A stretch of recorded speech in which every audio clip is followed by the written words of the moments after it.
Well, a very warm welcome back to the Maestral Resort and Casino here in Montenegro.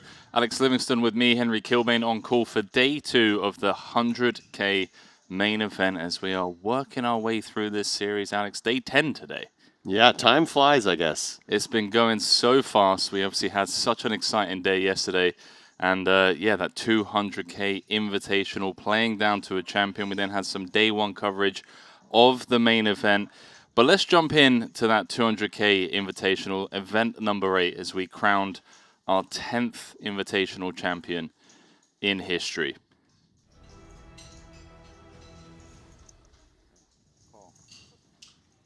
It was a really fun 9-handed battle. And we actually heard Ike Haxton say, oh, I remember studying this spot. It was a bunch of limps. Kings in the big blind for 10 bigs, but Zlotnikov found the ace-high board. Ike Haxton on his 38th final table.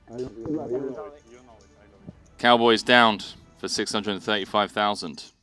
Zlotnikov asked if he could give Ike a hug. Ike said, I could use one. And then we were 8-handed for quite some time, at least a couple of hours before Elias Parson got all in a blind battle. Ace-Jack against the Ducks, and it was all over on 4th Street.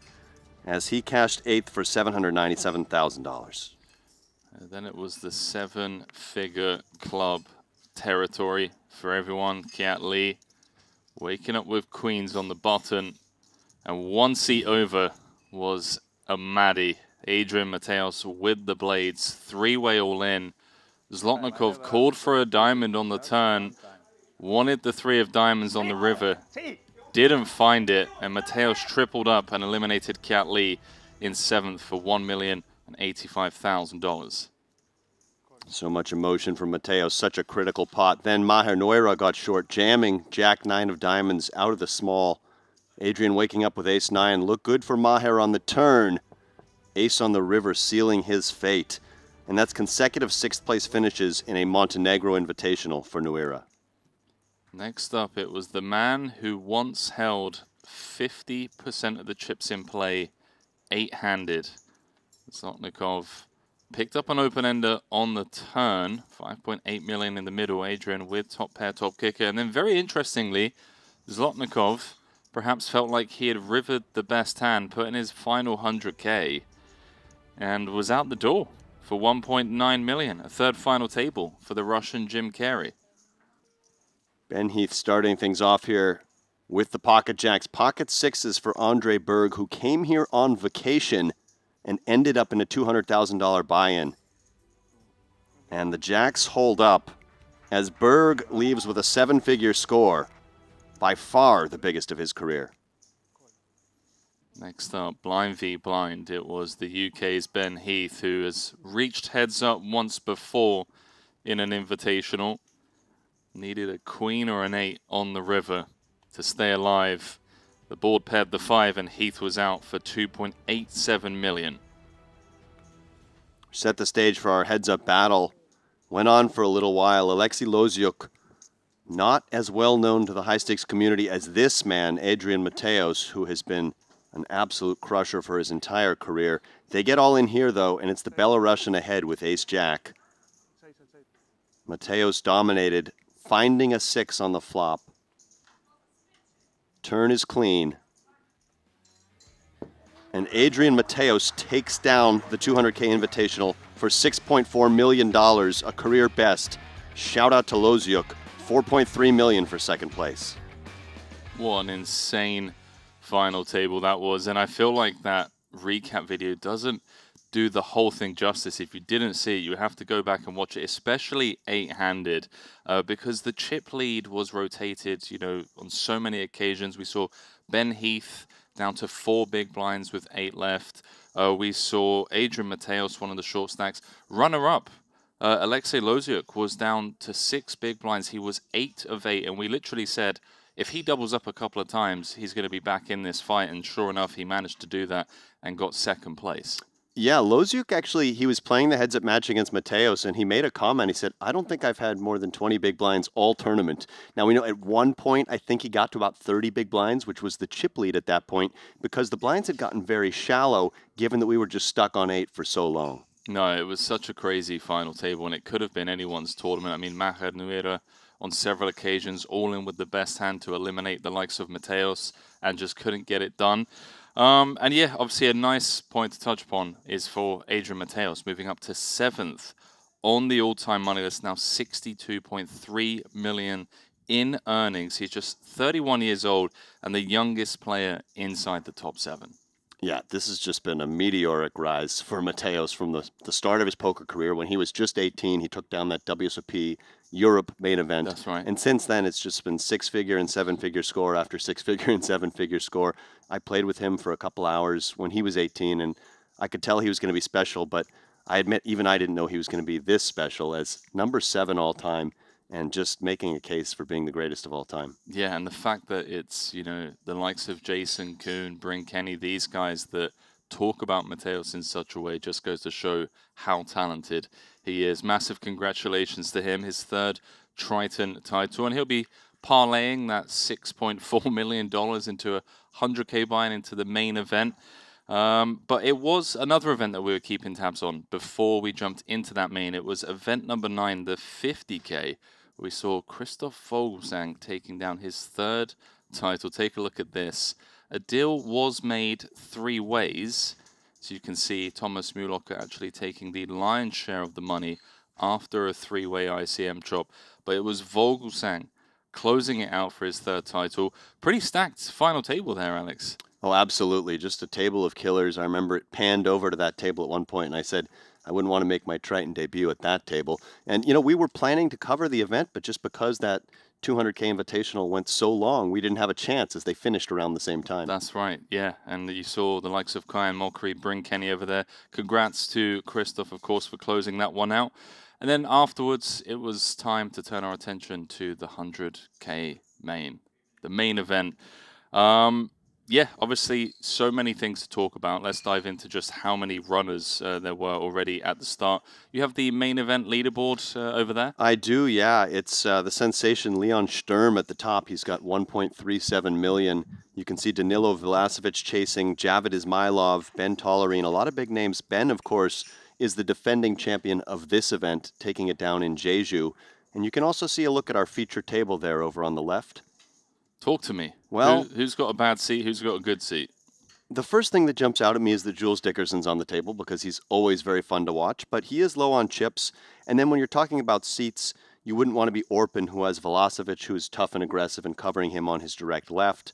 We see Dan Smith there too, Tom Fuchs, Manig Lozer. There's a lot of chips in general on this table. Besides Dickerson, everyone has over 50 big blinds. So what I like about that is that we might see some post-flop play, some check raising on flops, and some multi-street action. Now, you do still have time to draft your fantasy team. We've been speaking about it all week. It's been the talk of the town. We had over 3,000 entries in the Invitational fantasy draft. And Adrian Mateos, who actually went on to take it down, was the most chosen captain. So massive congratulations to all of you that chose Adrian. But for this 100K main, first prize, ambassador signed hoodie and cap. Second is an ambassador signed Triton t-shirt. And third is an ambassador signed cap. Get involved. It makes it so much fun having the stream up and anti-sweating whoever your friends have on their team. Obviously sweating all of the all-ins when your players all in at risk. Yeah, let us know who your captains are. Who do you end up choosing today? Well, yeah, I'm looking at my team right now. So I've got Ben Tollerine as my captain. It's hard to bet against the guy who is the defending champion of this very event. Fair. That's me there, Team Rumbo. You can see I've got Bryn Kenny, who's the #1 money leader of all time. Alex Theologis. I had to go with the Canadian Jamil Wakil. Devoris, of course, also Canadian. Alejandro Lococo, he's just fun to watch. I hope he gets on one of our feature tables at some point. And Kristen Fox. And so I've got 3 Canadians on my team. There's a bit of a theme. And then Jason Kuhn as well, who, had to take him after it seems like he's got a little chip on his shoulder after we didn't take him in the Invitational. Yeah, I mean, Jason's like, look, guys, Invitationals, main events, 50-minute clocks, that's my tournament. Those are the ones he feels so comfortable in. And we'll see if he can do well today. Obviously, the plan to play down to the final table. So it could be a long one. Long old day of poker. 90 players remain, 159 entries, so 15.9 million in the prize pool. As we mentioned, Leon Sturm ended the night as the chip leader. It'd be nice to see him go on and make a deep run. He's had a lot of I don't want to say crossbar finishes because that would kind of imply, you know, runner-ups. But he's had so many deep runs and then fallen short 11th, 12th, 13th in some of the bigger buy-in tournaments at Triton. So let's see if he can go wire to wire as we walk through the room and see who's in town. Got feature table number 6, the Invitational champ Dan Smith. The return of Manik Lauser, won a title in 2017. We haven't seen him since 2019. And of course, as Alex mentioned, the ever-exciting Jules Dickerson. Top right-hand corner of your screen's QR code. If you scan that, you can download the Triton Poker Plus app for free. It's so fun. Get involved. There's an empty seat there, and I want to know whose empty seat that is. Who is showing up late? We can maybe figure this out. We have to find Stephen Chidwick's That's table. Bryn Kenny. Is it? Yeah, it is. That says Bryn Kenny. Good eye. Well, hopefully everything is okay with Bryn and that he shows up pretty shortly. I saw Joao Smau and Jesse Lonis playing a bit of basketball today. They were walking back from the courts. Everyone's been playing some type of sport in the mornings. It seems like paddle courts have been pretty much booked solid, as have the tennis courts. Yeah, a lot of tennis going on. You got me yesterday. 6-3. Hey, I mean, I wasn't going to bring it up, but it was good fun. We had a little rally. Joao Smau, 39 bigs. I mean, good luck with this fantasy draft. You've just got a room full of killers. I was scrolling through it this morning. I was like, you know what? There's no point me trying to figure out, okay, this person's got 40 bigs, this person's got 50.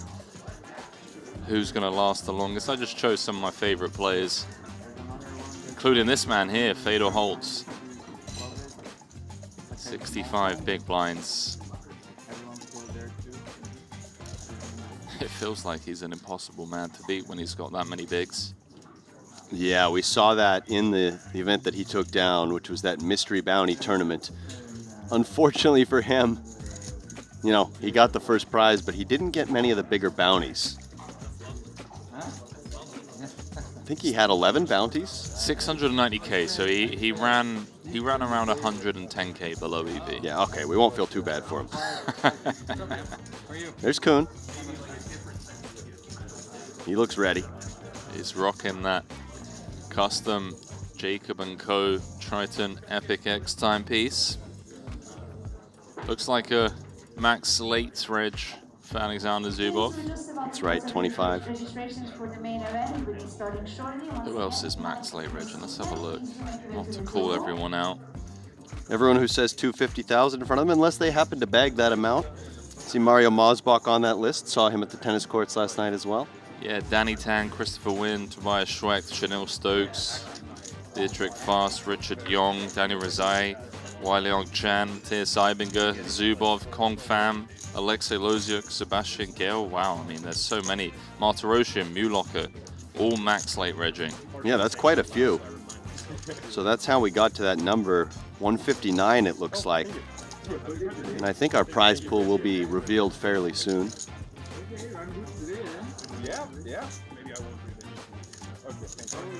What a table. Soiser, Foxen, Theologus. Where is Jamil Soiser Akil there in the 1 seat. on the Malaysian all-time money list? I know he's number 2, but Kiat Lee has been crushing it, so maybe Kiat has overtaken.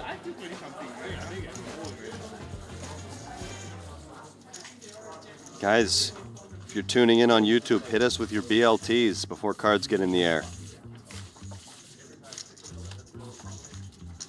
Same for you, Twitch, we see you. BLTs all around, we got a couple minutes. Though it looks like shuffling has commenced.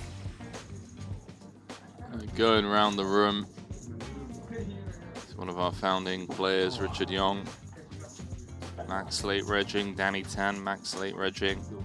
Players, as we are closing the registrations, 100 seconds have been added to your Triton tempo. It's the Cayenne Mockery. We'll be adding another He's got a healthy stack. the first in-game redraw of 24 players remaining. That's a fun lineup. Antonius, Mockery, JNT. JNT's got some chips.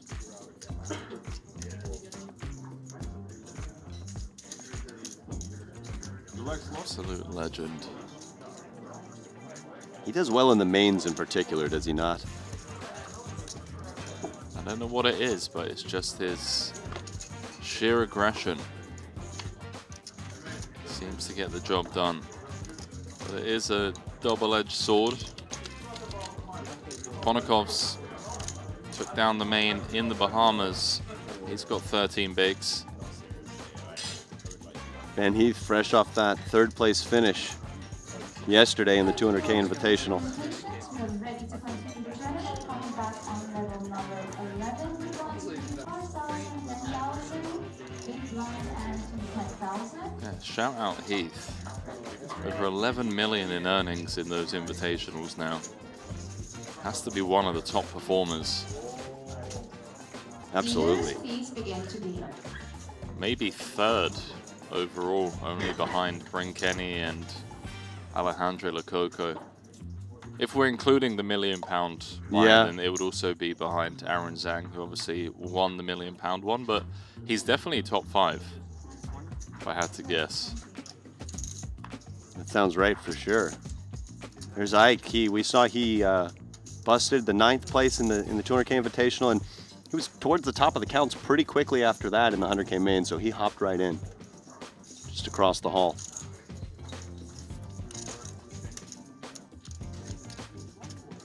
Ding Biao looks ready to rumble, doesn't he? One of my favorite players to watch, Ding. Number 1 on China's all-time money list.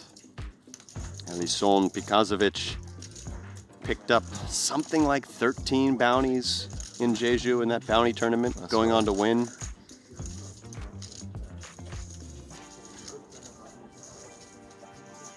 Here's one of your picks, Kristen Foxon on 9 big blinds. Gotta support my Canadians, and Foxon's been on just as good a run as anyone lately in high-stakes poker.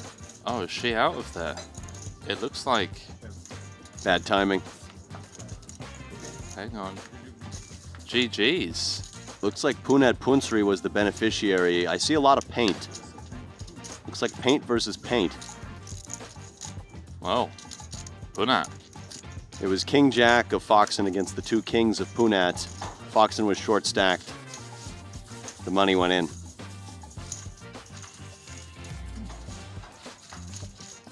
Igor Yaroshevsky, he's got some tennis chops. Saw him battling Artur Martirosyan yesterday morning. Yeah, Smith was saying if you ever want, you know, something to sweat in the morning, you just come up at 10 o'clock, watch Artur against Igor go at it. There's some really fun battles. I enjoyed battling with Wai Kin Yong the other night. Me and Danny Tang took on Dan Smith.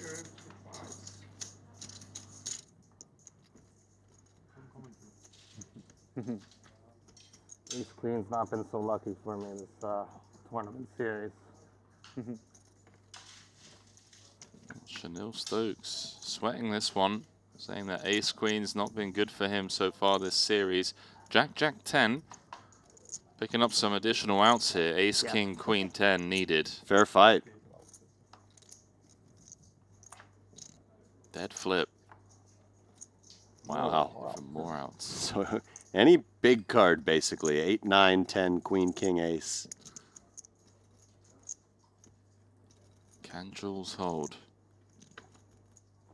Wow. Yeah. Just too many outs, dude. That was a sweaty one. Very rarely is the made hand only 55% to win and hold them on the turn. Yeah. Are you good? Yeah.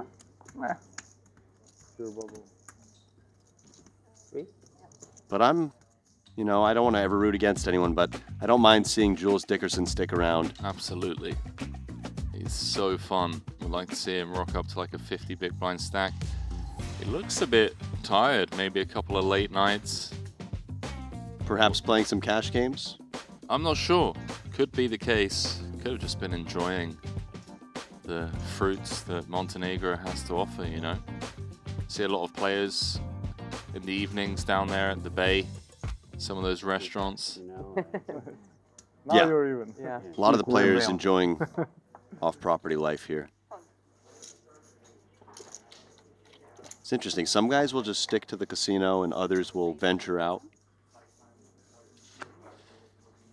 I've always been one that enjoys venturing.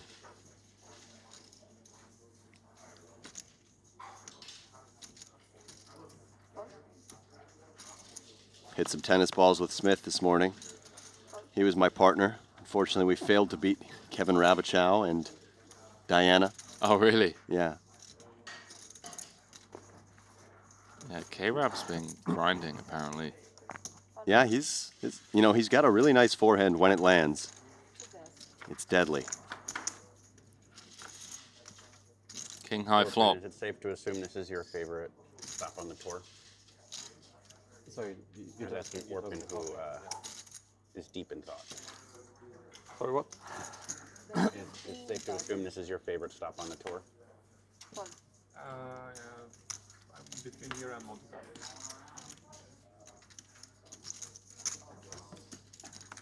It's a popular sentiment that this place is pretty great. Monte Carlo is pretty great. Back to back, I would definitely do both. I just don't want to be gone for a while. There's no Monte Carlo this year, right? Triton? No. Yeah. Mostly, I just want to go where there's clay tennis courts. Priorities. Been to Mallorca to play tennis? And he wants just Marina for I haven't. Yeah. the Rafa Nadal. Different I might go in a few interest. days. I'm not very good though. 20,000. I've heard it's awesome. I mean, it also just seems like a great reason. Like, yeah, play tennis a couple hours a day. 20,000. Exactly, yeah.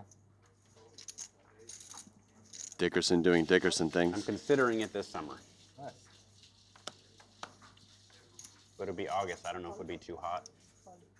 Pretty hot probably, but Yeah. In Europe? In Mallorca. It's gonna be boiling. I wasn't sure if, when you're near the water if it keeps you cool. No. I mean, I don't think you can play outdoors. I think Monig just gets out of the way here.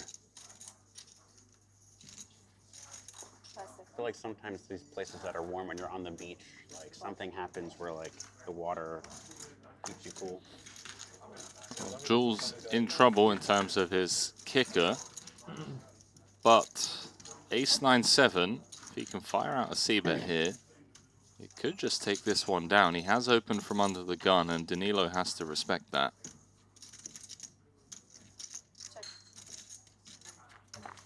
Jules just checking back in position.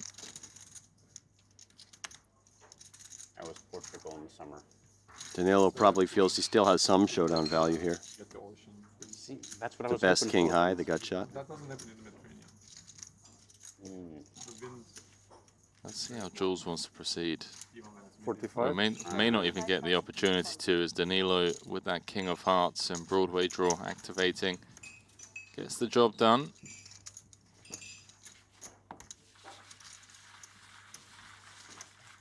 Can put pressure on some weak one pair hands, decides to take the aggressive action.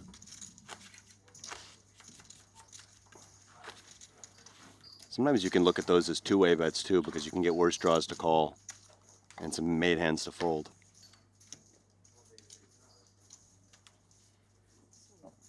Looking at some of the early eliminations, we saw Kristen out, Zubov's out, Dejan Karađorđević became runner-up in 2024. He's out.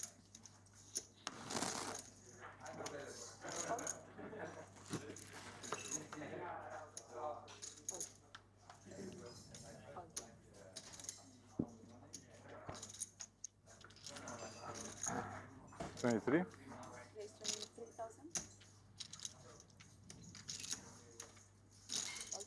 23,000. 23,000. Shout outs to some of our viewers hitting us with their BLTs. Wow, much better shirt choice today for Alex. That's, you call that a backhanded compliment? Wait, what? I am That's going what Gary to a Nola said. wedding Didn't like my in shirt yesterday. Spain on Let me see. 30th. Today I've got You the look pink. sharp every day, dude. in that I part of the appreciate world, that. And I haven't figured out what yet.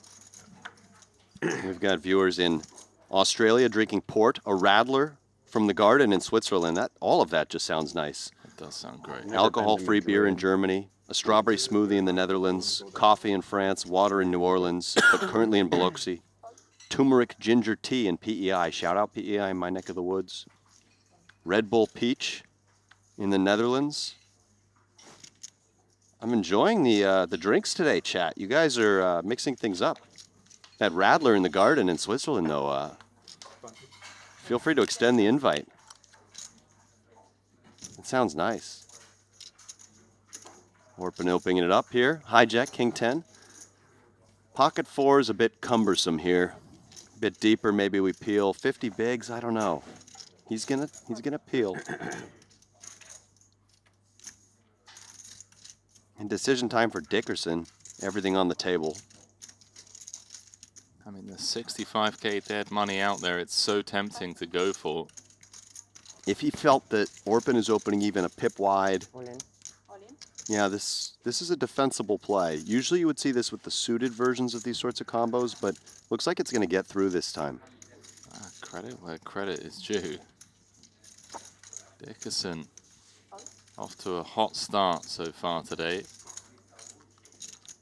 I think Manik will be calling half of his stack with the 4s. It's a great pickup for Jules.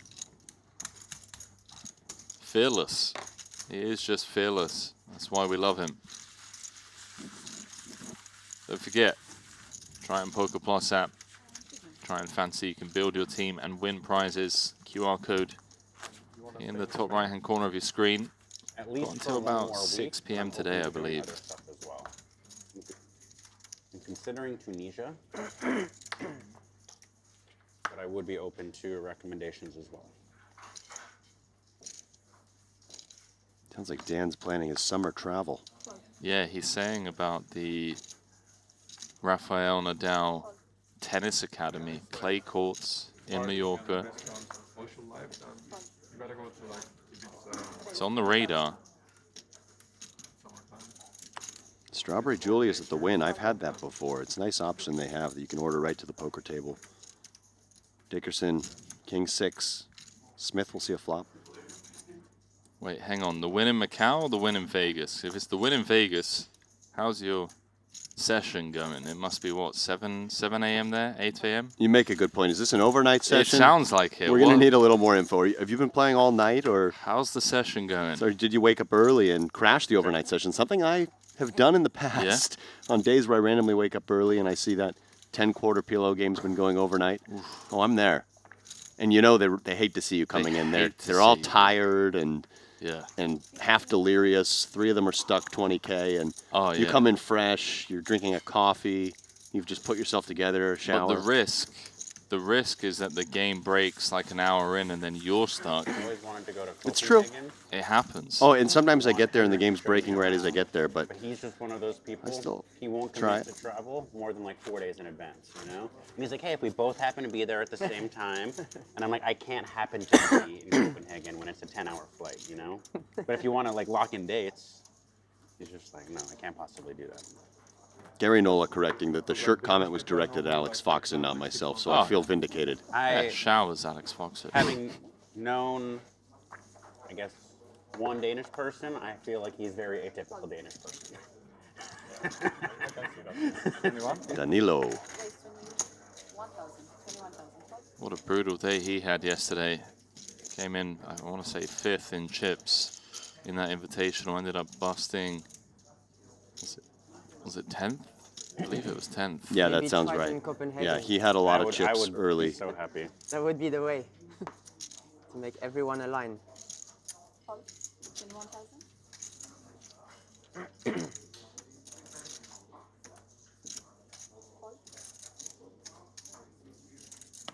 Nuera was the chip leader going in and just got really unlucky against Adrian Mateos with his 10s against ace 10. Triton Azerbaijan.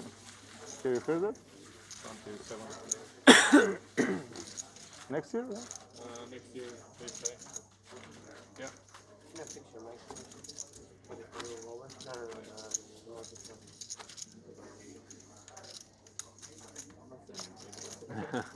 Dan Smith told me this morning that he had a I'd be excited fun to check stint. that out. Fun stint at the feature table last night. Involved in some fun hands. Managed to bag more than 2 times starting stack. It's quite small country. I think so. Yeah. Raise 20,000.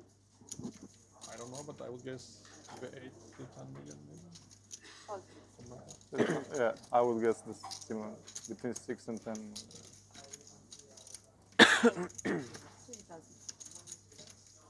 But we can ask who knows. See if Smith wants to get involved here from the button versus Loser's early open.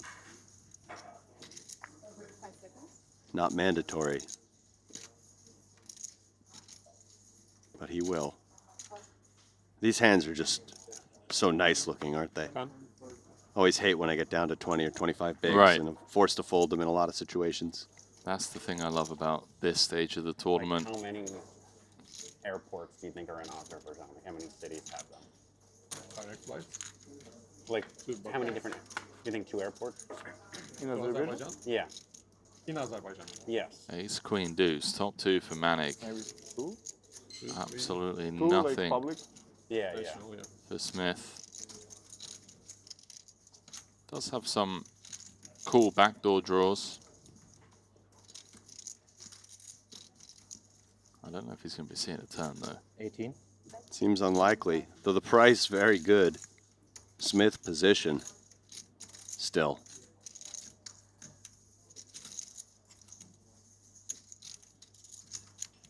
He's thinking about it. He's seeing the same things that we're seeing.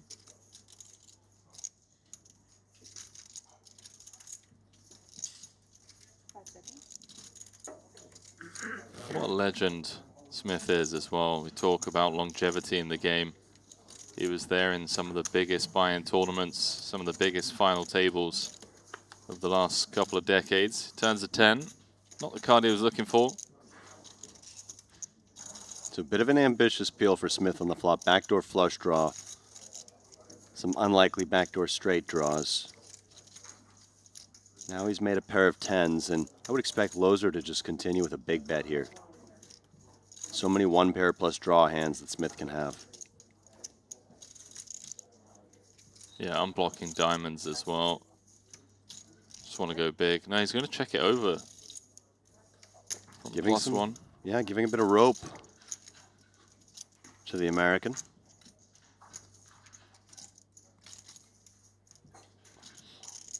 Now, don't forget, we can see the cards, Alex. So don't start like coming in being technical, range versus range and all that, okay? I know what you're alluding to. Just nothing about how Dan Smith has more combos of King Jack than Manik does. I don't want you to say that. All right? All right, technical analysis avoided for now. You can tell our viewers what you're referring to if you'd like. Scary run out, an annoying run out for Manik. After flopping top 2, it's come 10 King. 4-liner on board now. If he was up against a hand like Ace Jack, Queen Jack. Yeah, a lot of Jack X definitely existing in Smith's range. Wouldn't hate Manik just checking this one more time. Maybe Smith bluffs bottom of range and you don't start building the pot against Broadway straight. And Smith far enough down in his range that he can at least consider bluffing this combo. Yeah, I agree. I mean, it's actually very hard for him to have a worse hand than this. He could have, I guess, 5-4 suited. Maybe some pocket pairs under the 10 peel flop, given the price, but about as low as it gets, and very realistically can get a hand like Ace-8 to fold. Question is, do you want to bet a size that sort of just represents a jack for value, or do you want to go a bit smaller to what he does just go with that size representing a jack or nothing? And, you know, this is not actually as comfortable as it might look for Montenegro. Because with this sizing, Smith is only representing a jack, and it's quite a credible representation. Queen Jack and Ace Jack can both easily play this way, even Jack 10. And then the question is, where do the bluffs come from? It's hard for him to even have hands like this to bluff with. And a lot of the other hands he has will have, you know, more showdown value and maybe not feel compelled to bluff. Let's see if this gets through. Manik deep in the tank. So Smith basically had an option to just bet something like 40%, 50% to maybe represent a wider value range, or use this sizing, but Manik does look him up. Nothing as per usual announced. Manik picks that one off. So a bit of an ambitious flop float from Dan Smith. Didn't mind the river bet as played, but Loser making a nice call. Aces and He can queens. hero pocket nines. He can hero pocket nines. You never know. I mean, I guess he Needles. I see someone in the chat, Sue, saying the name of the guy who's leading the fantasy draft in this main is Maratha. I wonder what the chances are if that is the real Martirosian. It likely is. It likely is. A lot of the players here have teams. They're drafting teams. But there are imposters in there as well. There's a fake Rum and Chess. There's a fake Nanonoko. Fake Nanonoko. K-Rab and I not made it yet. It's being asked if Brian Rast is in the booth. I'm starting to think that this is just a recurring troll at this point. I can't sound that much like him. You are very similar, I must say. Really? Yeah. In the way we speak? Talk, the way you think, the way you look, it's kind of spooky. All right. It'd be fun to have you both commentate at the same time, actually. That's what we should do, and then the viewer has to guess who's who. So Smith getting involved once again against Loser, looking for a bit of revenge.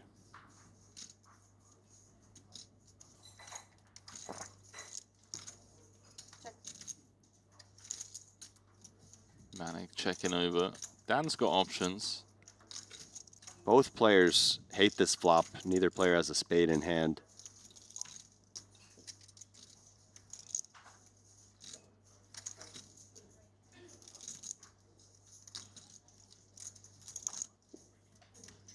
Dan's got all the options. He's going to check it back. Could have started telling a story on the flop. He has, you know, hand like Jack 10, 10-9, Queen 10, all plausible.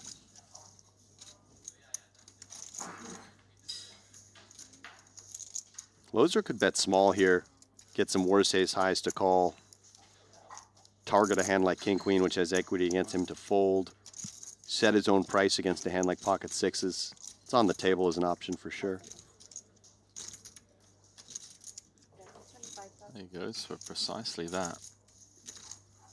25K into 65K. And sometimes as Smith, you get into this mentality where you don't want to lose a pot to the same guy twice. And it's easy to get a little extra sticky, but I think his hand just needs to fold here. Kind of like how me and Danny Tang kept playing against him again after he beat us, and again after he beat us, and again after he beat us at tennis. I heard he got you guys one versus two. He did. Used a frying pan in the second set. Didn't use a frying pan, but probably would have got the job done. All right, Smith sticks around. Liked the price. Nine of Spades River. Also, just on the merit of being in position, should Manik check, could then steal it away with the King Queen high. And I wonder if a bluff would work this time.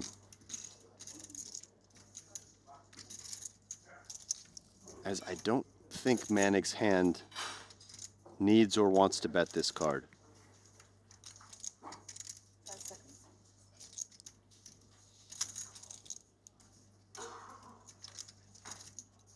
Oh, wow. Is he going with block? No, he's going bigger. This is a bluff designed to target a hand like pocket sixes, pocket fives, pocket sevens, get a fellow ace jack to fold. This is interesting, creative. I don't think that Smith's ever really going to fold an 8 or a 9.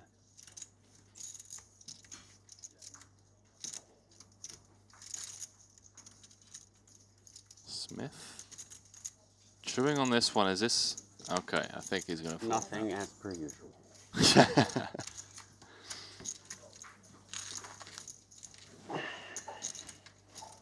So a bit of a dynamic developing there between the German and the American. As back-to-back pots have gone Loser's way, Smith's still healthy on chips. What's that? 25 minutes into play today. We've already had 7 eliminations, 159 entries in this one.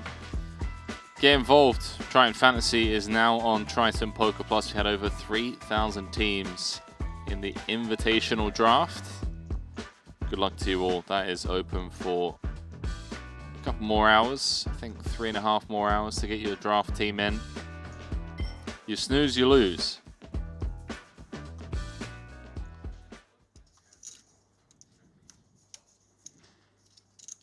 No Sweat saying, what would Garrett do?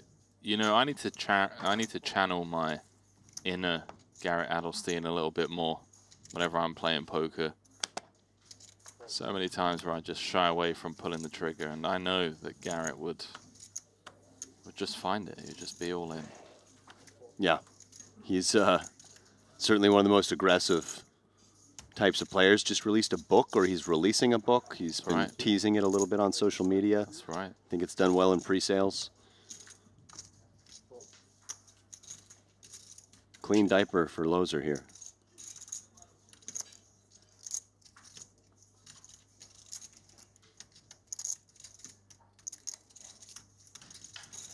That's 9 years ago he lifted a trophy in this card room.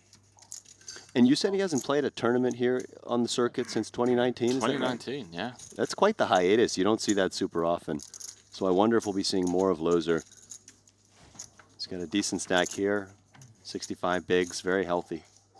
I feel like recently, I want to say in the last year or so, I've seen him traveling the circuit more. Okay. I know spends a lot of time, I want to say, in South America. Oh, cool. Argentina, Brazil. Playing poker there. Yeah, I believe so. I don't want to delve too deep into some of the things I'm not sure, but I think just like living there a bit, as well as just playing poker there. Very cool. As this could be a troubling flop for Loser, as he is one of those tempting check raise bluff candidates, especially versus small bet. Small bet implying that Orpin may be betting range here versus a man betting range. Trey Deuce of Diamonds has a lot of the properties we'd want in a check raise bluff. Just 3 high, has some outs, not a disaster if you get re-raised. Some turns you can barrel with the backdoor flush draw. Whoa, Alex. Well, I just think it's You're coming. getting technical now. I know. Be careful. Excuse me, but there it is. God, next thing you'll be having the GTO wizard pop up and showing us how Orpin should respond to this check raise. Wonder if chat knows what you're referring to. Saw somebody mention it. There was a tweet from a certain somebody online that might have drawn the ire of members of our broadcasting team. Feed the trolls. As Orpin just has a very clear continue here with top pair, backdoor straight draws.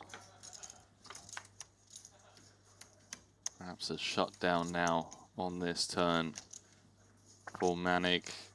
Looking for a diamond or some other kind of straightening card. Unclear if he'll shut down here because, you know, if Orpin was bet calling, he does. But if Orpin was bet calling some ace highs, some medium pairs between the 6 and the queen, maybe the king of hearts can be a scare card, but he just feels not enough equity at this point. Orpin can definitely do both. Would expect checks a little bit more likely.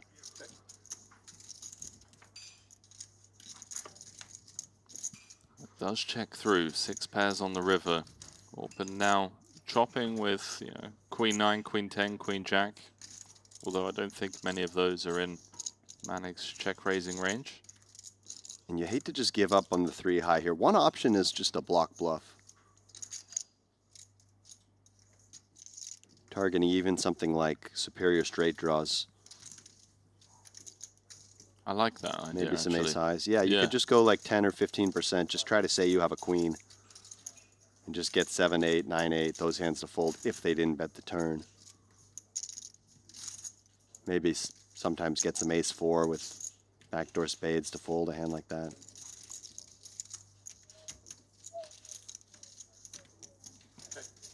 He gives up.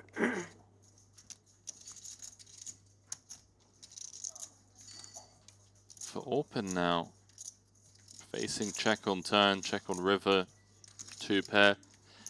It feels like it's a bit dicey to reopen the action, but if we never think Manic's going for the double check raise. Yeah, I lean check just because it's hard to think of hands that Manic's going to have that call you here. Not low.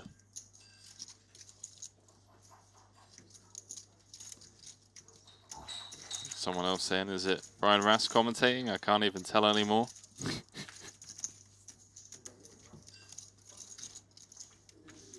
We've got Brian Rast here in Montenegro alongside myself, and when I'm feeling tired, I just sub him in for a shift, and even our producer doesn't know it's happening. I've asked you this before, but how is your last name pronounced? Me?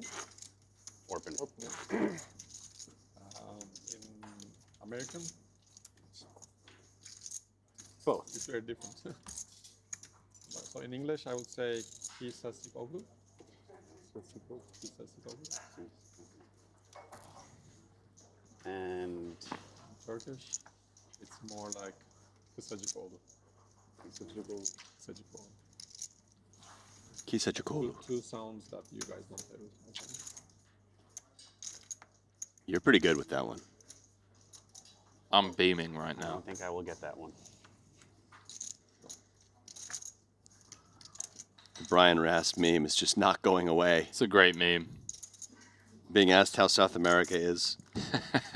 Shout out Park, who says I'm the better mixed player.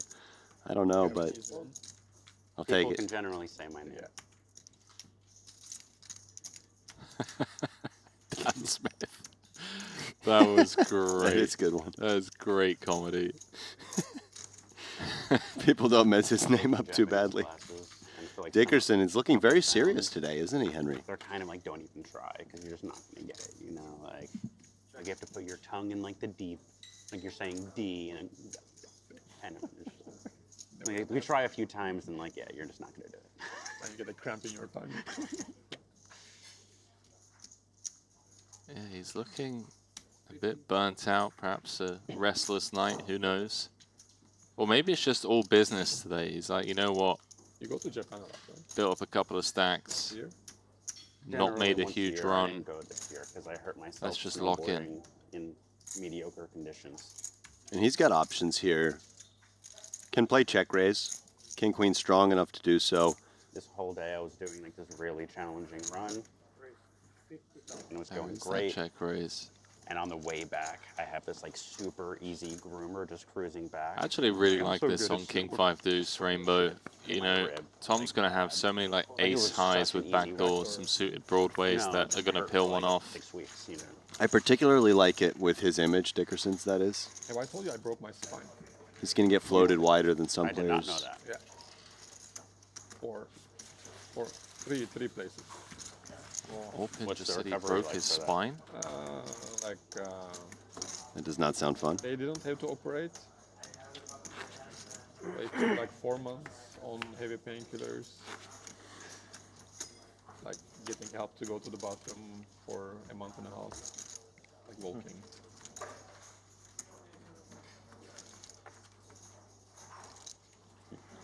You just like fell badly or like hit something? I'll tell you.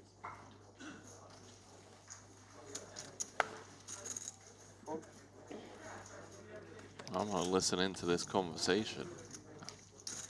How did Orpin break his back? In 3 places.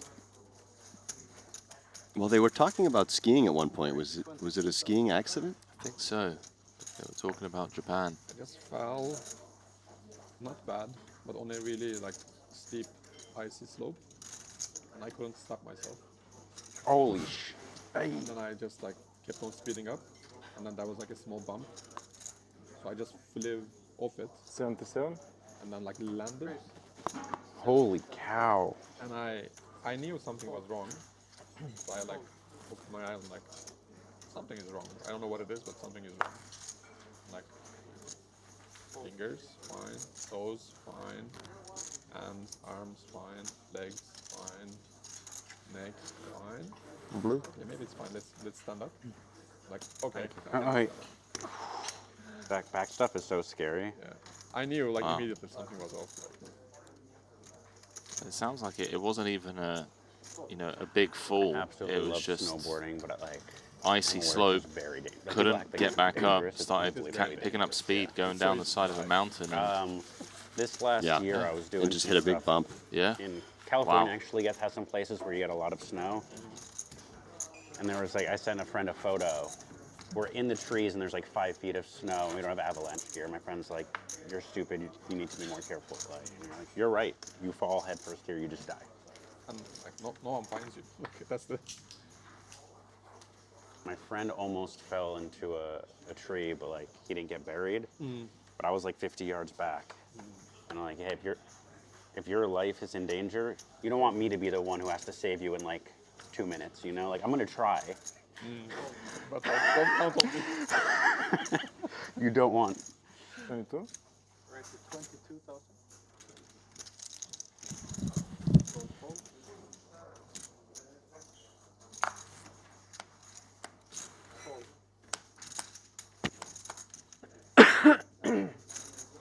Oh yeah. Like 5-6 Does years this ago. help? Oh. It's on the 10. Oh right. 5-6 years ago, where we have our winter place, a couple of ski instructors, very good ski instructors. They have a party up top until the midnight or something. Then they ski down, like 7 or 8 of them, drunk. So one of the guys, he's at the back. He just like somehow like goes. And attention players in the main event, it is my absolute pleasure to confirm a prize pool for you. With 159 entries, including 64 entries into the main event here in Montenegro, we have generated $15,900,000. 27 placers will be paid for this tournament, with the 27 finishing position receiving $159,000. And the winner of this tournament will be taking home the title, this beautiful watch from Jacob & Co., the magnificent trophy, and $3,500,000, $22,000 for the first prize. Once again, on behalf of the Triton family, I thank you for your continuous support. Round of applause, please, ladies and gentlemen. Sonny just announcing the prize pool, 3.5 million going for first. We're still here, by the way, chat, just trying to lay out for some of these interesting conversations at the table. If there is a hand that plays out, we'll get really technical. We might even bring up a GTO Wizard recommendation. Now, that would be no fun, Henry. We're going to get really into the weeds. We got to keep it light in the booth. But yeah, I'll be honest with you.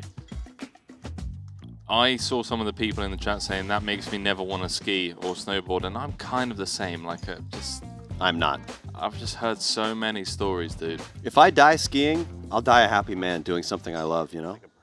My wife is an elite skier, and I know once we have kids, that's going to be a conversation. Oh, that's amazing. I mean, I started when I was 4, and I think it's a great thing for kids to do. Bro.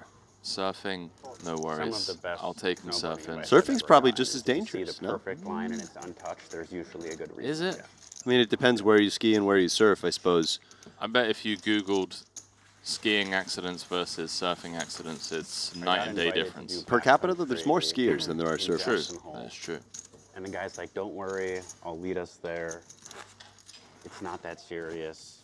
And I'm like, and he's just an unbelievable athlete. I'm like, yeah, maybe it's easy for you. Like, I don't think I'd trust my life in your hands, you know? What is backcountry? Like the off course. Of course. Okay. Oh, that's what you say? Yeah. Of course. Or backcountry is not resort skiing. Okay. I think we say off-piste. Europe. It's German. Last 4 eliminations: Chidwick, Lolager, Ponikovs, Mosbach. Wow. It's good for the rest of the field. That really is.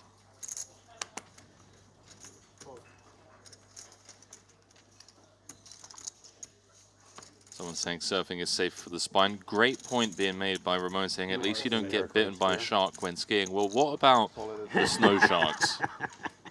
Okay. Skiing's just more fun. once. Let's be we are honest. like Is it?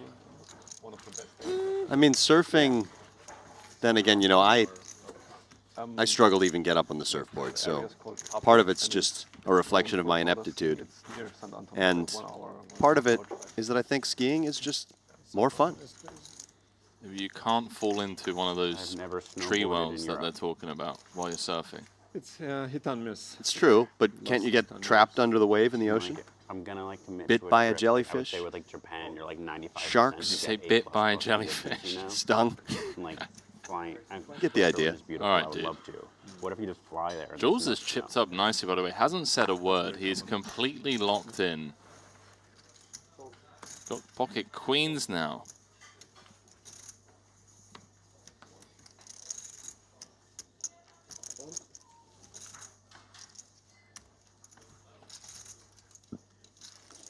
Chanel Stokes is out of there. The action's round 2. I want to say Orpin, who looks interested. And when in you the have small. when you have Dickerson's image, you do tend to get more action than otherwise you would with your monsters. That's one of the benefits of playing that style. But Orpin just calling out of the small could have easily come in with a 3-bet. Heads up will go. Orpin didn't want a 3-bet fold or 3-bet call, so took the more passive option. Understandable. Yeah, now somewhat under-repped on the 8-3 deuce, depending on sizing. Could peel one off, but ace-jack, no heart against the +1 range. These sorts of boards, 8 high, 9 high, 10 high, sometimes you play a big sizing because you don't want to bet your entire range. Ace-jack, no heart already doesn't love things.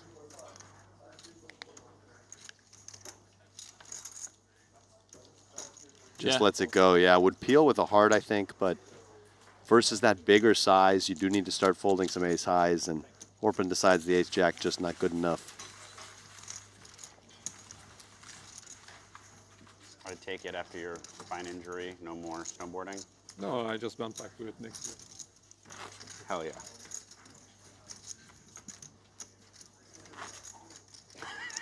Like, now I know how to not break your spine. Level up.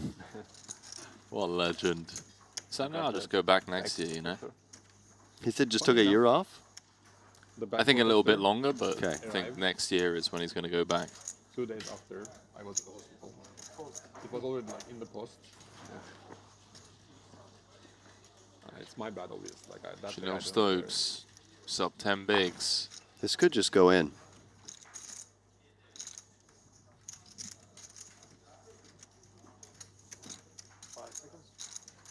Nope. Lets this one go. Waits for a better spot.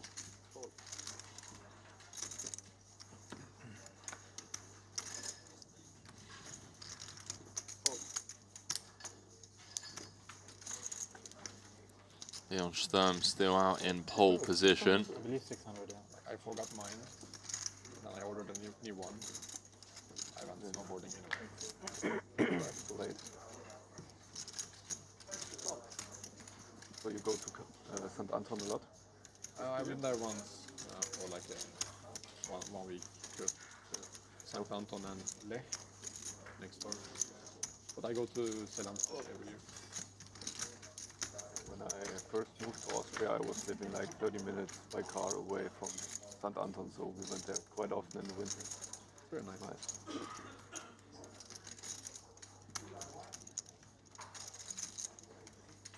Also, like you can take the train between most of the ski places, which is nice.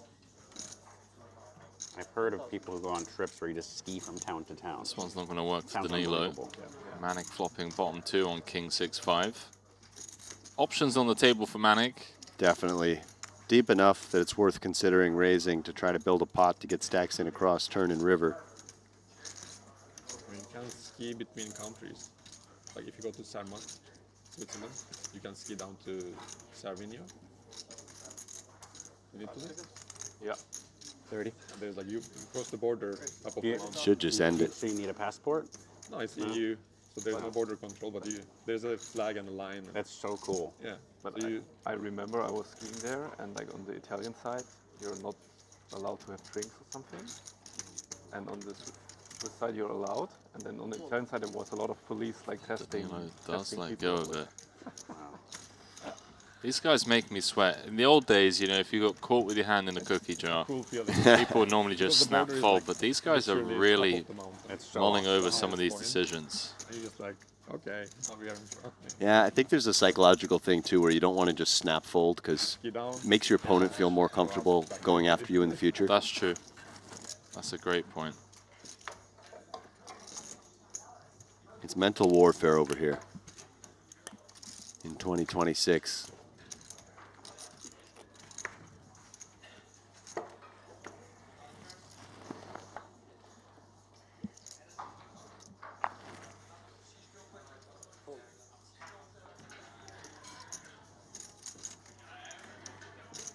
Smith considering it. 22. Tom Fuchs has been card dead at this table.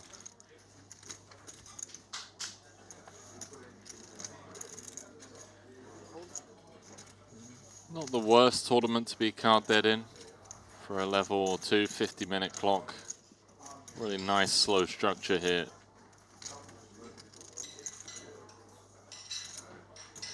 Sometimes you just get an hour to just chill. No real spots.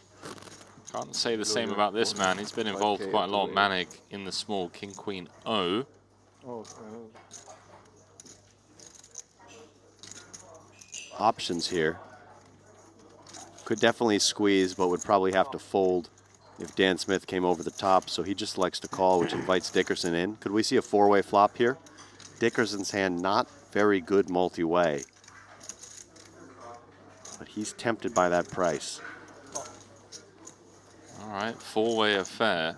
Smith looking for diamonds, Danilo looking for clubs, Manik looking for a king or a queen, and Jules looking for some snowmen.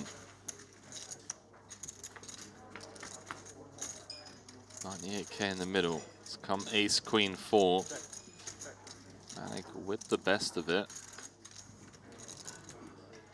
That ace is annoying though. Absolutely. I don't think anyone's going to feel it necessary to fire away on this one. A couple of backdoor flush draws available for Smith and Velocevic.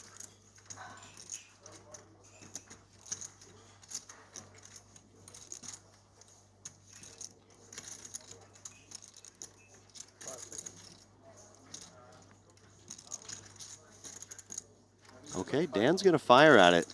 He's got the worst hand as it stands. That's some really nice backdoor draws though. Right, can barrel on any 10, jack, deuce, 3, diamond. It's immediately uncomfortable for the Serb. Even in position, he's going to peel it. I'm somewhat surprised by this, if I'm being honest. 2 players behind as well, left to act. Yeah, just a function of the sizing, I suppose, quarter pot and that backdoor club draw. And I think because of the sizing, maybe Loser also comes along. Is there a club on board and I've just... the Oh, graphics I am wrong? Or? No. The whole time I thought that board was ace, queen, 4 rainbow with a spade and a club. Yeah, that's why I felt like the queen 9's a bit tight. But look at this, the better hand has folded. Yeah, I now agree with you, Henry. I had already talked about Velocevic having a backdoor club draw, so I need to get my vision checked or need a 4-color deck. I'm down for 4-color deck. Huge fan of that. I actually think for game integrity reasons it's a bad idea. Oh, really? Because it'll be easier for somebody who's good at spotting cards to pick up on a suit of a player. Really? Yeah. Okay, yeah, that makes sense. So I actually think we should stick to 2-color deck, but I do use it online, and I think it's great online. It's been a topic of debate in terms of maybe the WSOP employing them at some point. Right. There are arguments on both sides, but I think that game integrity thing, you know, it's just too easy to catch to see the dealer pitch a black or a red card. Now you could know the exact suit. Yeah. No, that's very, very fair. That looks like close to 3,000 meters or something. yeah, probably. So Smith now checking over. Velocevic's hand is middling. That was a couple of picture.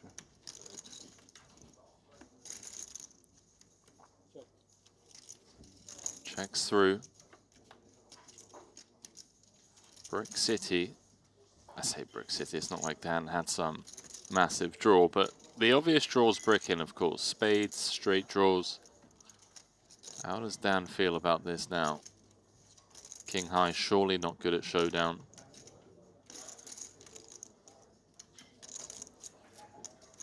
The problem is, for him, that Velocevic can very easily just have an ace that plays this way.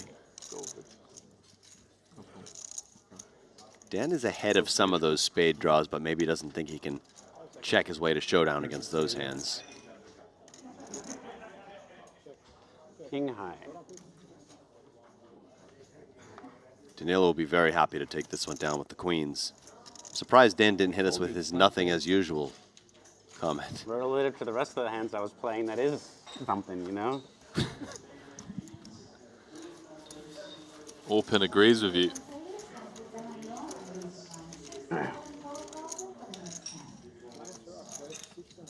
So blinds going up, 6K, 12K.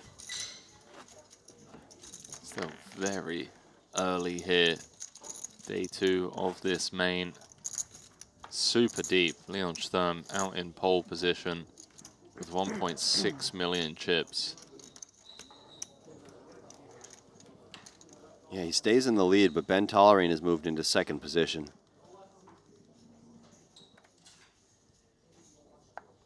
Tollerine won a big pot against Sam Mueller in a 3-bet pot where he made top pair of jacks and induced a bluff for Mueller. Ace Jack. Jack 10 of hearts he had. He raise called pre, check called flop, check called turn. Action went check check on the river on Jack 5-3, deuce deuce with the flush completing, and Jack 10 was good.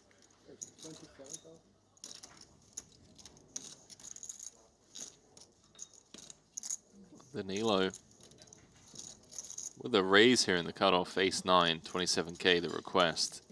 He's going to hear from Manik on the button with pocket jacks. I think just pure 3-bet in these positions at this stage of the tournament.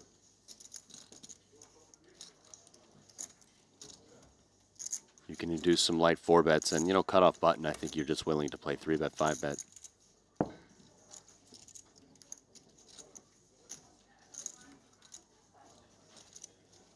Unless you have reason to believe someone behind you is extremely squeeze happy.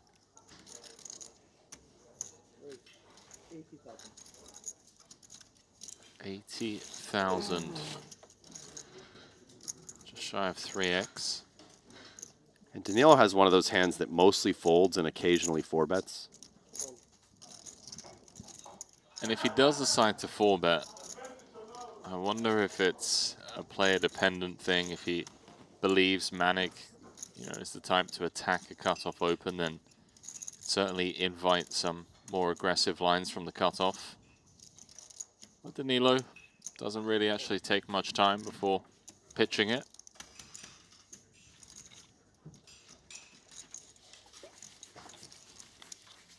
Played a lot of online tournament poker against Monig over the years. I think it was on Poker Stars primarily. Swordfish 009 was his name, yeah.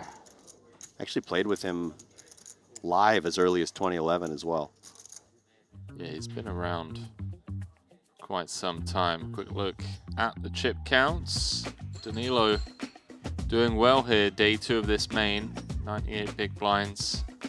Manik Laus with 61, Tom Fuchs with 60. Then a bit of a drop off. Orpin on 44, Jules with 37, Dan Smith playing 28. Parson in fresh off that final table in the 200K Invitational. He's got 21 bigs. Chanel Stokes, who I believe bubbled. He did. That Invitational on a short stack here. And it was a long bubble as well. So kind of a brutal one for Stokes. New to the circuit.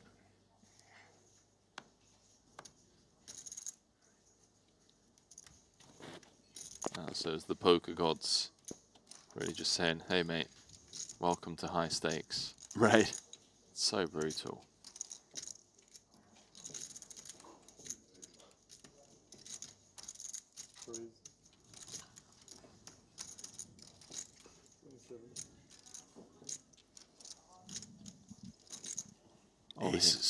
here we go.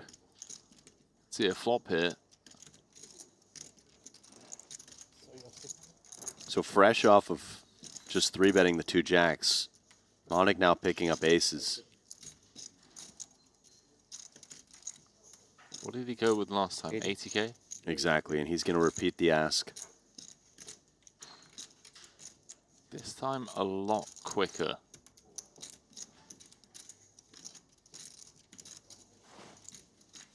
Don't do it, Jules. We've been really happy to see you spin up a stack. If you go for it here, you're likely out the tournament. Dickerson skeptical of the proceedings. He's out. Jules always makes me sweat. Yeah, he always takes an extra second. Javid is similar. Yeah. Yeah, Javid is very similar. Now, Orpin will not fold this hand. Expect flat, but wouldn't be out of the question to just move in. But he is, 53 big blinds deep. That's a lot.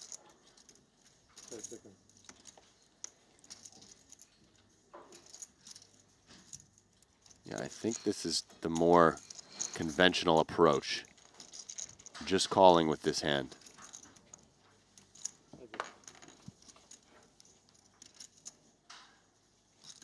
10-8-4.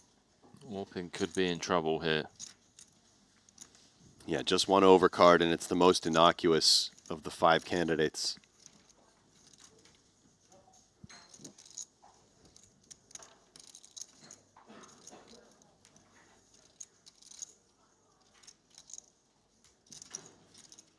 $190 out there.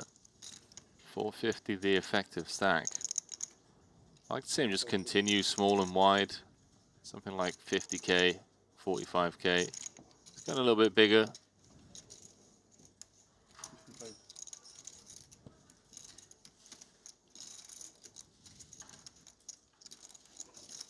Orpin's in trouble here. Don't think we can fold 9s to 1. Calling feels logical. It's always unfortunate when you have a hand like this because part of you wants to deny equity to overcards because you're concerned that if you play check call, maybe your opponent checks back the turn and they have one other opportunity to realize their equity with a hand like ace king, ace queen. But nonetheless, raising would be an overplay.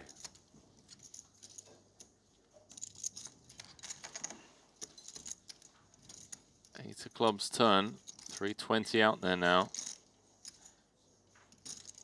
And now, how do you even go about kind of dissecting whether or not Manig's just getting after it with ace-5, some ace-x combo, versus actually having a hand like kings or aces? It's just a really tough problem for Orpin here. Expect Monik just goes somewhere like 120 maybe. He could go, yeah, I think something like that looks good. And for Orpin, it's tricky. He has to wonder, would ace king, ace queen just check back turn some chunk of the time with their showdown value? If so, where are the bluffs coming from? Those ace-5s you mentioned, king queens. Monik's going a little bit bigger here. 175. Leveraging all of Orpin's stack here. That's kind of what's being said. The statement from Manig is that by the river, I'm going to ask you for all of it. So even though the current bet is for 175,000, Orpin kind of just has to make the decision now whether he's willing to play for all 386.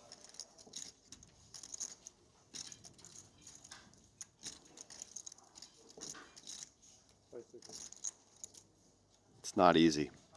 And I like the size up from Manig in the sense that if he believes that Orpin has a lot of check call flops, check call turns that will then potentially fold to a jam on the river, then why not get that extra value on the turn? Double paired board, clubs brick.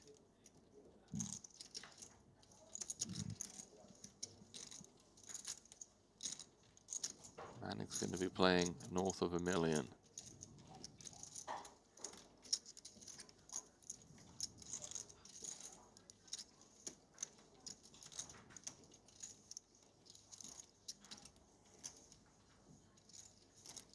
What do you think? Bet one big as open? I think we just keep checking.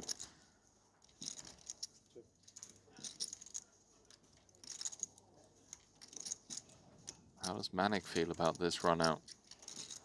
Targeting exactly a hand like pocket nines, pocket jacks. I don't think he loves it, but I think he'll go for the value shove here, but I'm not 100% sure. Okay, he just checks it back. He also blocks any sort of ace-high call downs. He probably feels that queens and kings would have four-bet a decent chunk of the time, so maybe just those 12 combos of jacks and nines to target. An understandable check back. The only reason I thought he might go for it is that Orpin only has, you know, about 30% pot. One of the problems with having something.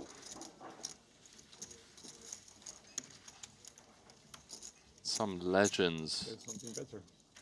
Early exits. You already mentioned Mosbok, Bonakovs, Linus Lonergan, Steven Chidwick, Ding Biao, Michael Watson, Jason Kuhn. All out. Say above average hand. All out the door.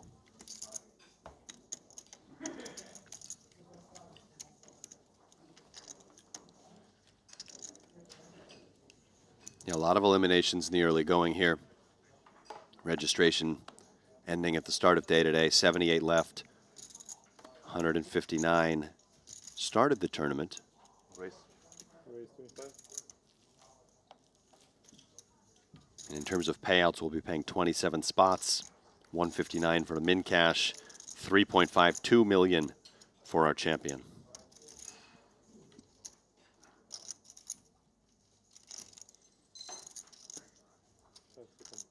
$85.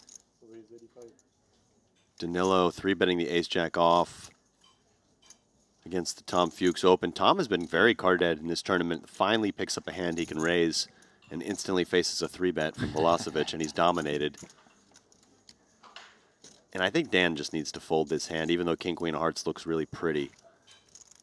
Even if Velocevic has a hand like ace-jack, which is actually a 3-bet bluff against Fuchs, he may feel compelled to call the shove of Smith. Perhaps not. But against the value range, Smith just cooked.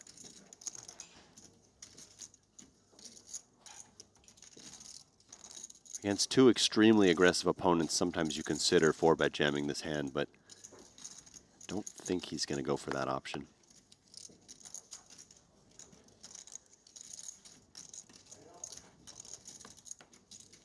Let's see, Mr. Fuchs.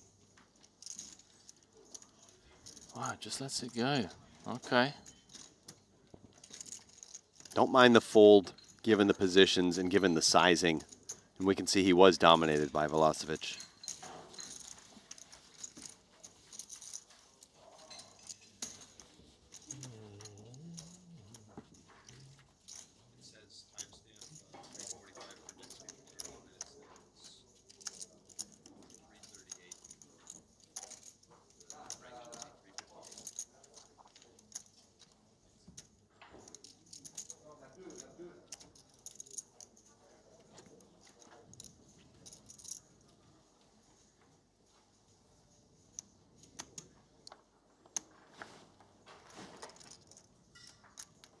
Got a 50k turbo bounty quattro later on today.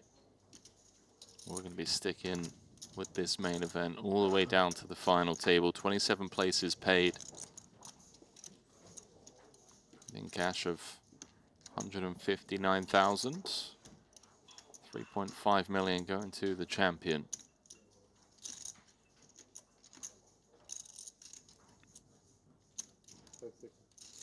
Great day of poker coming up. But we're not going to get technical. No technical analysis allowed. Lines up to 6-12, ace-4 of spades for Tom Fuchs. Just checks it. Has Smith dominated.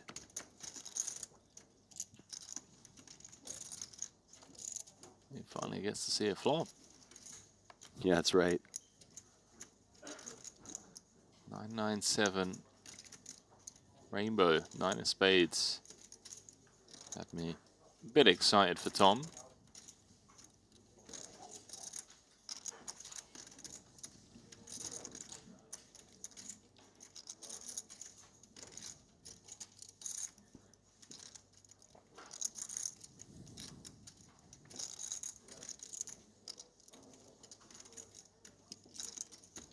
Smith with just king high, checks it over.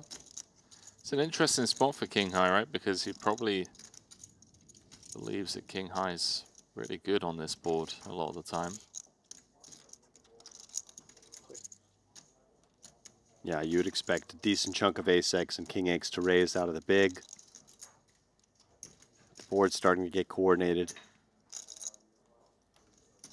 Don't think Smith has any incentive to bet. Neither of these players really with too much incentive.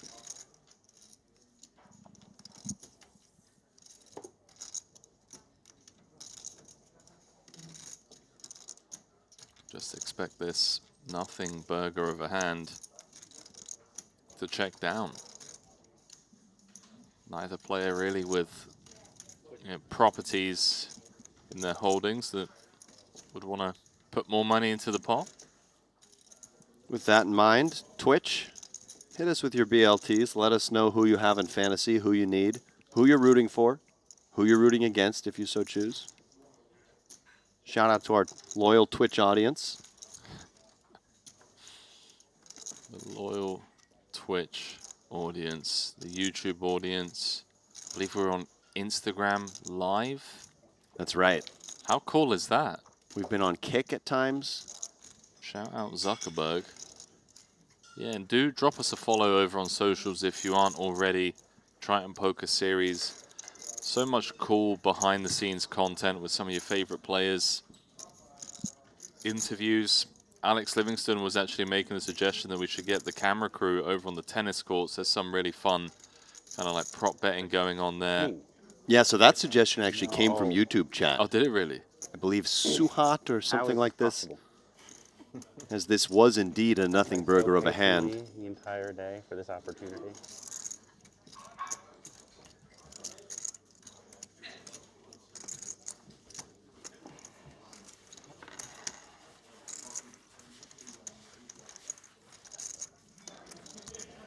I don't know if Twitch chat might not be loading for me. There we go. Twitch chat recognized. Yes, recognized. Please hit us with your BLTs.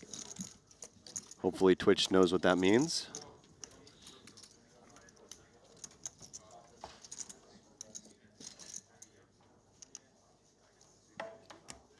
As that might have been the dullest hand in the history of tournament poker. Hey, ace high against king high. Ace high against king high, limped, checked down. But this one will be less dull, one would think. Blades again. This time for Danilo. Jules has been quiet, both vocally and with his play so far, mostly a function of being card dead, but we've seen him spring into action at various times with hands of this ilk. What's the opposite of a nothing burger? A something burger. A something wrap? Could be a something burger of a hand here. There could be, but the cards are not doing us any favors. Come on, Orpin. Whoa. Give us some action. Leave Orpin alone. Well, he'll be left alone. As Danilo will raise and take it. Dead Bullseye drinking water in Virginia at 9:30 in the morning. Perk Systems drinking coffee in Toronto. Dutrina in Brazil. Belo Horizonte, Brazil. We've got Buenos Aires in the chat. It's on my must-visit list. Sinistar's drinking a French vanilla coffee in Jacksonville at 9:30 in the morning. I love that we get this early morning audience from the United States, Canada. Great way to start your day. Catch this high-stake action. That's on your list, Brazil, is it? Buenos Aires. Buenos Aires, excuse me. I've been once. Have you really? Yeah, I loved it. I actually spent about 2 weeks there. Did a solo trip there, but Koray Aldemir was living there. And there were a few other poker players. So I had a bit of a crew while I was there. And then I did Patagonia on my own. Wow. That's very high up on my list. Yeah, it was absolutely beautiful. Probably want to look into doing that next year. We've got this nice gap between Jeju and Cyprus. We do. Oh, we got a mystery hand here between Danilo and Manik under the gun versus being blind. And these two are plenty deep. 100 big blind mystery hand is a treat.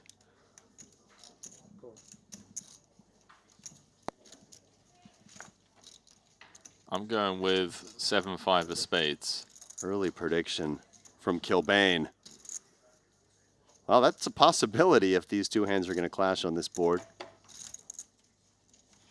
This is a great board for Manik's range, as Danilo unlikely to have ace, king, jacks, queens. A little bit more possible versus under the gun that he slow plays some bigger hands, but still would expect a lot of aggression from Manik here.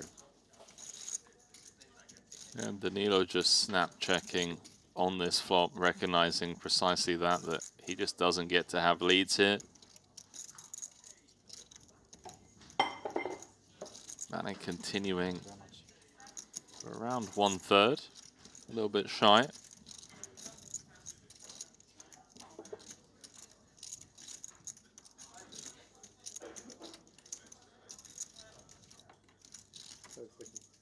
See how the dangerous Serbian plays this one. 80. Wow. Does get aggressive, which, you know, is a little bit unexpected on this texture, as this board is mostly Monig's. But of course you can find a check raising range on this board. You would center your value region against king 9, some ace king that may have slow played, some 9-8 perhaps, and then you've got your spade draws. I don't think you'd do too much raising with 2 pair on this board. So I'd expect to see combo draws and something like, I suppose, sets are better for value. The only sets being pocket tens, or you think Yeah, jacks are in there as well? There's a non-zero chance that he can play some flatting 100 big blinds deep versus under the gun with jacks and ace king, those sorts of hands. Okay, and I have to ask you, do you think 9-8 is ever check raising? Yeah, it's a more comfortable check raise with king 9 because you block ace king. Right.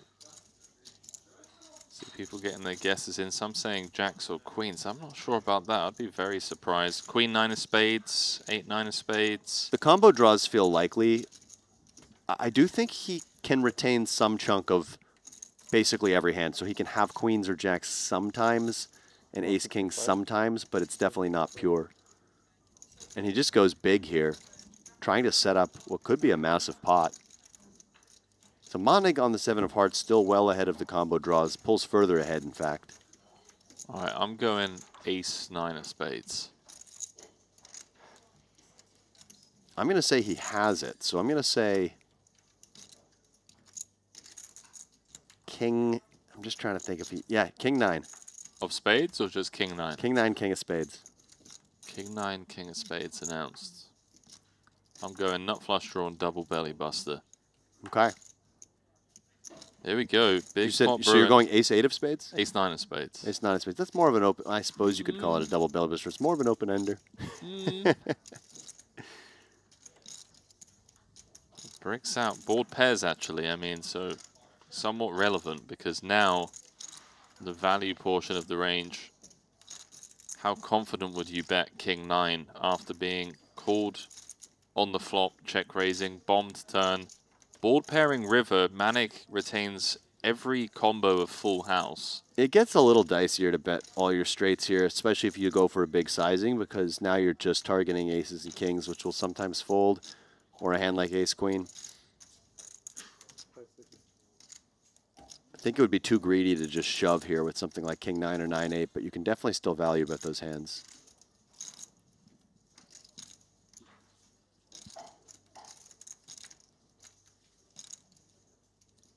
If he does bet big, Danilo's saying that he did indeed flat one of those pocket pairs, something like jacks, pocket tens. I just don't see a world in which queen 10, jack 10 is check raising flop. I don't think those hands are either. I agree with that. All right, my last guess is pocket tens. He's got 4 of a kind, guys. So Kilbane has just pivoted from the draw to the value bet. Maybe because you think the draw wouldn't have followed through on this river? I don't think the draw would have followed through. I think having ace 9 of spades is actually a pretty bad hand to have now. Yeah, and I no longer think king 9 either, given this action. I think this is 4 tens. Four tens announced. I know there's more combos of jacks and queens, but, well, at least of jacks, as Monik has a queen. See what Manik thinks about this. He opened under the gun, only Danilo called. Flop went check raise against bet 20k to 80k. Turn, barrel of 165,000, and now Danilo going big again on the river, nearly full pot. Yeah, and I think Monik can probably just lay this one down, given he's towards the bottom of his range. He would have some hands like nut flush draws that are worse than this, but he gets here with plenty of stronger hands. Plenty of ace-king, can still have a bunch of full houses.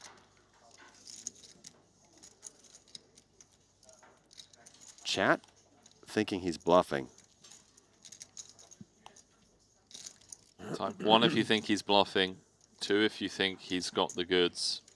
The goods being ace-king plus. I'd be shocked if he has 8-9 here. Four Or of a king kind. 9. And you've got him on a full? I got him on quads as well, I think. You've got him on quads as well, Yeah, right. pocket jacks, pocket tens. We're aligned in the booth. I'm just struggling to find bluffs, man.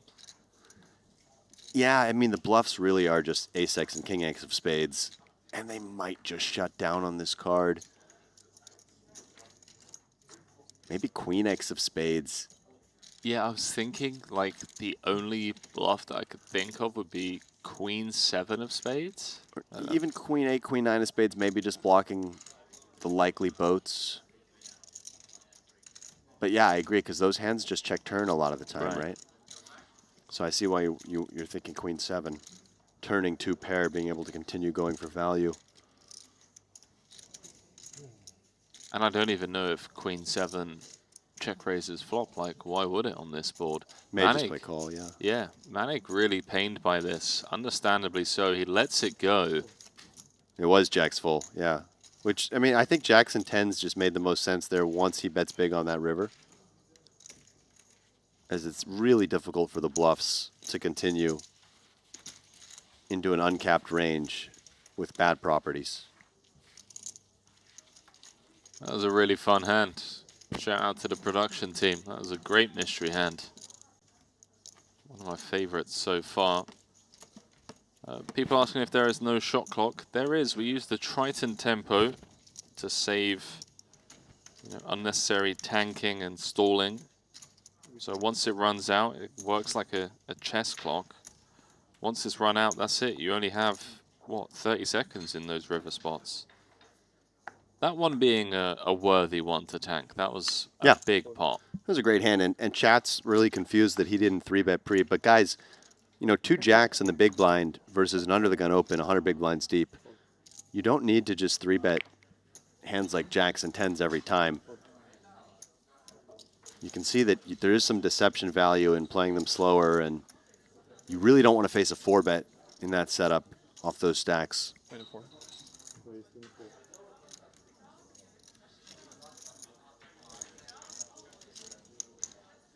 Down to 73.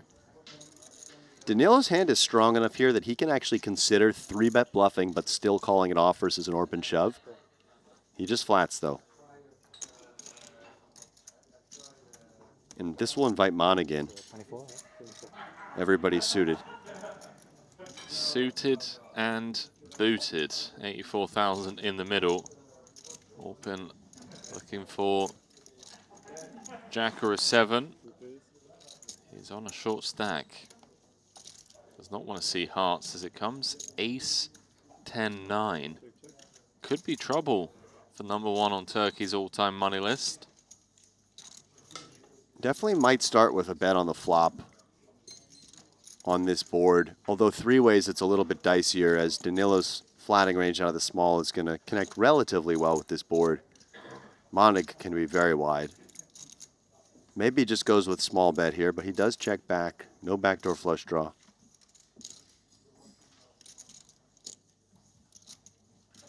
Slimmer of hope here for Monig as he picks up that disguised wheel gutter ball.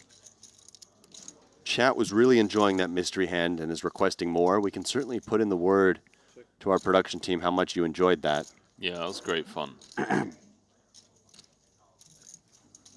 We also enjoy it in the booth. Keeps us active.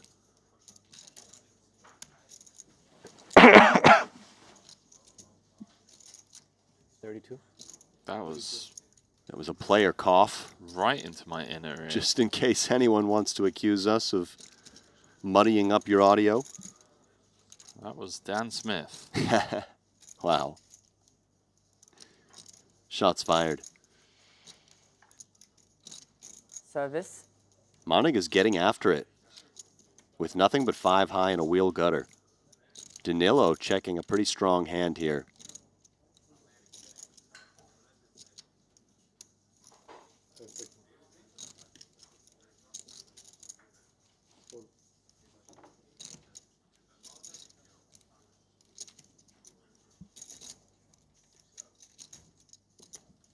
Danilo won't be folding. That much we know. Question is if he wants to check raise and deny some equity, especially if he doesn't give Manig any ace, any pairs of aces out of the big. But he's just going to call. I think check raising just seems very unnecessary. Yeah, I agree with that. You're quite deep also, and you don't have a hand that really has a lot of rivers it loves. So does Manig follow through attacking hands like Queen Jack, King Jack, King Queen? I think he does follow through. Like those hands that you mentioned can all fold. There's also spade draws to think about. Basically, Manig unblocks most of the likely draws as he has the least likely type of draw for Danilo to have. So he actually has reasonable properties to keep bluffing here.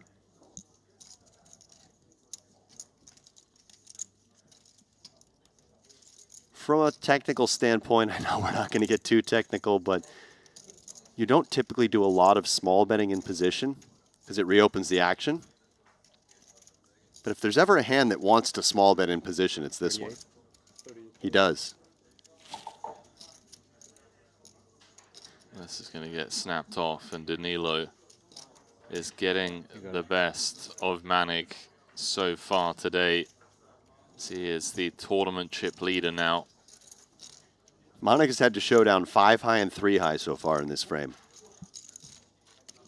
But still has picked up chips, I believe. 7-11. Thank you.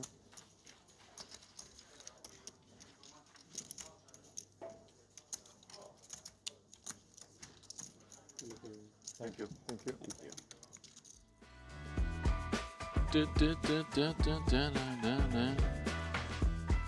17 minutes left before we head on break. Quick dealer change here. If you want to join us in Jeju, you have an opportunity to win a free seat, a 25k seat, plus a package, including business class flights, hotel, by getting involved in a free roll over on CoinPoker. Head on over to tritonfreeroll.com, use code Triton. And best of luck. I would love to see someone come up to me in Jeju and say, hey mate, won the free roll, here I am. Best of luck, everyone. It'd be fun to get them on a feature table.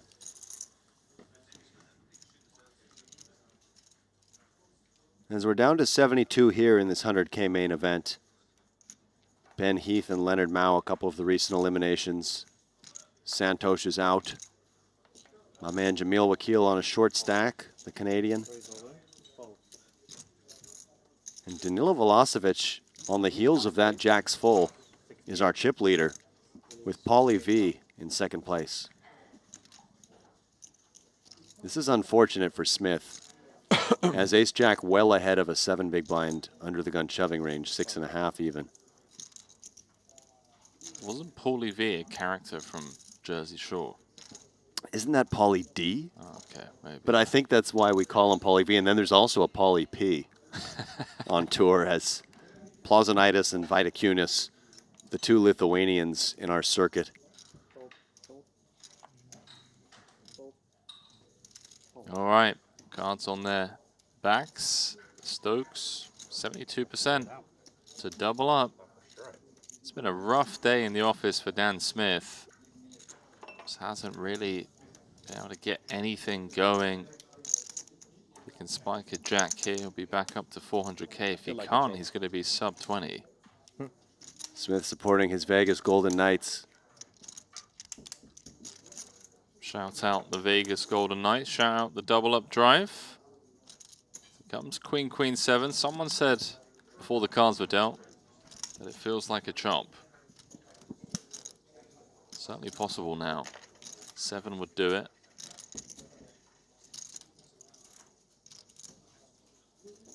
Four would do it, yeah.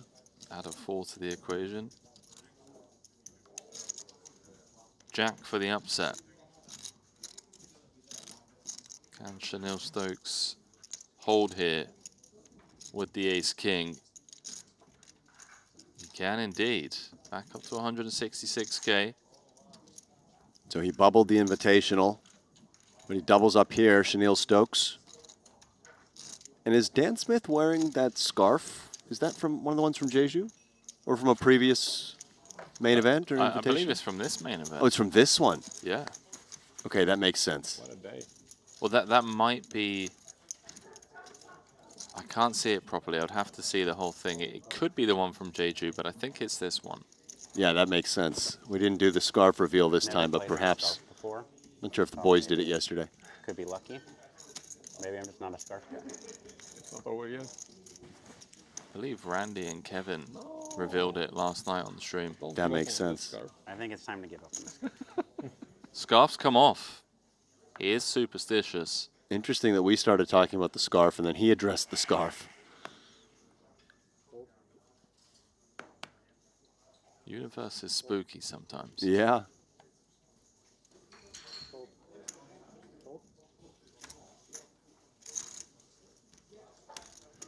King Queen for Manic on the button. Easiest open of his life. 24. 24,000.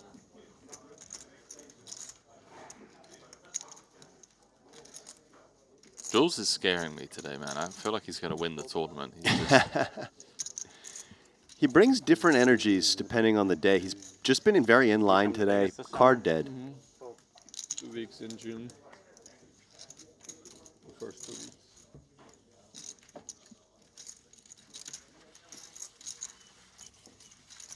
raise and take it. Where do you stay when you go? This time I'll stay at the Airbnb. First time. Whereabouts? Spring Valley? Shout out Spring Valley. That's where I stay, also in Vegas.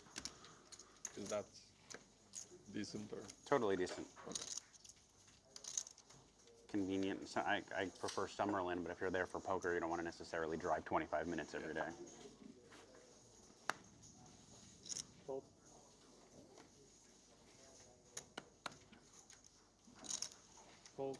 Shout out the Valley. Yeah, Spring Valley is definitely a convenient area to stay if you're coming to Vegas for poker and you don't want to stay on strip. Do you like ramen? Jules, a couple of tens. Not the person, the food. The food. Yeah, sure. Have you heard of Ramen Boys in Vegas? Might. I remember you talking about it. I absolutely love it. Yeah. Is that in Spring Valley or not? Chinatown. Arsene is going to defend. He's on a short stack. Needs to spike a king. 200. No king on that flop. Jules with the overpair to the 8-7 deuce. Probably no trouble for Parson in either. Jules bet big on a board similar to this earlier. Let's see if he continues with that plan. They have a shaved ice dessert, and they're like, oh yeah, we import the ice from this mountain in Japan. And I'm like, this is crazy. It's like a big, beautiful sculpture, you know, it's delicious. Like, wow. Seabed just takes it down. Let me see where it is.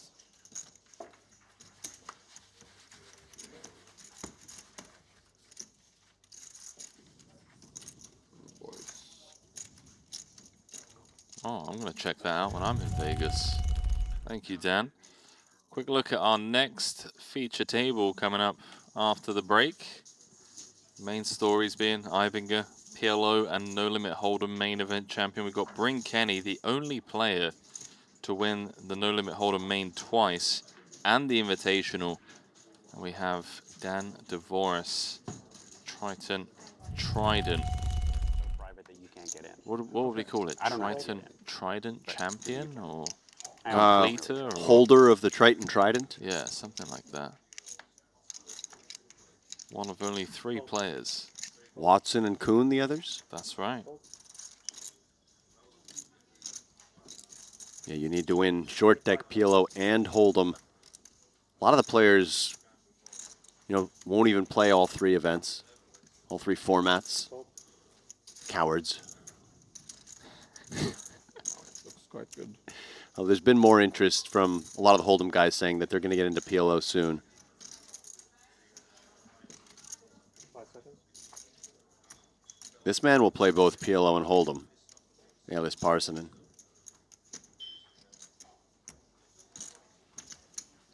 Raise all in. He just moves in. He feels Dickerson is opening wide enough that A6 offsuit's enough hand here, and I don't see Dickerson folding this one. Here we go. Jules off to a great start so far today. If he can just hold here, he's going to be playing close to 700k. He's on quite the spin up. I believe at the feature table when we started had only 11 blinds. He was the obvious short stack. This has come Queen 10-6. Things are looking pretty bleak for Parsonen.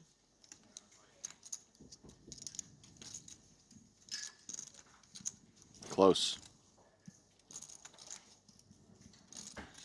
6 and a 6 only. Otherwise, we're going to lose the Finnish superstar. So he goes for the D mic. He knows how grim this is.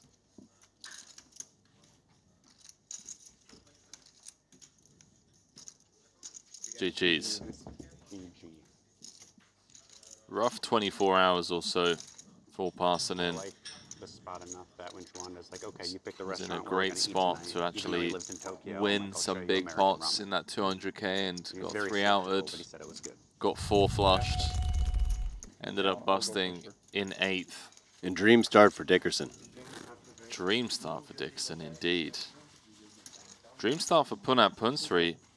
He started the day with just 330k. He is now second in chips, playing 1.45 million. Looking at all the pictures.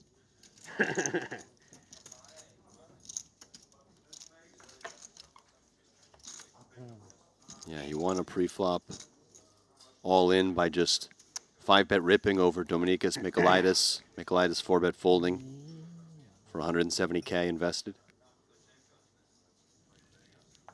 Just chipping up slowly is Punat. 69 remain. 27 will make money. And 1 will be crowned our main event champion. 3.5 million, the trophy, the watch, the title, bragging rights, all of that on the line. 80. Raise 80,000. Oh, Jules with chips now. Jules with chips is fun to watch, isn't he? Now he's like, okay, I can activate. And should just work against Monig's hand. Basically, the stone bottom of his hijack opening range.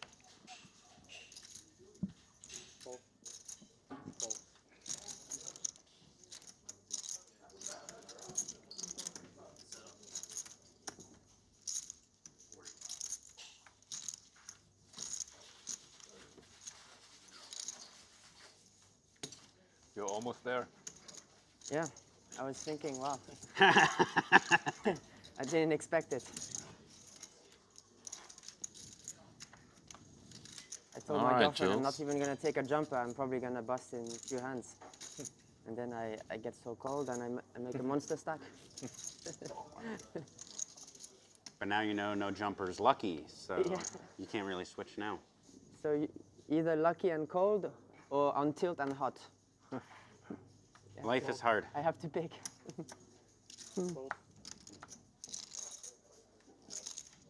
Mostly I'm hot in poker room. Yeah. Smith's ace-8 can just consider moving in here. May just elect to play it as a min-raise. 5 seconds.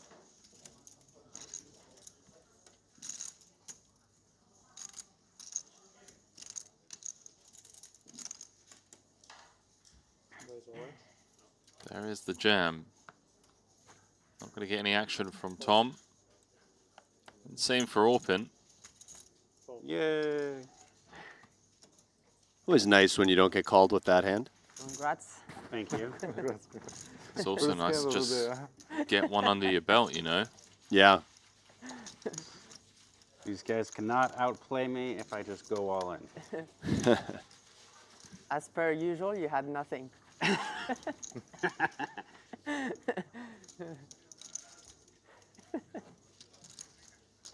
Even if it's ace king. Doesn't matter. Elsewhere in the room, Hannah Sheshka out. Frederic Delval also out. They're dropping like flies again. I'm so surprised at how quickly players are busting. I mean, we've already lost almost a third of the field. 24. Raise 24,000. Don't do it, Jules. Come on. Skip a beat. Take a day off. 5 seconds. He loves the 7-deuce, doesn't he? Play some cash 75? games maybe, where I that's knew a it. bonus. 5,000. I knew it. I just knew he was going to do it. He had that look.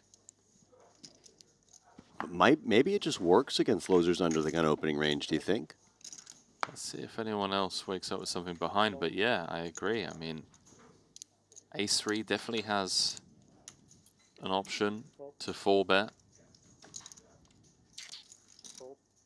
Fold.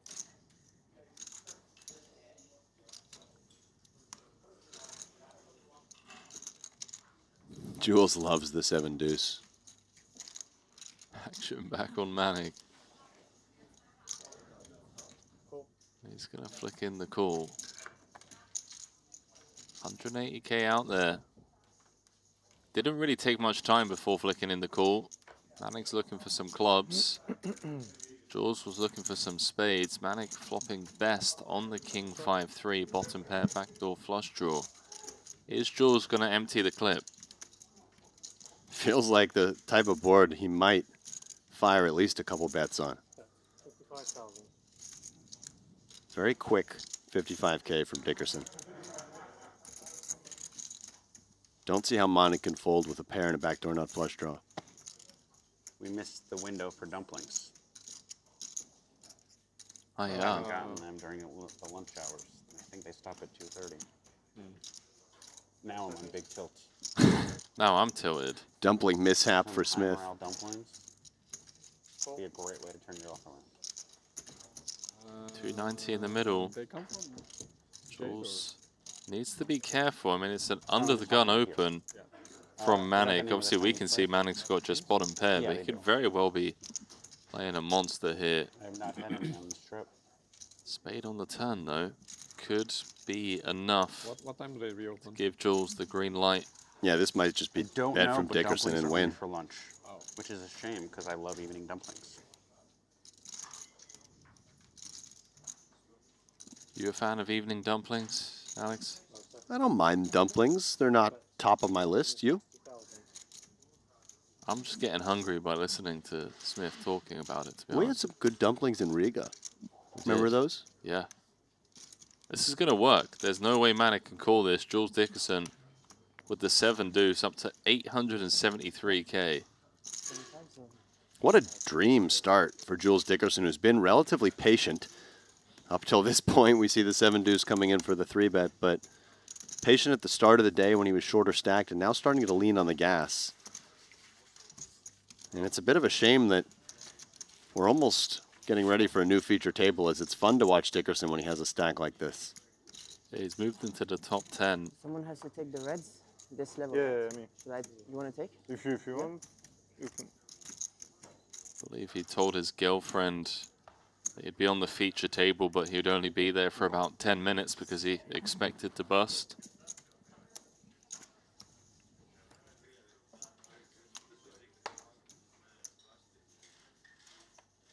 Kong Fam now the man at the top of the board. Slim lead over Velocevic and Punsri. Go on, Kong. It's the King Kong.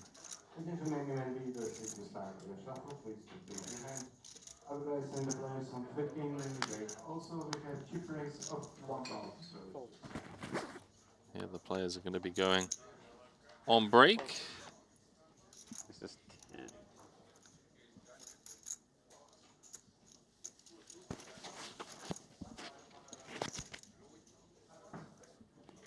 It's round to open on the button. 10 bigs, 10.5, Queen 8.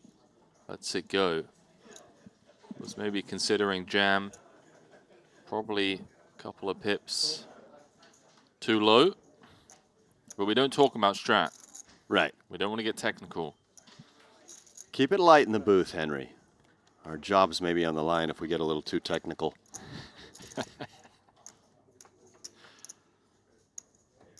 Damn you, Kevin Rabichel. King Jack 8. Danilo with an inside straight draw. A bet here would get it done. There is a stab and a snap fold from Manig. So, heading into our first break of the day, it's 64 players going into that break as Artur Martirosyan is eliminated by Ibinger. John Brooks eliminated by Wang Ye. Javid Ismailov recently losing half of his stack. And it is Kong Fam. Sorry, apologies. Danilo now overtaking Kong Fam by a third of a big blind on the overall leaderboard. We've lost almost a third of the field already. Started the day with 90 players. We're down to 64 with 27 places paid in this one. As we welcome you back to the break desk, Alex Livingston alongside myself, Henry Kilbane. Pretty chill first frame, if I'm being honest. Yeah, it wasn't a ton of super big pots being played. That mystery hand that Velocevic won was probably the highlight of that frame. Absolutely, yeah, that was by far my favorite mystery hand of the tournament series so far. Dan Smith unable to really get anything going. Orpin losing that big pot, pocket nines against aces. But it is Danilo Velocevic who's just been running away with it. He's top of the leaderboard as we head into our first break. We'll see you in about 15 minutes time. CoinPoker and Triton are teaming up to give anyone a chance to win a $25,000 seat to the next Triton SHRS Series in Jeju. All you have to do is sign up to CoinPoker using code Triton, play the qualifiers, and the winner is gonna win an all expenses paid trip and a $25,000 buy-in for the next Triton SHRS Series. Hopefully, I see you in September.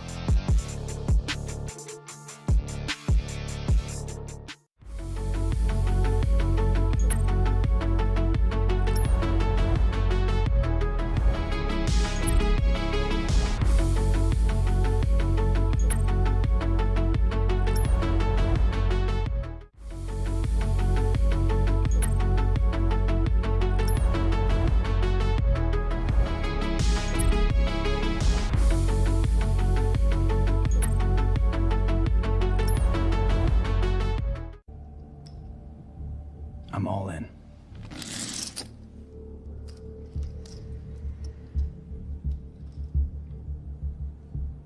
Call.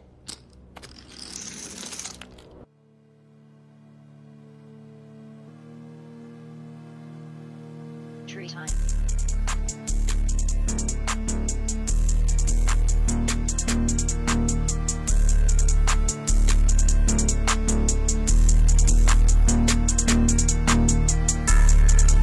Most trading happens at a desk. Yours doesn't have to. Jupiter Mobile is the best crypto app ever built.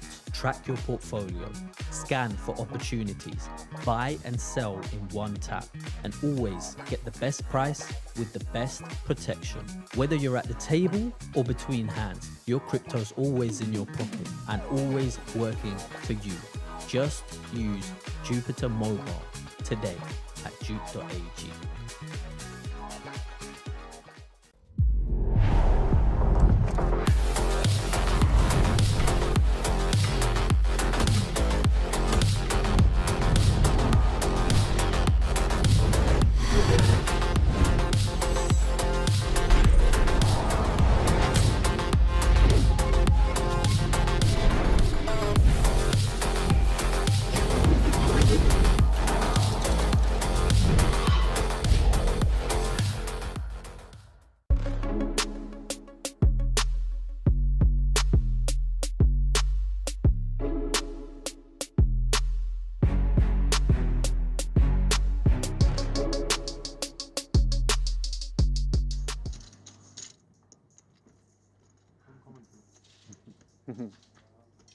Ace Queen's not been so lucky for me this tournament series.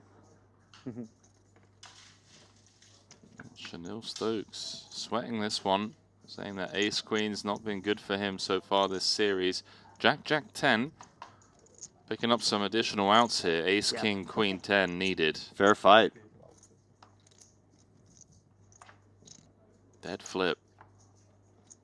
Wow, even more outs. So any big card basically, 8, 9, 10, Queen, King, Ace. Can Jules hold? Wow. Yeah. Just too many outs, dude. That was a sweaty one. Very rarely is the made hand only 55% to win and hold them on the turn. Yeah. How you did? Pure bubble. Feature table last night. Involved in some fun hands. Managed to bag more than 2 times starting stack. It's quite small country. I think so. Yeah. Base 20,000? I don't know, but I would guess 8 to 10 million maybe. Yeah, I would guess this similar, between 6 and 10. 20,000. But we can ask who knows. See if Smith wants to get involved here from the button versus Loser's early open. 5 seconds. Not mandatory. But he will. These hands are just so nice looking, aren't they? Always hate when I get down to 20 or 25 bigs Right. and I'm forced to fold them in a lot of situations.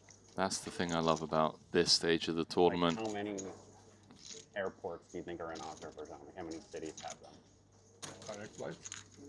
Like, how many different, do you think 2 airports? In Azerbaijan? Yeah. In Azerbaijan. Yes. Ace Queen Deuce, top 2 for Manik. Maybe 2? Absolutely 2 nothing like public? Yeah, for Smith. Does have some cool backdoor draws. I don't know if he's going to be seeing a turn though. 18. Seems unlikely, though the price very good. Smith position still.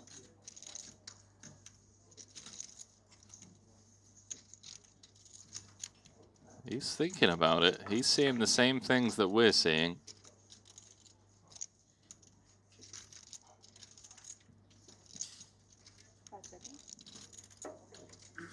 What a legend Smith is as well. We talk about longevity in the game. He was there in some of the biggest buy-in tournaments, some of the biggest final tables of the last couple of decades. Turns a 10. Not the card he was looking for. It's a bit of an ambitious peel for Smith on the flop. Backdoor flush draw. Some unlikely backdoor straight draws. Now he's made a pair of 10s, and I would expect Loser to just continue with a big bet here. So many 1 pair plus draw hands that Smith can have. Yeah, unblocking diamonds as well. Just want to go big. No, he's going to check it over. Giving Plus some, 1. Yeah, giving a bit of rope to the American.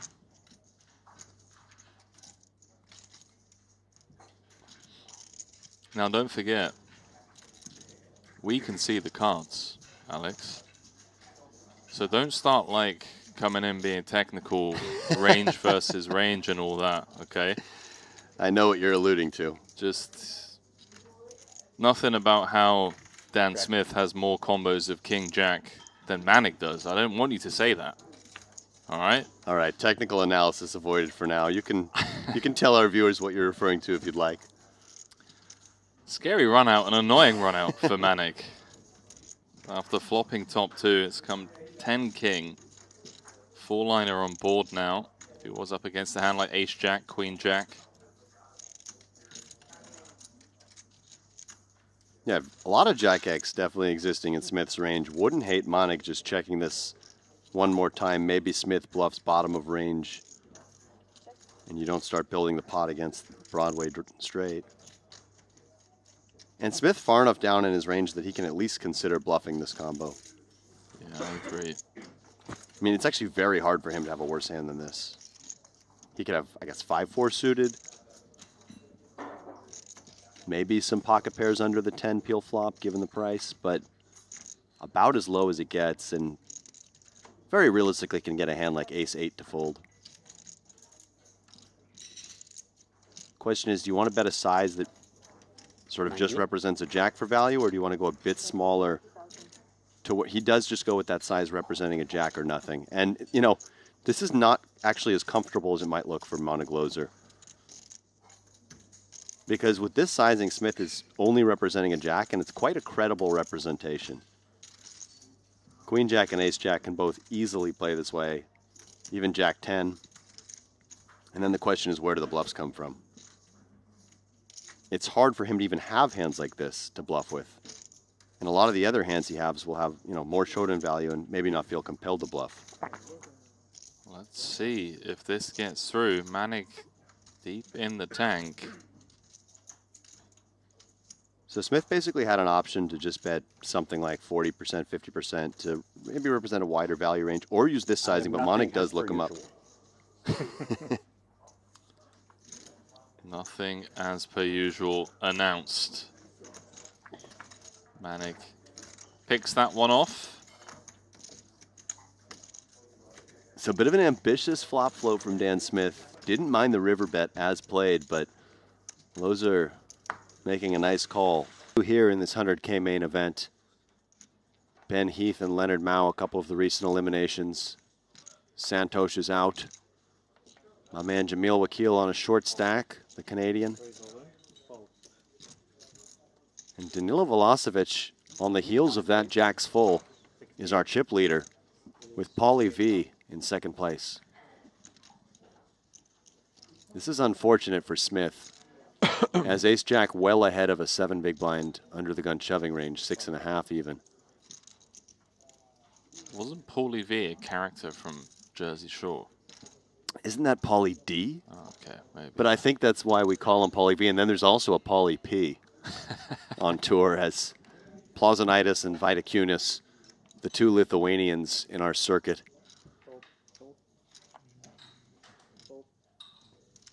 All right, cards on their backs. Stokes, 72% to double up. It's been a rough day in the office for Dan Smith. Just hasn't really been able to get anything going. If he can spike a jack here, he'll be back up to 400K. If he can't, he's going to be sub 20. Smith supporting his Vegas Golden Knights. Shout out the Vegas Golden Knights. Shout out the double up drive. Here comes Queen, Queen 7. Someone said before the cards were dealt that it feels like a chop. Certainly possible now. 7 would do it.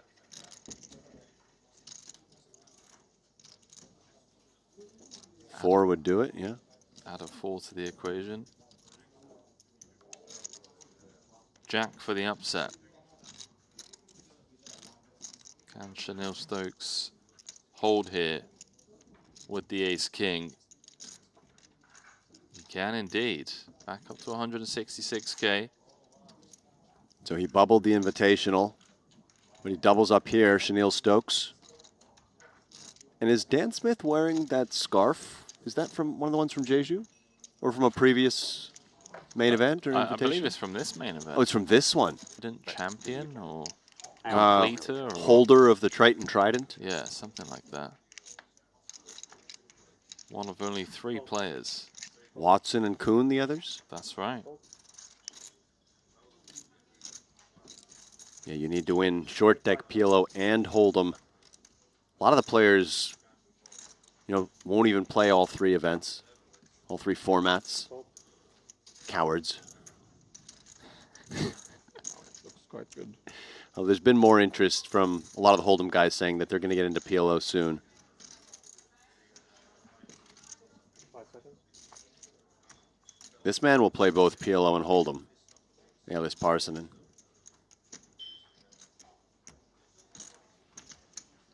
Raise all in. He just moves in. He feels Dickerson is opening wide enough that ace-6 offsuit's enough hand here, and I don't see Dickerson folding this one. Here we go. Jules off to a great start so far today. If he can just hold here, he's going to be playing close to 700k. He's on quite the spin up. I believe at the feature table when we started had only 11 blinds. He was the obvious short stack. This has come Queen 10-6. Things are looking pretty bleak for Parsonen.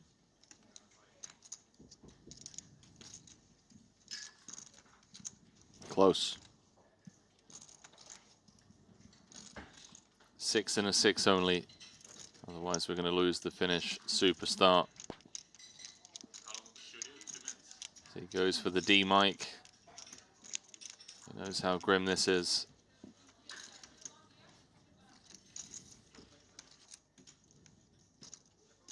GG's.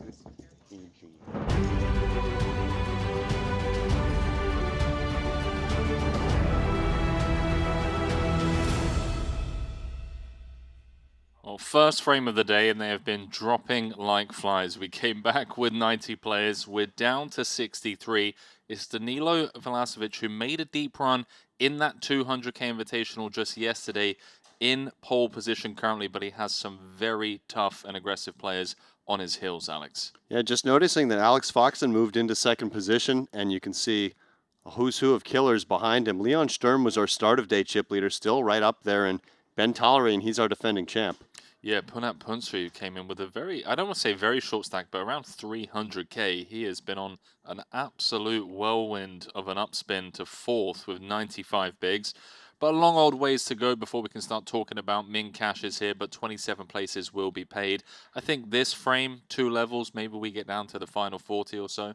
Yeah, I would think so, and we've got a really fun a feature table too, don't we? We do indeed. I know we've got some of our picks at the feature table, and when I say picks, I'm talking about the fantasy, of course. Let's take a look at some of the graphics in terms of top 10 player picks. Does it surprise you, Adrian Mateos up on top there? Yeah, not shocking at all that fresh off of taking down that Invitational, he's the most picked, both the most picked player and the most picked captain pick, and look at that list of killers just on the board there.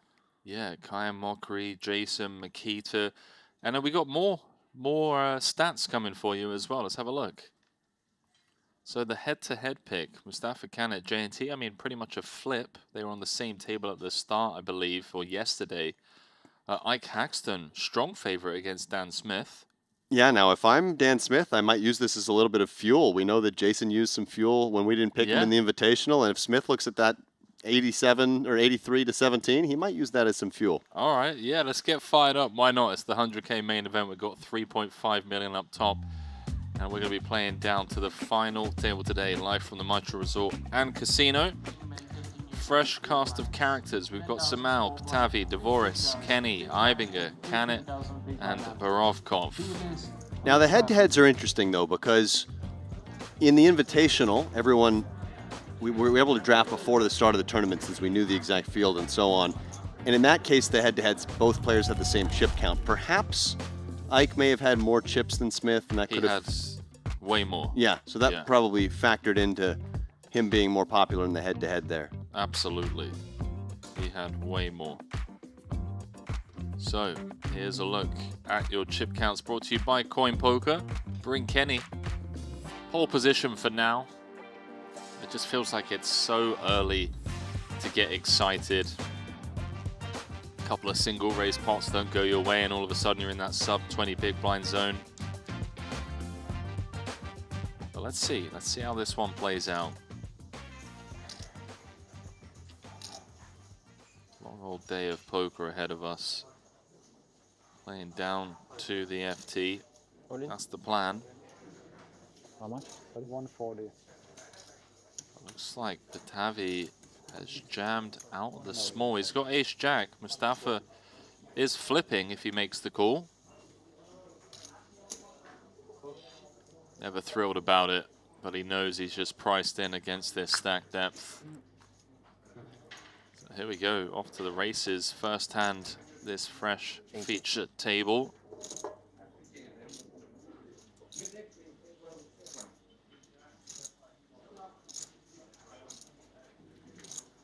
Batavi's life on the line.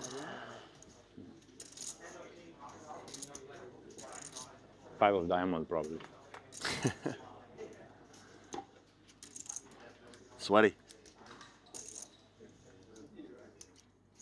Mustafa was calling for the 5 of diamonds window card.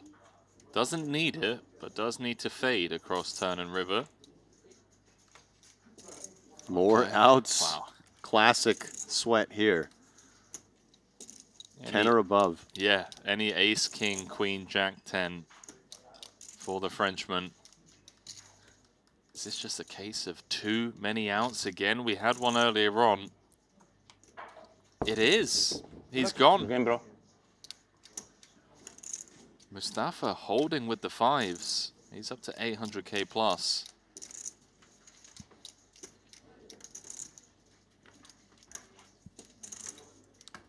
And just taking a look at this feature table, a couple of the players we have, Dvoris and Ibinger. Henry, between the two of them, 10 titles, nearly 50 million in cashes just here on the Triton circuit. That's ridiculous. 10 titles, ITM percentage of 33.5% for Dan, 26.8 for Matthias. Dvoris has 43 final tables and 209 total events played. How about their heads up played, by the way? Dan has been heads up 11 times, only got it across the finish line 4 occasions, 36.4%, whereas for Ibinger, he's reached heads up 7 times and he's got 6 titles, only losing 1 heads up match. Yeah, always a decent amount of variance in those heads up numbers, and you never know what the stacks were coming in, but nonetheless, 6 for 7 is a really impressive score and suggests that he knows how to close the deal when he gets close. Emilian was there.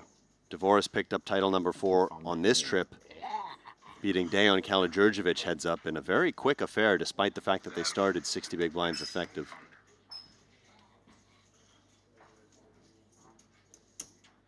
Queen 7 off for Dvoris. Slightly loose open, given he's covered by Samao in the big blind. Long time. Great to see you. You too. Congratulations on the win. Thank you. They wanted to showcase like wear their models, so you know they had to bring you up, so they show the multiple styles of this gear.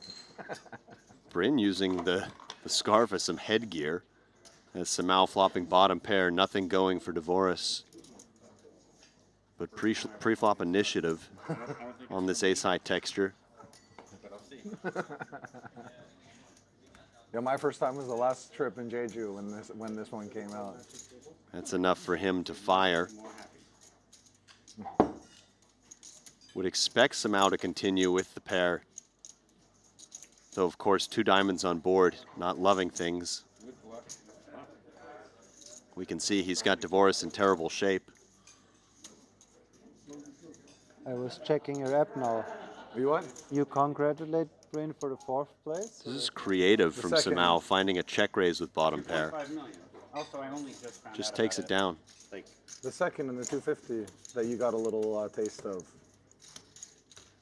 I don't get it. Oh, First I got fourth, but then I got second in the 250 and chopped heads up. It's like a win. We'll count that as a win for sure. Even though maybe Plus a I few started. weeks ago. Plus I started both FTs like last in chips, so fourth and chop heads up's pretty good result of like last in chips and last in chips.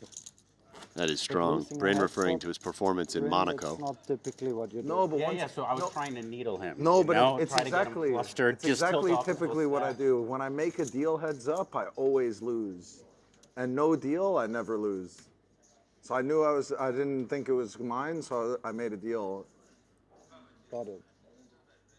I wasn't feeling like the win that one. I felt like second was my spot. He had his parents there and everything.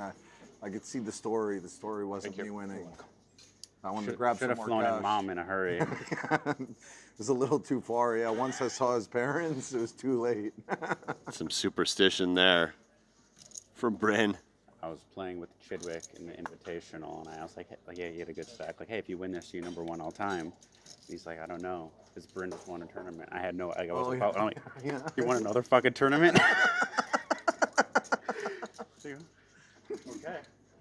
Yeah, before that tournament, for sure, it was good. Now it's probably close. Like, Win would have put it around the same. Ibinger not sporting his trademark win them orange, after dealing heads donning the up. maroon hoodie today. So I'm not, should I stop dealing now? Or you think if I stop making a deal, then I would start get second? It could just be for me. Like literally in Triton, I'm 100% of if I make a deal heads up, I lose, and no deal, I win. Like 12 for 12 or something. So you wouldn't take a small deal, like we'll just just like all or nothing. Yeah, exactly. All or nothing. I try to, let's take 100K off. You know, have some spending money, but then play for the rest. Actually, I did that one. Tim, when I got the heads up with Tim in like 2019, he didn't want to chop it all up, but it was like a lot. It was maybe like 1.5 we're playing for, and he wanted to keep like 500 on the table. I was like, all right, fine. Otherwise, yeah, it's either a deal at all or run it. We've got a really cool table here. Yeah, this is fun. We'll lay out as much as possible. Last time I made a deal in a big situation. There's a big like hand a couple going of times down. in like 10K's carry, like kind of insisted we make a deal. He's like, oh, I got to get home to the wife first. And I'm like, okay, sure, carry. But other than that, I like to play for the most part. Yeah. I've been lucky too that a lot of my big spots were like heads up versus a guy you're not going to ask for a deal for ever. Like heads up versus Talal in Invitational 250. Heads up versus like Malaysian guy in like Montenegro main or Monte Carlo main. When I got heads up in the Montenegro main, I was like 8-1 on Danny Peng. There's no deal to be made there. And then in you the had big chip lid? Yeah. And then in like the mill, I was just ready to run it, and then he came up to me and was like, you want to make a deal? And I had like 4-1. I'm like, oh, whatever, lock it up. Yeah, I think if you have the chip lead and mentally it's better to make a deal, right? Yeah. If you're the underdog, I mean, what's the point? Yeah. You don't secure anything. A lot of it too comes down to like, how's my roll looking at the time?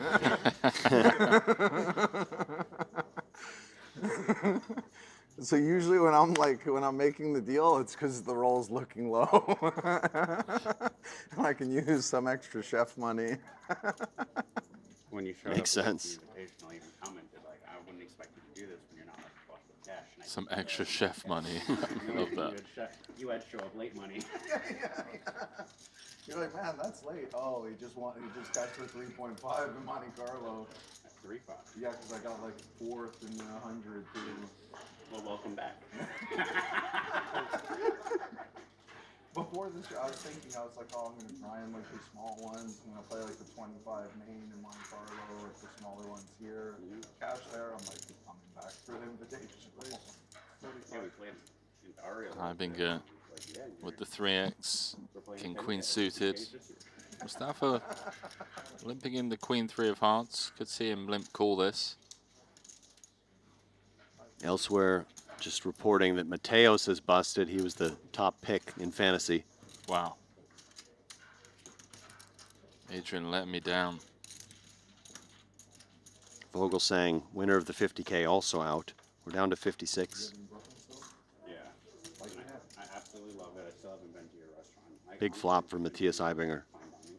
But as Knit has flopped 0. There aren't too many of them in the US. Maybe it's the best walkable city in the US. Definitely. Yeah. That's actually like pretty walkable, but not even a comparison. People talk about Boston being walkable. I've never been. I'm being from New Jersey. I wasn't gonna quite say Never it. been, not going. 2 overs, gut shot, flush draw. This hand's over and done with. Even if you don't have much of that, you're still just like. Dude, we've lost 8 players since we've been back. Like, how? Same rivalry ingrained. Crazy. Blinds up to 15K. What's our average stack looking like? Looks like about 48 bigs. So still very healthy. One thing I like about these main events. Don't see how Knit can continue here. 1 overcard, no club or spade in hand. Yeah. And then after PLO, there's 2 starting days of the 25. Scheiße. PLO. If you make a little run in that, then the 50K PLO is the day after, and then the PPC. So you might be there for 2 weeks. And then maybe I come back to the main, you know, and and the 50 at the end, which is the best high roller tournament of the trip. But my plan is to play very little. you don't believe me? So see you at the PPC. Someone offered to bet me That's such a fun event, the PPC. I was saying I was going to skip the main this year, and Yeah. I bet you 3K that you don't. You didn't take it out. Yeah. You're like, you want to bet 20? Even like a 6K, I'd Exactly. feel great about. 3K is a really sharp number. Yeah. 3K would get you good. Amazing value bet. You'd wind up paying 3K and feel like a fish. Might even pay 3K and make 10 million. I think That'd be a good plan. I was going to say not possible. Little possible. Little possible, yeah. Maybe 8 million. Pay 3K. You bring out the game in the main. Like if I was going to take 20 guys in the main and you're playing, I'd take you as one of them. Me too, little moose. Why, thank you. I mean, 20 is a lot of guys. Huh? Well, you're not that serious. There are some very serious ones out there. These guys On are day 5, I absolutely definitely don't loving have life. myself in the top 20, so With enough bets. maybe. Ivango with the 3 bet. Smith going to be forced out. The action's going to be back on Bryn with the decision.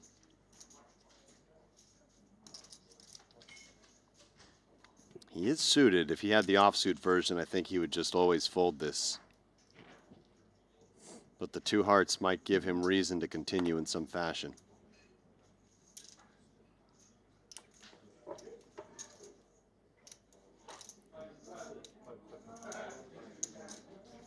He's going to play the rest of the hand in position as well. So it's a 3 bet from the small blind. Here we go, 240 in the middle. Saw some hearts folded already. Ace would do the trick. 7 of hearts window, but nothing else behind. This is all Ivango. And I do wonder if we're supposed to just play a bunch of jams here, or if we think that pocket pairs like 9s, 10s, jacks just rip it in pre, given that Ivango only has 22 bigs back. Yeah, I don't think I like jamming here with Ibanger's hand. Just feels like too much hand to me. I think we can afford to allow something like Bryn's hand to see 1 more card, so I think he can go small.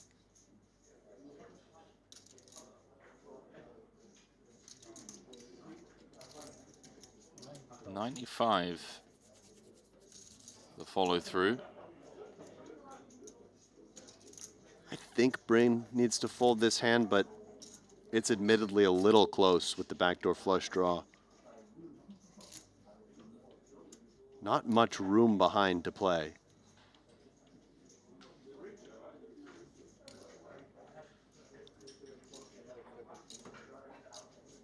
Gets really awkward. We pill this. There's 430 in the middle. Ivango with 240 back. Why you laugh? He just decided a little too much equity. He's going to stack off if he turns an ace, a jack, or a heart. That is none of those cards. And now for Eibinger, just moving in makes sense. Plenty of pairs that also have a straight draw to go with them. Hands like pocket eights, pocket nines if they didn't shove pre, which I don't think they would by any means at all the time. Maybe some 7-8 suited. Maybe some ace-10 of clubs. Right now, 10 twice. Well, kudos to Eibinger because it feels like he's extracted the absolute maximum here. All in. He does just move in, and really I don't see how Bryn could call here. He'd have to, yeah, he folds quickly. He doesn't even consider it.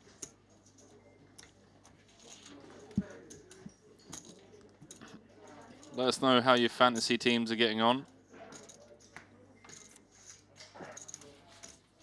Highly recommend getting the Triton I have to go back to the previous conversation Poker Plus app open. If somebody asks you for a deal and you say no, don't you believe in karma? Wouldn't it typically be bad karma? You are the That's person. why saying like no? I snap accepted it in a million when they asked me for the deal. It felt like I had to do also it. you bet your entire net worth on a tournament. It was probably a pretty good Well, I situation. was already scooping a lot from the side bets too. So no, definitely. It was a very good situation, and I snapped it. Shout out Nacer92 in chat says, out of all the 3 monitors I have running, my newborn can't keep his eyes off the cards. But it was like a little misleading. Shout out 'cause to I had that the newborn. print, like super high at the time also. So like I bet all in, but also had like good amount of money coming in every week. Sometimes backups. It wasn't like the usual, like where it was just like no backup, blast all in. Shout out Bryn Kenny, he really does just put it all on the line. Picked up 3.5 million in Monaco. And yeah, famously had his entire net worth invested into that £1 million Triton million. You're right. He came second in. One thing I like about Bryn is that he's just unapologetically himself. Yeah, I agree. That's a great way to put it. Same for Dan Smith as well, by the way. 2 just very authentic people.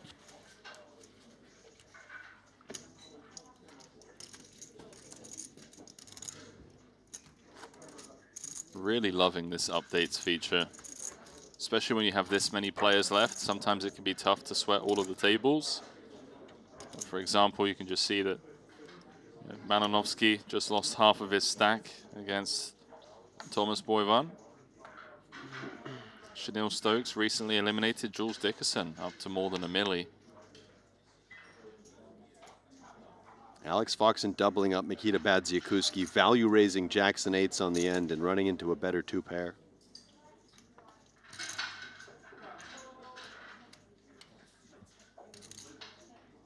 Yeah, if you don't have that Triton Poker Plus app, what are you doing? Absolute fishes. 20 years experience. I don't usually go back in. I'm like 1 in 10. Okay, but he was good. Thank you. Yeah. I could see, like, we used to move him. The old backhand fold.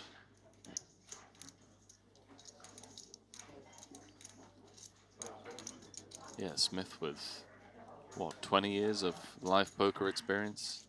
Must be getting close to that kind of benchmark. Yeah, he's been around forever. Bryn may play limp call here.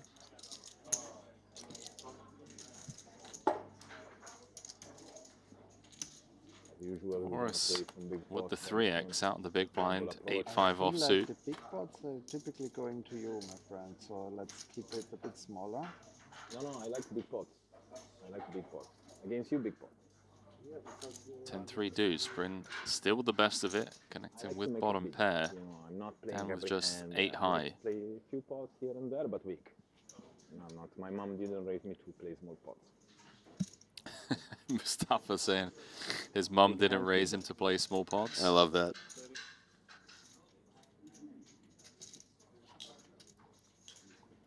I did the opposite of what the field Everybody wants to play small pots. I want to play big pots.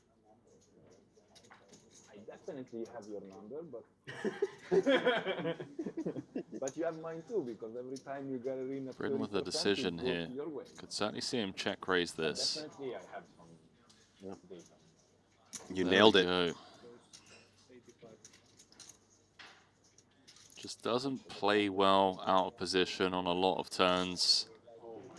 Not much visibility and playability, so just trying to figure out where he is right here, right now, taking it down. The bubble started, I had 500K.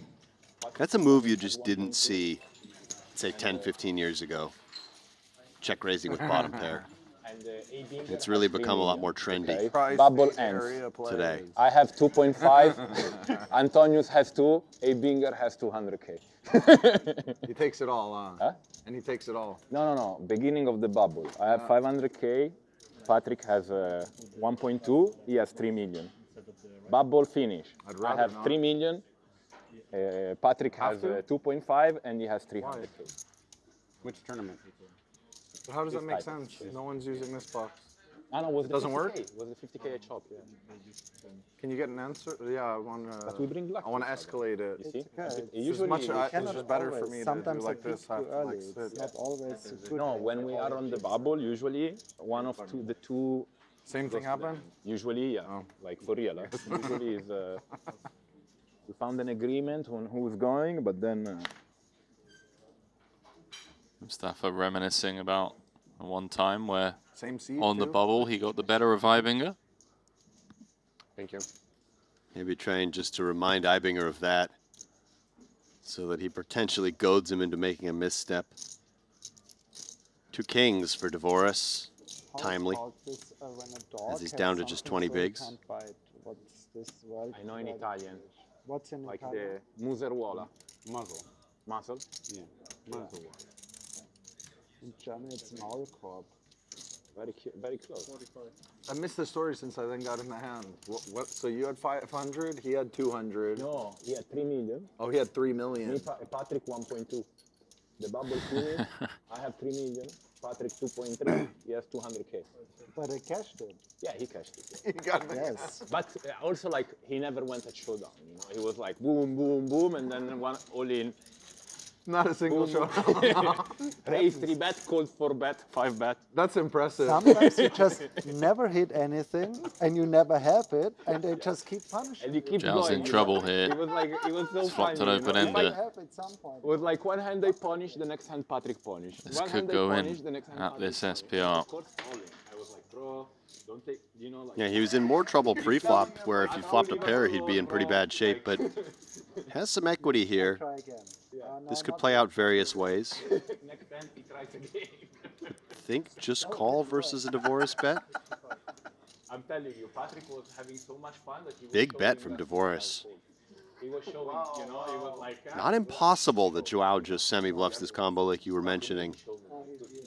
Do you think there's more incentive now against this size, just in case Dan does have like a one and done type combo? Yeah, there is some for sure. It's a lot of chips out there to take down if you can get him to fold. Keep it slow over here. He's never drawing dead. Just a function, though, of how many bet folds does Dvoris have for that size? I don't know. 2, 3, 5 out there. 7 of clubs. Pairs the board on the turn. Dan now an 82% favorite. Just needs to fade a jack or a 6.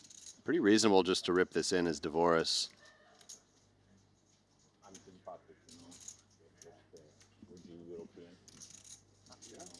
And then somehow, I guess, just has to fold because the price won't be quite good enough with his draw. But the idea behind rip would be that Dan can still have some straight draws and just forces a lot of indifference from a hand like a 10x. We are complimentary. I talk, he looks. I promise you, our combination and Patrick. I don't think Samao can call. The price just not quite good enough.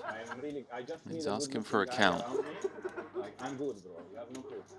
I made a disaster in my life. He may feel the queen isn't out, Dario though, was hanging out with Dario in addition to the first. 6 or the jack. He was like, your beauty. It was perfect. Like, he didn't speak one word of English. So I love Bryn's laugh. Man. Bryn and Mustafa are just cackling while Joao Samao is a big decision. After, in the beginning, it's easy if you are with Dario. And then after 20 minutes, they were like, okay, this guy is funny, but why this guy doesn't call? And at the end of the night, I had a 100% score. 100%. I never, Joao does get away from it. He's like guaranteed to bring Dan's it in back the up door to and 30 then it's bigs. like- and then he doesn't. Then I have it, then I have it. Once you break that, then, Yeah. Perfect combo. Jules Dickerson in the top You 10 don't want now. a guy that speaks too good English, to be fair. Wow, what a comeback after coming into the day short. Yeah, because then Sturm back to the top. Quick dealer change. Gives us an opportunity to give a shout out to one of our partners of the series here. I wonder if Predict Lab could have had some sort of bet for the fans that have been using Predict Lab on how many decibels will bring Kenny reach at this feature table. He's been enjoying himself. Shout out Predict Lab. I'd highly recommend checking it out every day before the stream. Get off it what you want, Mustafa not the quietest man in the room either. That's a So good we've got a jovial table. But he doesn't dance.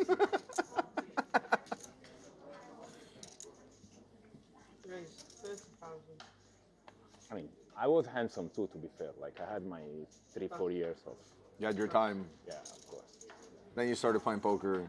No. Another game. No. If you see me before poker, that wasn't my time. Oh. That was not my time. I was throwing that. I was playing 7 deuce any position, bro. No. Then 4 years into poker, 5 years into that's where, That was your prime time. Prime time. Samao coming in with a light 3-bet here. And Alexei Borovkov has picked up ace-jack offsuit. Must feel that he's in bad shape against the value region of Samao. There's nothing he can do here, right? I mean, this is a +1 open, small blind 3-bet. Just don't see how you can put in chips here, unless you have a stone read. That would be the only way, yeah. He's out. But what about Ibinger? He's got position. Flatting is an option.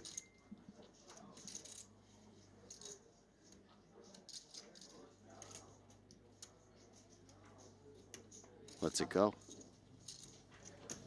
Somehow, well-timed aggression. 10%. Change one more. Goes through one time every 10, You got lucky there. Just because I don't raise fold against you ever doesn't mean it's the same against anyone. Yeah. Okay. I'm loving You this. got a point. This is so fun. Yeah. My hand His too ego makes him never My hand fold too was a against you. limp fold, but against you was a limp call / limp raise, On the flop was so close to check raise, and then I was like, whatever, let it go, This last one too, I was like, oh, can 3-bet this one? I'm like, oh, forget the ego, get out of here. Yeah, against you, I'm not folding. Yeah, I know. That's why I'm like, no.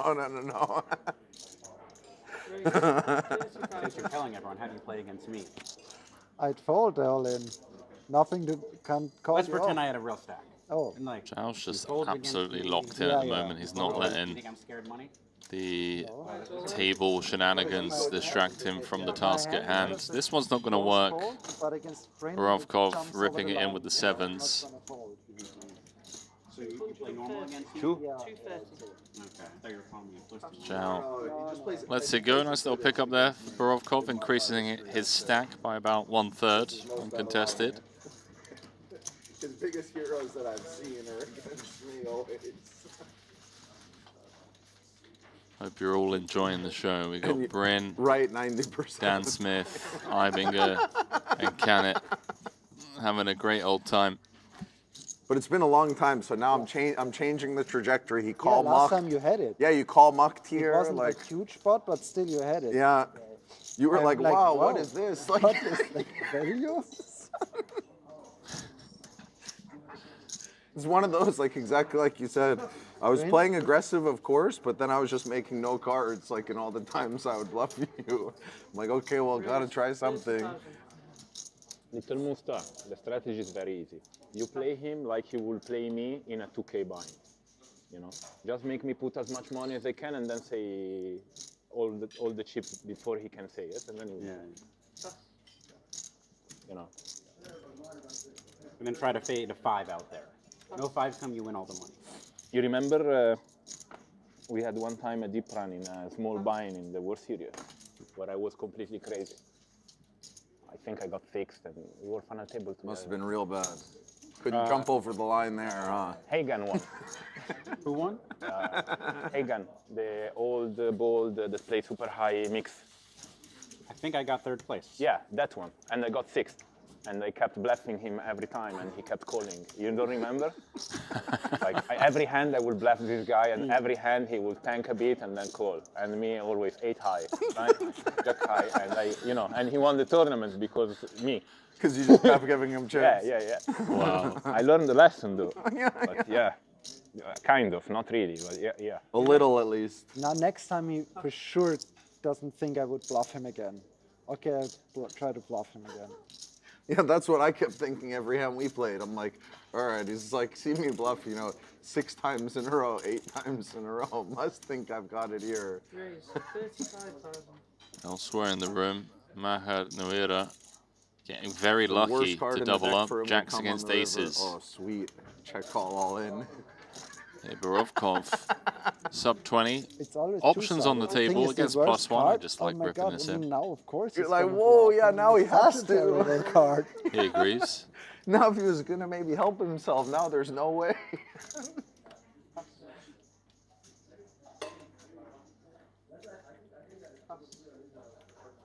This one just gonna get through, I guess.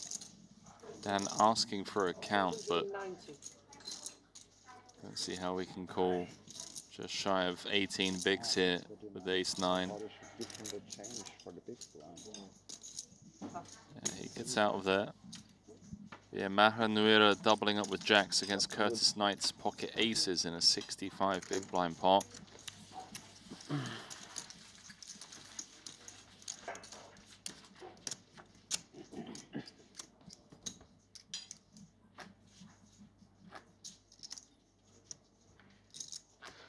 $52 players left. Came back with 90. Pretty ridiculous when you think we've only been live for the better part of 2.5 hours. Almost half the field gone. Expecting the pace of play to slow down towards the end of next level as we work towards that min cash of 159,000. 27 places paid in this one.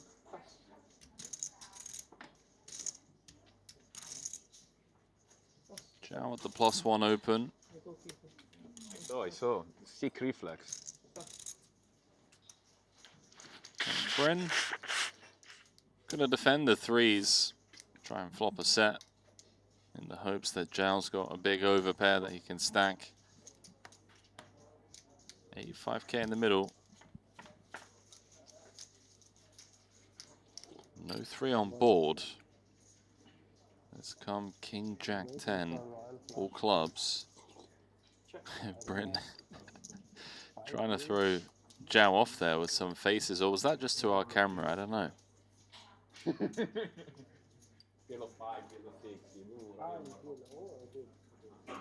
Zhao just making life simple. Flies out a C-bet.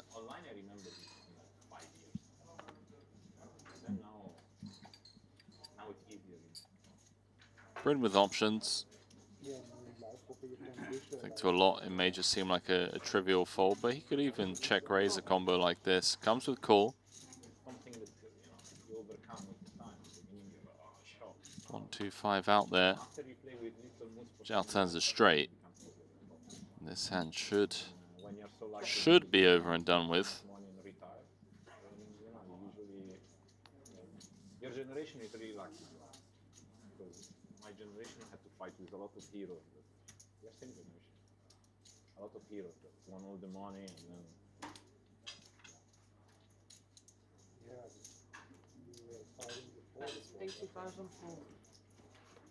Just going to take it down.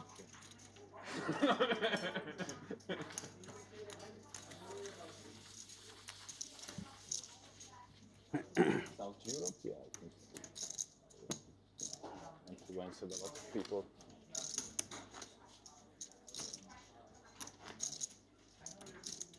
Two players left.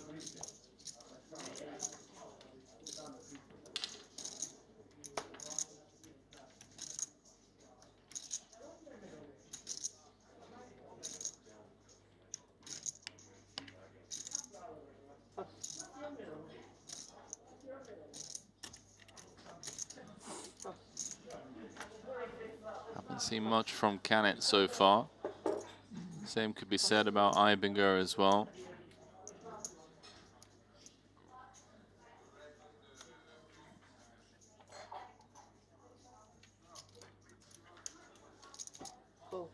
We're just going to limp in. Dan DeVoris has around 20 bigs, 24 bigs in the big blind. Queen 10 a potential limp jam. We've seen DeVoris get aggressive out of the big.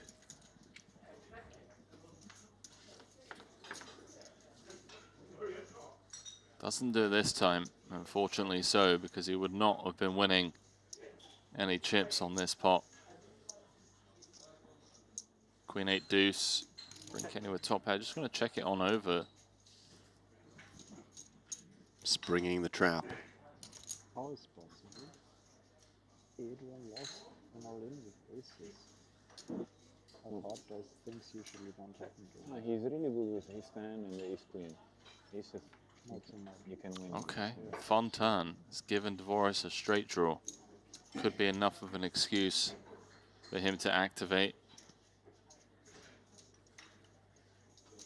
Some point you'd think Bryn wants to start putting additional chips in the pot, but he just defers a second time.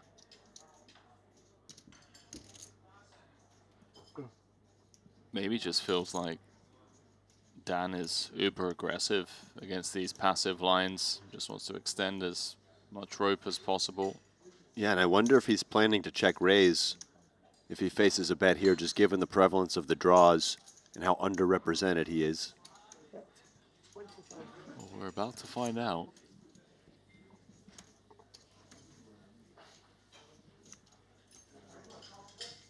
$70K. Could even go bigger. Clubs out there, an abundance of straight draws available. Just going to come with check call.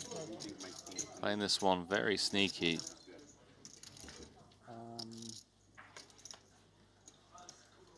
Dan's in trouble. I mean, he's rivered second pair. Likely feels he has the best hand now. Nothing negative, but it's a highly interesting hand because it can work as a bluff, maybe, or even as a value bet. Wouldn't expect Bryn to lead after checking thus far. Now the only question is, does DeVoris go for value? If he does, I think Bryn will just call. But it's at least a bit unclear with 9-6 kicker. He may feel that Bryn just has enough 8x and 5x hands that can pay.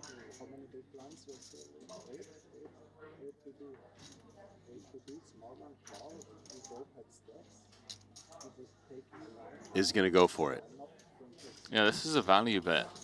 Absolutely. And an easy call from Bryn after playing the hand passively thus far. Bring Kenny up to 850K. Dan dropping below 20 bigs. Table 6, by the way, I'm looking over on the Triton Poker Plus app. Table 6 has 5 of the top 10 stacks at the table. Just millions of chips. Average stack right now is 764K. At that table alone, they have 3 million, 4.5 million, 6.8 million. They got 8 million chips. Table 6, yeah, so that was actually our first feature table, although the table has changed a little bit since then, as players like Vasca Boynikau now over there with big stacks. But yeah, very deep A lot of 80 big blind stacks and thereabouts on that one.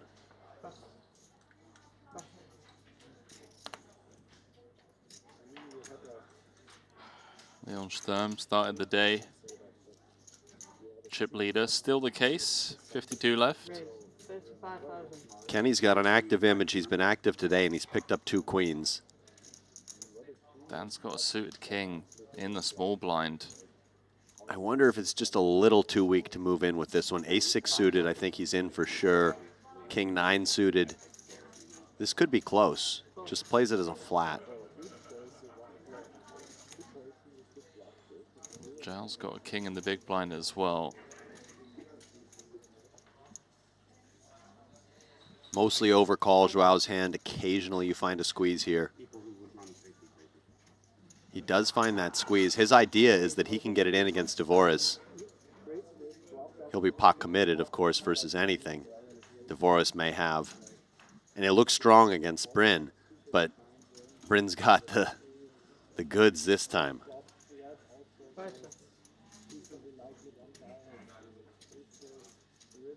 Kenny likely to click it back.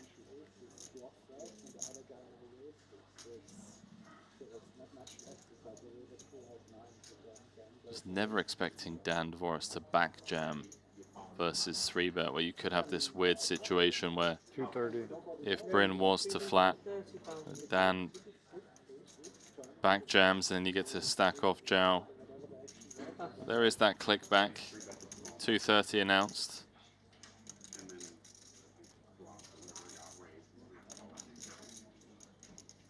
Annoying one for Dan. Would have liked to have tried to see a flop.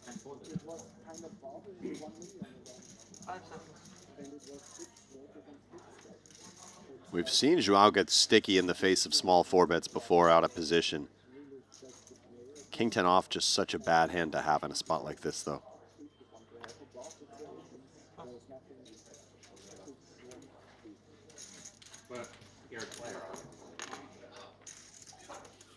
It's a great pickup for Bryn. Yeah, didn't even have to see a flop. Ben Tollerine's the new chip leader after eliminating Manic Lauser, who came into today with a pretty healthy stack, but just couldn't get anything going at our feature, could he? No, and Ben, the defending champion, the chip leader, was queens against ace-king against Loser. El Clasico. Ben holding on as the board came all undercards to his queens. In the tournament, you both had chips. It wasn't even that close to the money. Like, it was just, that was like super high. Raise 30,000.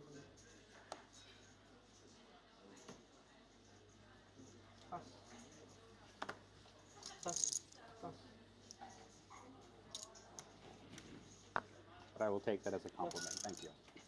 I bet you jack shit.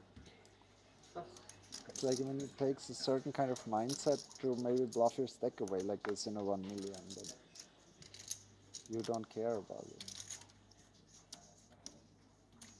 I played this $1,000 tournament. I think the spot is good. Borovkov doesn't love this offsuit ace in the big versus under the gun. No, 925. You're thinking. Or does he? I would never He call off activates. in a 1 million event. Using what could have been bottom of calling range pre-flop as a 3-bet bluff. What will Knit do? 5 seconds. Borovkov's just been so tight.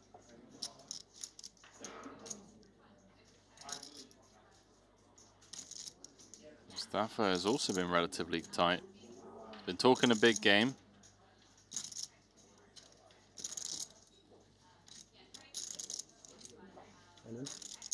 Oh, that's sick. Well done. Finds it. Well done. Shows the 5. Ace 5. Right in front of Borovkov.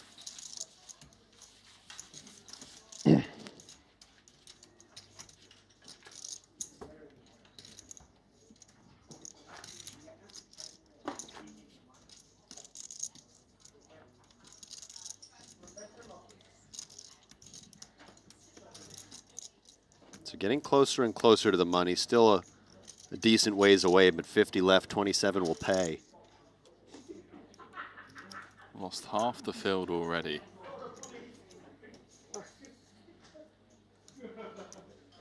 I mean, it's what, ITM 50% now? Less than that? So, did you have Yeah. it? Over half the remaining players will be in the money. Would rather not say. What if it comes up again? Raise 30,000. Snowmen for Joao, and this is trouble for Samao as he will be forced to call the inevitable end of Borovkov here. There's no upside in saying it. More often than not, you had it. Implosion imminent. Keep on guessing. Yeah, Zhao's been battling. He's been trying to make something happen. This is unfortunate. Button against small blind. Borovkov actually coming with a non-all-in off this stack depth. Interesting, because he had just 3-bet non-all-in one hand before. How much play? And now just trying to represent that he could be light once again. Ironically, Samao would have for sure called the shove, and there's some chance he just flats versus the 3-bet. I'm not sure, man. I think he just moves in still. If he feels there's any fold equity, it just depends how strong he perceives this 3-betting range to be. But yeah, getting any ace-x to fold, obviously a great result. This is what, 17 bigs? Small blind versus button, pocket eights, an absolute powerhouse. Definitely just a cooler for Joao Samao. There was also a...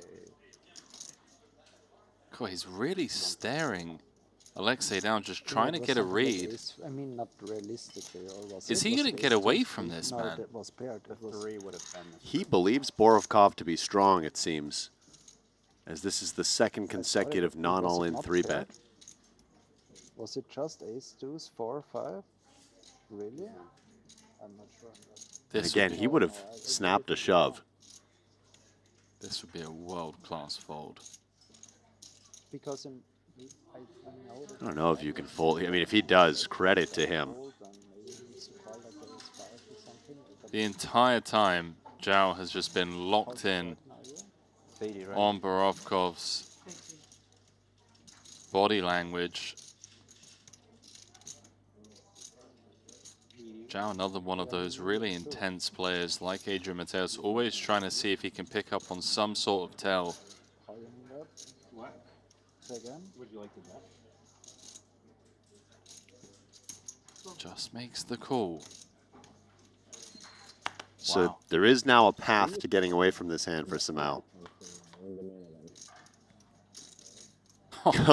Or just flop the snowman. Wow. No, we are in the same business. 8-3 deuce. Top set for Zhao. Just brutal for Borovkov. Darren for sure. Yeah, Darren for sure. Drawing to 1 out. Huh? Top 10 pick in the main, I would. Yeah, Darren for sure. Yeah, Darren. Sleeper, Isaac Barron. Tony Gregg? Yeah. Isaac's just like shows up once every 3 years and makes a run, and something always. Cruel and unusual punishment, He Henry. hasn't played anything in a long time, right? Or he played something? He played like the Aria 10K a few years ago. Won it for $1 million. Continuing for 45K. I mean, for Zhao, I don't even know. This is such an obscure hand at this point. How often do you see, 3-bet off of 17 bigs, small blind versus button, and at this SPR, Alexei, on this board texture makes so much sense, but looking to play 2 streets. When I came up with Darren, like Interesting card for Alexei. Does it save him?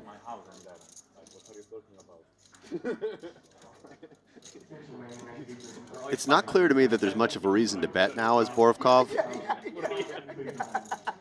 Hands like pocket 7s, pocket 5s, they're drawing pretty thin if they played this way. Find a few GTO guys who think that they're too good in the main. I feel like maybe we can just check evaluate, but then again, stack to pot ratio under 0.5. Just hard to get worse hands to call or better hands to fold if you do anything else. If you put any more chips in the pot. Okay, this is an option, just leaning on the fact that he still has an overall strong range. And maybe this is the path to getting 7s or 6s to put another few chips in the pot if there is one. To like play 2 serious. What a weird hand. Isaac like always brings this like a strong game. Does he like just not go broke now? Well, that's what I'm wondering. And does Samau ever raise the turn here? I don't think so. Yeah, just continues to call because spade backdoor flush not really worth protecting against. It's unlikely enough anyway. It all changes on the morning of too, if he's in the mood or not. I think he probably doesn't. It now seems almost impossible for Borovkov to get value on this card, right? Even a hand like King Queen of Spades has made queens on the end. Yeah, what do you beat? 9s and 10s. And those hands probably don't call the shove. So I think we just check evaluate. Maybe you could min bet. Weird hand. Just the way that it played out with Samau flatting pre because he had that read, I think, on Borovkov. And the run out coming in such a way that maybe Alexei just doesn't go broke here.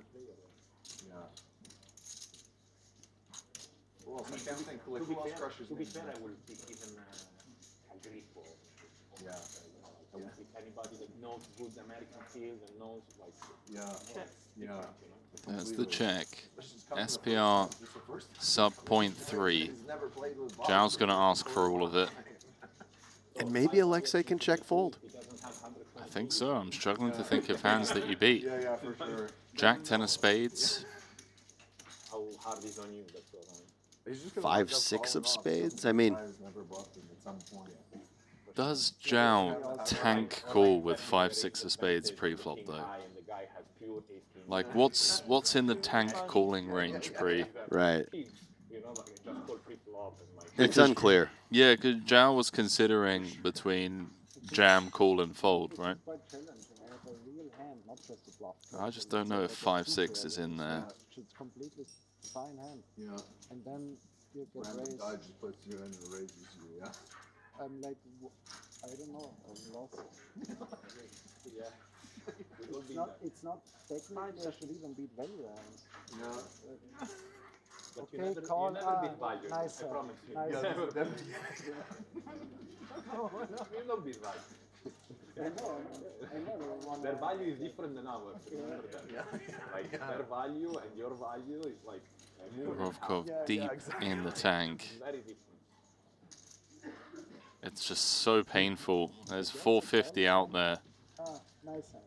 Even if you can find a couple of combos you can beat, it's really only a few, as you'd almost have to have spades to be unpaired, and there's not that many combos of spades that play this way. And then it's pretty easy to think of enough ace-X combos that Samau can have, even if you don't give him credit for having 8s. And I think all those ace-X just go for value here, as it looks a lot like Borovkov has something like kings, jacks, king, queen, just based on the bet check line he's taken. Yeah, he won't. PPC won't get him. The PPC won't get him, yeah. Oh, the PLOs don't get him. Yeah. No, I'm not staying for them. Just looking up at the clock. Seeing what he's working with. If he folds, he still has 6 bigs. Of course, the Triton has, I'm not sure. I mean, the Triton generally for me has priority, and then I just wanna take some sweet spots outside of it. Me too. And I'm staying till the 29th, and when does the first 25K start? On the 2nd of June? Yeah, it's like right away. Or you could get there like... Think long, think wrong. Yeah, that's maybe. That's what I'm doing. You do If he that? flicks it in, he's out the tournament. I think he's going to fold, Henry. Thoughts? I think he's talking himself into a call because of how much is out there. Just trying to find some bluff combos, I think. I know 5, 6 that you mentioned is probably in there for Zhao. I think he's sick enough. Yeah, it was a good price he was getting on the 3-bet in position, but yeah, I know this feeling, right? You feel in your heart like you shouldn't call, but then you think about the math of it, and then you just try to kind of find bluff combos, justify the call. Maybe you don't even bother finding the value combos and comparing the numbers. You just specifically look for the bluff combos. I still think he's going to find this fold. What do you think, chat? He's getting 4.5 to 1. He needs to be right 15% of the time. And if he can find a couple of those combos, Jack 10 of spades, King Jack of spades, 5 6 of spades, then we probably have enough combos to make the call. And there it is. He does. Zhao gets paid. Good game. Borovkov is out. And Henry, we have big news to report in terms of the tournament overall. We have a new big man at the top, captain of the show, and it's none other than Jules Dickerson. So Danilo Velocevic opened things up in the hijack. Dickerson had queen nine offsuit in the cutoff and 3-bet. Dickerson doing Dickerson things. Velocevic called, so already a 3-bet pot. Ace-8 tray, 2 spades and a club. Dickerson had the red queen 9. It went check, small bet from Dickerson, call from Velocevic with ace-jack. 4-10 in the middle now. Turn goes check, check on the 10 of diamonds. And then an offsuit jack completes the board. So it's ace-3, 8, 10, jack. King, queen would make the nuts, and Dickerson has the second nuts with queen 9. Now Velocevic springs into action, betting 3/4 pot. And Dickerson just moves all in for a 4x raise with the second nuts. Velocevic, I don't know if he tank called. I would assume he thought about it. He calls with top 2 pair. And he's out the tournament. Has Dickerson now almost at 3 million chips. So just a 200 big blind pot almost. And if only we'd seen that one play out while he was still at the feature table. I like to be attacked.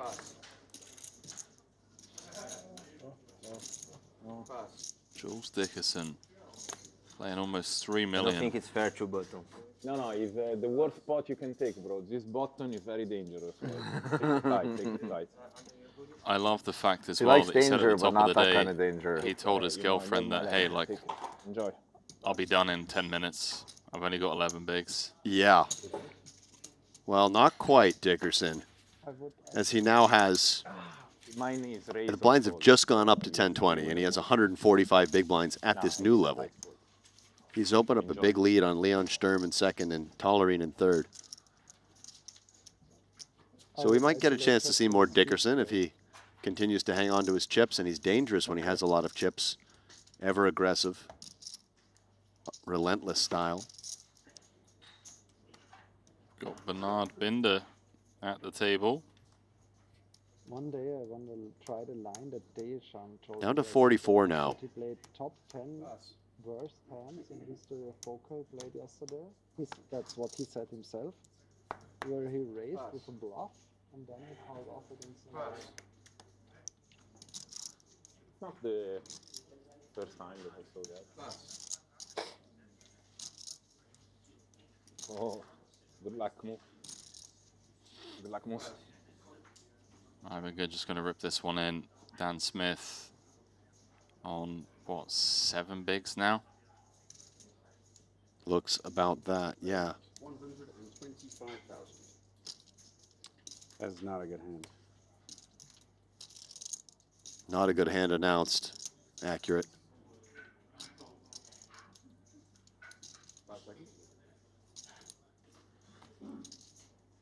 Let's it go. Smith going to need to spin up. I will take 5 change.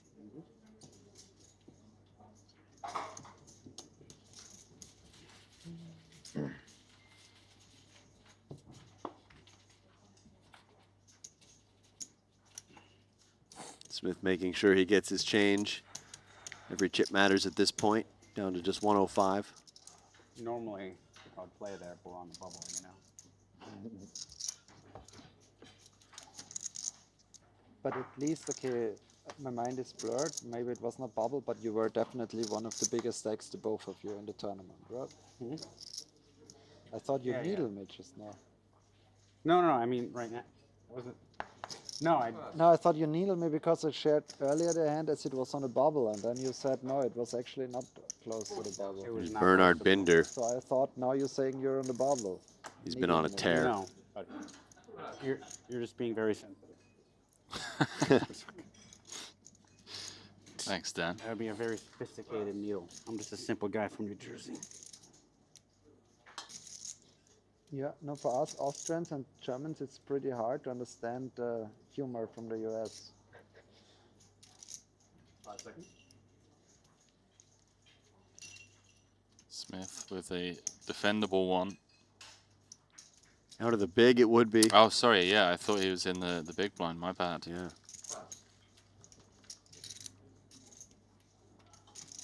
Bryn out the way. There's only one. Bernie Binder. What's that from? Should I know that one? That was what they were chanting when he took down the Superman. But is it based off of another song or chant, or? It's just like a classic football chant. You just insert X person's name. And you say there's only one? Showing my ignorance in that sport, as usual. You guys are hosting it this year, man. Need to. Yeah. No games, though, in Halifax where I live or in Las Vegas where I'll be, so you're just on the telly for me.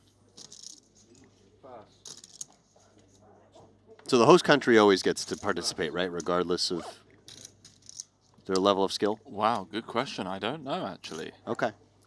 I didn't know that was a thing. I'm not convinced that it is, but I thought it might be. I don't think it is. In some international competitions, the host country always gets an entry.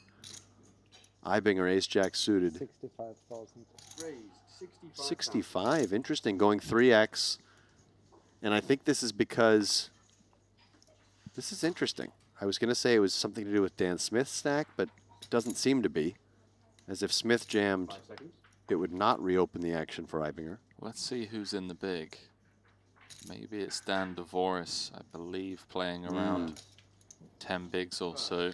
Yeah, and then he knew that because Smith didn't have many chips, it didn't matter against him. So it's really just a function of not letting DeVoris realize his equity cheaply and also disincentivizing Bryn from doing anything. Is this your Golden Knights hat, of course? Yeah.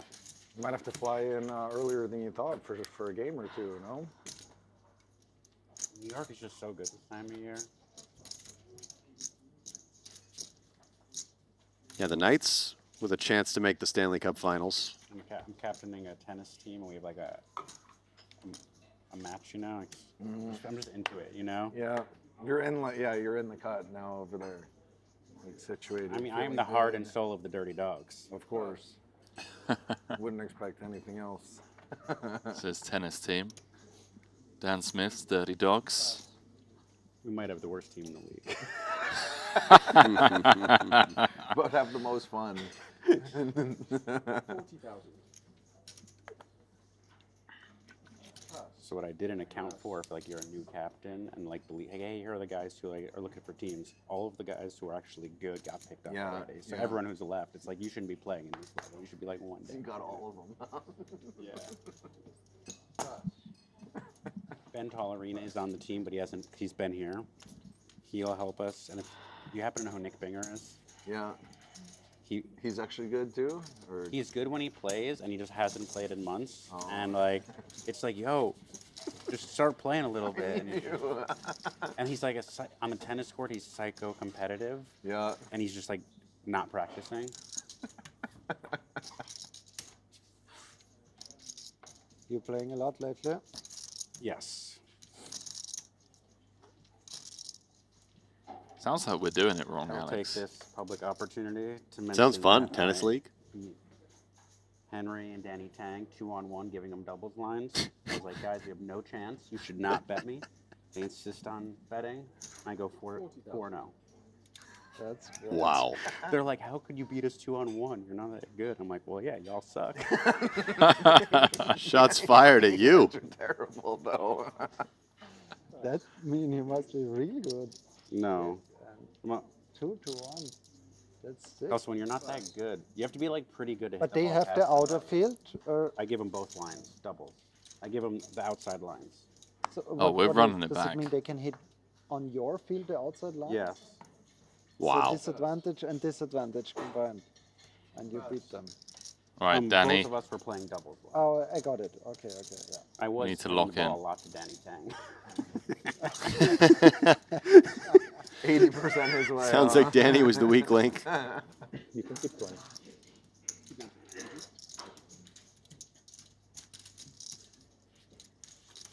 Gonna run it back, Mr. Smith. I think Henry's doing the commentary, so it's. Wow, Dan Smith's playing like shit. Looks terrible in that scarf. Just folding on stuff. This is what you do when you haven't played poker in 5 years. Let's get Bryn back in here. Someone talk shit about you, I go slap them. I will take you up on that. Yeah, I have enough history. You have them all in your pocket, these guys over there. Even Nanonoko, if he wants to play 20x heads up cash, I take you.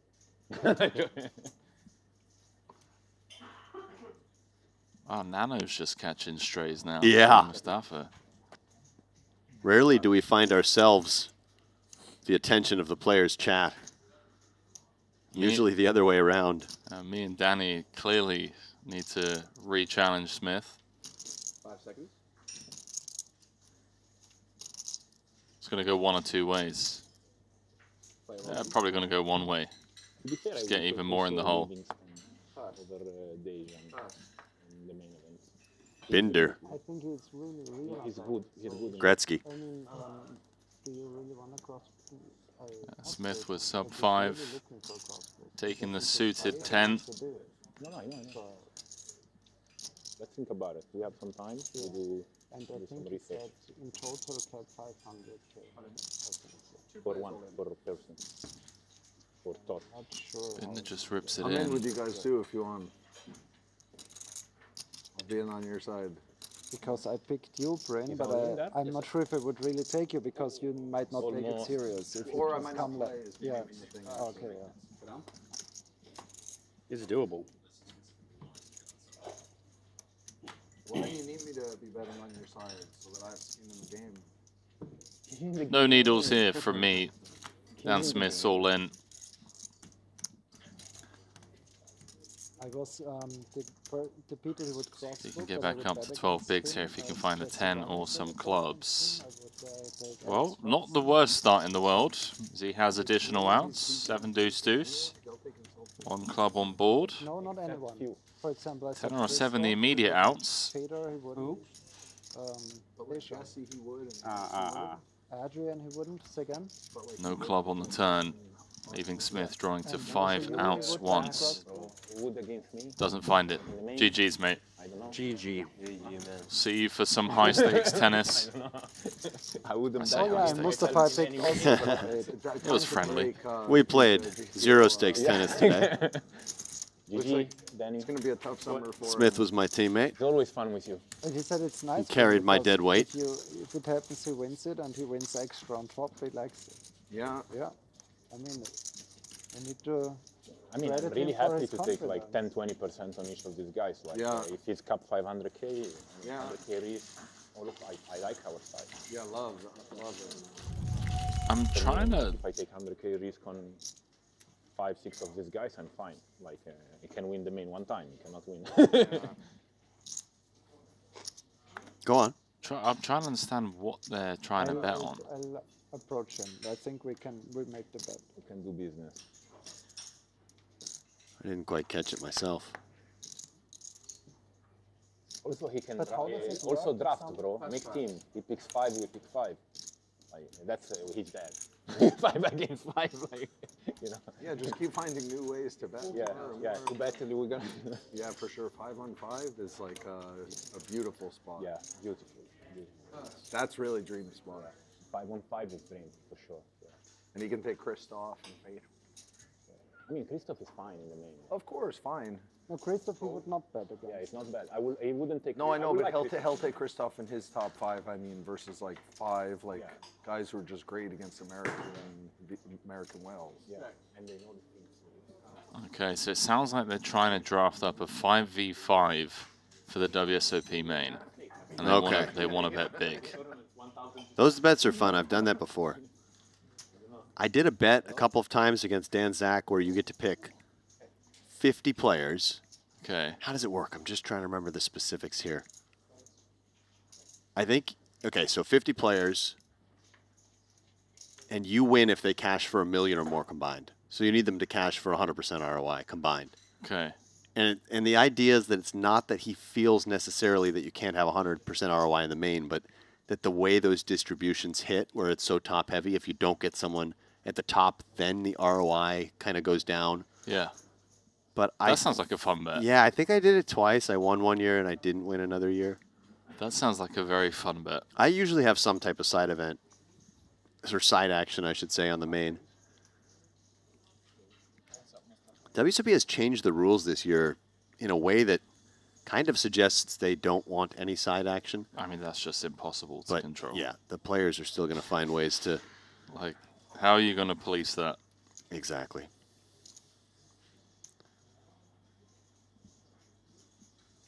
We're just 15 off the money somehow. We're not even 2 frames into the day. So this one's just checked down so far, allowing Ibinger to make jacks and nines. And if he were to check a third time, Samao's hand would surely leap into action here. But very tempting just to bet Ibinger's hand, as it looks more like Joao has some type of ace high, small pair, something a bit more showdown bound.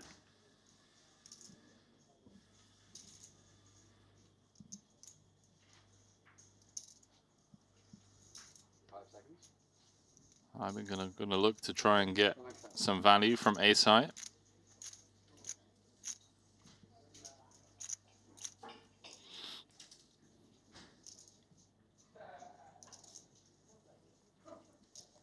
Let's see how Zhao can do anything but fold her, unless he has plans of turning this hand into a bluff.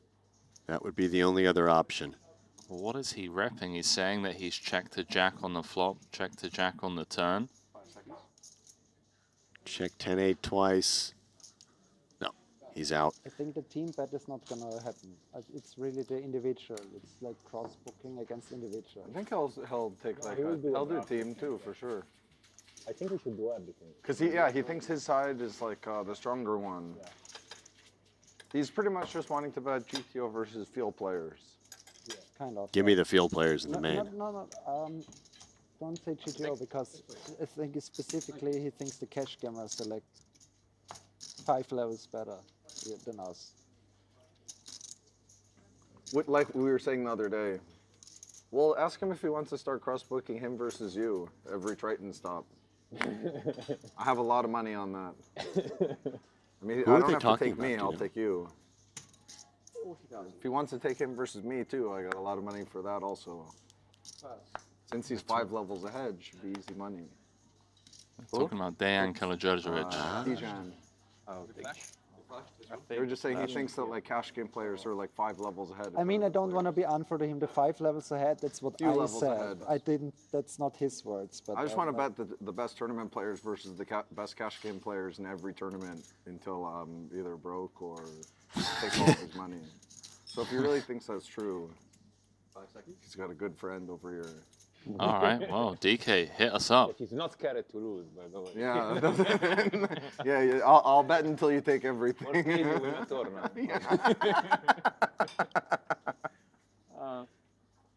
So DK, Christopher Wynn, Linus, those would be the guys that DK's kind of referring to. And then on this side of the coin, himself against Bernard. I'd love some action on that too. Ibinger, Bryn. Just saying they would happily We're just having like a combo take where themselves like, the cash game players are much better than the tournament players at tournaments. I checked already. Oh, it's not even close. Yeah, I mean, I have to lean Bryn's way here. Tournaments are just such a different beast. Give me the players who have all that experience with unique ICM dynamics, tournament-specific play at various stack sizes. I would have taken Albert too, for sure.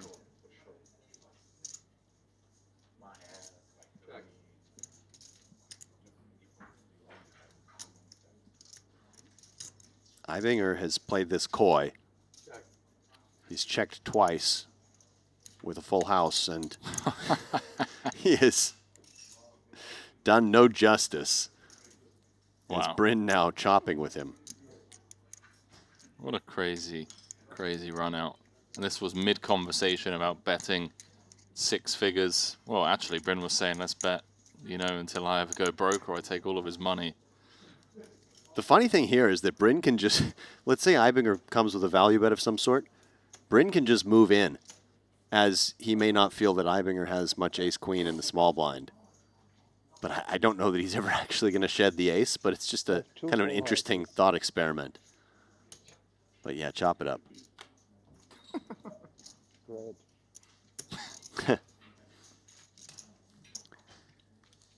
Elsewhere in the room, Curtis Knight has moved up the board. Eliminated a couple players with premium pairs. Actually, man, I missed a raise. Should have just shoved you in there. Dijon. No, just because we're on stream. Just because we're on stream, I need to we are all giving him action. Wow. Like, that's a weird timing that he says that now. After. I think let's not talk not too not much. trash talking him too much. Why don't we don't tap Yeah, the last he voice? might be. Yeah. He might be. He Yeah, might it's be getting better. He's looking down when everyone else is looking up. So.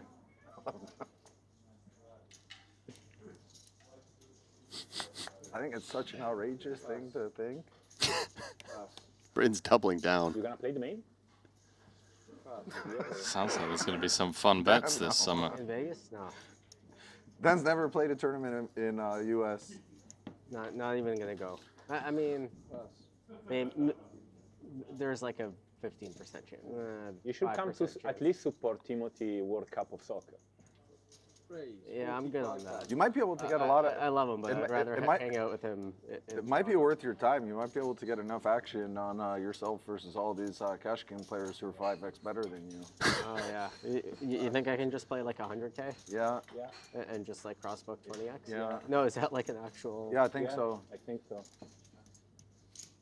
And then the tax thing doesn't matter so much because then you only pay tax on the first cash. Huh. It might actually be a real thing that you could bet. No, I didn't know that there, you might there be were able all to bet these 100 to opportunities. 200. Yeah. These opportunities have just showed themselves. Because if you are in the equation, of course, we are asking for interest. We are not asking, like it's the first time. Please come. Yeah, so that they can they want to bet more people. It's fine. Well, no, if I do this, I'd rather take myself than.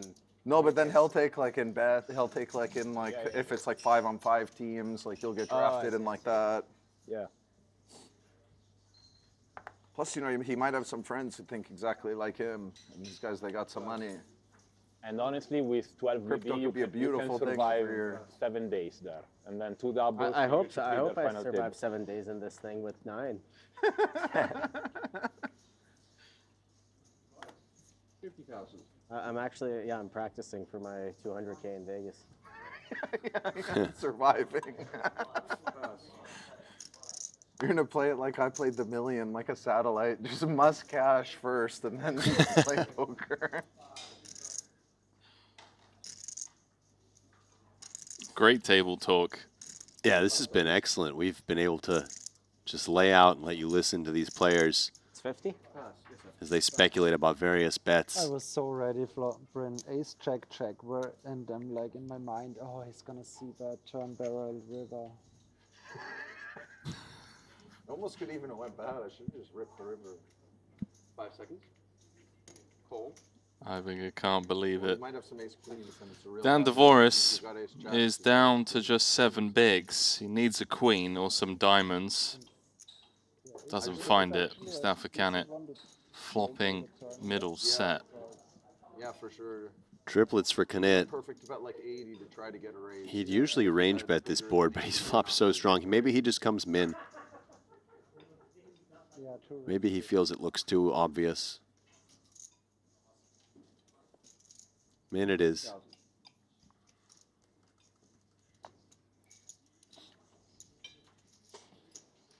I was ready. 500 BB, I joined. Right. No, this actually, with all my crossbacks, this is actually a 600K for me. It's actually the biggest tournament of the year, Like, Yeah. when you know. If you do things right, you can make 100 mil. You know, This is a $2 million bubble for me. Yeah. And then, you know, just hike for the rest of your life. You make 100 million, not need Just to go see there, my face ever again. Bet everything. If you win, scoop the money. If you don't, disappear in the wilderness. No one ever sees you again. Come and find me, boys. I got my bow and arrow ready. In the case of a nuclear war, we're going to call you. We know you're going to have a lot of land, safe place. The problem is you won't be able to call him. He'll already be off grid. Yeah, it's true. You got to like find them somehow. I have an idea. We found Orpen, and then we can find them? Yeah. Then you have the resources to find them. I can. I'm obviously going to give Orpin false information before I do this. Dan is hiding on Orpen's yacht. 5 seconds. Pass. Mystery. As it's been just our second mystery hand of the day. We always enjoy these. I know you in chat were clamoring for more. Bryn starts things off with an open from the button. 5 seconds. And it's going to be against Bernhard Binder in the big blind. Like a red dot on this card right here.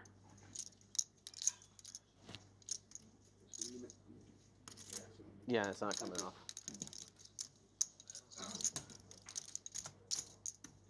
So Binder will defend.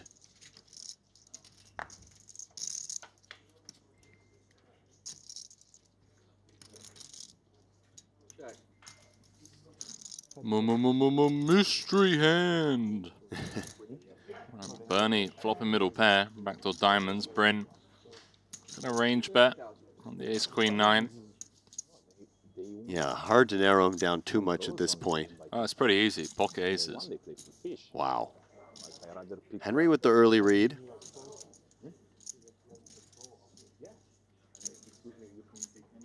Bernie, of course, going nowhere. 170 in the middle. Ace of diamonds on the turn. Binder picking up the second nut flush draw. Clear check call if he faces any aggression, which we might assume he does, given the nature of the mystery. I'm going bluff, triple barrel. I think he's just going to empty the clip with an absolute airball. 10-8.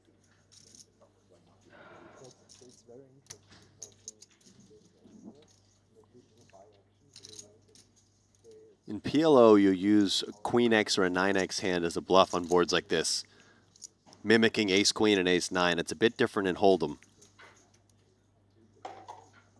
You would probably actually want to unblock King, Jack, and 10 because you would want your opponent to have missed straight draws. So maybe 10-8, not the ideal candidate. Maybe you'd want something just a little lower and more removed from the board. So I had him on 10-8, which is now made a straight. So I'm going to stick with my read, and I'm going to say he was bluffing and planning to fire off 3. And now he's gotten lucky and rivered that gut shot. 310 in the middle. But you think it's 10-8 because you think King 10 doesn't barrel turn? It just kind of takes its showdown plus a free card? At some frequency. I don't know why 10-8 was just calling to me from the beginning. Oh, wow. This is really unorthodox here from Bernie. Setting his own price, but this is definitely somewhat non-standard. This feels like it's just all Bryn. He always attacks these types of plays. It's like, get back in the bin. See what he comes with. 300K? In the bin with Bryn.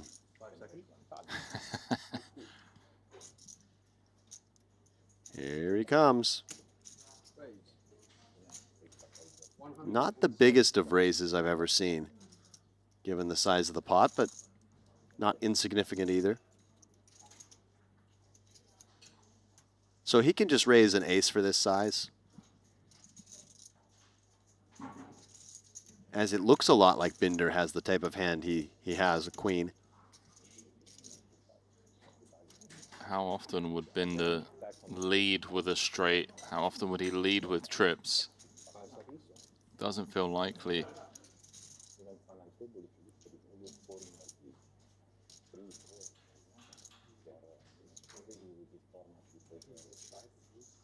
Is Bernie going to go for the old bet, 3-bet jam? Blocking ace queen? I don't think so. He's I could sick see enough your to do point, it. though, is that if he bets this small, if Bryn can value raise ace-5 and 10-8, but the problem is that it's so hard for Binder to have a full house, right? As ace-queen would have 3-bet pre, queen-queen, ace-jack. All these hands, big blind versus button, would be expecting to 3-bet pre. And would he go for a bet 3-bet with king-10? Perhaps, but it's not completely clear. So feels difficult to have much of a bet 3-betting range, just given the positions in the pre-flop action. What do you think, chat?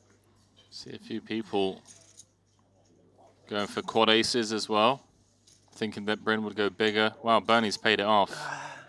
Just ace-6, yeah. So again, a tribute to the sizing that Binder used blocking the river. Bryn can just go for value with any ace-x. Yep.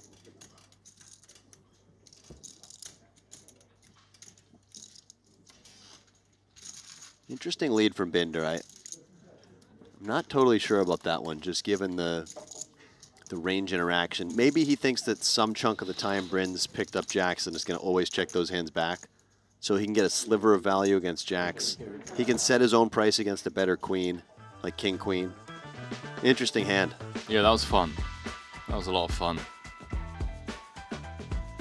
I wonder if Bernie leveled himself a little bit on the end there.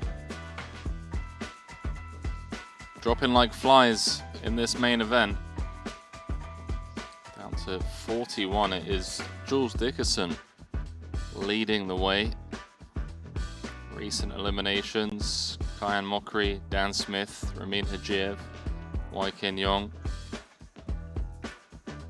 41 remain pretty bunched at the top still. Kyan Mokri out the door. Listen to me. Dickerson's come back to the field a little bit. 8 men over 1.5, Dickerson at 2.4. Okay. Then he's all saving. You got it. You cannot make a mistake. No, of course. I give you different ranges. I will be fine, but like, still really many. Patrick Antonius feels like he's been in the mix a lot this trip. He has. He sits in 10th. If you are 100%, I will take you. This would be his 4th cash. He loves this card room. 44% cash rate coming into this series. I think that's been increased here with the results he's had. Yeah. Yeah, it's just been a great stop for him. 3 cashes last time around. It was the time before that that he really went ham, Henry, as he had, wow. So it was really 2024 where that stat primarily comes from. As he cashed 8 out of 11 events that he played. Yeah, that's strong. And didn't take any trophies down, but he did get a 3rd place in the 50K PLO. That was his highest finish. So kind of a cashing machine. Still looking for his first Triton. Oh, no, he's got 2 titles. I didn't scroll far enough back. Bernie's going to run this. Zhao not going to call. What about this trip? How's he getting on this trip? So this trip, like 50% he's not quite at that 44% yet this trip because he's played quite a few events. He basically hasn't missed anything. He's 3 for 8. But if he can convert here, he'd be up to 4 for 9 for 44%. He would basically be right on that average. Right. And he's cruising in this one. Take a peek at our next feature table. How about that? Nikita, Sturm, Soiser, Foxen, Wang Ye, Alex Theologus. That is one hell of a table. I'm excited for this one. I always enjoy watching Leon Sturm play. Foxen as well. Both of them just ultra aggressive. Should see some fireworks. For Foxen, since returning to Triton in 2024, so only 2 years ago, he's made 16.3 million. He's made 15 final tables and he's won 4 titles, including the main event. It's just insane. That's strong. Yeah, I know he and Kristen both took a bit of a break from traveling, just played stuff in the US. But now we see both of them at most of these Triton stops. Joao has a pretty easy 3-bet call here from the small blind with ace-10 of clubs.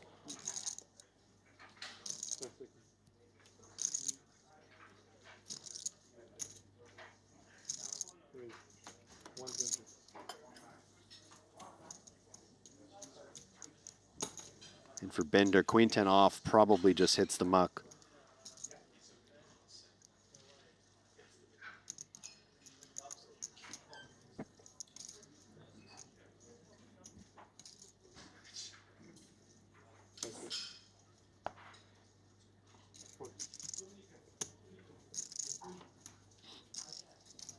Kong Pham, our new chip leader, leapfrogging Dickerson. Winning a flip against Mikolai Vaskaboynikau. 9s against Ace-King, the 9s holding. Well, I see Wai Leong Chan also out, down to 39. Just 12 off the money. Holy smokes. We're going to be...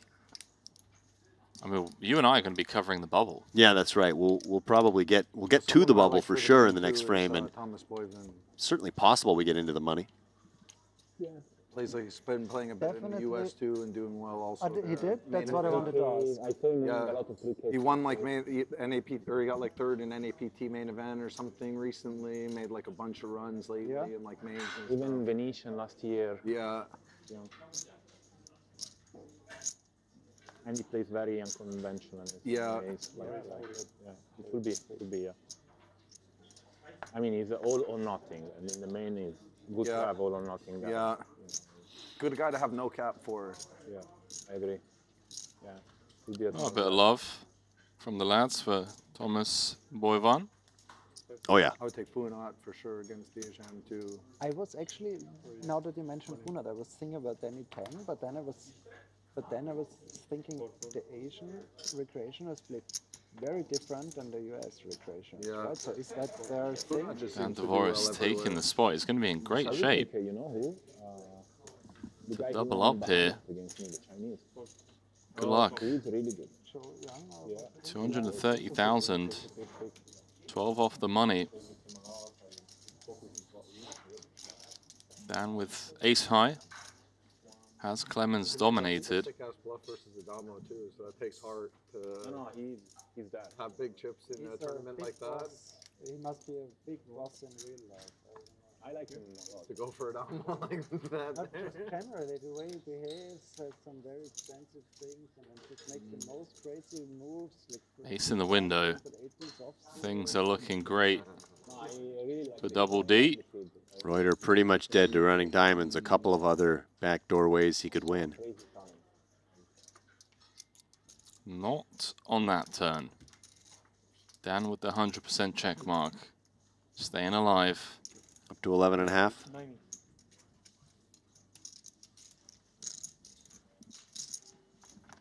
Still the shortest stack in the room is Dvoris. He looks like Got a bunch of stacks in that 15 to 20 big blind range.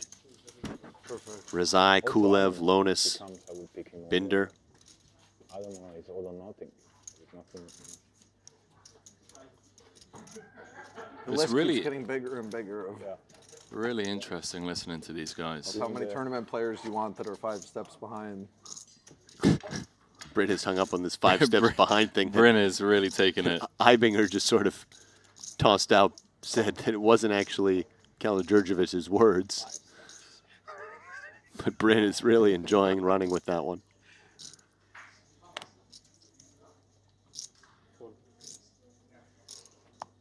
Yeah, interesting. I never thought another like great player was like more than a step or 2 behind Max. Like no, five behind. Raise 40. And less intelligent too, for sure. I'll throw that one in.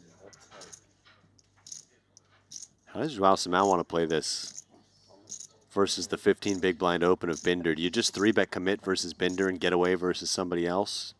Seems plausible. Flat seems on the table. He's going to go with option A. Don't think he can ever fold versus a Binder shove when Binder only has 15 bigs. Will we see the shove? Bit unclear. Ace-10 suited, I think, yes. Though that hand has the option to flat as well. This one's an uglier flat. Feels like it's between fold and shove. Mostly fold he does. Only like, you know, a third of a floor. And the floor is like a tier. Credit to Simão. That makes sense, actually. Triton Fantasy in the top right-hand corner of your screens. Get involved, guys. So many prizes up for grabs. Makes watching the stream really entertaining. Yeah, we're getting a big picture. Closes in 10 minutes time, by the way. And you will just get a random team at this point, but we've seen random teams do very well in this format. Realize, like, segregation was on the table. Kings now for Dan to get back in this fight. 11.5 bigs. And by the way, the entire reason that Dickerson came a little bit back to the field is that JNT 3-bet him, bet the flop and shoved the turn, did not go to showdown. JNT up over $1 million. Let's go, JNT. Fan favorite. Wow, Musta with ace-10 of diamonds. This could go in. I mean, Dan opening off of 11.5 bigs under the gun, 12 off the money. How does he feel about ace-10 suited? This feels awkward to me. Let's defer. Looks like he's going to click it. He goes for it. So again, that same idea that Joao had with the king-queen off, 3-betting to commit versus one player, get away versus the rest. This just goes in for Dvorak. Yes. No need to slow play. Gonna need to fade diamonds or an ace. Good luck, lads. I think Mustafa knows once Dan jams that it's bad news. Fortunately for him, though, he sees that he's not up against a hand like ace-king, ace-queen. Yeah, he'll win this a third of the time. 5-10 in the middle.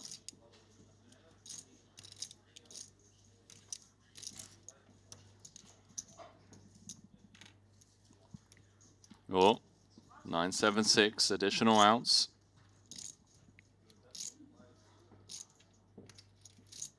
Ace or an 8 needed for the Italian superstar. Doesn't find it on the turn. Dan Dvorak, one card away from playing 25 bigs. 25 bigs it is. No longer the short stack in the room. That honor now bestowed on tablemate Bernhard Binder.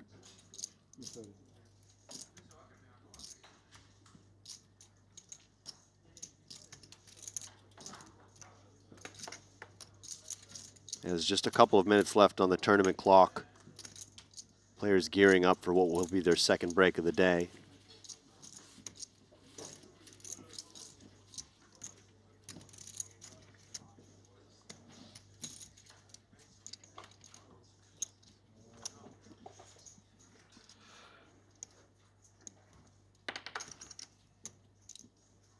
And this updates tab is one of the best introductions to the Triton Poker Plus app. See, Daniel Rizai recently doubled up against Kiat Lee, 30 big blind pot. Yeah, he was one of those short stacks.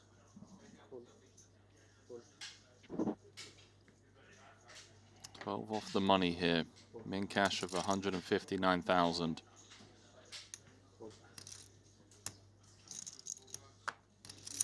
You double last time like 230 it was? I have 490 now after posting the ante. Clemens hasn't had much going for him so far. Bringing a limp in from the small. Suited connector.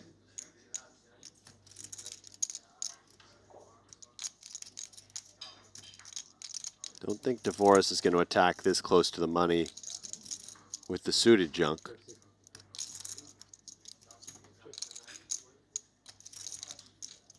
He actually dominates Bryn.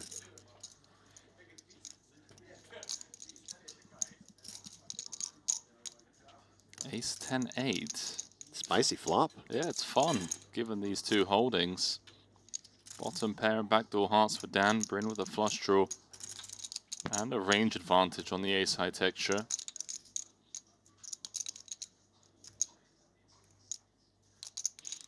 So Bryn will lean on the fact that he has an uncapped range, while we would expect Dvorak to have raised the strongest hands pre-flop.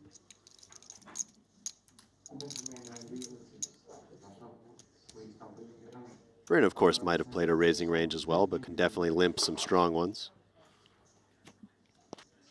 It seems like just easy call for Dan with position, a pair, and backdoor hearts.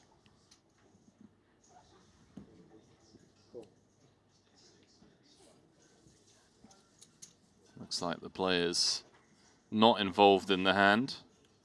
Standing up as Bryn picks up additional outs in the form of a deuce now. Club or a deuce needed.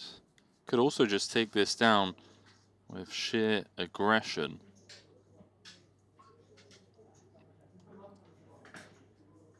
Now I'm kind of sad that we're going to be losing these guys. Would have been a fun table to have on the bubble. Well, consecutive fun tables, but a great one coming up as well with Foxen.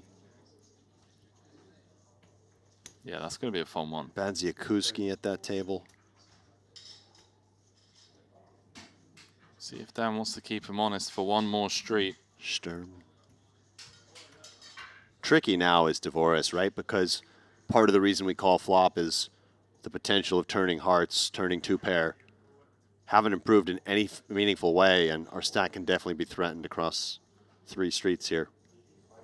And it's going to be just very difficult to know which rivers to bluff catch on if we don't improve.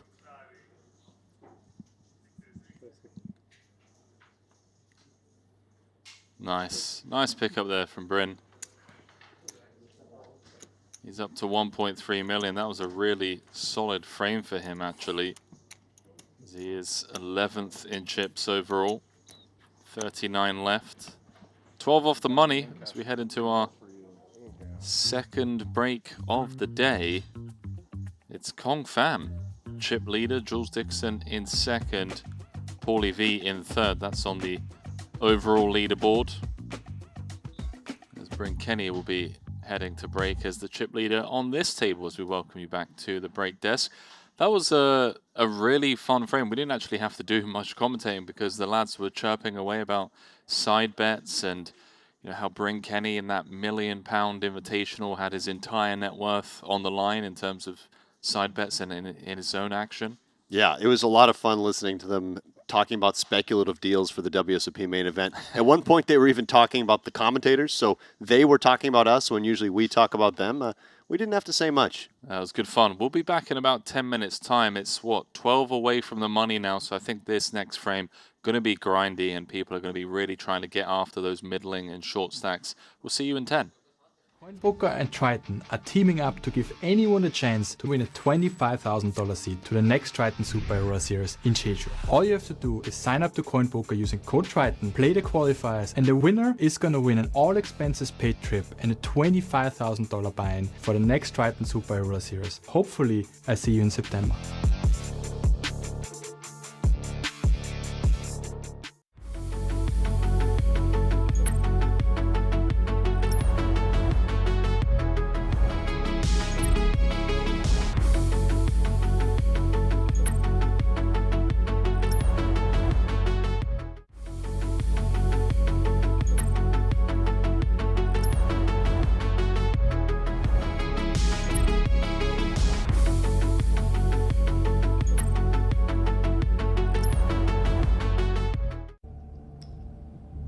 I'm all in.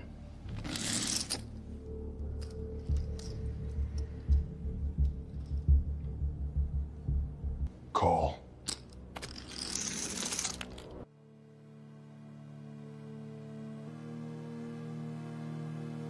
Triton.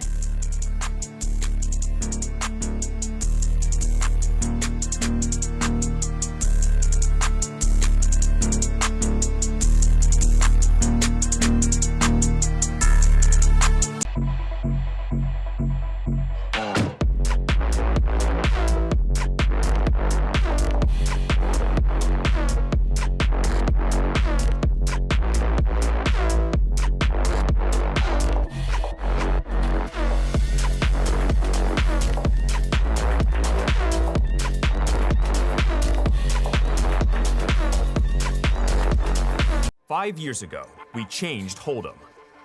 Now it is PLO's turn. Study any spot, any flop, turn, or river. We've got them all.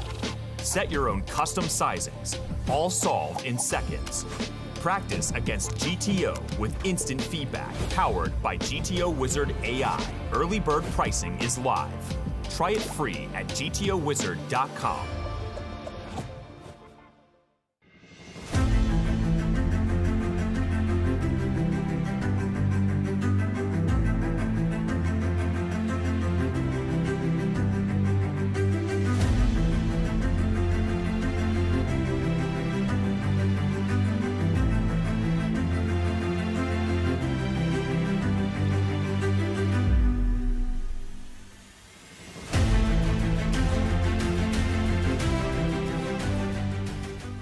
plan. How much? 140. Looks like Batavi has jammed out the small. He's got ace-jack. Mustafa is flipping if he makes the call. Never thrilled about it, but he knows he's just priced in against this stack depth. So here we go, off to the races. First hand, this fresh featured table.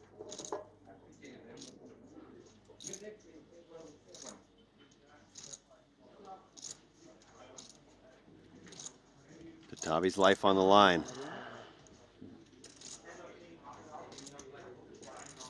5 of diamond, probably. Sweaty. Mustafa's calling for the 5 of diamonds window card. Doesn't need it, but does need to fade across turn and river. More outs. Wow. Classic sweat here.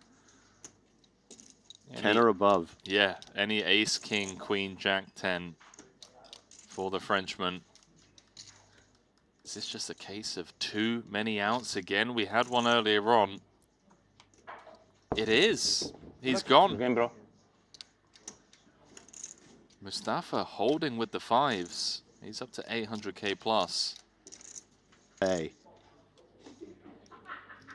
Lost half the field already.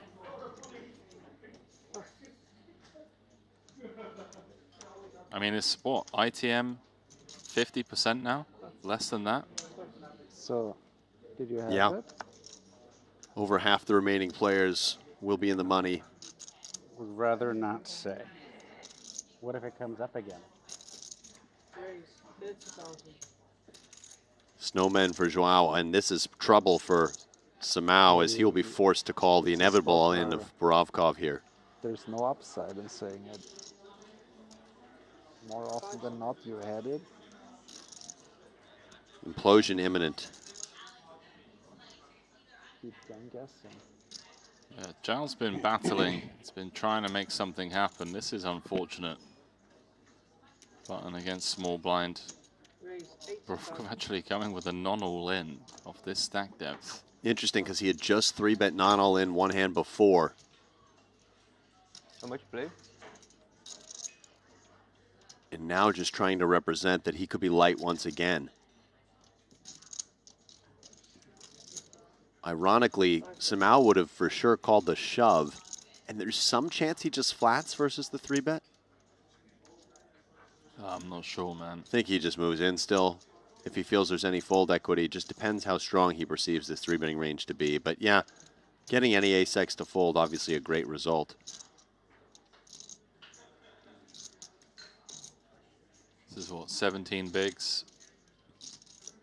Small blind versus button, pocket 8s, an absolute powerhouse. Definitely just a cooler for Joao Samao. There was also a...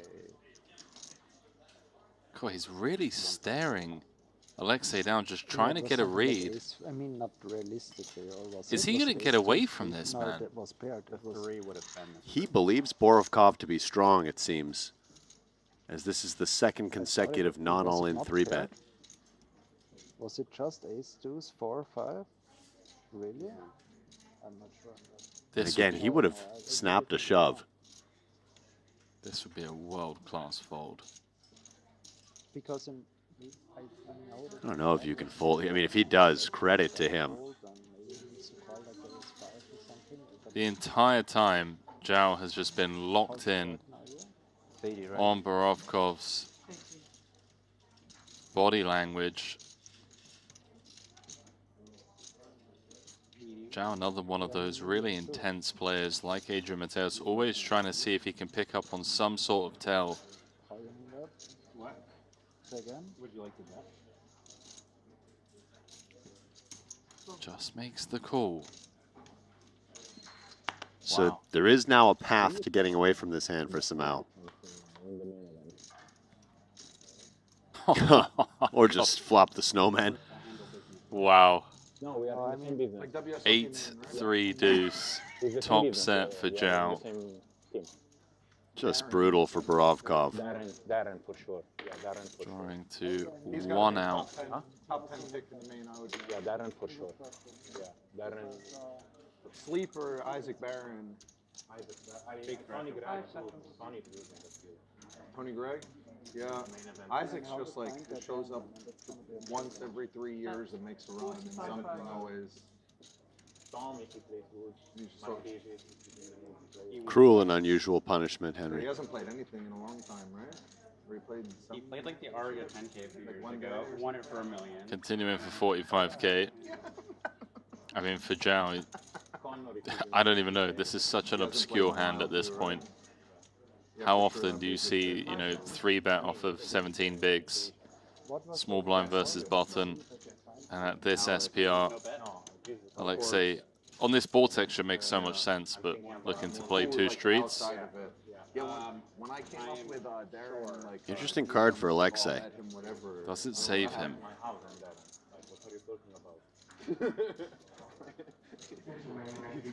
It's not clear to me that there's much of a reason to bet now as Borovkov.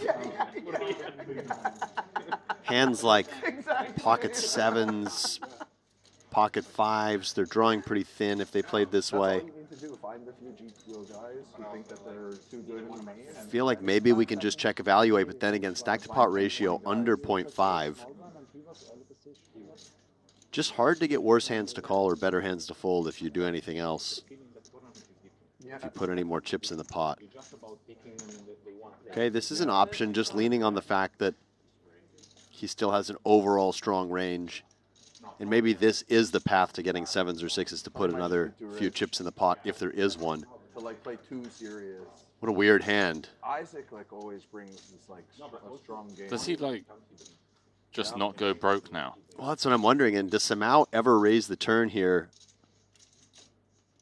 I don't think so. Yeah, just continues to call because spade backdoor flush not really worth protecting against. It's unlikely enough anyway. Changes on the morning of too, if he's in the mood or not. I think he probably doesn't. It now seems almost impossible for Borovkov to get value on this card, right? Even a hand like King Queen of Spades has made queens on the end. Yeah, what do you beat? 9s and 10s. And those hands probably don't call the shove. So I think we just check evaluate. Maybe you could min bet. Weird hand. Just the way that it played out with Samao flatting pre because he had that read, I think, on Borovkov. And the run out coming in such a way that maybe Alexei just doesn't go broke here.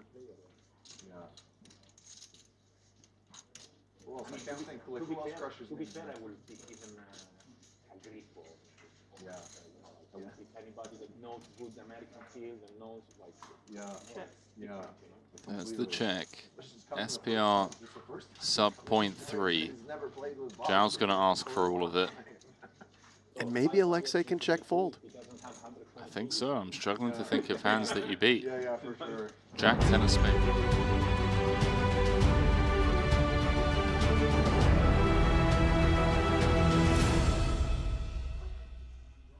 Welcome back to the Triton main event here in Montenegro. Alex Livingston in the booth alongside myself, Henry Kilbane. The plan today is to get down to the final table, but before we can even consider getting that far, we have the bubble to get through. 39 left, 27 paid. This one could be a bit grindy, Alex. Yeah, we were talking about it before we went to break. We think we'll probably get to that bubble territory in this next couple of levels of play, so it'll be fun to watch as those middle stacks are going to start to feel some pressure once there's a couple short stacks looming. Absolutely, and we've got a great feature table coming up. The likes of Wang Ye, Badziakowski, Danny Tang, Kokaleong, Sturm, Soiser, Foxen, and I know you, sorry, I'm Theologus. Apologies, Alex. Didn't mean to leave Theologus out like that. 39 left, 12 away. I know you've got some stats about some of the players that are going to be on our feature table. Yeah, there's a lot of firepower at that table, but particularly of note, we've got Alex Foxen and Mikita Badziakowski, who are just two absolute legends of tournament poker and of this series in general. And you can see 32 million won versus Foxen 16 million, but that's largely a function of playing over double the number of events. So if you sort of calibrate that as a per event total, roughly very similar numbers, similar with the cashes, ITM percentages both above 30. We've seen that from a lot of players here, Henry, and it's always impressive to see. That's actually incredible. 86 events with 4 titles. That means he's lifting a trophy 5% of the time. Yeah, that's right. And we've looked at that heads-up stat before. Both these players have won over half of their heads-up matches. So it'll be fun to watch them duke it out on the big stage here. Well, yeah, let's see. 12 off the money. And the thing is when you put people like, you know, Foxen, Baziakowski in, a lot of the time, I guess, to us mere mortals, you're thinking, right, just got to try and sneak in the money and then I can figure it out from there. These guys don't play that way. They play for the win. And because they play for the win, it could mean that they're on the outside looking in. They'll take aggressive lines. If they deem a spot profitable, they will take it. And what that means is, more often than not, they're either out the door or chip lead. We heard the likes of Ibinger, Bryn, Canet talking about these types of guys that are all or nothing. And I think that is the perfect way to phrase it. The likes of Punat Punsri, all or nothing. He's either out very early on or he's got a massive chip lead. Foxen's another one. Well, I tell you what, it's a good style to employ in tournament poker, as being somebody who just min cashes a lot is not going to really get the job done in terms of long-term results. You need to be able to get wins. You need to be able to build big stacks. When I play tournament poker, I'm always trying to play pretty aggressively in the early stages with the idea that having that chip lead can be worth so much down the road as you approach the bubble, as you approach the final table, at the final table. Here's another guy, Razai, who certainly likes to play that way. Yeah, I think you've hit the nail on the head, my friend, as Fedor Holtz is all in at risk, but with the best hand. Ace, king, king, couple of clubs. And Fedor's another one of those all or nothing type guys. He's one card away from being up to 40 big blinds. Can he hold and fade a snowman on the river? Yes, he can. Boats up. 910K for Fedor. Coming out of retirement here again. Yeah, and despite losing that pot, Antonius still in 3rd place. It's Kong Pham at the top, followed by Dickerson and Antonius, and then Leon Sturm at our feature table is in 4th. How did Patrick get that many chips? It looks like it was just before the break. It was blind v blind. Jacks against queens for 70 big blinds apiece. Wow. Wow, indeed. Back over here, Wang Ye has Baziakowski in a bad way. Flatted the open in position did Wang Ye. No one's ever called me Williams. Why don't you tell them to put a Fox on them instead of... I don't really care too much, but technically it is my legal first name. Can you please lean back a little bit?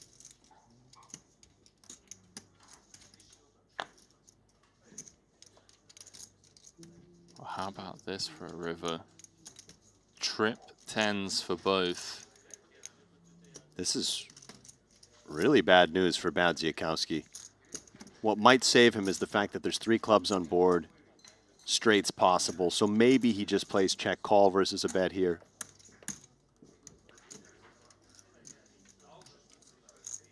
It's going to depend on the sizing a little bit, but yeah, it's hard to imagine actually that Baziakowski finds a raise. As I imagine Wang Ye will go something in that at least half pot, maybe 2/3 to 3/4 region. Yeah, I like 300K here. Looks like he's going smaller. Oh, hang on, he's reaching for more. Just over half pot.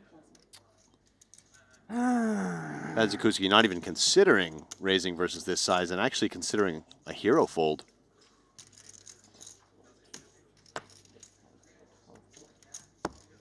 This is a single raise pot. He must think that Wang Ye doesn't have a lot of offsuit combos. That must be what's going through his mind. So there's full houses, there's flushes, but it just feels like you just don't fold trip 10s after taking this line. Small bet flop, check call, small bet on turn. Yeah, he's got to pay this one. Wang Ye is up to 2.3 million. But credit to Bad Zikuski for even considering folding such a strong hand. I think it's for the reasons that you mentioned, right? But it's one of those ones where it's like, okay, look, once in a blue moon, this guy is just here. Like king, queen of spades. Yeah, I just think we block enough value and there's just enough bluffs. Keita has made $8.4 million in this venue. There's a 41% cash rate. 7 final tables and 2 titles. Yeah. He's a big fan of the Maestral. I only know Toki. Something I clearly don't fucking do. It's just not in me. Can't change who you are. No.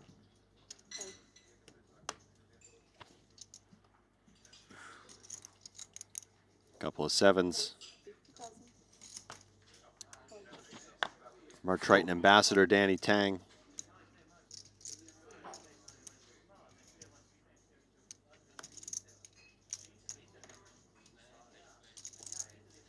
Theologus gets out the way on the bottom. So round to Michael Soiser in the big blind. Queen Deuce going to hit the mark. Easy game, DT. Never bluffing.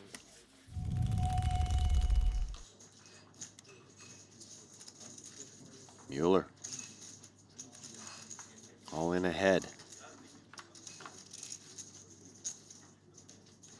6-5-5. Chop outs. This was cut off against small blind. But 22 bigs. Paulie V needs a jack. Doesn't find it. Big double up for Sam Mueller. Back to a comfy 1.2. Yeah, 1.2 is very comfy at this stage of the tournament. Looks like our man Coca Leon just going to rip it in. 18 bigs, pocket 10s. Of course, a fine play, but many players would have just opted to min raise from first position with so many blinds. Against this lineup of killers, I can't fault him. He says, you can't outplay me post flop if I put it all in now. And for Soiza, 335. 410. this is very player dependent. Yeah, but 18 bigs is a lot to commit. 17 and change, and Soiza must be wondering what that range looks like. The thing is if Soiza believes there are never any weaker ace-X in there, and it's like 8s plus, then we could just pass this ace-jack. It's definitely worthy of consideration. He may feel like queens through aces just never open shove, though. Sure, but if he thinks ace-king, yeah, ace-queen, ace-jack, agreed, yeah, play this way, as well as like 8s, 9s, 10s. If it's 8s through 10s and ace queen or ace jack plus, it's definitely a fold, and he looks like he's gonna make it, so nice fold there. Ace queen? Why you fold? I got ace jack suited. No. Better. Oh, ace king. Not it. Ace jack suited flip or not? Soiza trying to figure it out. What do you have? Ace jack suited. Ace jack suited. You have ace jack suited? Yeah. Honesty. Strong play under the gun, all in. Yeah. You know we'll see, right? Yeah. Yeah. Just letting you know. Yeah, I know. Just in case. I only lied to Lacoco. Chase's birthday yesterday. You guys I don't lie to. Hey. Happy birthday to you. Happy birthday, dude. You've got bars, haven't you? There's a couple I of don't times. know. I would say I'm average for a non-singer. If we pulled up to a random like blues bar in the middle of nowhere, It's a skill I'd like to learn. I reckon you could hold your own. Yeah. See Maybe I'll up get there. some lessons. You know, it'll be fun because we just bought a piano. Well, actually, we didn't even buy it. A family friend had a piano they were giving away. Classic. All we had to do was pay for the movers, so easy decision, right? Take the piano. So we've got a piano in our house now, and I was thinking about getting piano lessons, but I wonder if I could get singing lessons concurrently. Yeah? This is a tale as old as time. Working out more. I love Elton John. I love Billy Joel. I like that kind of music. Like I'm talking about taking the free piano. Why do you think it was free? Meal prep service that I use, which helps me a lot. You know how many I just homes have all the meals ready, just heat them up in the microwave. have hopeful people in them that have bought it's easy to only pianos consume like, and it 1600 just calories collects and feel pretty dust. What are you doing here? I'm interested in prop as I betting, can at the and moment. I like these types of prop bets in the sense that I don't mind losing Good job. if me losing means you learn a good skill. You just need to. So have a think about it. I don't mind having a little action. So on. what? Propose an exact bet. What agreement? I can't think of one right now, but we could say in the span of a year, you know, reaching a certain level on the piano. I'd be interested to talk numbers. Okay. I just have too many friends Yeah, no, I who have bought pianos, Took me a while. and it just collects I don't want dust. to do this on the TV. It's definitely possible. I hope that it's still a functioning piano. You wouldn't know what. Might need a tune. Pretty confident, I know. Oh God. I did play as a kid, so factor that into the I lines. would like to see you. I'm not starting from scratch here. Do we have a piano here at the Maestral? No idea what you're Perhaps I can show you my current level. It's really doesn't matter. Just keep talking. Tomato saying, moving a piano is the worst thing on this planet. Yeah, I can imagine. I was here while it was happening, but my fiance was involved with the move. Took 4 of them, apparently. Sight Eye saying, wait till you find out how much tuning. Yeah, granted, it may not have been our wisest decision, but... Well, hey, look, you might get some money back off of me. And I did get a photo, and I gotta say, even just aesthetically, the piano looks nice in the dining room there. Nice. It's actually in the dining room. It doesn't really make sense in the living room.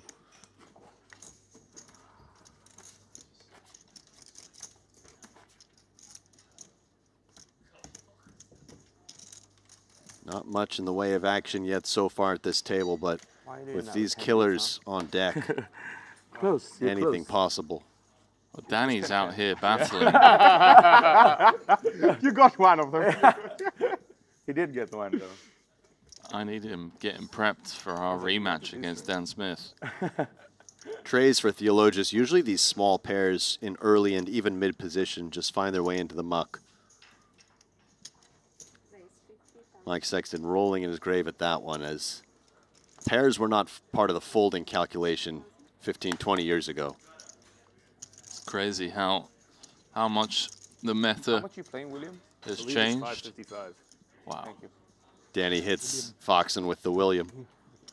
Yeah.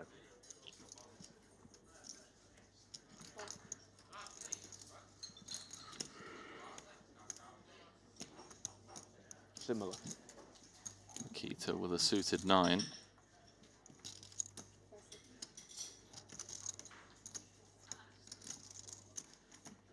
He's going to defend. Let's see Yeah. 3. You said similar, but okay. Thank you. Jack 8 deuce. No set, no bet for Danny Tang. Not much for anybody on this one. Not a spade to be found. Not a pair in sight.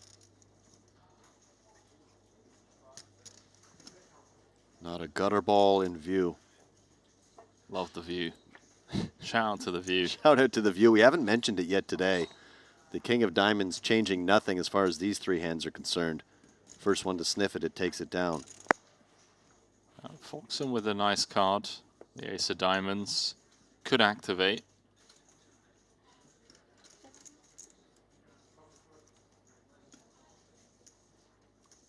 See how he feels about this turn. Has to be somewhat worried about Danny Tang in the small blind flatting off of 20 bigs. Just difficult with no pair, no draw to find bets 3 ways in spots like this, but having sensed maybe some weakness after consecutive rounds of checks. No, he knuckles. This may just check down and Danny Tang would be thrilled to win with 6s. Probably feels there's a decent chance at this point. Would have heard from Jack X or King X by now, certainly.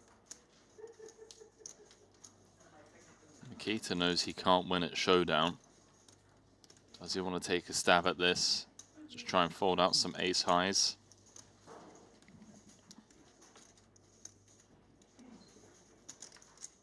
No. Waving the white flag. Sixes are good, DT.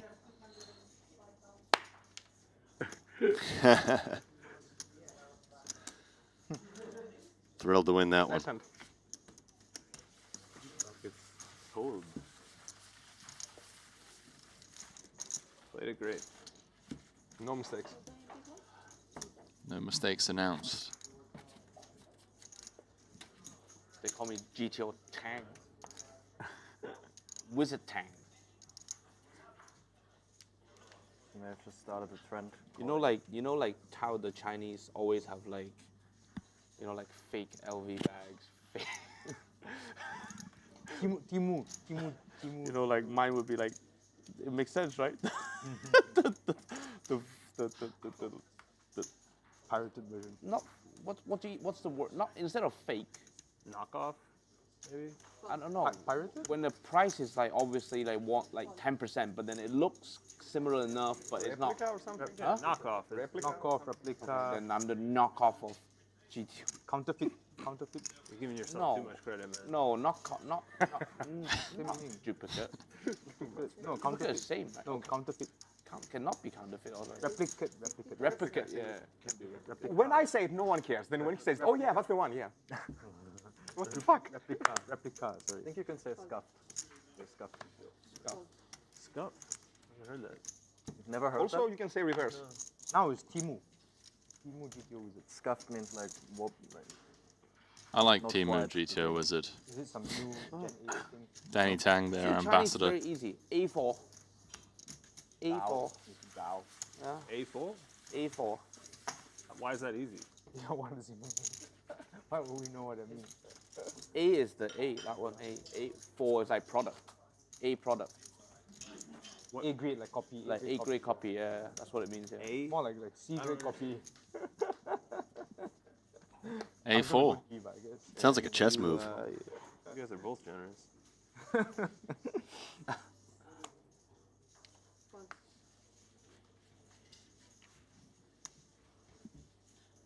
Really enjoying the table talk over the last couple of frames. We've had it throughout the day, haven't we? I'd say frame one was like our quietest for sure. Yeah. I think people just easing in, but these last two frames.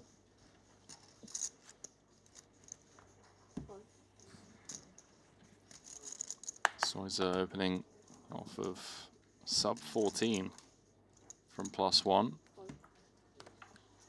Timu GTO folds the threes. Ooh. Feels like an all-in here from Alex.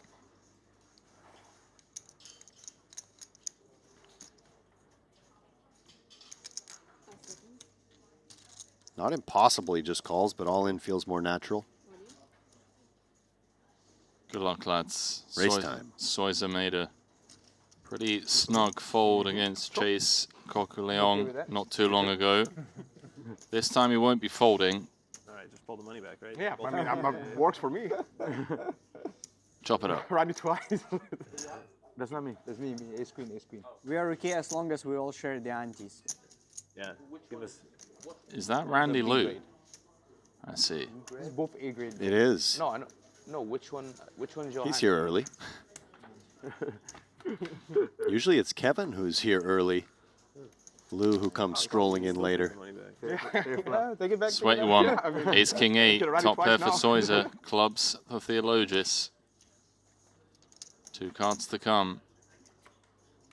Ooh. Black, but the wrong kind of black. Yeah. Right color, wrong suit. What's the trick? Yeah, okay. How much is it? How much? You gotta be genuine. That's the problem. Red 9 or a club doesn't find it as Soiza holds. Big double. 705k for him. That much? Should have chopped, man. I wanted to. Very lighthearted table. Yeah. And burn a few calories, you know. Heart rate went up.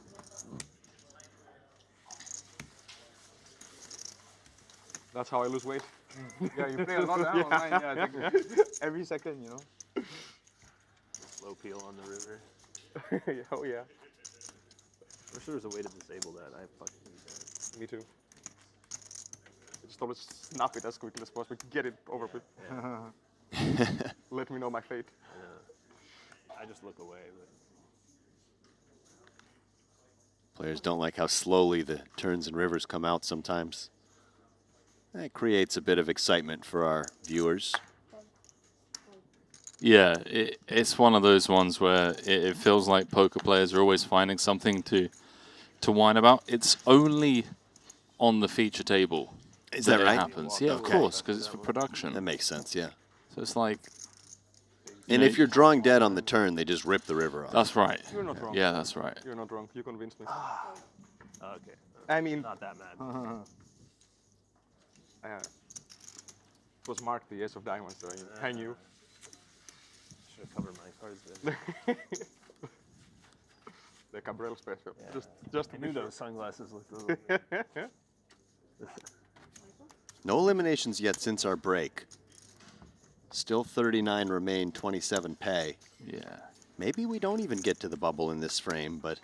I was thinking that. Must have been a good one. Grabbed it really quick. It depends, you know, which way it goes. If it goes fast, then it'll be a long final two-table bubble, long final table bubble. If it goes slow, then once we do get into the money, it will drop down to those final two tables a lot quicker. Very true. Wang Ye's got a big stack in the cutoff with an offsuit Broadway combo. Could be one he considers a 3-bet with.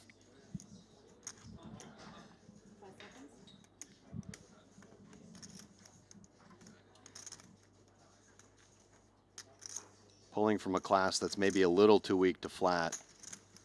Leveraging his covering stack. I like it.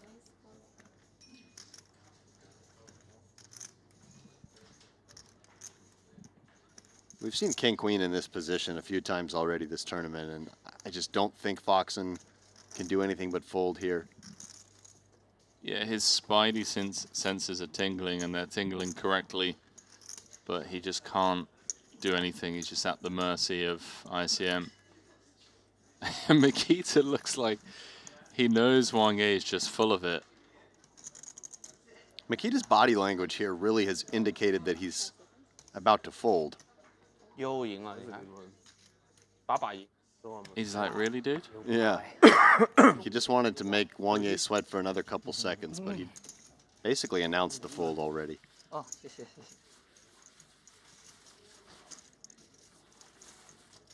This is what happens when you ask the dealer to lean back. He gets the jacket. Yeah. So cool. Yeah. That was a great Very needle. cold in Yeah. Makita just getting showered there by Foxen.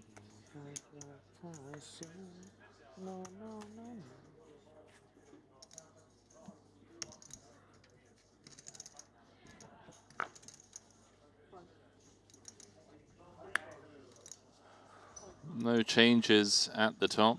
Kong Pham still the chip leader. Patrick Antonius second in chips. Wang Ye third. Leon Sturm fourth. Those two at this feature.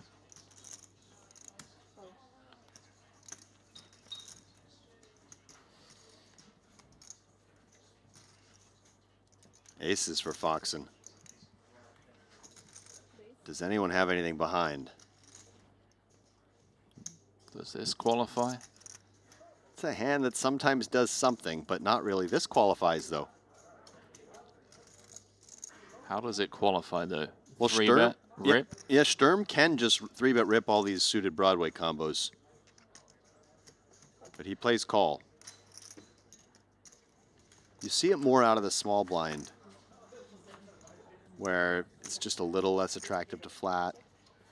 You see it more with Queen Jack suited, Jack 10 suited. And also, he may feel that Foxen's opening range is a touch tighter given the tournament situation. Yeah, that's a great point. Amazing flop for Foxen. I mean, 4 deuce deuce. He's got the ace of clubs in hand. Does fire out a c-bet. Maybe feels like checking would look too sus. I think so. Just kind of a range bet board, right? Just hope that Sturm either has, you know, any sort of 2-diamond combo is probably going to float from Sturm. And we see he calls just King Jack of Hearts as well, as King High can be best. This is trouble for Sturm.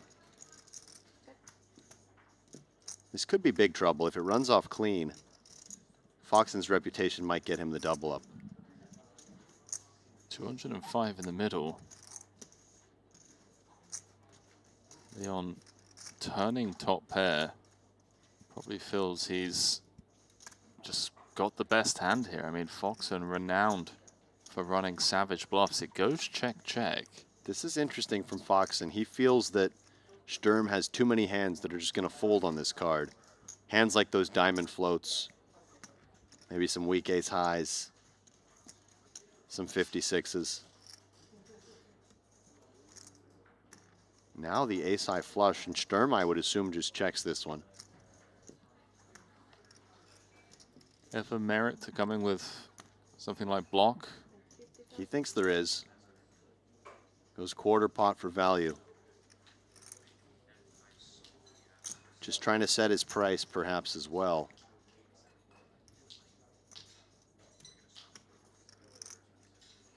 How greedy does Foxen want to get here?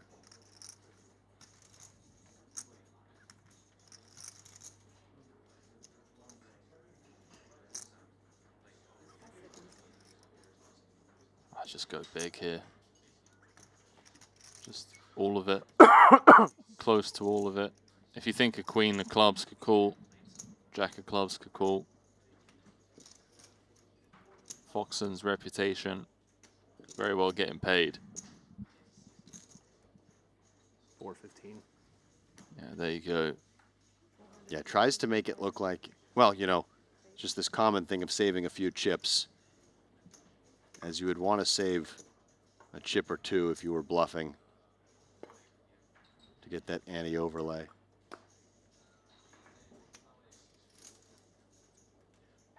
And for Sturm, a somewhat similar spot to the one Ike Haxton had the other day on a 4 flush board. It's nuts or nothing. We're never worried about Foxen having sevens with the 7 of clubs. We're never worried about being up against ace king, king queen, king 9. Yeah, I'm not convinced that Foxen would do this with the queen of clubs even. So it's probably ace of clubs or better. And if it is just a single club, then Sturm would be asking himself, well, why wouldn't Foxen barrel turn? Yeah, I mean, you make a lot of good points. But Foxen does win the hand as Sturm lets it go. Yeah, I guess for Sturm, he just feels like he's going to have much better hero calling candidates than King Jack there. Well, as we get a dealer change, let's take this time to thank one of our partners here at Triton. That is Jupiter. And with Jupe USD, you can protect your stack so that not everything goes into those big pots. Jupe USD will do that for your crypto. A digital dollar that holds its value and earns interest while you hold it. Just use Jupiter. You can also trade on real-world events, sports, politics. Bit of a multi-purpose how my live read is. Platform. Well, if your live reads on me only happen after the hand is over, I'm completely fine. Hey, it's a start. I think you gotta flip that. Yeah. That's fine. What would you say if it were an 8? Sorry?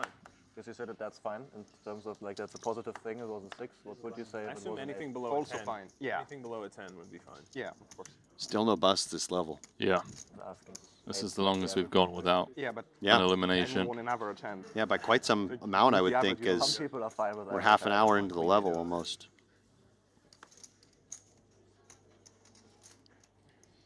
Theologist, just 20 bigs, can't pill. I mean, maybe even anything below a jack, I would just give that. Yeah, has to be. Because if it's a 10, let's say, the only thing you're happy with is a 10. Yeah, exactly. I really want to have a chat with Bryn and Ibinger about this bet. Yeah, but I mean, I know it's fun, you know. But nothing's been locked in yet, right? It sounded like they were desperate to lock something in. They were like, "Yo, DK, hit us up." I think like there's such a difference where the only card you really sad is if it's an ace. Like even a king. The thing is, obviously you're not happy, but it's like what I don't like about the fact that they were talking about it on air So you have these guys like Bryn, Ibinger, I got PTSD, Can you know, it. like I was heads up against people. Clearly some of the most talented And then he poker just players got of all time. If all Face three up, of them are that confident, try and then he just sandbag jumped, it a then bit, he you just know? had Like, him oh, and DK, yeah, it was just gone, and then, your 5 you guys know, I against lose my heads up, 5 you know, guys. Man, I'm not sure. How much did you want to bet? Yeah, but it could also be the other way Whereas around. these guys are like, yo, any amount, entire roll, let's Oh, go. Isn't like, yeah, it doesn't matter. Yeah, I mean, maybe you had an ace and you called and you lost the all-in, and yeah, same thing possibly. But now you see outcome. The fact that he lost, he knows that it couldn't possibly be any worse. Well, I mean, like just a feeling, man, of course, but still. Maybe your I money think gets too much hubris in the poker world for the sandbag. You never know. I can think of worse scenarios. It's more creative than I thought. Yeah, yeah. That's very creative. Maybe if I won, I get struck by lightning while walking. Who the fuck knows, you know? Everything changes. Oh. Yeah, you win. Somebody waits for you outside as you're leaving to the. You know. Maybe. Yeah. You go parking and get hit by a car on the way back. Like so many things can happen. So you know. So funny. Butterfly. It's a good attitude on life. Always could be worse. Mm-hmm. All in and a call. Who has what? Oh, Danny has ace king. Weird.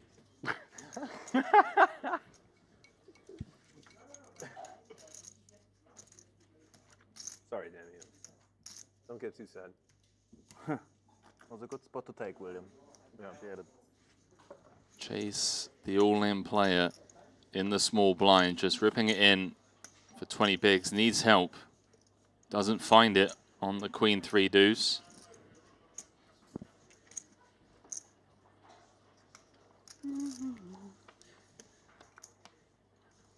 No help on the turn. In fact, it gets from bad to worse.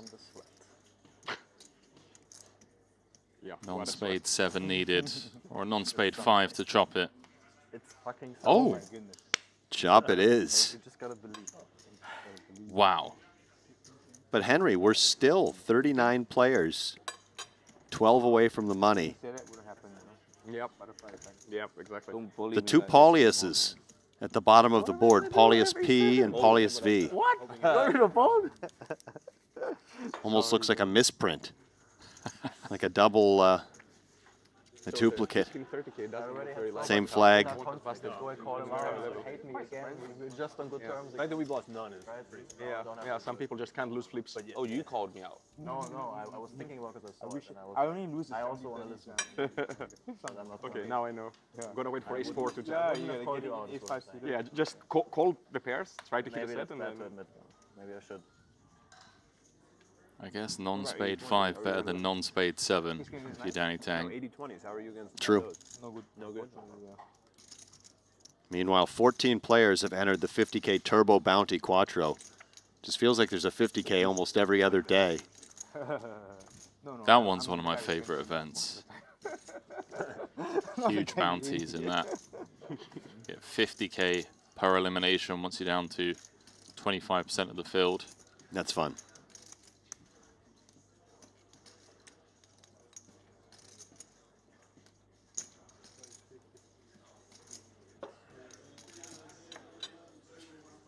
So is it with the min open, will be raised folding. Should he face any resistance behind, but he's not going to. Up to 705,000.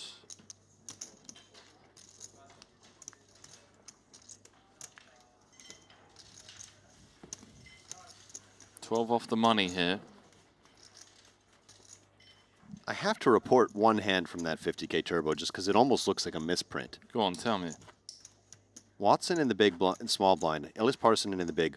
Alexander Sildin, who of Russia we've only seen in 3 previous tournaments at Triton, all in Jeju, opens to 30K at the 1.5K big blind level, off of 163K. So just a 20X open. Yeah. Gets called by both blinds, by both Watson and Parsonen. So there's just all of a sudden 60 blinds in the middle. Okay. I wonder if this could even be a misreport, but then it goes check, check. A min bet from Sealden, a fold from Parsonen in the small, and a call from Watson in the big. It must be a misprint, dude. Well, a min bet is in like 1.5K into 60K. Well, not quite a min bet, but 4K into 92. Wow. 3 ways. And then he continues for 7K on the turn, gets called. Nah. Continues for 26K on the river and gets called. But based on the stacks, I think it's a real hand. What is Parson calling 20 bigs with, then folding to less than 5% pot on the flop? There just isn't a hand that he could possibly have. I mean, I agree with you. Give it 5 minutes. See if it catches up. That sounds like a wild, wild hand. Could be a slight misreport. Wang Ye with middle pair, backdoor clubs. Foxen going to continue selling the story that he started telling pre-flop. Fires out c-bet of 35,000. Has one of those hands that could certainly start barreling across turns and rivers. 205 in the middle. Maybe not on that turn. Absolutely no interaction with the board.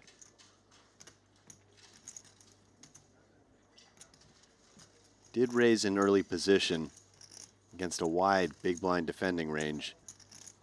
Would kind of be the only reason to continue being aggressive, but feels like a rough combo to do so with. This is the thing I like about people like Foxen though, is sometimes the combo for them is irrelevant. Right. The situation matters more, the opponent, but he does give this one up. Turn goes check, check, river 4 of diamonds, backdoor diamonds getting there, I think. This one likely to go check, check as well. The signs of an elite player such as Foxen is just knowing when to wave the white flag on this run out. I mean, what do? You try and get a 6 to fold, try and get a deuce to fold. Ace high you can target perhaps. But yeah, it does feel like a lot of Wang Ye's hands will interact with this board, and Foxen does wisely shut it down. Yeah, well played by both. That's just an honest hand of poker. Wang Ye's up to 2.6 million.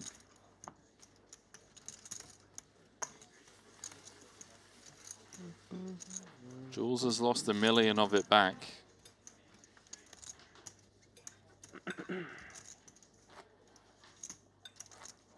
Peaked at 2.9 million.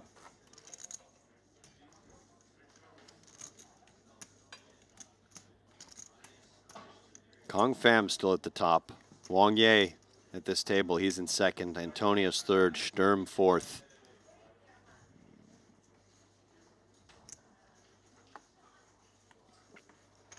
I don't think we're going to get to the bubble in this frame, which means it might be our compatriots. Randy Nanonoko Liu, Kevin Bearwire Rabichow taking over for us on the next break. I love it. Where did that name even come from, by the way? Well, it was one of his old names, but I feel he doesn't use it so much anymore. He prefers K-Rab. But to me, you know, K-Rab just speaks for itself. Kevin Rabichow. Bearwire has a bit more flair to it, It so does. I've I stuck agree. with that one. Yeah, I like that.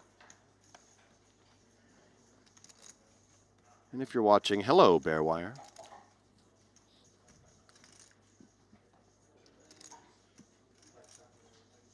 Ramon saying, commentators, how is the view? Thanks for asking. Oh, the view is extra nice today. Just a beautiful sunny day here in Montenegro. Still have yet to make it into the ocean, I confess.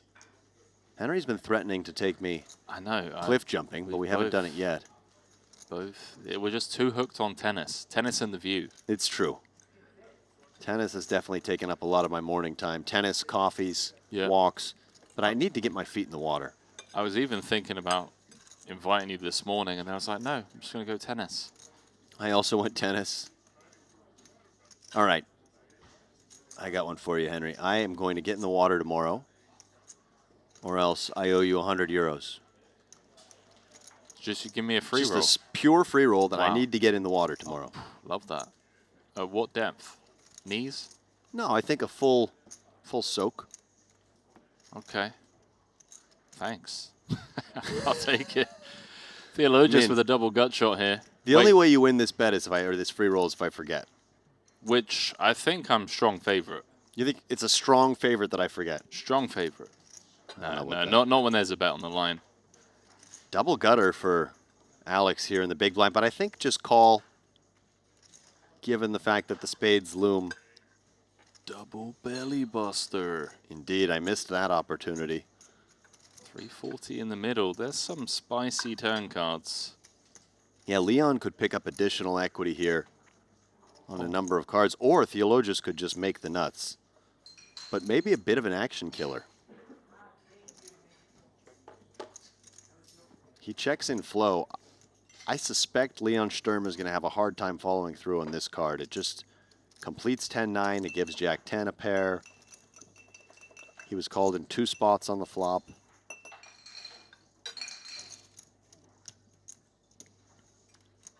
What a dreamy turn card for Alex. You got visions of Sturm betting, Wang Yi calling. You're just like, okay, easy triple up. Checks through, of course, as it breaks out. Theologius still with the absolute nuts. And will Theologius just go for the value himself? I think he will. It's hard to expect Sturm to continue betting for you, and the value of check raising diminishes as the stack to pot ratio decreases. Yeah, especially after turn checks through. I think for Theologius, you're hoping that Wang Yi is the one that takes the initiative and leads out. Yeah, I like just some type of bet here for Theologius. Don't need to go for all of it necessarily. May feel he's up against some middling ranges. Yeah, just goes, oh, he does go basically all of it. Yeah, I like this because if you think about Theologius's range, right, I feel like he's going to have so many straight draws that wrap around the 8-6, some busted flush draws that brick. That's a good point, yeah. He's going to have a lot of like 10x blockers, 9x blockers to the nuts. Great point. He's got natural bluffs everywhere, 9-7, 7-5. Yeah. He called out the big.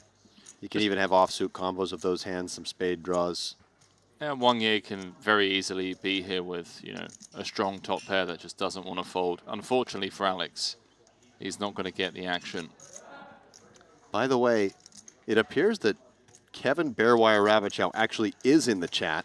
And I know it's not an imposter because he's got that KR logo, which I think he trademarked. I've seen it on his Twitter, his Instagram, his CV. Wow. And he says, Bearwire was my father's screen name on Full Tilt Poker before I turned 18. Now, I want to know, why did he have to mention before he turned 18? It certainly implies to me that Bearwire, well... Multi-accounting? Hello? I wouldn't say that. I would say a former account. It's unclear. Listen. It's just under 6. All right. So many poker geniuses had accounts when they're 15, 16. I mean, I know, I won't name any names, but I know some players here at Triton who were playing online when they were 12 and 13. Oh, yeah, a lot of them openly talk about it. What about No Home Jerome, the great Phil Ivey, one of Mount Rushmore's best? Wait, hang on, when was his first account? Well, he played, it was in-person brick and mortar poker under a pseudonym. Jerome was that pseudonym. He had a fake ID, and then he had to go there when he turned 21 and say, sorry, guys. My real name's Phil. He would sometimes sleep under bridges, I believe, if he had bad sessions. Wow, okay. I need to hear this story from the horse's mouth. There's a whole backstory there. As Wang Yi takes it upstairs, leaning on that big stack, and Alex Foxen recognizing ace-9 offsuit is just well ahead of Wang Yi's range, applies maximum pressure, and gets the desired result. Still no eliminations. We might go an entire level without one. That would be something. 6 minutes left in the level here. Ah, there was an elimination now, it looks like. Tell me. As it was Nicolos Arveladze, right, of the UK, eliminated in 39th. His ace-9 failing to improve against Kiat Lee's ace-queen.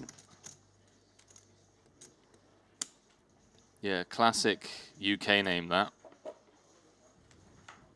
Classic UK name.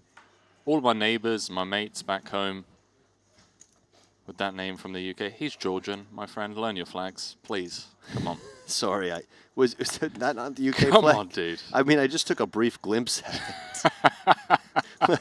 Let me have another look. I mean, the name should, you know, the clue should be in the name. But sometimes, you know, a player can...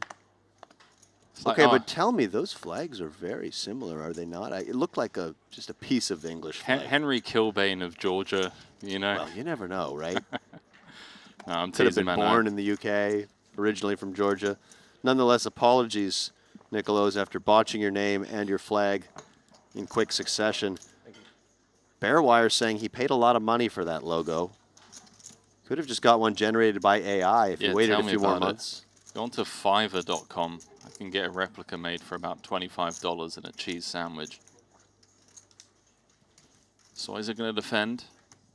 I don't know why we're throwing shade Kevin Rabichal's way. He's had a bad 24 hours. Well, he did achieve victory against me on the tennis courts these days. And then they were just having a nice little chit-chat, the three of them, Kevin, Diana, and Dan Smith, kind of stroking each other's egos. Oh, yeah, we're all about the same level. You know, your strength is this, and your strength is that, and your strength is this. Meanwhile, I'm just sitting there like a lame duck. It was close, 6-5 in favor of Kevin and Diana. Diana, in fact, I think was the best of the four of us, which might imply it's the three men who are more similar in skill. Soiza coming with check call as I see someone has ripped off Kevin Rabichal's logo in the chat. Good luck with your, what do you say? It's been copyrighted. Legal case, Kevin. That's actually amazing. Jack of clubs on the turn. That's almost as good as the Brian Rast meme. As Sturm has the type of hand that can definitely continue firing on the strength of its equity. Sometimes you see big draws like this just slowing down with some showdown value, not wanting to get blown off their hand. But here I think he'll feel he gets under check raised, just given Soiza's feeling that bubble pressure. Hello. Does check back, and trip sixes for Soiza. Another spot where natural bluffs exist. He could have had some spade floats, missed flush, and straight draws. Does he just go big here and attack a hand like ace-jack, pocket tens? In the whole level.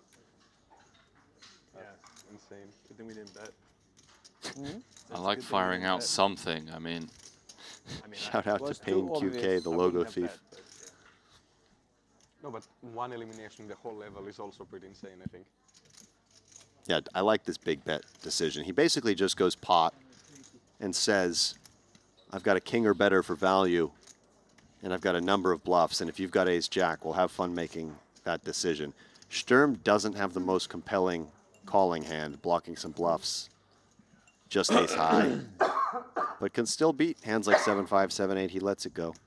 Yeah, similar spot to Theologis's earlier, where there is just an abundance of natural bluffs, and when that's the case, I like going big. So is it taking that one down? There's clamoring in chat to see JNT at some point. Well, if he sticks around throughout the course of the day, I'm sure you're going to see him eventually. Yeah, we call him Mr. Main Event for a reason. Dickerson slipping a bit, but still in 7th position.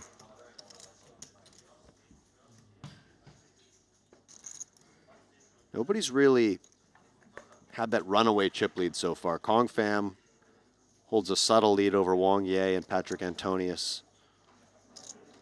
Yet to see that sort of tournament-defining pot. I suppose the biggest one so far was that pot where Dickerson made the straight in very unexpected fashion with that queen-9 offsuit that he 3-bet. Classic Jules. I'd like to see him make a run because he really makes things interesting. Foxen with a decision here on the button, 25 bigs against a very aggressive Wang Ye. Don't do it, Fox Dog. Comes with 3-bet. Henry, do you have a nickname? The question is, what is Henry Kilbane nickname? I mean, on socials, you're just your name. Boring. Yeah, it's pretty boring. I'll get into that after this. I want to see what Wang Ye does. I mean, I like clicking because I think Foxen could level himself into doing something crazy. Given we're, what, 11 off the money, Wang Ye is by far the biggest stack at this table. Just comes with call, sets the trap. I like the 3-10 in call, middle. actually. Yeah, I think if you're a little deeper, there's more incentive to click. But here, it may not look like you have too many 4-bet folds off that stack. So if you're going to trap anything, it feels like it's this hand. Foxen needs help. Yeah, this could be devastating for Alex. 2 overs and the open-ended draw. But not impossible, by the way, Henry, that he just checks this one back.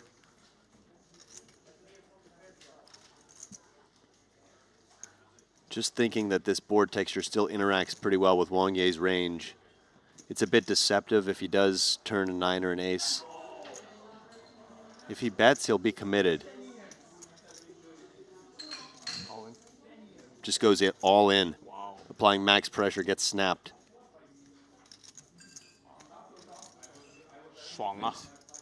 Sees the bad news as well. Wang Ye with the blades, blocking 2 of Foxen's 8 outs. So Foxen will need a 9 or an ace, and an ace would give Wang Ye boat outs.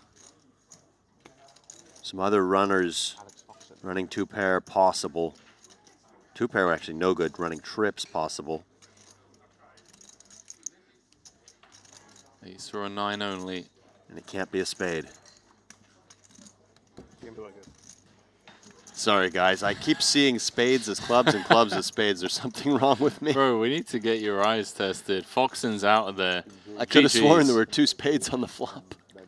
But credit to Foxen, right? Because it's precisely that type of, you know, just attacking play style that we've seen from him that has led to the success that he's had. 4 titles, 16 million in earnings in the span of 2 years. Over here, Paulie P all in against Daniel Rizai with the best of it.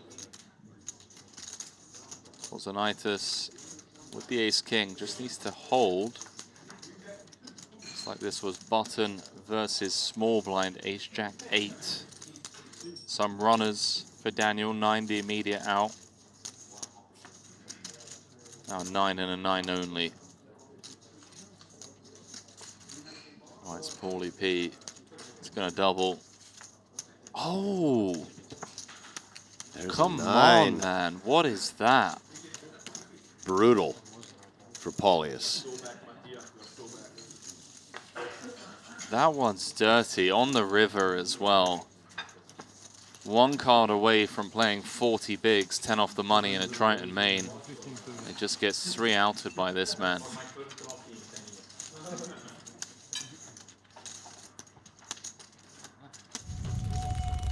Ay, ay, ay. But yeah, credit to Foxen. It's exactly that type of play style, I think, that gets him in these positions to be playing big stacks, closing in on the money. 15K, 30K. It's a double-edged sword, isn't it? In terms of nickname, a lot of friends used to just call me Killbane. Does it count as a nickname? Yeah, I know, it doesn't really, but they would call me Killbane, or in the UK, H. H. Closer to a nickname, but still, again, just kind of directly attached to your name in some fashion. I had one friend, shout out Steve Moz, who used to call me Kill the Game Bane, but I just thought it was way too cringe. But I did have that as my Instagram handle for a couple of years. Kill the game. Okay, I like, see, the play on words with Killbane I like. There's a suggestion, Henry the Killer, Killbane from chat. Guys, if you have better nicknames for Henry, something that's not just exactly part of his name, please. We need to get this man a nickname. Well, hang on, what's yours? I'm Rum and Chess. Oh, yeah. Or Rumbo. Yeah, true. We've got Bear Wire, we've got Nano Noko. That is true. I like Bear Wire. That's Bear a Wire's great. I don't know that Bear Wire likes Bear Wire. He seems to be promoting the crab, which of course works in conjunction with his custom logo. That's been ripped off. It's been ripped off already by our chat. Chase gonna dig deep here. Finds the call on the turn. See if he can dig even deeper on the river. Makita with options here. Queen high, knows it's no good. He knows if he checks, the hand is going Kokoliong's way. This would be a really impressive call down if Makita follows through and Kokoliong is able to hero it off. I think Chase just has so many one-pair hands that Bads can really pounce here. He's going to pounce, not requesting all of it. Doesn't even get greedy. He's targeting precisely this. Chase seems suspicious to me. Note that he called the turn without any additional equity to go with his pair of sevens, so he didn't have a straight draw or a flush draw. Just those sevens with a queen kicker. How deep can Chase dig here? Daddy's face.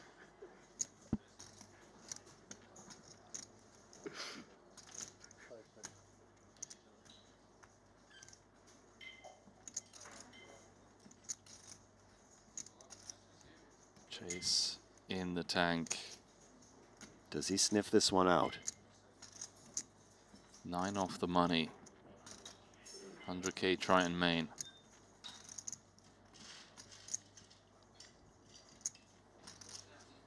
Hearts brick. Those chips getting awfully close to his face as he ponders the answer. He really wants to flick in the one chip call. He does, doesn't he? He's deep in the tank.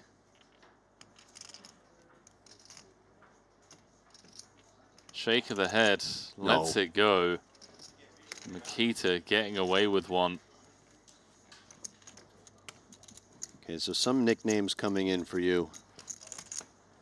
Thierry Henry, the footballer? Nah, come on, No. you can't do that to one of the greatest footballers of all time. Henry, the English Tiger, Kilbane. Like an Cringe. Cringe announced. I wanna see H-bomb. what he had against Leon. Killabong, I don't mind that one. Yeah, William. I don't know, maybe you're just meant not to have a nickname. I feel like I'm just meant to not have a nickname. I can roll with that. We can have one in our crew.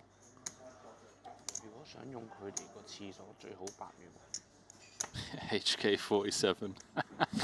That's not bad. That's actually not bad.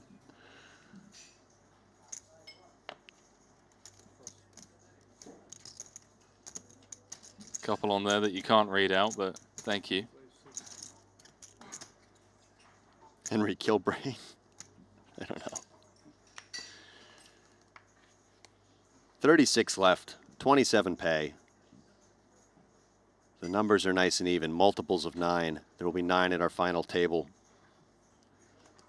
Wang Ye leads not just at this table, but in the overall field. Leon Sturm, usually a lot of fun to watch, but he's just been card dead so far in the proceedings. Wang Ye's been very active.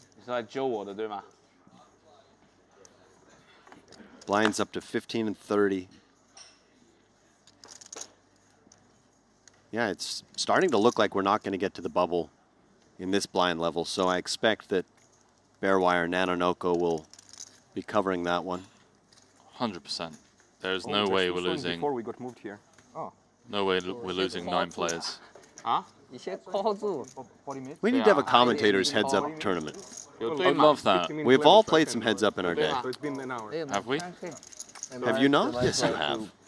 Dude, I have the worst track record out of all of us in the booth. It's not even close. You guys are absolutely light years ahead of me when it comes to poker skills.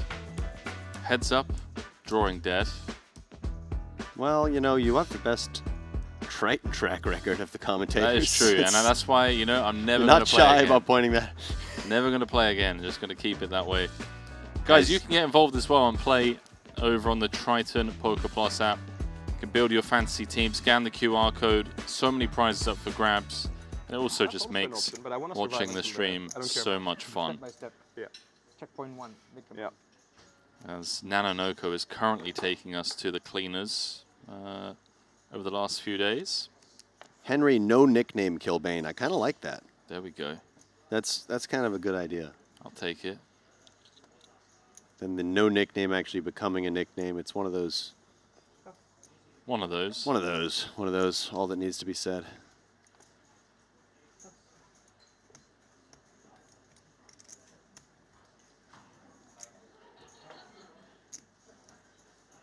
Stam's got an ace.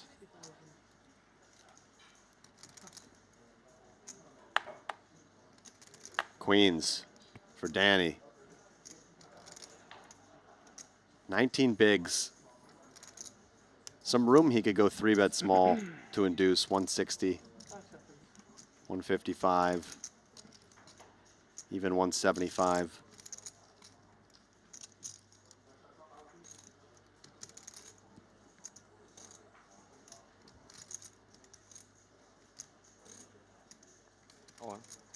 Just moves in, the other option.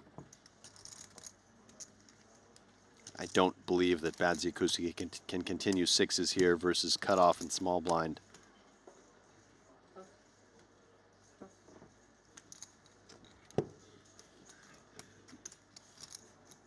Bads loves to gamble, doesn't he?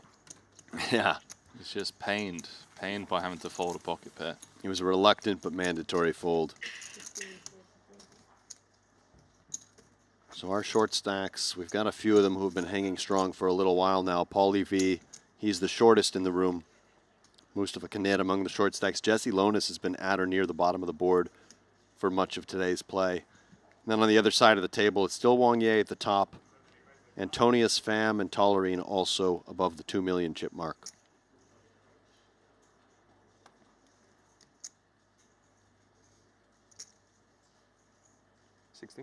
Raise 60,000.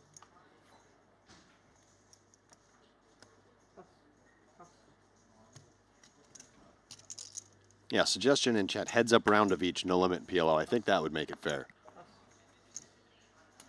Those two guys more no limit players, you and I more PLO players. Level the playing field. We could do it. We could include the chat. We could host like a sit and go on CoinPoker or something. Chad, who you got in that one, by the way? We could. Who's the favorite? Is it me, Henry, Randy, or Kevin? We could get 4 qualifiers from the viewers, and then That's do fun. like an 8-man sit and go. That would be fun. So not the heads up format then. If we could do like or 4 heads up viewers. I do. Plus us 4, Been extremely and then helpful. everyone plays each other Okay. once. Super low-hanging fruit. You have like a qualifier. Yeah, That would be fun. I can That do would like be good 15K fun. steps a day, with no problem. Like while sitting on the computer watching whatever. It's 100%. just, it's And really it helpful. doesn't feel very draining or tiring. No, not at all. It's like just like magically you just burn like. The first 2 people in chat to respond think Kevin is the favorite. There's 4 votes for Kevin. Wow. Everybody thinks that Bearwire is the favorite here, despite the fact that he doesn't even play PLO. Well, he did just get a lot of exposure about being overly GTO, Whereas this, you just do it while you're sitting there. Yeah. overly technical. It's like so much time. That's true. We've got our boys back. It's 60, right? Yeah. Isn't Kevin already a high-stakes heads-up player? Allegedly. But that's in the Texas Hold'em streets. He did just get spanked during the Heads-Up World Championship on Coin. That was vicious. I mean, I'm just calling it how it is. I hope he's not still watching. Jack saying Kevin, Alex, Randy, Henry in that order. That would be my order. It would be Kevin, Alex, Randy, then me. 100%. I think me and Randy are very happily retired. These two are still out here chasing titles, bracelets, you name it. We might have to set it up. Middle pair here for Theologus versus the Sturm Open. Sturm opening it up in early position, just a function of his stack. Clear continue for Alex, probably just in the form of call.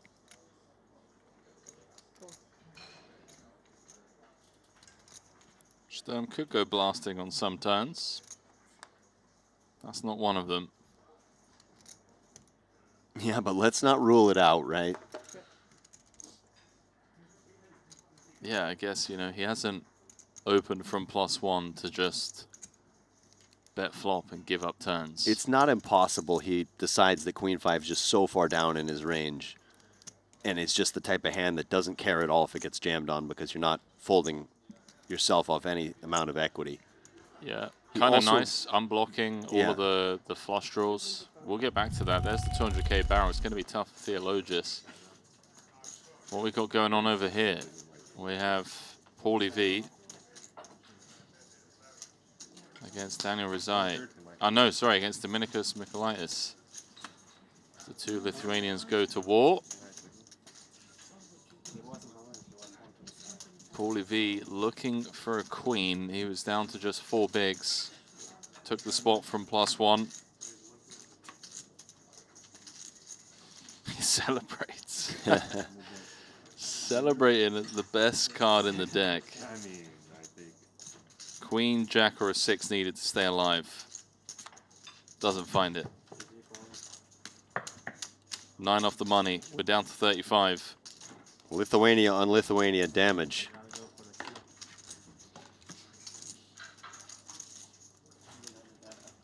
$8 off the money.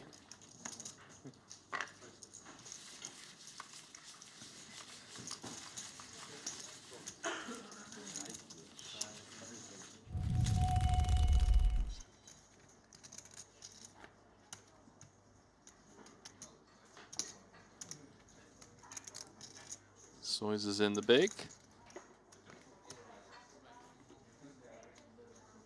Cool, we might not even get down to the final 4 tables.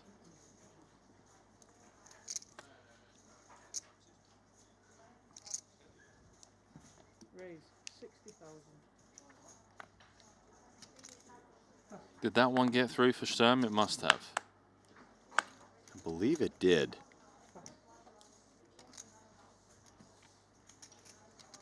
As he's up to 1.8. Yeah. So that was nice, just leaning on the tournament situation, trying to attack a hand exactly like that. Second pair, no kicker. Those hands always in such a bad spot. As against the value range, they are drawing very thin. Sturm continues with his foot on the gas. Wang Ye is going to get involved 3 ways with the 10-7 of clubs. He's got the chip lead. Doesn't want Sturm to think he can just run the table over. And I expect Soiza comes in here too and makes it a 4-way affair. Not thrilling off of his stack size, but 10-9 off connected enough.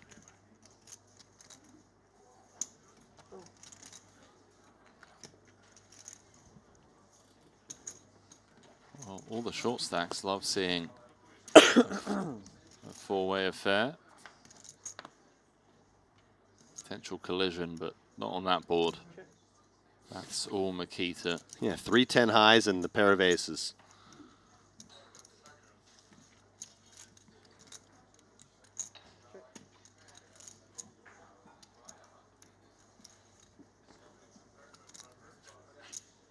I'm not interested in firing out a C-bet. 4 ways.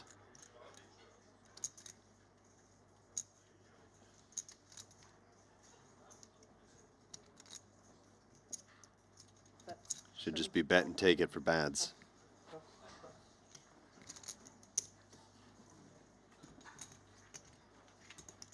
How's everyone getting on in their fantasy teams? Some big changes recently. Ben Tollerine back up to 2nd. Alex Kulev is currently 5th now. Huge double for him. Oh, really? For the first time, it's looking like Randy's going to give some back. He's only got 2 players left. Finally. I guess after it goes, check it up.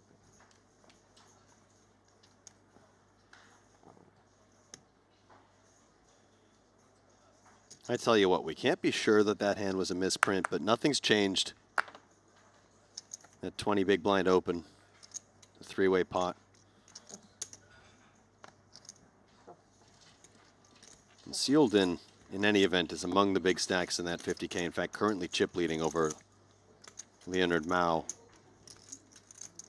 Only 21 entries, but that number will grow as players are eliminated from this one. I'm sure we'll see some late regs in that one, some re-entries. You didn't agree, right? One hand, yes.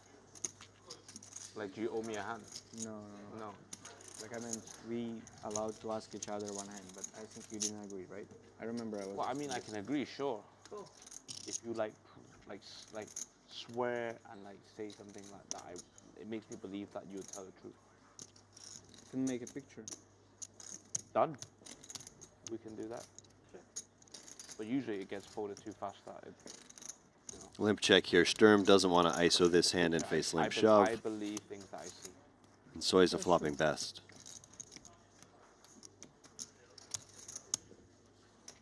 I mean, I think breaking such agreement, I think we spoke about it, breaking such agreement is basically like stealing, so. But it's so easy to break it in the community. So easy. I think it's so common. I don't think many people take it the way you take it. You know? So it's easier to me just to not pick a certain person to do it with. It's better to just not do it with anyone. Sure. But the fact that you say that, it's more trustworthy.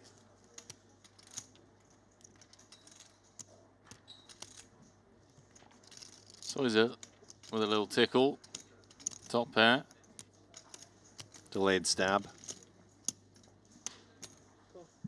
So I'm going to keep him honest. It's surprising you see it this way because I have it like with maybe, I don't know, 8 to 10 players, and I've never been concerned that someone could actually, you know, say untrue in this case. Well, it's still poker, and especially when we're playing a lot together all the time. Yeah. It's the meta game, isn't it? Yeah, but unless you are like, if you promise something that, like if 150 in the middle. Soys are likely I mean, if we're doing to look for additional value. Like, you know, telling you wrong number, like telling you wrong number of entries. You know, just imagine you swap with someone and then he's telling you like, yeah, I did extra rewild. It's same basically. 125. No, but these have records, have consequences. You're telling when only you, the whole universe, only you. I know, but I'm saying that the wrong. Sturm in the tank with king high. This isn't posturing. Yeah, it's just like it's harder to track, but then Thinks that Soys is really polarized with this size, but does ultimately let it go. Yes, that's why there's very little people in the world that where I trust with stuff like that. Yeah. Potentially maybe just 2, 2, 3.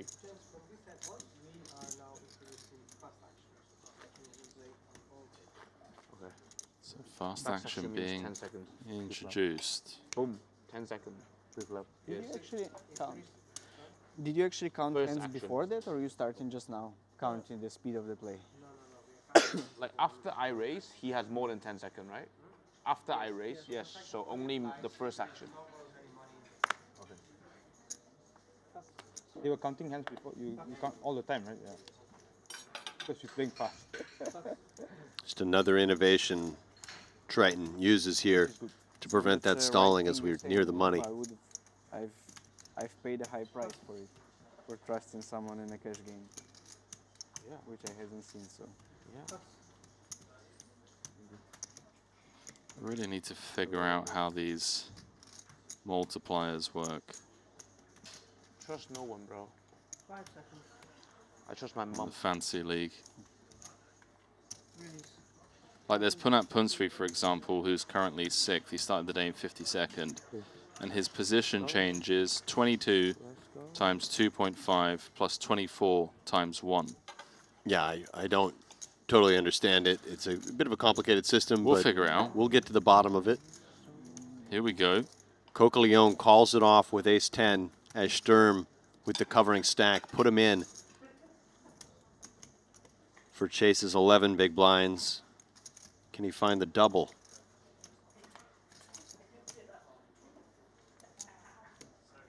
Uh-oh. King 5-4.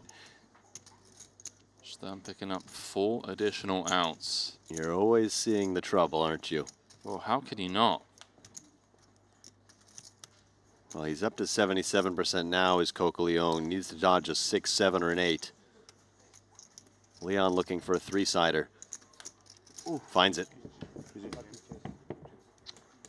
GG, man. GG's Chase. Took the double up spot Knew it was high variance, but had to be done. Knew he wouldn't be able to sneak his way into the money without getting a double. Always a gentleman at the table. Saw a bit of him in Jeju. Yeah, man. Enjoy watching Chase play. I think he was small blind, right? Are we getting a player? Or are we supposed to? Wait, maybe we get in a big blind or no? 6 players. What is it? 34 is 7, 7. So we're carrying on. We're not getting a player? Okay. Yeah, Bernard Binder lost half of his stack against Ibinger. How's Ibinger getting on? He's chilling. 16th, 36 bigs. Yeah, just under average at 39 bigs. A lot of German and Austrian flags in this field.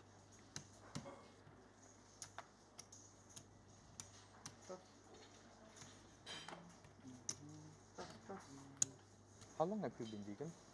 Aces now. Only this year. How do you feel since you changed your body and stuff? I don't feel particularly different. No. Do you feel like you get less bloated and stuff or not? Sorry? Do you feel like you get less bloated? Wow, look at this from Danny. Bloated. Oh. Trapping, and he's up against a nice hand to trap, as Wang Ye would not have continued versus a 3-bet. Is in terrible shape and could potentially bluff at the pot. I feel less often bad after eating food, maybe. Setting the same trap that Wang Ye set against Foxen. That's right. Wang Ye checks it back, realizing that this is not the best of boards for his hand. Could be decent for Tang's range.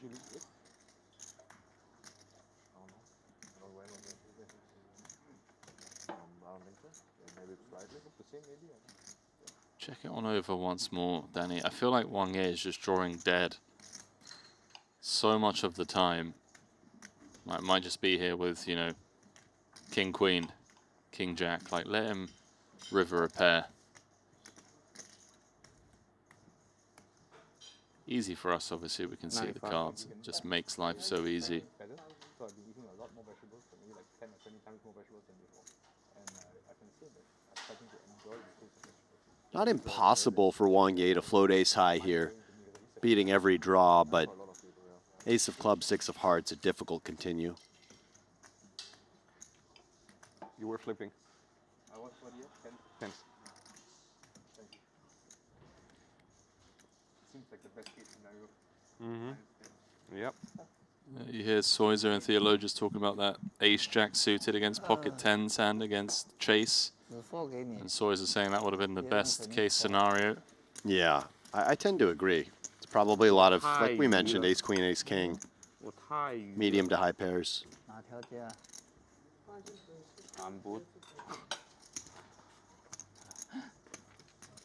7 off the money. Wang Ye at the top. I count 6 stacks under 20 bigs. No, it's nice. Very nice. Knight, Pekazovic, Samau, Kanit, Lonis, and Binder.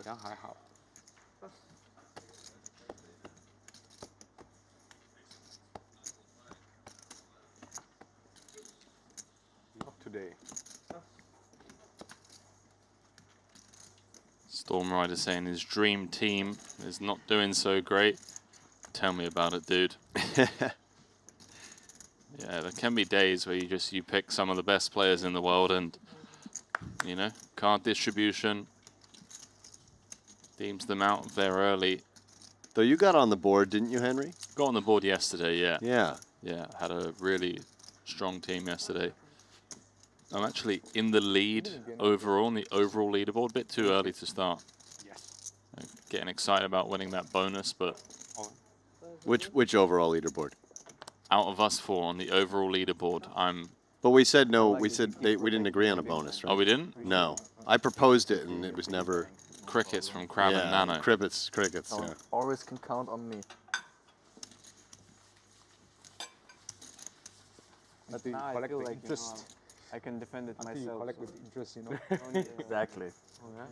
Collect with so much interest. And so much pride too. So.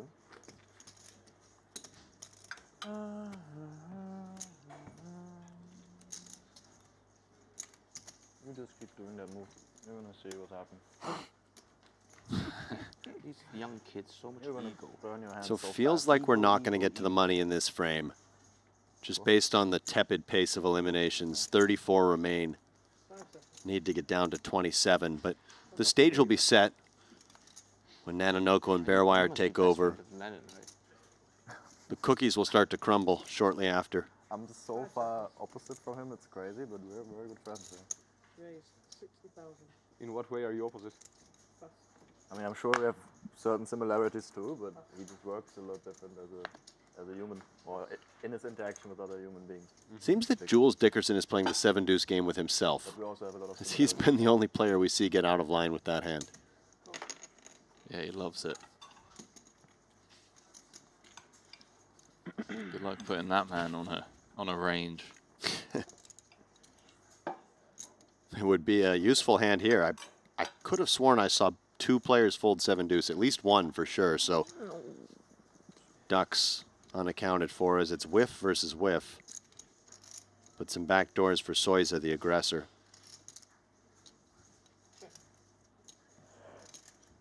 And it wouldn't shock me if Wang Ye ever started just firing at this pot. He's got nothing. But just the amount of pressure you can put on a middle stack at this stage in the proceedings. Yeah, that's exactly why he's made the call pre-flop. In other setups, he would fold a hand like 9-6-0, but because we are close to the money, he wants to put pressure on Soiza. Soiza playing it a bit sneaky, checking back on the turn with the 2 overs and the flush draw. Doesn't want to face check raise. Well, it could actually be that check on the turn that costs Soiza the pot. If Wang Ye bets anything north of half pot, I don't see how Queen High can call. Feels like a very reasonable spot to bluff. You can credibly represent a 4 or an 8. Wouldn't always bet a 4 on the turn. I just knew it. Oh. Suited? At least? No, off. 10 for off, here is your small blind. Yeah. Kind of a big sizing though, which is interesting because would a 4 bet this big? Would an 8 How no did you kicker know? bet this Oh, big? great one. Perhaps Just trying to target ace high. He just shoves, you know, usually, or crap limp. So you think it's a 10 or nothing? I think maybe some 8x could still do this for value.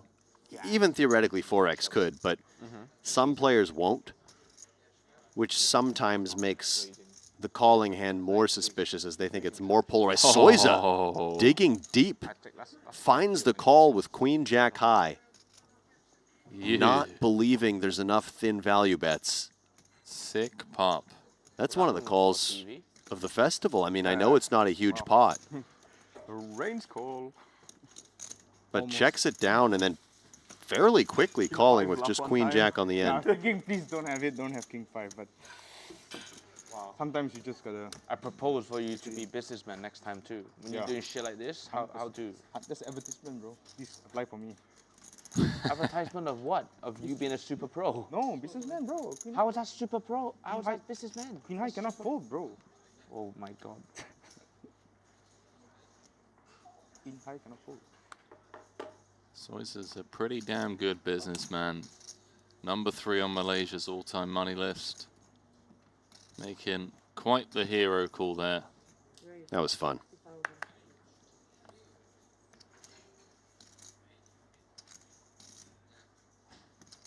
$34 left here. Heading over to the outer table, and it looks like Bryn Kenny has flopped top pair, top kicker against Dan Dvoris's set of 6s. Dan, who came in as one of the short stacks today, is now playing around $1 million. Middle of the pack. That's quite the blow for Bryn Kenny, actually. He's down to 400K. Tried to imitate it, and I couldn't imitate it without commenting on it. Otherwise, I feel uncomfortable.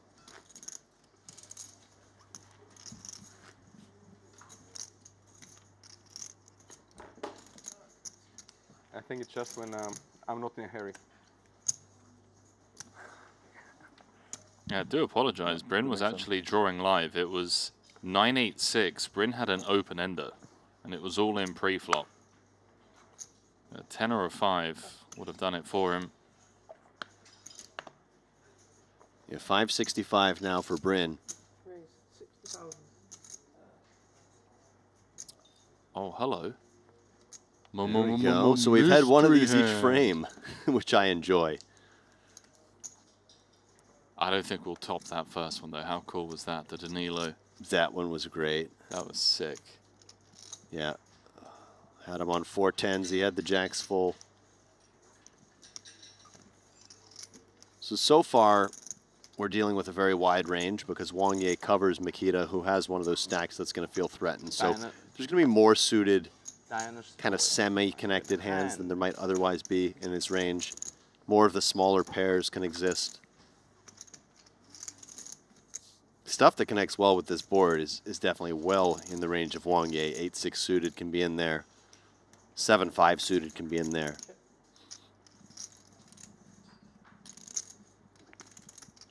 I'm going with aces. There's only one combo of aces left. You're going with aces? He's trapping aces again. I don't think so. Not off this depth. No, I agree. You always just call them for aces, don't you? I normally give them cods. Cods? Cods? Yeah, pocket nines I'm going for. 9 on the turn. I could go for some cod. Are you a cod fan? Big cod fan. So just clear call here for Badzikuski, I would think. Doesn't have the sort of hand that wants to build a pot. Too strong a hand to fold. Didn't know you enjoyed first-person shooters. Bad's just check calling. 3-2-5 in the middle. More a fan of the fish myself, but once a cod, always a cod. Getting to that delirious time of night as the deuce of hearts changing absolutely nothing. We would expect, given it's a mystery hand, further aggression from our table chip leader. All right, I am going with Jack 10 if he bets big. Well, we'll find out because we're going to ping pong away by the looks of things. Oh, hang on. We're still here. We're still here. There we go. I knew once the graphic disappeared. What we got going on over here is Fedor all in with kings against aces again. Well, a very reasonable reason to draw our attention to the other table. Can Fedor find one of the 2 remaining kings?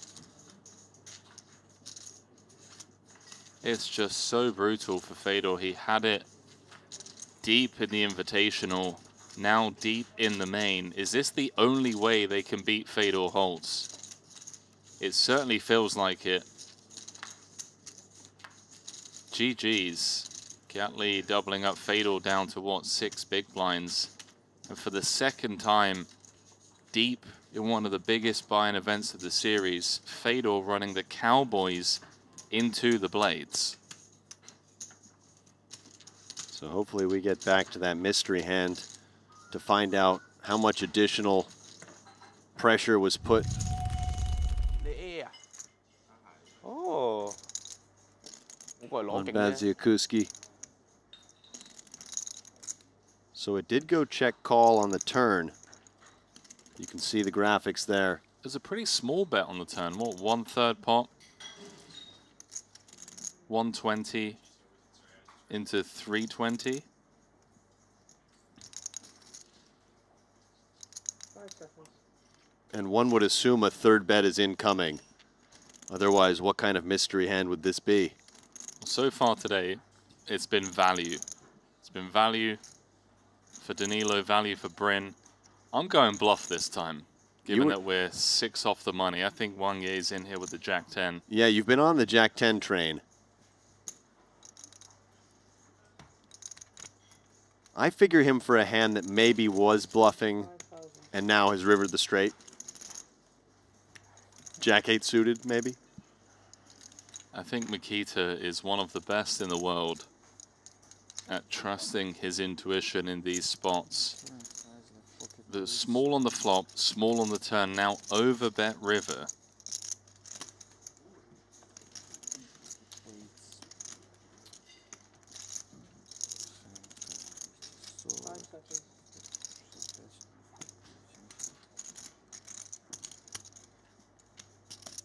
This would be incredibly detrimental to Mikita's stack if he calls and he's wrong. He's not going to be able to sneak his way into the money. He would have to be at risk at some point. If he calls and he's right, he's one of the chip leaders. He lets it go. Oh, it's just a stone airball. You were very close, Mr. Kilbane. You called him for a bluff, and instead of Jack 10, just King Jack. No interaction with the board. Leaning on that chip lead. Props to Wang Ye, props to you. Thank you. And props to anyone in our audience who put him on the airball. Airball announced. Airball announced indeed. And while we have a dealer change, want to take a moment to thank another one of our partners, GTO Wizard. Pro players use GTO Wizard, and you can now study PLO, my game, in addition to No Limit Hold'em.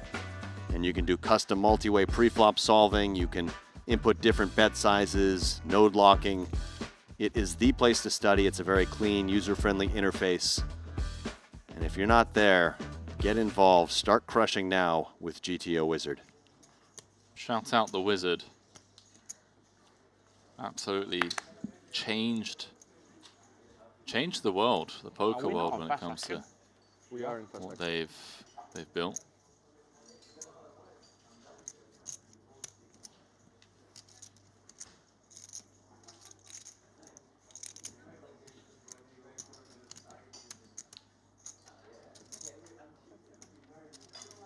Matthias Eibinger's been eliminated in 34th. No way. He has indeed. I'll get you the hand information. He was chilling. Yeah, he was actually. It's Dan Dvoris who's just been on the climb. If you recall, on our TV table at one point, Dvoris off just 210K, maybe even less. Did he have it down to 90K? That's right. Yeah. So Dvoris had it down to 90K, runs it all the way up to about 1.1, and then gets all in pre-flop with Ace-King offsuit against Eibinger's Ace-Queen offsuit. Holds on a sweaty Jack 10-8 board, runs off 4-Jack. And now all of a sudden, the man who had just 90K is up to 2.4 million. The dangerous Canadian Dvoris on my fantasy team, I might add. Back on over here. It's our next featured table. How about it? Alisson, Curtis Knight, Jesse, Ike, Mehdi Shawi, Alex Kulev, Makar Nuira. And these guys have posted big results already this trip. Curtis Knight, final table, Maher, a couple of 3 FTs, Mehdi with 2. My greedy value, but It looks like a lot of fun over there. I know. You don't have to tell me, but thank you. Not even 3-bet calling pre-flop. That's what I mean. I had the exact same spot against someone like last trip. 3-bet calling pre-flop? I stacked off with King Jack. Ping-ponging once more. Sam Muller against Fedor Holtz. Student against the Master. Looking grim for Holtz. Eight in the window, and it is all but over. Running high cards needed for Fedor. 9-9, 10-10, Jack-Jack. You guys know what I mean. 3-3 for the scoop. 3-3 for the scoop. Stranger things have happened. He's just... Well, the ace now. Yeah. Turned near dead. Case ace could chop it, but Fedor's already out the door. GG's Fedor. Feels like the only way they can get him, man, is kings against aces. He showed up, hadn't played an event in a year, wins a title, and then in the 200K and now the main, close to the money, kings against aces for all the marbles. Yeah, still having a good trip overall by virtue of that win in the bounty tournament. We're now 5 away from the money. Just as they pass the blinds, they're coming. Binder and Lonis, the 2 shortest stacks in the room.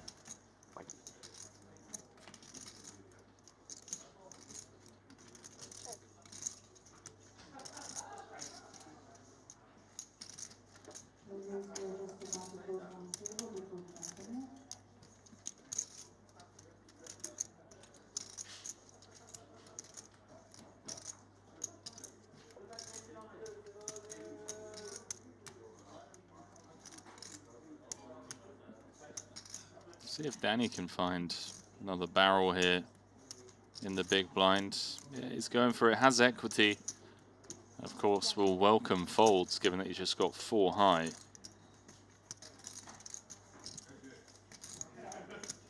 Going for it here against Sturm. Yeah. Very understandable fold from the deuces.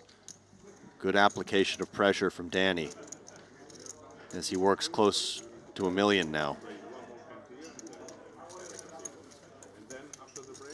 You were just the big blind? Yeah.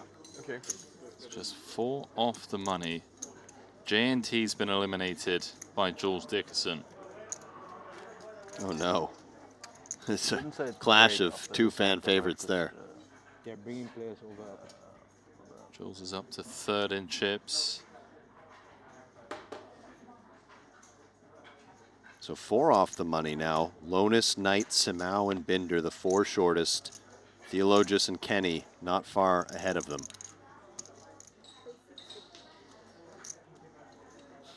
Somebody like Theologus here with 4 stacks shorter than him needs to be very cautious. They're going to bring players after this hand. Yeah, we had to play one more hand before they bring the players.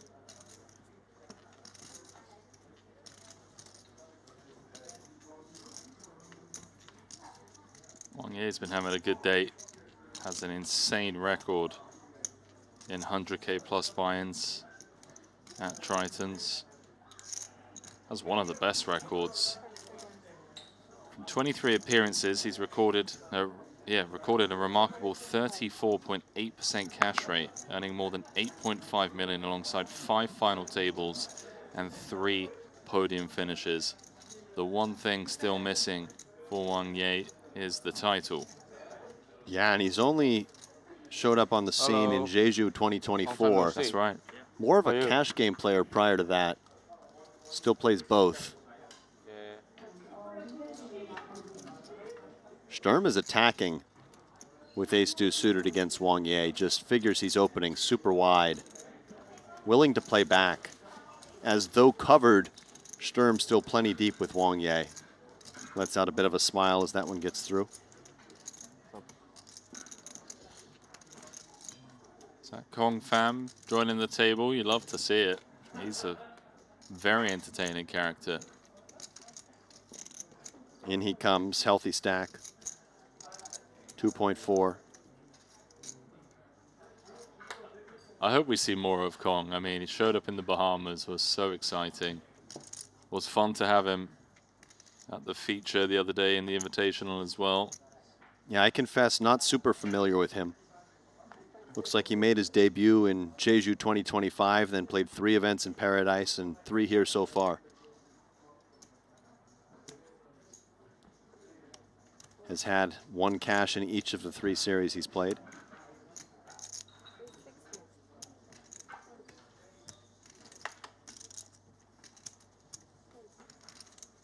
Two 8s. What's Makita going to do here? Maybe just flat this near the money? Off of just over 30 bigs. Yes, 8s are not the best multi-way hand if Wang Ye does get involved. And note Wang Ye coming in with just a queen-deuce offsuit. Leaning on that chip lead. This feels still a little loose given that Sturm opened in the hijack off plenty of chips. He's like, you know what? I cover both of you. Yeah.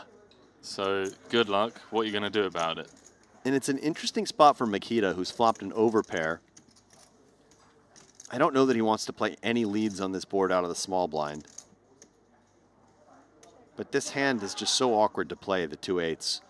Always this balance between wanting to get protection and value versus not wanting to cooler yourself against some really strong hands like wheels.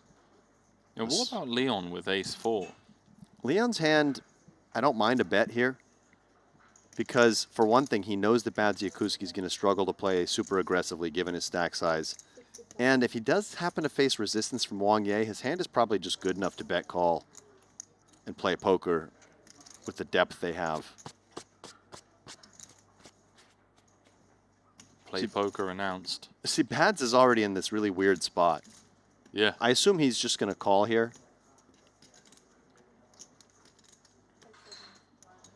but it just feels like there's a lot of messy runouts, and his hand lacks clarity. What about Wang Ye? I mean, he's got a piece. I think he needs to just fold this hand. I would have folded his pre-flop. Queen deuce offsuit, just too dominated, too difficult to navigate multi-way. And I feel the same about this flop decision, but he disagrees with me. Oh, he's going this route. Now this makes things really interesting for both players. I think Sturm has just enough of a piece to want to continue here. But then with the action back over to Badziakuski, those eights are starting to shrink up a little bit. Surely eights hit the muck. It's one of those weird things where the worst hand is going to bluff the best hand off of the pot, but it's the middling hand that's going to take it down. Yeah, exactly, because ace-4 has better playability than eights. Exactly. Leon has position and Mikita doesn't. Leon's stack is less in jeopardy than Mikita's in the sense that it's going to take a lot more pressure for all of those chips to get into the middle. So there's just a lot of reasons for Leon to call and Bads to consider a fold.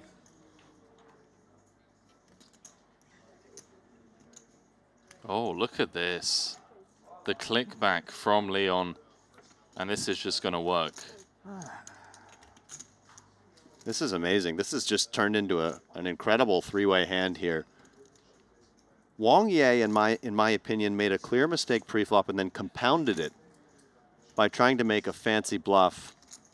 Well, and on, Leon Alex, Sturm, because the pot's not finished, is it's fighting. not being pushed Sturm's way yet. You're right. I had dreams of a You were 4-bet hoping click for back. you were hoping for even more action.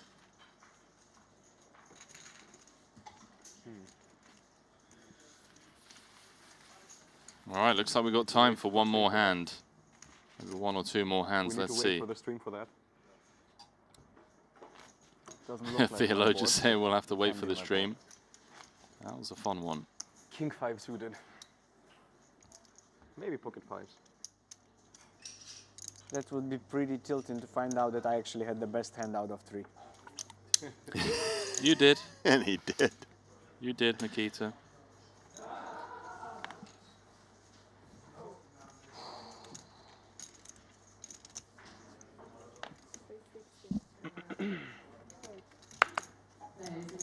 So Sturm now pulling close to even with Wang Ye.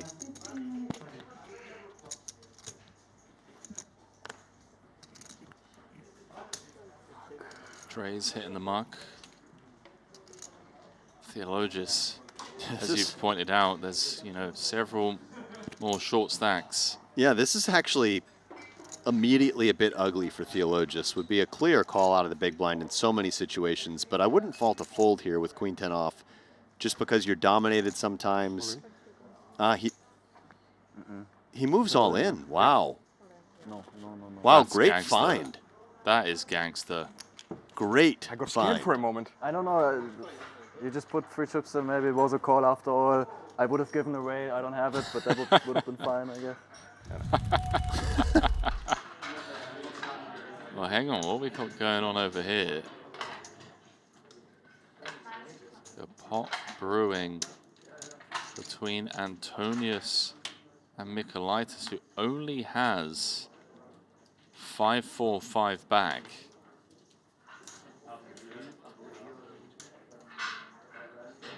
Is he going to empty the clip again? This went open from under the gun. Patrick called in the cutoff. Flop jack, deuce, deuce. Check.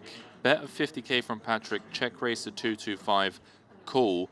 Turn barrel. Does the Lithuanian empty the clip here? 4 off the money. It would look so strong. What a treat this last 10 minutes has been.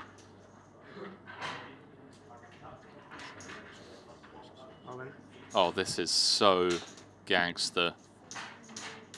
And that's a scary man to bluff. This has got to be one of the bluffs of the tournament so far. You see Ben Tollerine watching on. Mikolaitis with a very credible line. Check raised flop. Barrel turn. now jams river just 4 spots off the money. Patrick Antonius is in the hurt locker.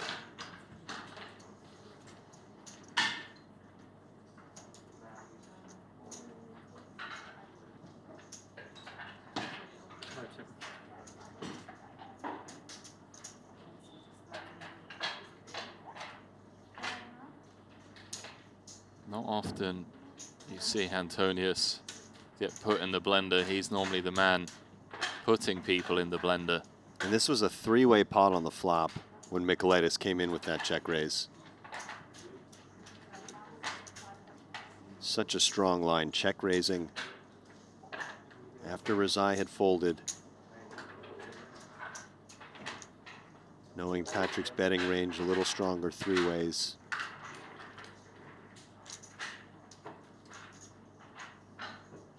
I mean, it feels like just an absolute guessing game. How do you reverse engineer this one? The line that's being taken by Michaelitis is so strong. It's a convincing story, and we can see the cards. And what are the bluffs? Ace-5 of spades. Apparently. Yeah. Patrick is not convinced, though. You can tell that he suspects something, but he lets it go. Wow, that has to be one of the bluffs of the tournament so far. Michaelitis take a bow, 4 off the money, and Alex, that to me is just a prime example of what you and I have been discussing today about this stage of the tournament, where you see players like Michaelitis, like Foxen, sometimes they fall just shy of the money because they're making moves like that to put themselves in a position to build a stack and actually go on and make a run at this title. You're right, and I've got to say, Henry, you know, not just that hand from Michaelitis, but those last 3 hands in a row. Because let's not forget that Alex Theologis found a reshove out of the big blind versus an early position open with Queen 10 off that got through. That was, yeah, that's right. And then there was the bet 3-bet on the flop from Leon Sturm. I mean, that was a treat. It was. That last 10-15 minutes of action. That was some of the best hands we had all tournament, as far as I'm concerned, all happened in that last 10 or 15 minutes. Now, elsewhere in the room, as we were just winding down towards that break, obviously Patrick was deep in the tag, but on table 5, Sensei Bryn Kenny out in 31st. So we're actually going to break just 3 off the money. 30 players remain, and it is none other than Wang Ye, top of the chip counts. That was a fun one, Alex. That was fantastic, yeah.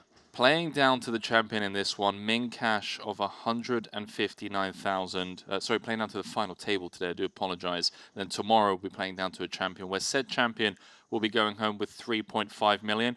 Alex Livingston and myself will be back for that final table tomorrow. I want to say 1 p.m. local time, maybe 2, depending on how late tonight finishes. And in about 10 minutes' time, Bearwire, Nanonoko, calling the action all the way down to that FT.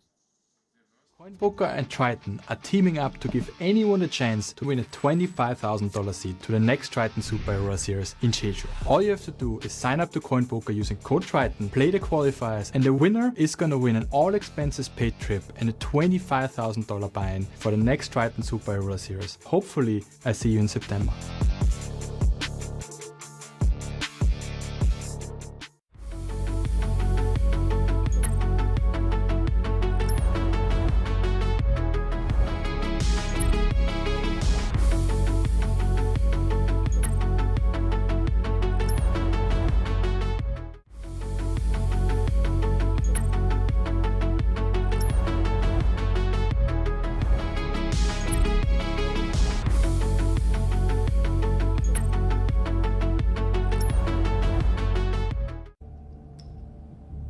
I'm all in.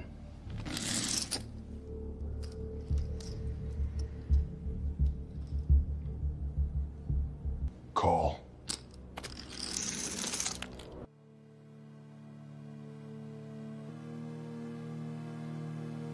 Tree time.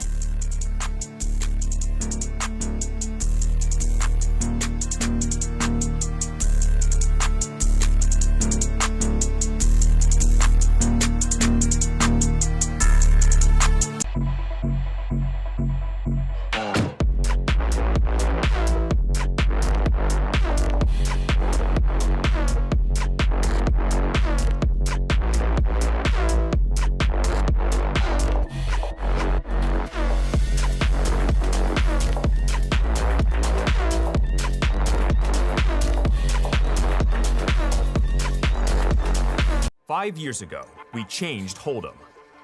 Now it is PLO's turn.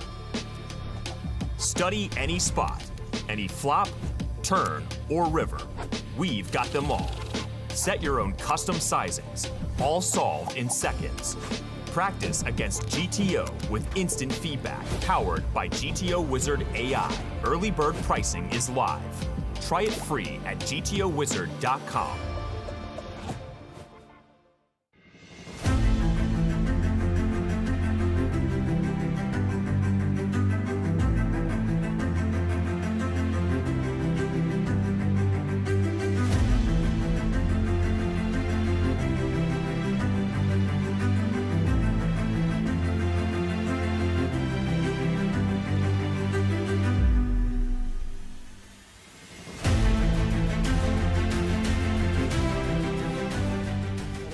We're gonna call you. We know you're gonna have a lot of land, safe place. You won't. The problem is you won't be able to call him. He'll already be off grid.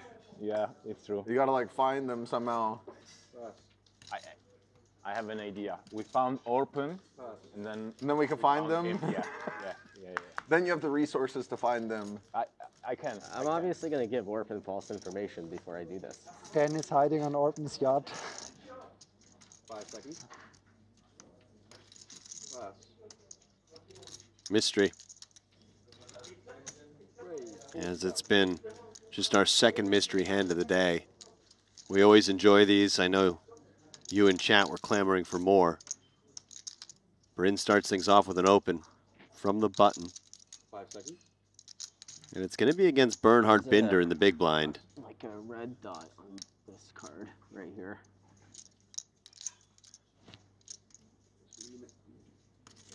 Yeah, it's not coming off.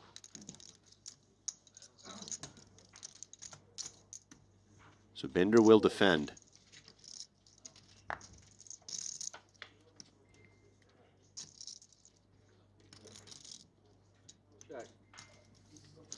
Mystery hand. Bernie flopping middle pair, backdoor diamonds. Bryn gonna range bet on the ace queen 9. Yeah, hard to narrow him down too much at this point. Oh, it's pretty easy. Pocket aces. Wow. Henry with the early read.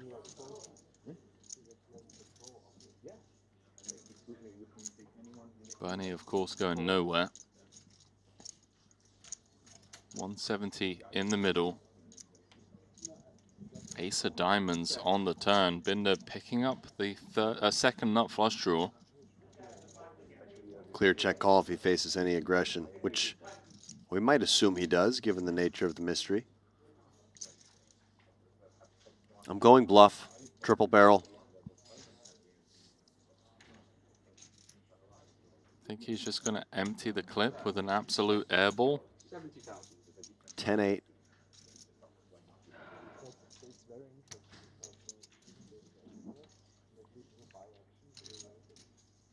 In PLO, you use a Queen X or a 9X hand as a bluff on boards like this, mimicking Ace Queen and Ace 9. It's a bit different in Hold'em. You would probably actually want to unblock King, Jack, and 10 because you would want your opponent to have missed straight draws. So maybe 10-8, not the ideal candidate. Maybe you'd want something just a little lower and more removed from the board. So I had him on 10-8, which is now made a straight. So I'm going to stick with my read, and I'm going to say he was bluffing and planning to fire off 3. And now he's gotten lucky and rivered that gut shot. 310 in the middle.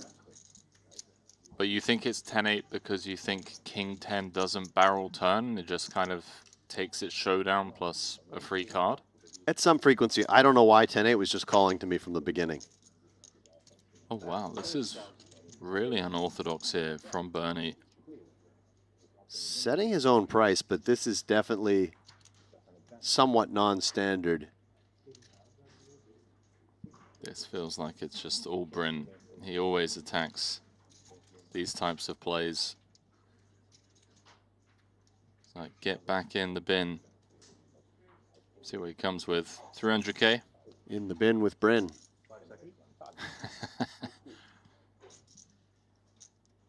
Here he comes. Not the biggest of raises I've ever seen, given the size of the pot, but not insignificant either.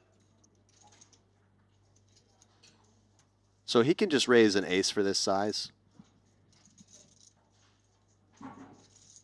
as it looks a lot like Binder has the type of hand he has, a queen. How often would Binder lead with a straight? How often would he lead with trips? Doesn't feel likely.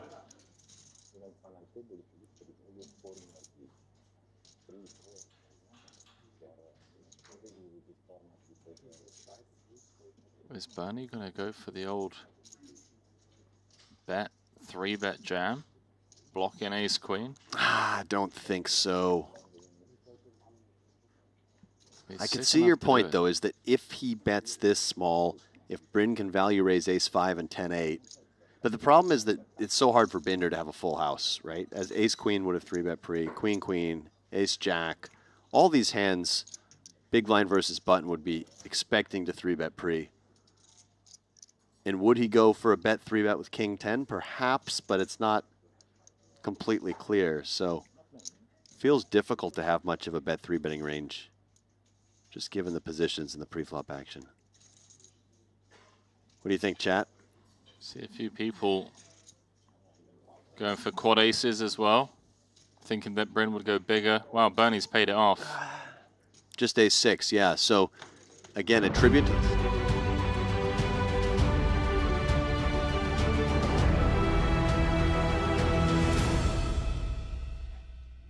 And it's time for more Triton Poker Super High Roller Series in Montenegro. My name is Randy Liu, also known as Nanoko, and alongside me is Kevin Rabichow, and we have 30 players remaining in the $100,000 main event, and we're going to pay top 27.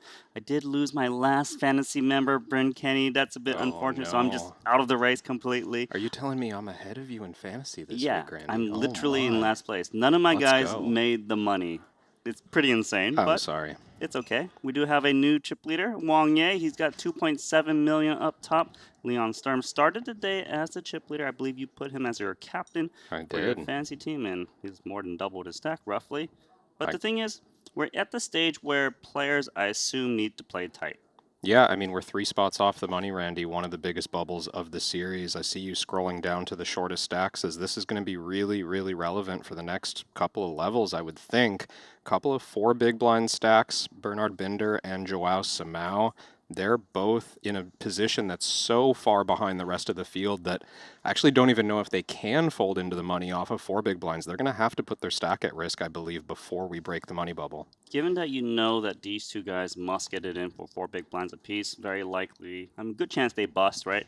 I assume if you're the players with like 14 big blinds, even the 2 guys with 9, you kind of don't want to take too many spots. I guess your risk premium is very high. Yeah, I'm looking at someone like Ike Haxton, who's going to be at our feature table, right? He is in a middle position. He understands that if he plays extremely tight for the next few hands, then there's a very good chance that those 4 big blind stacks will be at risk. And that's exactly, like, there's just not that much upside for someone in his position. If he takes his 1 million chips and turns it into 1.5, okay, great. That gains you some value. But if you risk losing your million, you're losing the entire min cash. It's too costly. Well, obviously, all of the big stacks have no pressure on them. For now, it's they want to just raise every single spot and try to take it down. And I'm very excited to watch that because at our feature table, we're going to have Jules Dickerson, and he's been showing that he has not been shy of raising. Jules Dickerson, did he not finish day 1 with like the shortest stack in the room? I feel like he had maybe a third of a starting stack at the beginning of the day. Was it that shallow? I don't think it was that shallow. Oh, I don't know. He's gone on a real spin, though. Maybe he spun it up before the end of the day and then turned those chips into this top 5 position. What a booster that would have been if you drafted him in your fantasy team. Wish I did because he has a ton of chips, but a lot of players actually drafted Daniel DeVos, who's on the outer table with 60 big blinds. He started with a really shallow stack for the day. I believe you and someone else put him as your booster pick. I did. I told you, I had a feeling Double D was going to get it done today. Double D. Hey, Tobias Schweck, he's doing quite well himself, 56 big blinds. I feel like he's an underrated German player, and he has phenomenal results outside of the Triton Poker Series. I think the people who know him know how dangerous of a player he is. He's found a lot of success online. I've been at a final table with him before. Really excellent game presence, hyper-focused, takes in all the information, and really aware of tournament structure. I think Tobias is someone to look out for. Still seeking a breakthrough score at the Triton Super High Roller Series. 14 cashes, no titles. I think this is a little bit interesting. Lonis is reshoving 9 bigs with King Queen suited, so close to the money. Yeah, this is fringy, but it's still a suited King Queen. Very good reshoving hand. Kulev is one of the 2 biggest stacks at this table. He's only behind Jules Dickerson, and Dickerson folded this pot. So I think Lonis expects Kulev to be very light. Ace-9 suited, well above average for the spot. It's pretty good for 9 big blinds total. The thing is, he knows that Lonis is supposed to play tight, and that's why he lays it down. Very bad for credibility. Finally got a bluff through, man. Show it. I've been waiting for the stream. You gonna show it? Come on, bro. Really, you think I bluffed here? This spot? I mean, it wasn't aces. But we got a situation out here. Bernie Binder looks like he's all in for his 4 big blinds. He did open jam for 175K. You can see him on the right. Clemens Reuter called on the button, I'm pretty sure. Yeah, and Dvoris is in the big blind, still considering his options. Dvoris covering this table. Reuter has about $1 million back after calling. Dvoris is taking his sweet time. It's a complicated spot if he has a hand that is good enough to call here, maybe wants to force Reuter out of the pot, maybe wants to extend this bubble, doesn't mind if Binder has a better chance of winning. Okay, we got the whole cards now. We see the fold, which is great for Reuter and Binder, not having to deal with this pot 3 ways. Yeah, that ace was live. Binder's Jack-9 is live against the split 4s and is looking very good on this board. Dvoris folded one of those 2 4s already. Just a 1-outer for Clemens Reuter.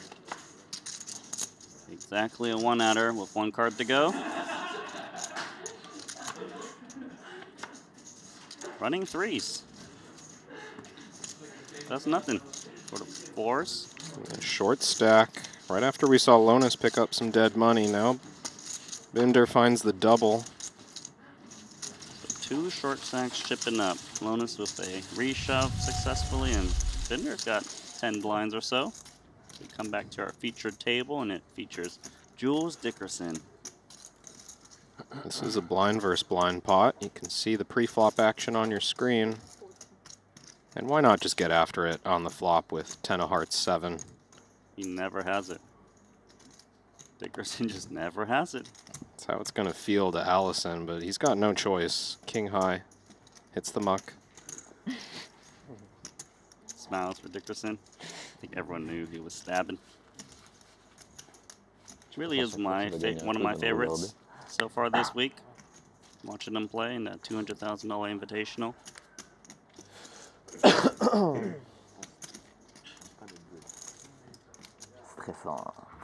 Yeah, wasn't it Jules who won the last 3 pots of the day at the feature table, day 1 of the Invitational, just playing the whole deck. Oh, thanks. He got betting every street. D'Alessandro to fold top pair. Yeah, that's when he got kicker. the top pair and the nut flush draw to fold on the turn. Just putting people's stacks at risk is the literally the game last plan half of the day. Yeah. That was fun. So you have to imagine that he applies the same idea to the money bubble of the main event. Mehdi Chowi, King 10 of Hearts. He cashed the Invitational for 21st. 318,000, even got runner-up in the 30K Turbo before that for 450K. This would be quite out of line. Lonis just going to take his time before folding. Looks like the Moroccan will take it down and take the chip, sir. If you look at his resume, just from this festival alone, He's finished 7 tournaments so far. He's actually cashed 5 of them. Really high conversion rate. I didn't know he can ITM that high of a frequency. No, what have we seen for a lot of the all-time greats when we look up the stats? 30, 31% maybe. 5 out of 7 is above 30. Pretty great performance. Couple of final tables as well.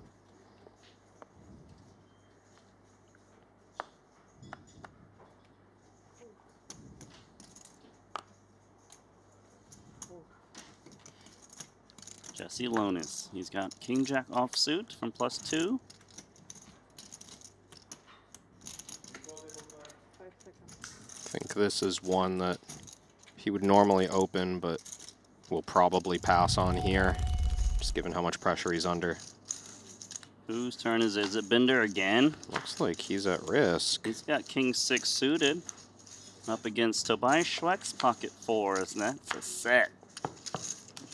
Gonna be it for Binder. Did that go in on the flop, Randy? I think we had a post-flop spot there. Binder defending a min-raise with the King 6 suited and then lead jamming on the favorable flop, 7-4-3. He thought he would get high cards to fold, but Tobias just needs to click call with a flopped set. So Binder beat 4s once, but not the second time. He's going to be eliminated in 30th place. So 2 remaining until we make the money. And we see Jules Dickerson with 5-3 suited on the button with the open. Would have liked to see Maher fold this hand pre. I think he's under immense pressure. Both covering stacks. It's so tempting to get involved from the big blind, of course, with a suited queen and a couple of very wide ranges. Well, he called and he flopped a pair and a strong flush draw. It's a good situation. Ooh, he's got 2 pair. Made even better with 2 pair. But you can see how concerning these situations can be. I mean, of course, Maher's hand's strong enough to put stacks in, Randy, but there's no guarantee that his hand's going to hold up. He's going to check once again. I'm a little bit surprised about this because I would think that if Jules had a bigger hand in queens and 5s, he would have bet the flop. Yeah, but this is Jules Dickerson. I think the expectation is just he's going to keep putting in action. Wow. So 2 pair for Kulev, and Maher makes the nut flush with queen 5 of diamonds. 4-liner 2 out there, which is good for Maher because the jack will pay off max. Yeah, this a well-deserved run out. Very favorable run out, let's say. Maher, no chance of losing the pot, just thinking about how much value he can get. Pretty hard for Kulev to get value from King Queen by betting, right? But he is reaching for chips. A little bit. Don't think Kulev really expects Maher to connect with this board. Yes, he could have a jack, he could have a flush.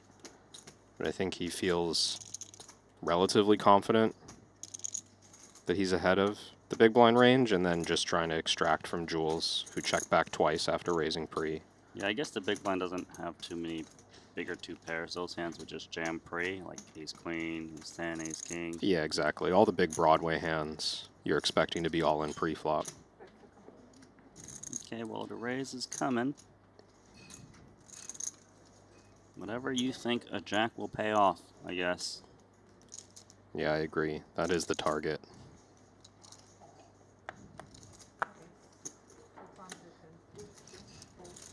Yeah, that's the fastest fold I've ever seen from Kulev. Well, he knows what's up. Doesn't really look like the spot that you're going to bluff when you're covered 2 off the money. Nice tidy fold from Kulev. Guess Kulev also thinking that my hand is only worth 55K on the river. So if I bet it, it'll have to be put to test for more. If you look at Joao Samao, he's all in now. He is a short stack. He's got ace 3 against pocket 3s.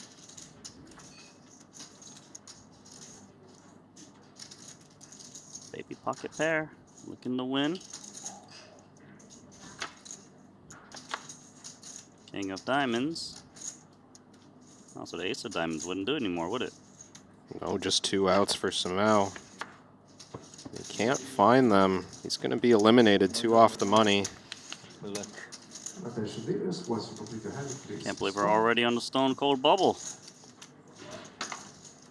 I agree. We're here 28 remaining. quick. This happened faster than I thought it would. Usually these bubbles take a long time because of what's on the line. It's a guaranteed min pay of 159,000 if they can get to the top 27. It's a lot of coin. I get 4 though, right? The double, 4%.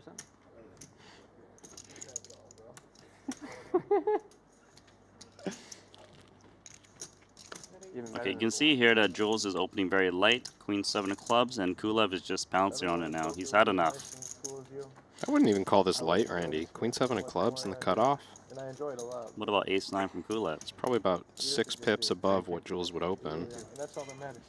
Kulev, At the end of the day. it's an interesting one. He even has the option to flat the button, I think, with his hand, because he's playing quite deep. He's betting on Jules just not 4-betting light in this spot and not risking the 1.4 million stack that he's got, because it is a meaningful amount to Dickerson's stack. It's a dangerous thing to request from Jules Dickerson. I've seen him raise under gun with Jack 7 and 4-bet against people. Yeah, that's the reason I'm not thrilled about this play with Ace 9, because Kulev also just reps so thin. Like a hand that's willing to get it all in this moment on the money bubble. Very high threshold. Maher is really giving this a lot of thought with Ace 10. Yeah, I'm surprised. Seems like a pretty clean fold. Way too much action ahead of you. Well, Dickerson lets it go. Go through. I think Neura just knew that Kulev was full of it there. But just in case, sometimes they do wake up with a hand.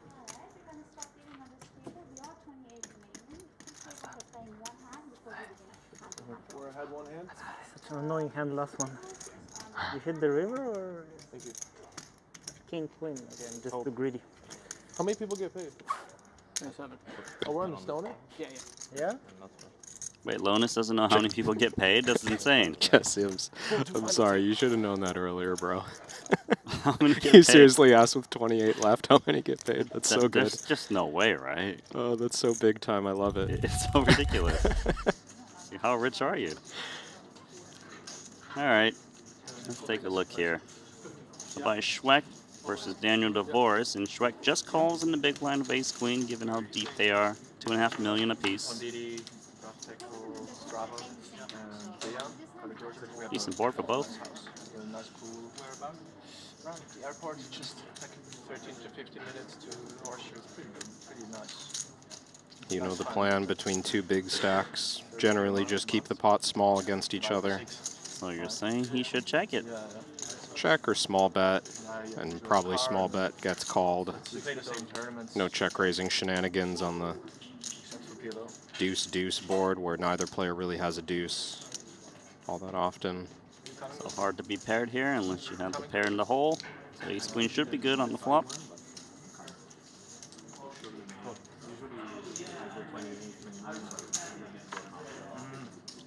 Full 360 in the middle. 6 of spades. No complications. Now would be the time, I think, to start checking down. You could still have the best hand against some king highs or queen highs.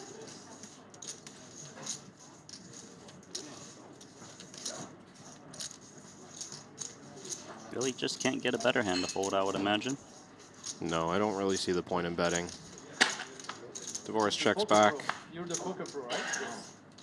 Wow, I forgot the patch. You put the chips very aggressive. Blank river shouldn't change much. Maybe Tobias gets greedy with a very strong ace high, tries to get a block bet in for value. Try to get paid off by other ace highs, but he doesn't go for it.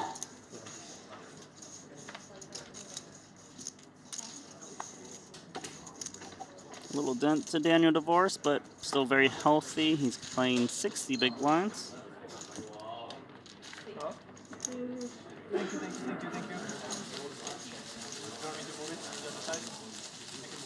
And it looks like Hollywood Haxton is going to join the table. This guy gets deep in every tournament. Yeah, Randy, that's why I drafted him. Yeah, you need backdoor Pretty flush. sure he's leading the current Ivan Lau Player of the Year race too. It's this season. 1.5 expert. Like, I know he was after Jeju finished. And also, it doesn't. Had an amazing doesn't make series that much there. sense to jump because it doesn't have a lot of strong hands here. Producer Lee confirming Ike was the player of the festival in Jeju. First stop of season 5. And he is leading the overall rankings, just 100 points ahead of Dan Devoris. At one point, I thought Haxel was going to ship that 200K the other day, and then he lost every single all-in. If memory serves, the invitationals don't count towards the season race. Is that still true? That's correct. Mainly because it's not an open tournament. So, without that, Ike There's ever a time to be a bunch of hasn't even cashed this series. His only cash coming in the 200K Invitational. So he's about to cash this one, Kevin. Just saying, all those points were from Jeju. Are you implying that Haxton's not going to make the money with that chip stack? No, but the the current rankings, you know, I know it's what you're impressive. He's ahead of Devoris, who won a title here and cashed in a 50K. Yeah, he was so far ahead in Jeju. Yeah. I mean, Devoris has 2 titles this season. He had a short deck title in Jeju. Fun one here, ace-jack and ace-jack. It's a stone cold bubble now. Is it still jamming time for Lonis, or do we play cautious? Jamming time. Never? I think this is... you're just in the big blind with the type of hand that, one, is so strong that, of course, you can't fold it. But jamming seems clearly superior to calling with an offsuit ace-jack. You're up against a very wide opening range. For context, you're going to get a lot of folds. 5 more big blinds in the shortest stack, which is Curtis Knight, who's sitting on 9 bigs. My friend. Sucks because I know I'm ahead, but nothing I can do. Whoa, whoa, whoa! He just folded. I mean, what a horrible guy.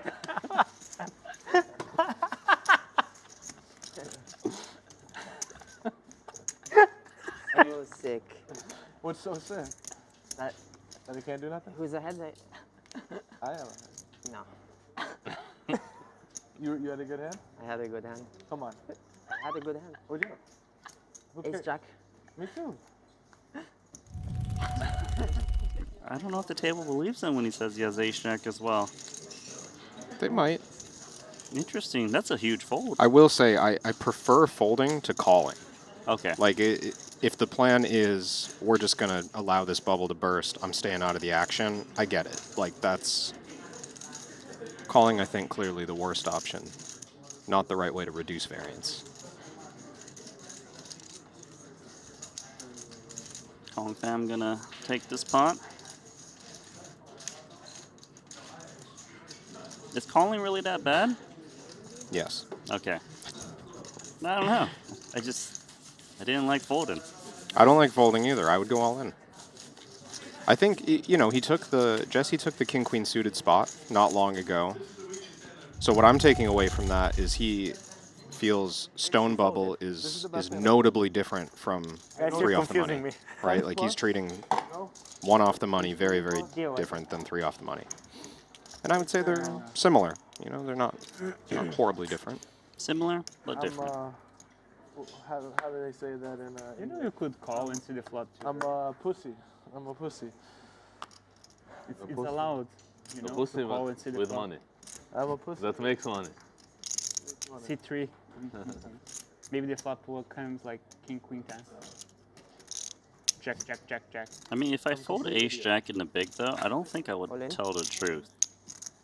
Feels like I wasn't expecting this. Jules is saying they're going to fold ace-jack. Fuck it. I think this is because of your dress. It's a big jam, isn't it? You know he had this in his arsenal? I have it in my ass. Yeah, arsenal. That was a big jam, Randy. This is pure entertainment.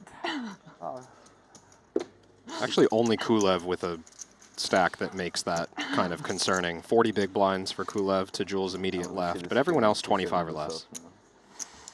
I think at least suited, but I don't think you have. Yeah, suited maybe. So ace jack, you min raise. This hand you go all in. I have way worse. Confirmed. The worse your hand, the more chips you put in. Is that how it works? I'm gonna take a look outside. Wong Ye. Looks like he is. Do some betting. Up against Leon Storm, who is also a big stack. 5-4-3 on the flop. 9 of hearts on the turn, and a check through. And now there's the 80K bet from Wong Ye from the big blind.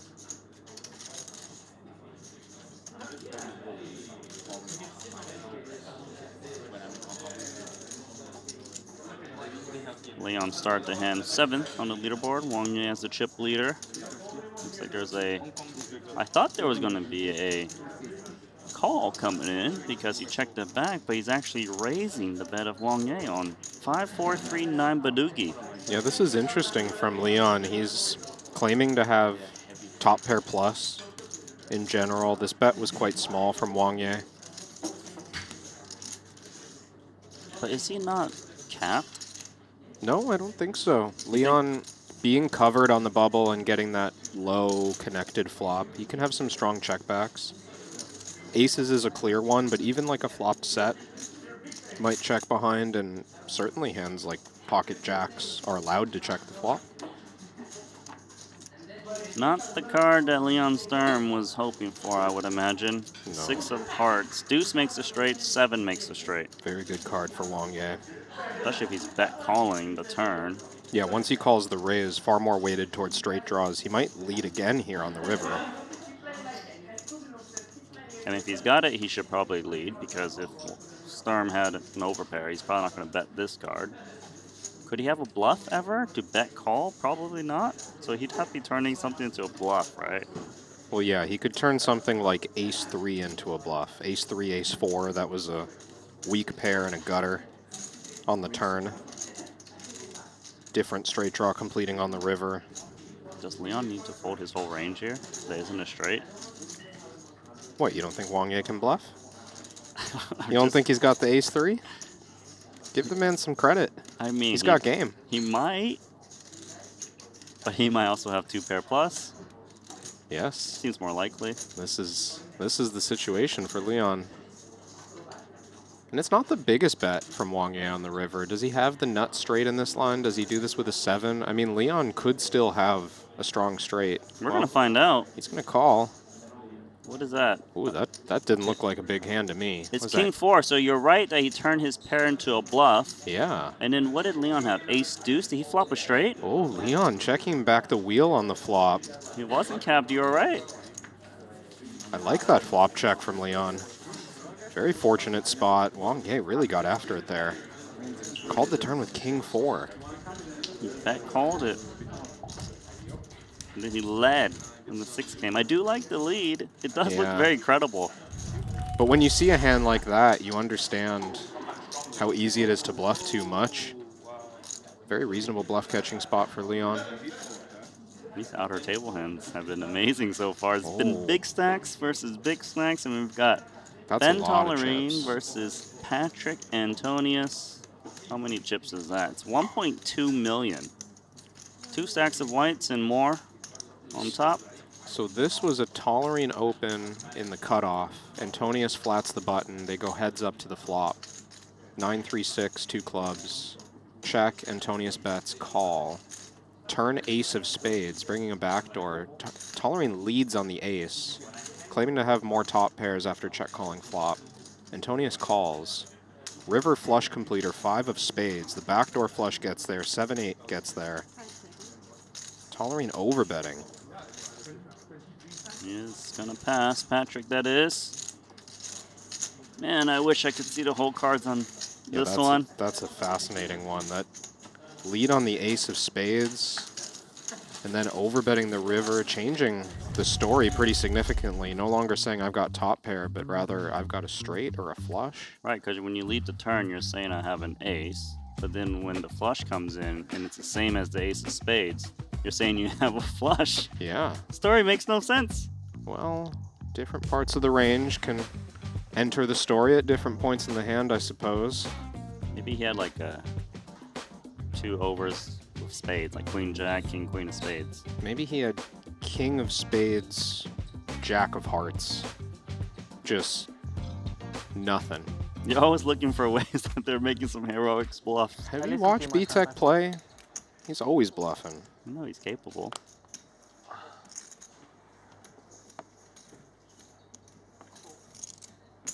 Is it the first festival you meet this guy? Or? No, no, but So you we've never had such close experience. now you know. Come back I to am this also table, a it's just little bit everyone different folding from to Jules Dickerson. Yeah, I understand.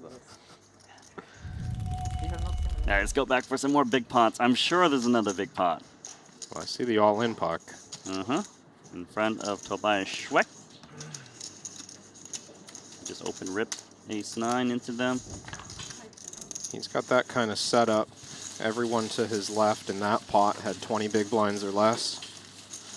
Says just try and call. It's the money bubble.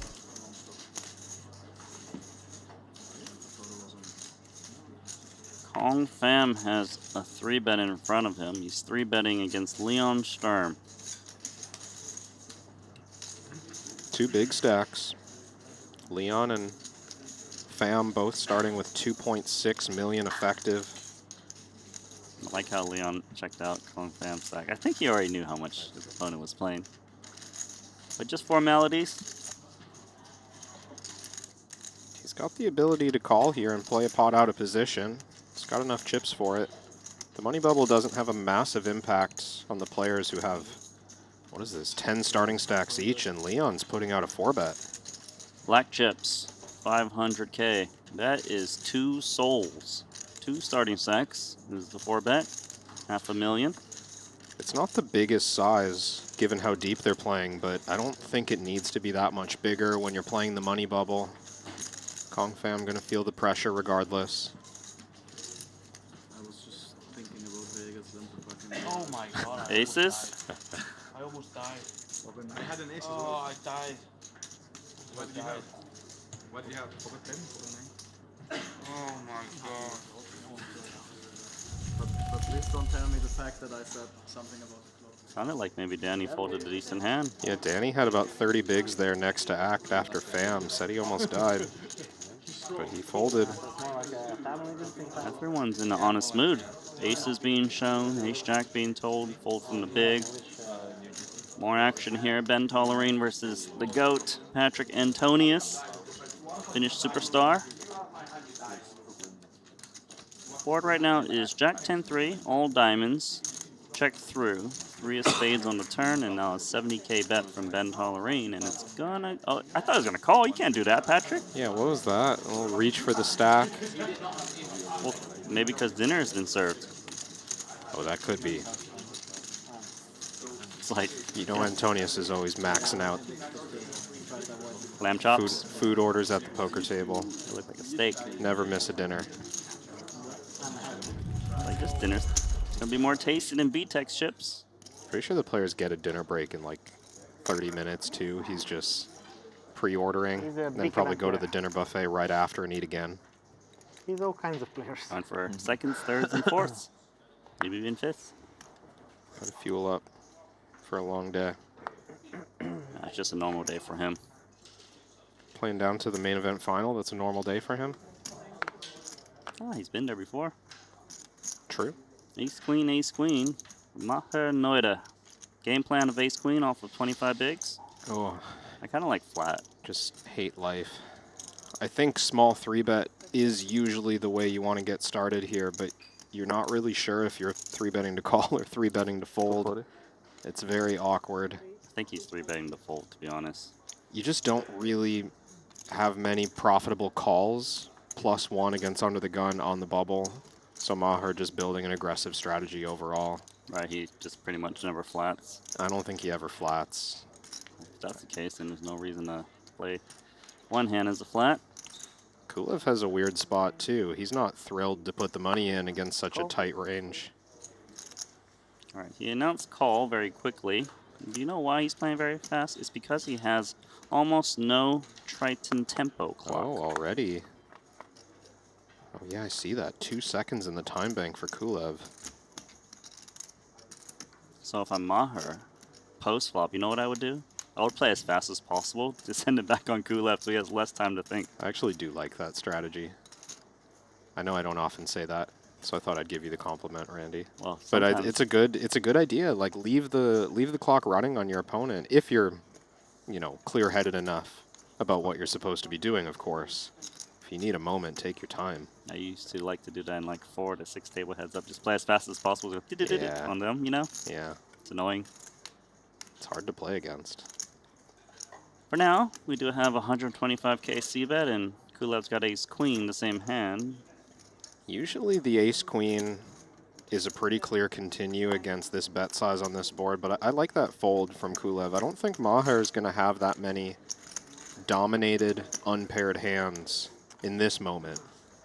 So I think Kulev recognizes, yeah, I'm not really up against king-queen offsuit or ace-10 offsuit. Maybe there's some ace-jack in here, but maybe, right? Overall, I'm behind this range. I just got to fold.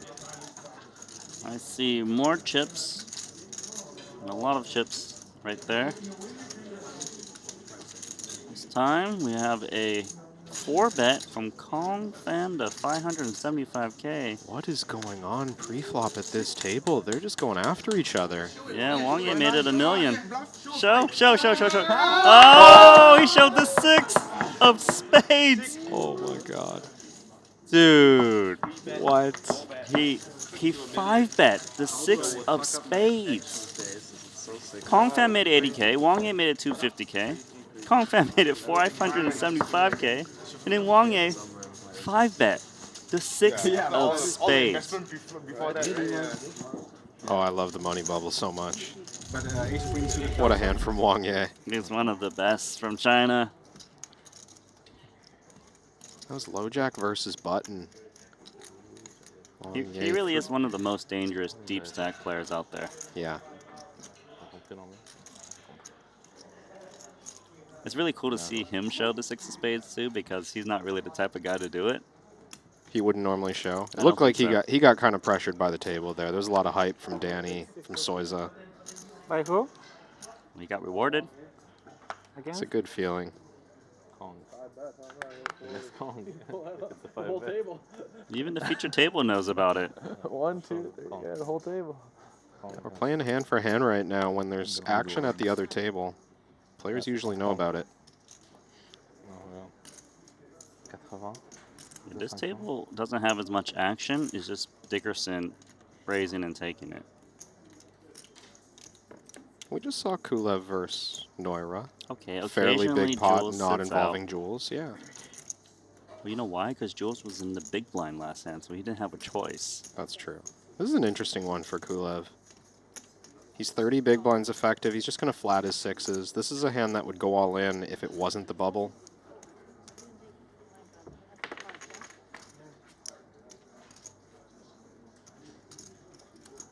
Good flop for Kulev. He's got position 2. Could get uncomfortable. It's unlikely that Kulev has flopped a monster on this board. Type of spot that Jules might just decide to start setting up a 3-barrel. I'll tell you mine. I'm going to go about half the pot here, 120k. I've talked about it before, but players who are capable of running these big bluffs, I think, find a lot of success at the stages of the tournament when they're unlikely to get raised. And this is one of those stages, right? Kulev unlikely to 3-bet pre, unlikely to raise the flop. So Jules is just going to keep seeing cards. He's going to keep getting chances to barrel. Maybe he improves. He kind of improves here. Turns a little gut shot. Kulev also, same gut shot. But you're definitely right about that, is when you have the bigger stack on Stone Cold Bubbles, you just get to realize your equity more, barrel off, and things like that. This style is heavily incentivized and heavily rewarded when other players are unwilling to bust the tournament, unwilling to put their stack in the pot. 400. 400 into 480. Now, Kulev was probably pretty happy to call a smaller bet. Yep. Here it's a little confusing because he picked up a gut shot, and he might have the best hand, but if he doesn't have the best hand, a lot of times his opponent has a lot of outs. I don't think he's confused about the situation. Jules is being very clear. He's saying all of your chips are in play. Good luck. Kulev. I mean, it's just a tough spot. I think folding is reasonable, but I wouldn't call just on the strength of a gut shot here and wait for clean rivers. Look at that fold from the sixes. Jules Dickerson doing his thing. Time bank coming into play there too. You This called was it, Hugo. Randy.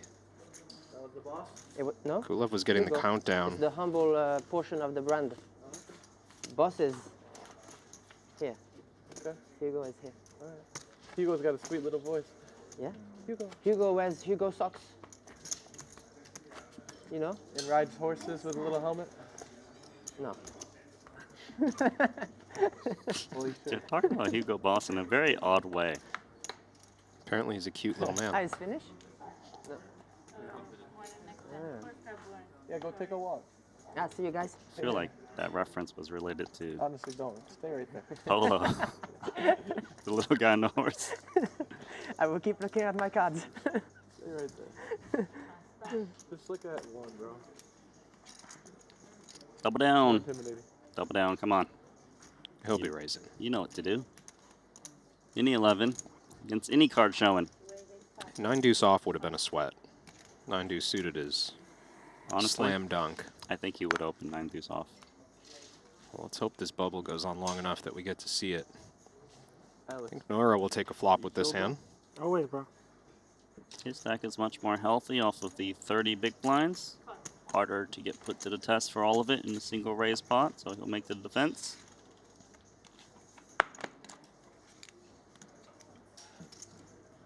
It's gonna flop middle pair with the queen. Dickerson does have bottom pair.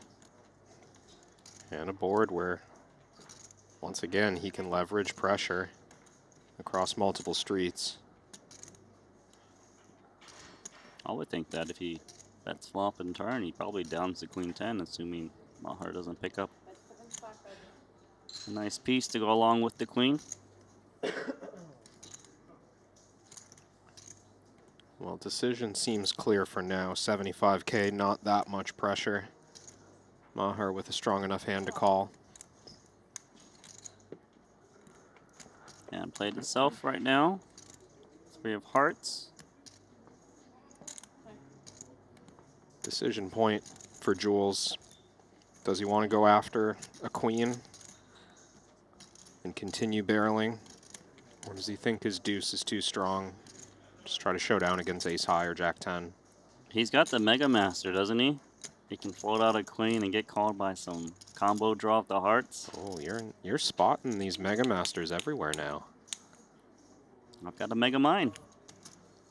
There it is, 225. Is this big enough to shake the queen 10? I'm not sure. Doesn't exactly feel like it's threatening stacks. This is nowhere near the bet that Dickerson just brought against Kulev last hand. Queen 10 doesn't feel like it beats any value, though. Maybe Jules even bets ace queen for Nice another call. street. Yeah, it's a good call. But is the hand gonna check through in the river? We don't know yet. Technically, there's north of pot remaining. Ace of hearts. Oh boy. Maybe. Maybe that's the one. Nora does not want to see a third barrel with his hand, of course. Dickerson got to be worried that his opponent improved. Queen X of hearts, King X of hearts.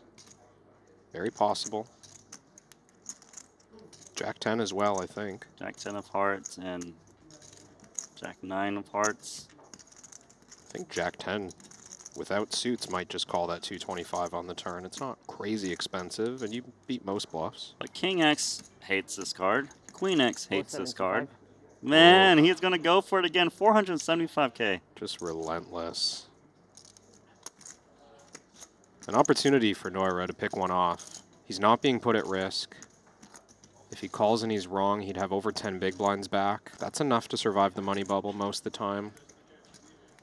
He could sniff out that Jules is getting after it here, but it's a slight change in gear. Jules previously was threatening Kulev's stack. Very similar situation. Now not asking for the whole stack. It looks more like value. It looks very credible. But it's just a pair of deuces with a 9 kicker.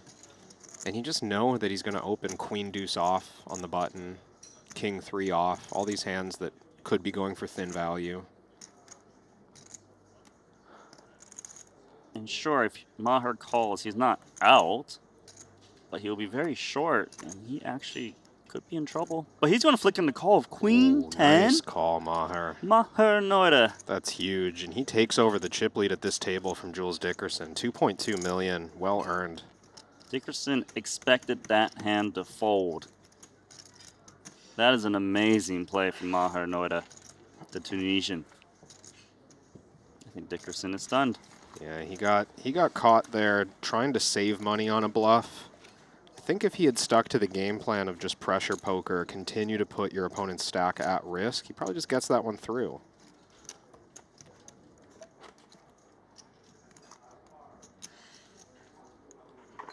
Yeah, I think he was a little bit unsure if his opponent did back into the hearts, wanted to go kind of for that cheaper bluff, but downside is when you make it cheaper, they get better odds to call you. Yeah, it's funny because in theory, I prefer the bet sizing line that Dickerson took there for these situations, because you will actually get paid off sometimes, but it doesn't suit his game well, because his game is bluffing a lot at this stage of the tournament. So I think he should pair that with just, let's put my opponent all in constantly and maximize the fold equity. Isn't he supposed to slow down when he's not the table chip leader anymore? I don't think he's worried about little details like that. Opens queen 7 next hand. Still not the table chip leader. Yeah. I was one suit away from having the hearts. The problem was.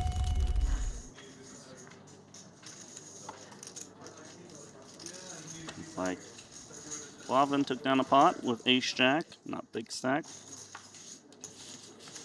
Letting you keep tabs on the outer tables. Easiest way, of course, is download the Triton Poker Plus app. And here we're going to let you see Makita take a little pot. Yeah, you know I'm grinding all 4 tables in the Triton Poker Plus app, Randy. You should be. Just 4 tables remaining in this 100K main event. Got a flop here. And once again, it's Ben Tollerine against Patrick Antonius. Is there a third player? Because the dealer's looking to his right. Yeah, I think Kiat Lee is involved on the button, covered by both Tollerine and Antonius. Kiat spoiling the date between these two. Jack 5 deuce 2 clubs. You don't think they invited him? It's not a third wheel situation? He's the third wheel. And he's trying to ruin this party with a flop c-bet. Getting called by Ben.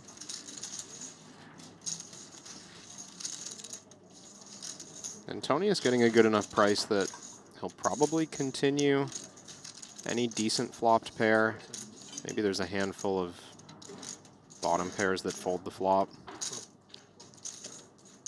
He's not too worried about bubble pressure, 1.7 million back. Deuce pairs. Maybe slight edge to Antonius on that card.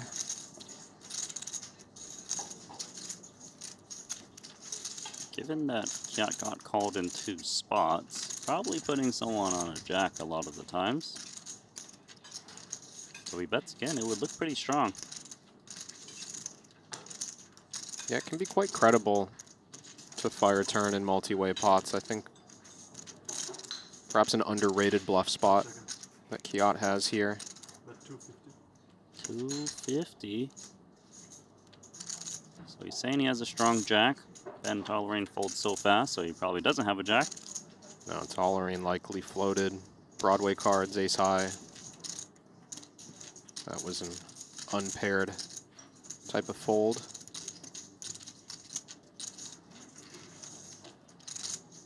Antonius was big blind defender. He folds as well. Don't have whole cards here, but I'd guess a 5x hand, maybe a wheel gutter.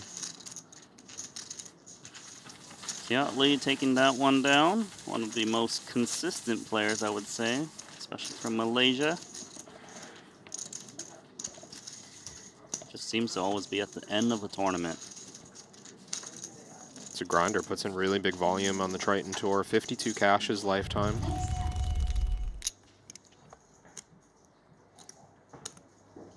Had multiple final tables. wait, Jeju, he actually only final tabled 4 different events. No min cashes from in Jeju 2026. All his cashes were FTs. Yep. You got a first, a second, a third, and a fourth. Oh my. Thank you. What do you mean? We're not gonna be playing with this card, like. Yeah, but still, like, I don't want to have a card. But... No, anyways, first card missed it. How did that happen? First card. Thank you. I was probably gonna get my aces cracked this hand. Sorry, Jess. No, I'm happy. No, it's better than the Yeah, it's fucking. Odd misdeal? Mehdi, stop doing this to the cards, please. It's annoying. We have to change deck. It's tilting. I think a new setup is coming to the feature table. Couldn't tell if Jules was joking or not there. I think he was joking. Sounded Just like it. Mehdi got a marked card, and a card was also exposed. So they needed to redeal anyways. They're just going to get a new setup. No harm because it is hand for hand, so one table will get ahead of the action, playing faster than others. Tobias Schweik's got a ton of chips, but he's not the chip leader. There's actually 2 players with more chips than him, and that's Leon Sturm with 3,040,000, and Wang Ye, the man who's willing to 5-bet a 6 of spades. He's got 3.25. That was one of the best hand history I've ever seen in the Triton app, because I open it and you just see all that pre-flop action, but the only card that's shown is one card. Is the 6 of clubs or 6 of spades. Is just a single card exposed. You're like, wait, this doesn't match the pre-flop action. 6 of spades is the new Triton 8s. You gonna buy my action if I play some 1K? Or if I place, you buy? Okay. 100%. Okay, I'm okay then. I'm okay. Oh, sure. Blind versus blind pressure being applied by Shawi. Oh, Jesse has a big hand. He has to call this. Oh yeah, this is. I mean, let's not say has to. We know Jesse's approaching this spot with caution. And it's over. The ace-jack fold, notably, but this is a huge one. You go here. I give you it's coffee just too strong. Is it allowed? He's incentivizing my opponent to maybe call. This mean my hand's dead? Oh no, I got it. Yeah, I did. I think I don't know. Kulev's offering a latte. Yeah, give Lona some space to think. It's a real decision. He has to call, right? So sick. It's a big hand against this action. Blind versus blind. Mehdi will not open jam a dominating pair. Card on oh, he's folding 9s? Wow. 1 over. Wow. All he's got is 1 over. No way. Jesse's very committed to min cashing this tournament. I don't understand this. I don't understand this either. 10 blinds. I guess aces come at some point. One day. Yeah, one day they will come. Wow, Jules with the needles. I don't understand this. I guess aces will come one day. No, I'm kidding. I would fold snap without time. Because you have edge. I would not use time bank. Why use time bank on such easy fold? I already said my range. 10s plus, 9s. No. Nice, that ain't there.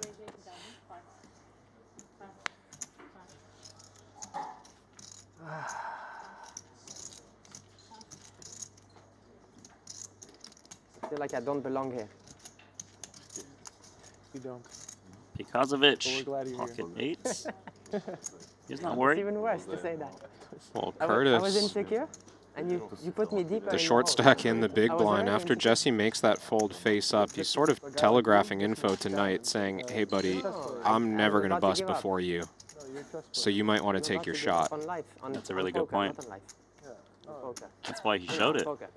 I do wonder if that's why Jesse's showing it, to be honest, because it's a lot of info to give off to the table that damages him, but it's a clear signal to Curtis that he'll never fold into the money, at least at this table. To force him to make a move sooner, and hopefully he doesn't blind down as much in the future. I think so. Also why he folded ace-jack face up, or at least told the story. Pretty sure it's probably correct. All right, Curtis Knight going to make the call.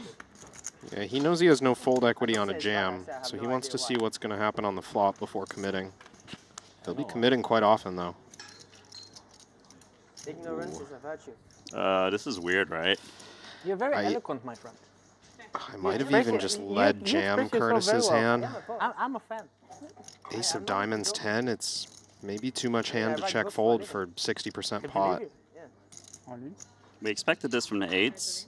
Now what to do with ace 10? Because Pikasovic is opening off of 18 bigs under the gun. He doesn't have as much air. It's true. It's a strong starting range for Allison. Very strong starting range. That makes it hard. Maybe Curtis is planning to check fold for that reason. You don't need why. For that hand, you can ask me. You can fold some pairs. Yeah, but I mean, if it's like, if it's like a 2K and a Yeah. bubble, Gonna lay it down. 500. I don't understand the difference. He can take a full orbit. I do. He's got enough chips to make it through the blinds. I do understand the You know what I would have did with the ace 10? I would have folded in front of Jesse's face. Make sure he sees that. Just send it right back to him. Punish him. Keep on trying. But realistically, with those two playing the way they are, they're hoping for someone at an outer table to bust before one of them. Pay the pocket nines small blind, please. Let me know, please. 9 dB, thank you. Dickerson's hilarious.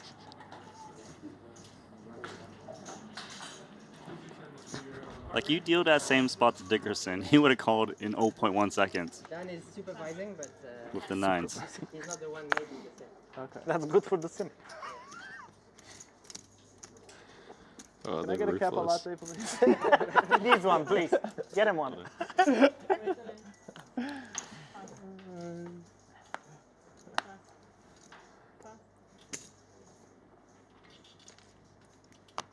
Not much Pikasovic can do with I king don't queen. need to hide for this one. I don't need to hide myself. Yeah. You're so confident. This one, I don't give a fuck. No, If they call or they fold, you don't care. I don't care. Yeah, I believe. Well, it's if they call, brah. like they call. If they call, baby. It's like I care.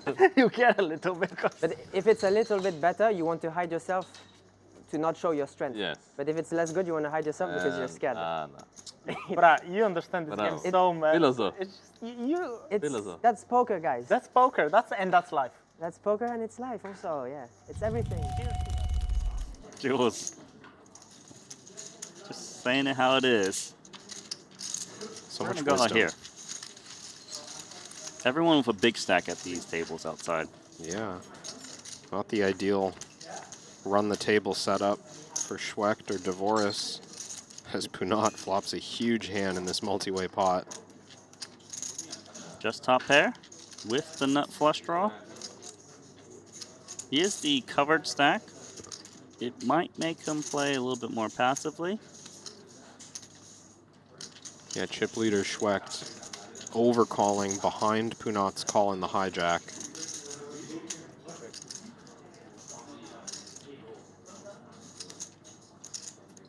It's not a bad one to check over as well. You're so far ahead of the air. When you cover clubs, it's not a big concern to let a turn come. Yeah, maybe you hit a club and they hit something decent to get value from. I do think Punsri would play a fair number of bets on that flop, but I like this check.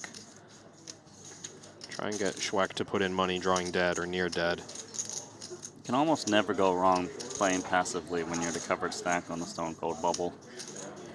At least post-flop, that is. Check around.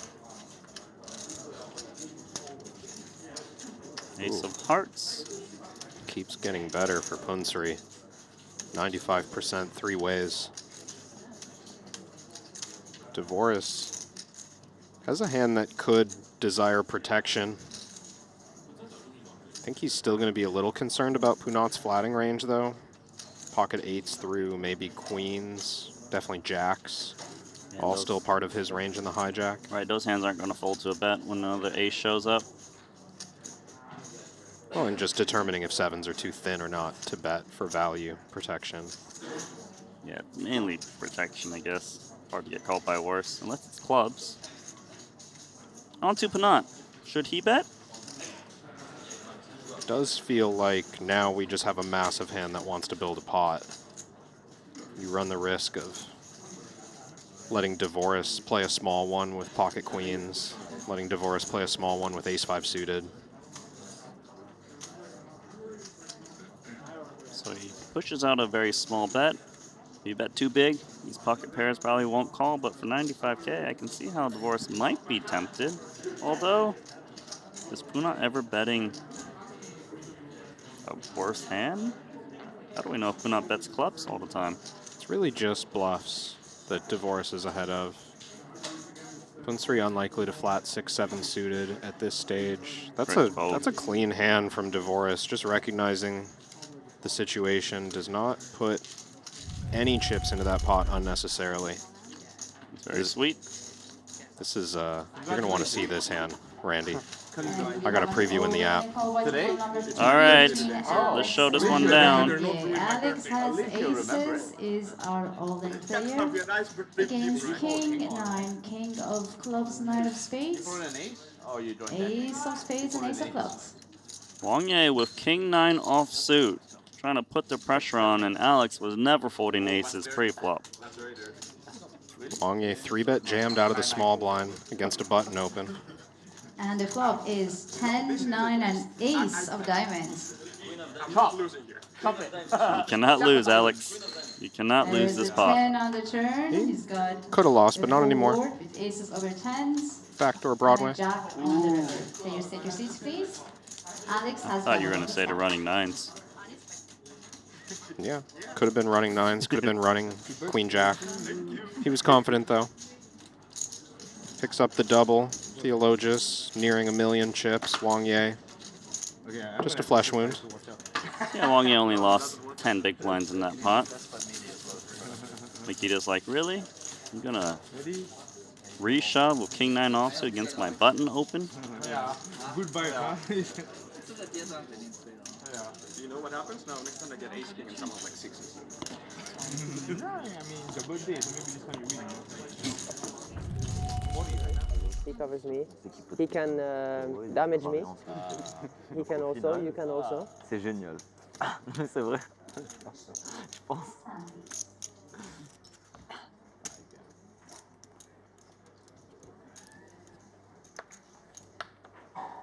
Hey, I got a question for you. Okay. You think Lonis would have folded aces?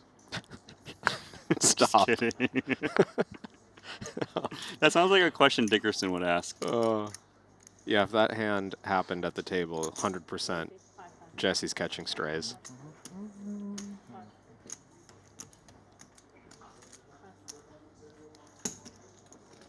Dickerson's got pocket queens. In the big blind against Maher Noida. The funny thing is, I feel like a lot of players these days would just call here, pre. I don't He doesn't think strike me Jules as that guy. Is that guy, no. But you know what I'm saying, off a 50 big stone cold bubble? Yeah, it's +1 open. 400. It's already kind of a close spot in the big blind when you're playing this deep. Jules literally does not care about the min cash. He is looking for opportunities to try to double up and just be a overwhelming chip leader. Maher not going to overplay that spot just because it's Jules, just because you've got a modest hand he sticks to. Reasonable ranges and folds his King Jack offsuit. Bonne chance. Bonne chance. I mean, Dickerson also likes to set the tone like, hey, you can't just raise because you got more chips than me right now. More Wang Ye action happening. Give me a flop. He just pull a chip out of his rain jacket? Okay, he's not that guy. This one's actually a 3-bet pot. So Leon Sturm opened undergun to 80K. Wang Ye 3-bet to 230. And it's got checked over to the pre-flop 3-better, checking back. Queen 9, 8, 2 hearts, 5 of diamonds on the turn.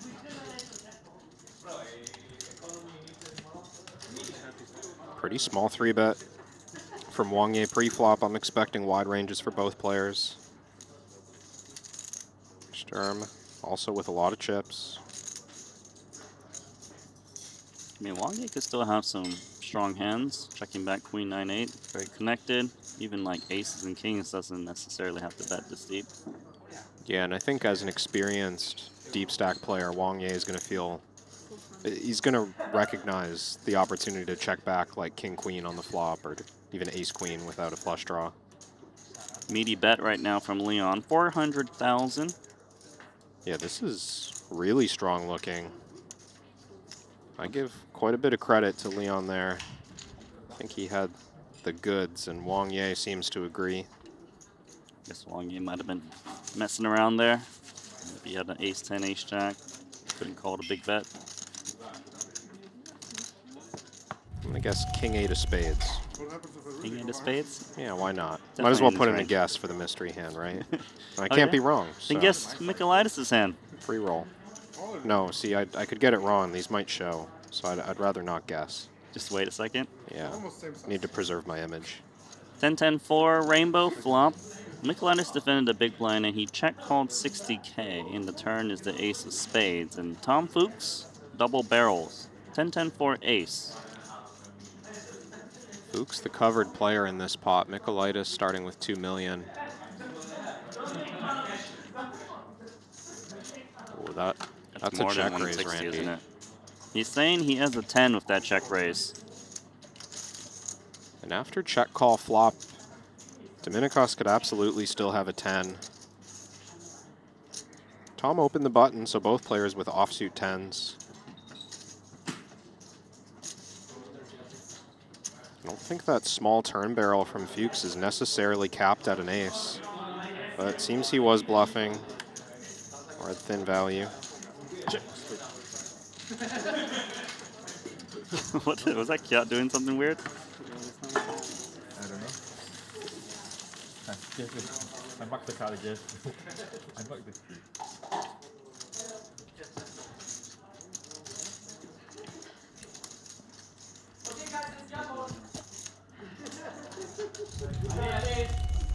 Allez.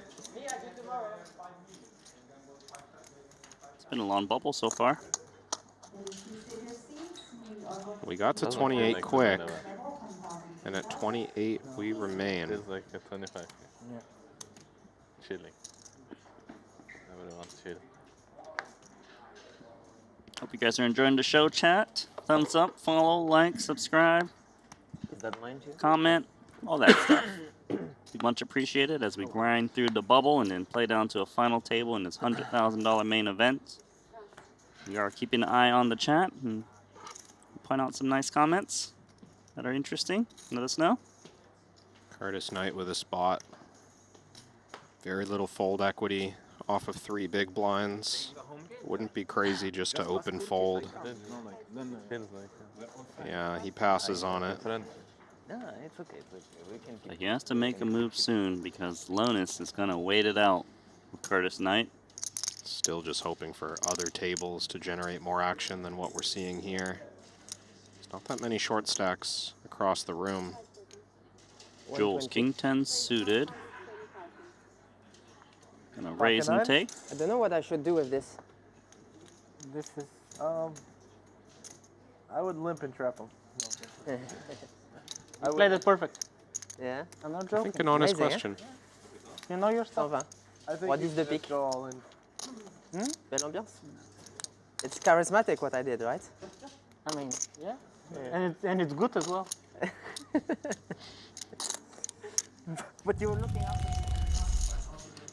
Not often a concern I hear, whether or not your play is charismatic. I know, that's his concern. That's a fun run out. Jack 4, 3, 3 spades, 3 of hearts, and then 5 of spades. So 4 flush out there. No betting so far. Big stack battling once again. It's Wang Ye versus Leon Sturm.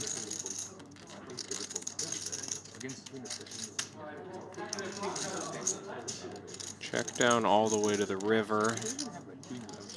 Means the big blind. Any trash offsuit hand. Lots of spades in Leon's range. He got snapped. And he's showing a full house. Jack 3. For a second, I didn't think he had it because it was red. 3-4, I believe.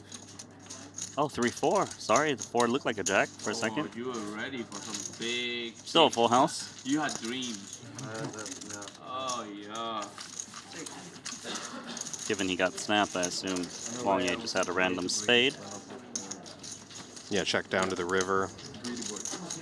Some middle flush, 8 of spades, 9 of spades. Leon defended 4-3 offsuit in that one, so he's not worried at all. Well, they're so deep that it's just not really an issue. Stacks are almost never going in. Look at Lonis, he's like surveying the other tables. Anyone all in yet? Anyone? No? Just water. Big blind's coming. It's good to Water for know. me too, please. Makes a big difference when you're one of the short stacks. Who's about to get into the big blind, how many chips they have. Blind's up to 50,000. Good hand. Ace queen suited. Thank you.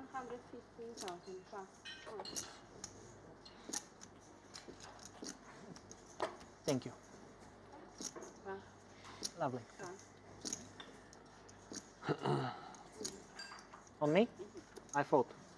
You can time out with that hand. Won't matter, you have no time left. You need change? I know. Maybe he needs the 2 seconds for a different hand. Preserve him. 2 seconds is useless, is it not? Count to 2. 1, 2. That's it. Beauty. It's literally the same as 0. Could be the difference between getting your action in or having your hand declared dead. I feel like the only usefulness of the 2 seconds is if you accidentally sneeze and you need time to push in the chips after. Not everyone's brain moves as quickly as yours, Randy. We haven't all trained on 20 years of 3-monitor mass multi-tabling. Look at Divorce. He's getting his brain massage right now, and I don't think I could play poker like that. Oh my god. It's like an alien on the head. That looks great. You like those head massages? Give me that Cranium? every day for the rest of my life. Yeah, I love it. Can't think.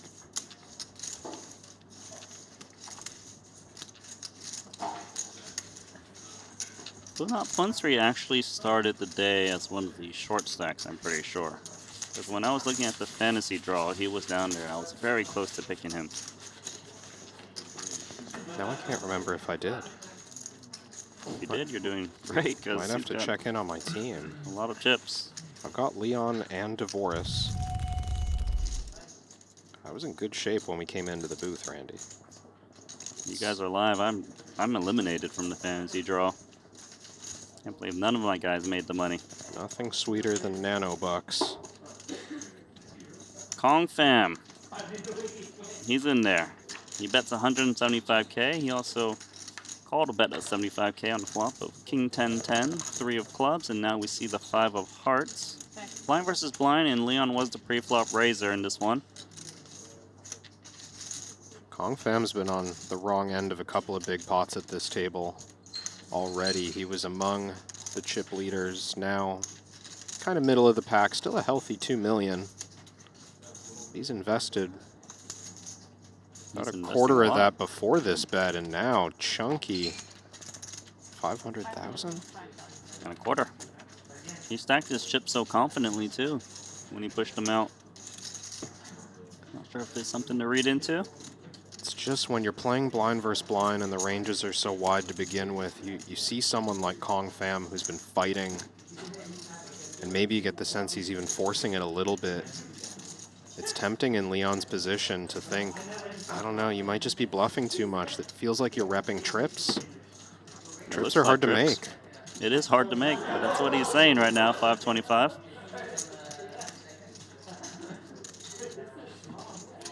I think Leon's going to hero call. Doesn't look like he's got a very strong hand, but something about this spot. Even worse than a king, he would consider? Who knows? We'll see. There's the call. Kong Fam has, I think he has a 10. Oh, that looks like a 4-sider. How about 10, quads? 10? Is that 10-10? 10-10? 10-10-10-10-10-10? He's got all 4 of them, Randy. What were you thinking? King, king, king. What are you thinking? Kings. King, king, king.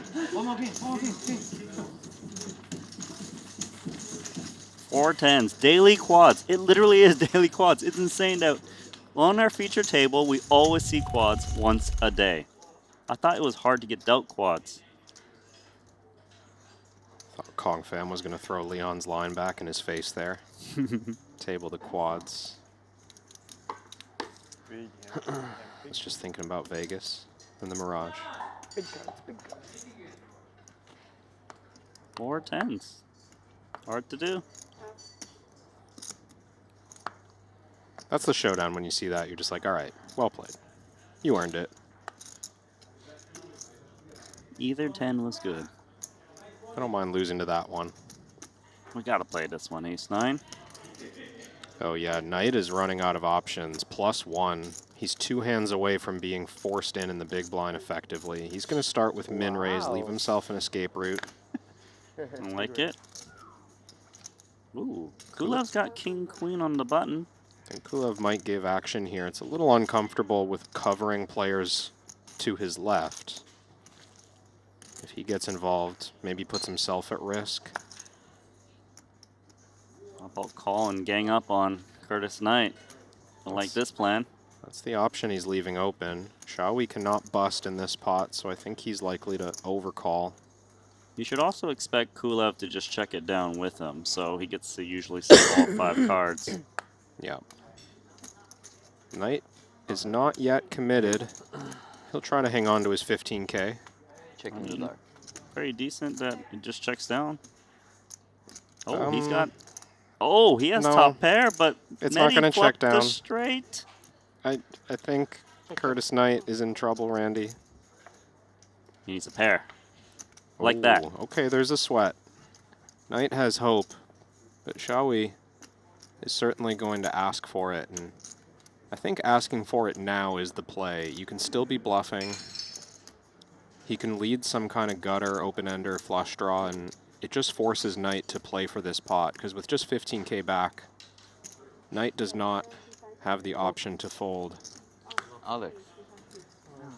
Alex folded out of turn. Oh boy, that was a potentially dangerous, but no harm, no foul. No harm in this one, given what they were holding. Good luck. 4 outs for Curtis Knight.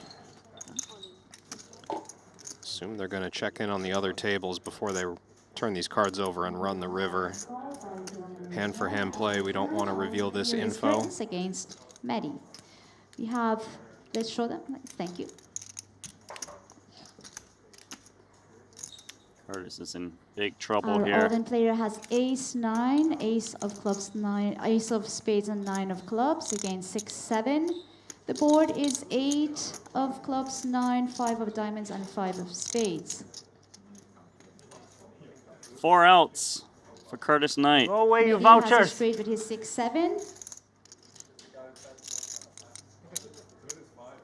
6-7 way in the lead. Are we going to lose And the Curtis loser Knight? is a 5. Oh my And goodness! with the full house, Running Curtis has 5s the for the back. full house? He found it. Je la sentais de ouf. Je sais pas. T'avais le 5? Pourquoi t'as pas pris? I feel like Lonus wants to say something right now. You cannot call. Lonus can't believe it. No, but he told me I have a 5. He didn't tell me I have 10-5. Curtis Knight. Oh, now it's gonna be. He went from one big blind to chip leader. That works though. Yeah. What a feeling for Curtis Knight. If he did it, you can do it. He needed to hit running cards to beat the flop straight, mind you. He has more chips than Jesse Lonus right now, and he has position on Jesse Lonus. This is bad for Lonus. That's a huge factor. You're like, yeah, for sure. Even that is good. Lonus in the big blind right now with 5 bigs back. Because Lonus has to post before Curtis Knight going forward every single hand before him. Oh my. 6 is in the muck from Pigasevic. Dickerson opening. To be fair, he probably opens any 2 right now in this spot. Give me my 9s back. Look at it. He needs his 9s back. He's a pretty Lonus very clearly was folding to get to the point where Curtis Knight is at risk, and that was effectively his shot at an easy min cash. Not coming easy. I guess that's one of the dangers is just because you have more chips than someone doesn't mean they're going to bust before you. They are allowed to double. I see an all-in puck in this spot. What are we working with? Looks like... Oh, wow, maybe. Against Ace-King. Flavon's going to be flipping and at risk. That's right. Flavon just open rip 475K. It's possible that the short stack on the feature table are going to get in there if Haxton can win El Clasico. Dvoris, wake up.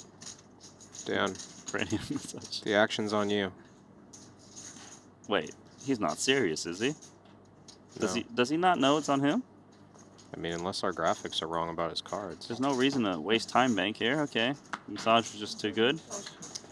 Eights probably has to fold as played. Annoying. Yeah, eights will quickly recognize that Haxton's range is far too strong to think about it. All right. Flavon. Slight lead in the classic race. Who's checking it out in the back? Can't see his face. Is it Lonus? It is Lonus. Oh yeah, that was funny. I think he's letting Curtis Knight know that there's an all-in on the outer table. Maybe we'll both get it. We're going to have to finish this pot before that all-in gets dealt. Danny Tang involved out of position in the small blind against Leon Sturm.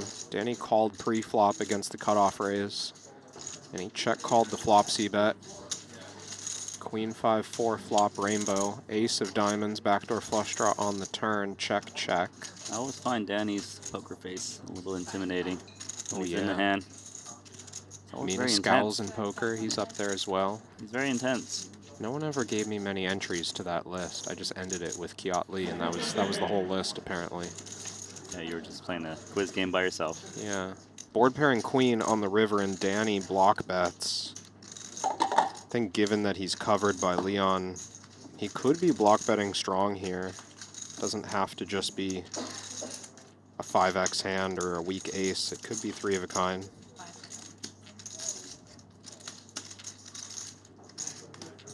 Queen 5-4 ace queen needs to run out.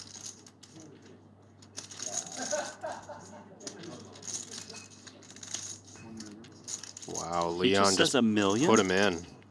That covers Danny. Danny's like, I didn't expect this. Thought you were gonna call or raise smaller.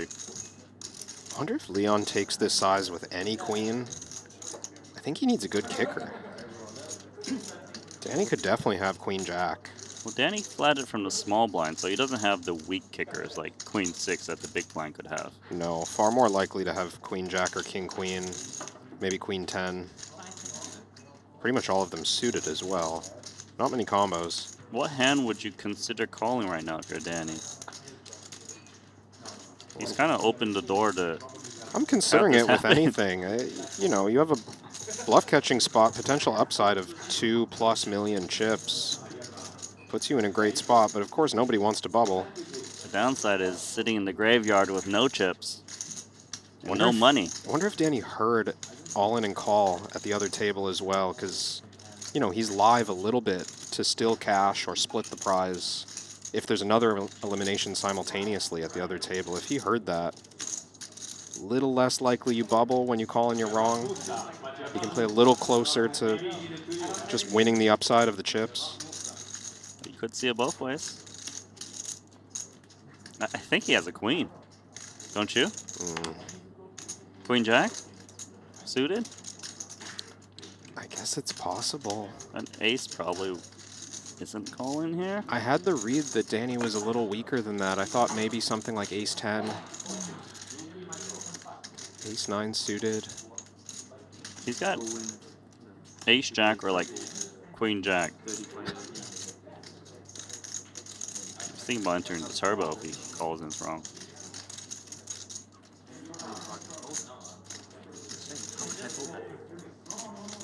does he have, like, king queen?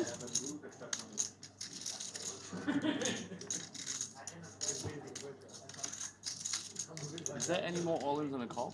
Can I ask that? No? Can I ask that? No, I can't. I think you're right, Randy. I think he does have a queen. Yes. Queen jack or king queen? He's afraid of aces, I think. Or ace queen.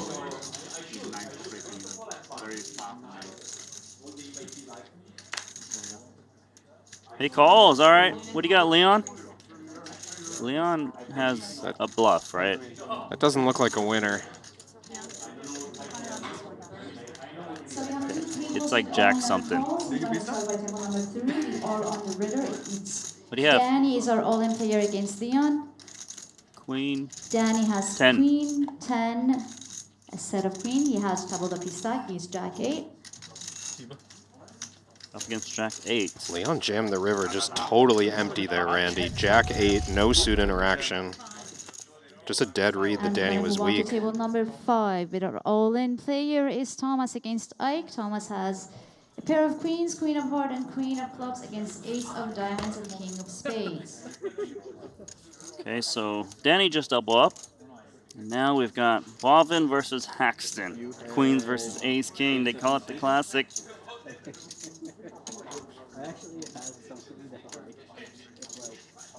Just a slightly weighted coin flip. Which way will it fall for Boivin? Heads or tails? We have a 3 of diamonds, It's queens in the lead. 7 of spades. Queens are ahead. Just gotta fade the ace or king 2 times. Turn Like card that. is the deuce of clubs. 6 outs to send us into the money. And the river is an Oh, ace of clubs. Ike has no. paired his ace, and we lost Thomas in his hand.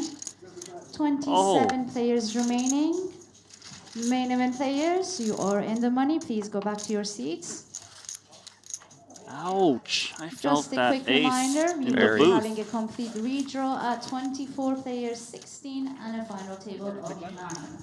Once we are down to 24, we'll be adding 50 seconds to your Triton tempo. We are no longer hand-to-hand, and fast action will be in play.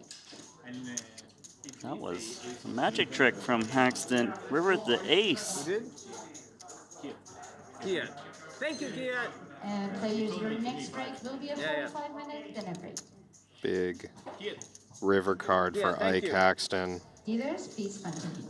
The worst river card. Toma For Boivin sent home.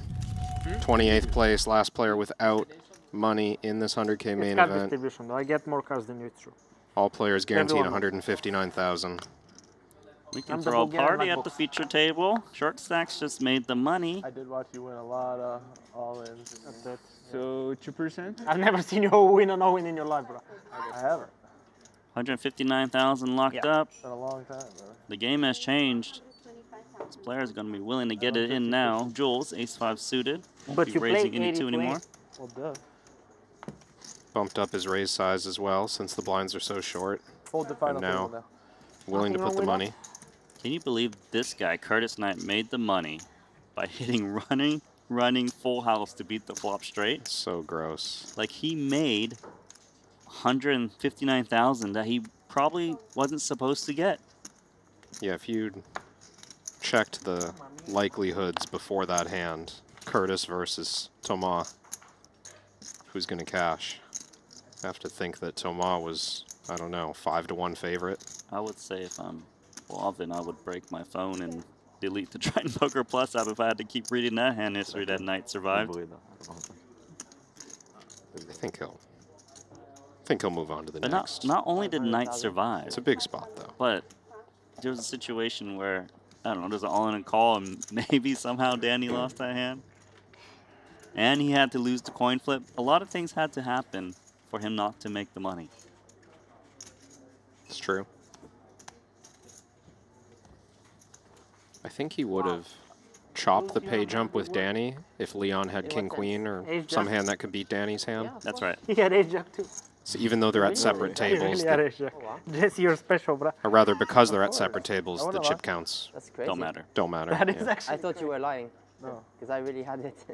I had a feeling you really had it that time. I swear, I thought you had a good hand. I didn't make a statement. No, I know. I was right, but I was wrong.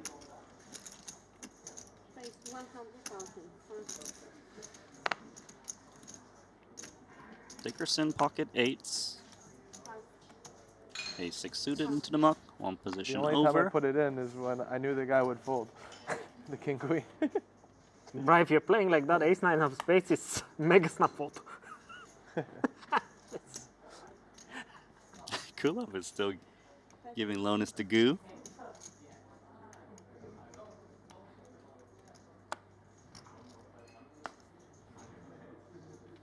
I was thinking about putting this in 4 big blinds against Jules under the gun open. He's getting the price with ace high. Look, he's in the money now. What's the worst that can happen, especially against the Jules Dickerson? Well, I mean, this is close to it. It's up against 8s. He's only got 30% equity. Hoping you were open your 7 and deuce. You still have I'd like a to see chance. the pair. The chance is possible. We're ace 4.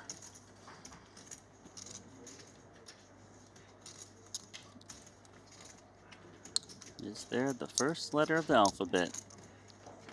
Let's see. Not at the moment. Jack 6 deuce.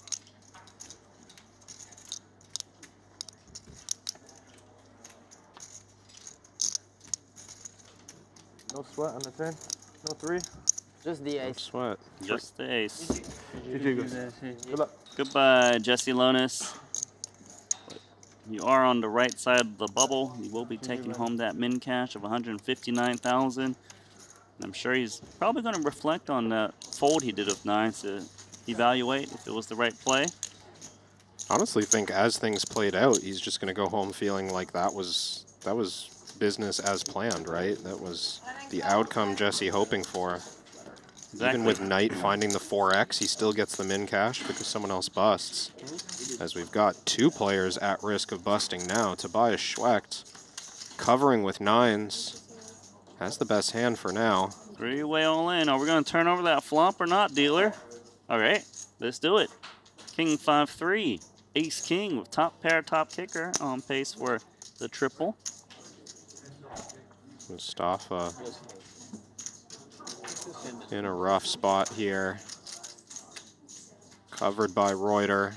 Needs a 4 to stay in the tournament. Needs little cards. Not that one, so it's going to be the 9 needed for Schwecht, a 4 needed for Mustafa. And of course, Reuter just needs to dodge those 4 outs. Looks like he will. Game to Mustafa, inside of the money. Made a reshove against Tobias Schwecht. Schwecht loses a decent amount of chips there. And Reuter up to 2.5 million. Not bad.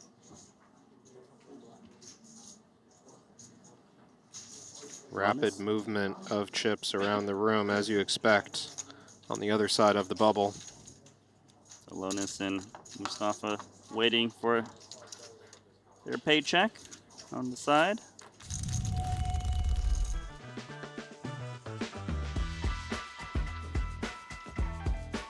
Well, this is the main event where they do have that chance to win the Triton X Sports Watch. Only 4 main event winners. Does feature the Triton logo at the 12 o'clock position. Open work dial, very complex and a bold expression of performance and prestige. Such a beautiful watch, and you're gonna want to rock that one if you do happen to win it. Seen players do it. 2 players gone inside of the money. Who's next? 25 remaining. Kulov in the big blind. Ace-5 offsuit. He has that type of hand that likes to attack pre. Not sure if it's enough versus under the gun open. Finds a fold, which surprises me a bit. Defending was an option if he doesn't like the aggressive option. The light like this. It doesn't hurt you. Yeah, but maybe I'm on the table again after. I don't know. Yeah, I have the hat. I don't have light. That is fine. I don't see anything. It's the only moment I think like it's really necessary. Wonder what they're talking about. Comfort at the feature table?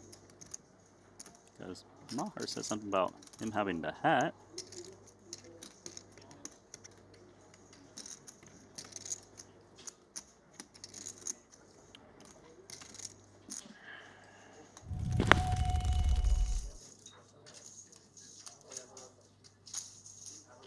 Nikolaitis has got cards in front of him. And Kiat as well. This one is a blind versus a blind spot. 175 from Nikolaitis. Kiat 3-bet to 415 and Nikolaitis called. And we have an Ace-Jack-8 two-spade board. Pretty nice looking flop for Kiat after 3-betting pre-flop. They started this hand 40 big blinds effective. I would think blind versus blind, Kiat is going to be taking maybe pocket 9s plus, pocket 8s plus. Hands like ace-jack suited or better for value. Plenty of bluffs as well. This ace-jack-8 flop connecting really well with that value range. Nikolaitis seems to have a decision. He's out of position facing what looks like 230. Is there a black chip out there? Don't think so. Whites are 25 apiece.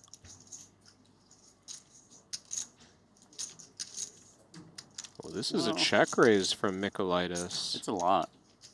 The tower of whites and the black on top. Probably Kiat 600. quickly folds. Must have had a pre-flop bluff to pass that quickly against the flop check raise. Nikolaitis finding aggression in a spot where many players don't. Always dangerous. You made it really big. 600K. I mean, there was almost $1 million in their pre-flop. It's not a huge raise. Certainly not committing.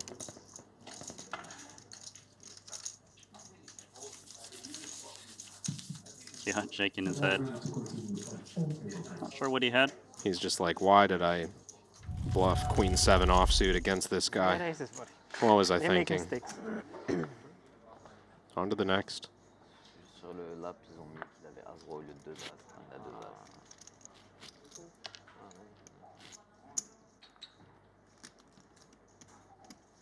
I gotta say it. He's got your favorite hand. Just one time tonight, all right? Okay. He's gonna move in with your favorite hand. Promise? He has your favorite hand. You He's promise moving this in. is the only one? He's like, for Rabbit Chow, I know he's in the booth watching me. Increases my equity, and look, I'm gonna say the threes are gonna beat the ace-8 suit in the spot. I'll bet against it. You're betting against Curtis Knight? Betting against pocket threes. Kulev's got ace-10. I think Kulev can go with this. Dickerson not exactly displaying strength by flatting. Maybe he isolates some hands. And Kulev only has 14 bigs. Yeah, he jams. He's very confident. How much is it? Weird for Dickerson because he knows his hand is no good, but 50,000. is he getting the right price? It's a pretty great situation for Knight. 40% of the equity and a chance to triple plus the blinds and antes. So it's about 10.5 big blinds more than Dickerson. Oh, he's going to run it. Big spot for Kulev as well. If he can just hold against Dickerson, he's going to increase his stack. He's got 530K on the side with Dickerson. So the main pot has 715K. That's for Curtis Knight, the max he can win if he can hold with the threes. There's a side pot of $1 million. So even if Kulev loses to the threes, he could still beat ace-8 and take that side pot. Wow, Dickerson flumps Oh my. the nut flush draw. He can get the double KO. Double whammy. From like one big blind to maybe a beautiful story. Would be a beautiful story for Curtis Give me the three Knight. of diamond. Deuce of hearts. Just gotta hold one more card, Curtis. So many outs to dodge. River card. 6 of spades and 3's held. Somehow, Dickerson ending with the worst hand. 200 Kulev I give this nearly doubles. Curtis more than triples. No eliminations. Curtis Knight cannot believe it. He was all in against the flop straight on the Stone Cold bubble. Runner to make a full house. And here, he holds 3 ways with pocket 3s. Your favorite hand. You said you weren't going to bring that up again, Randy. But he won. I guess it's the same pot. You said you were going to take Dickerson in this hand. I mean, Dickerson flopped half the equity. He lost. Are we playing or?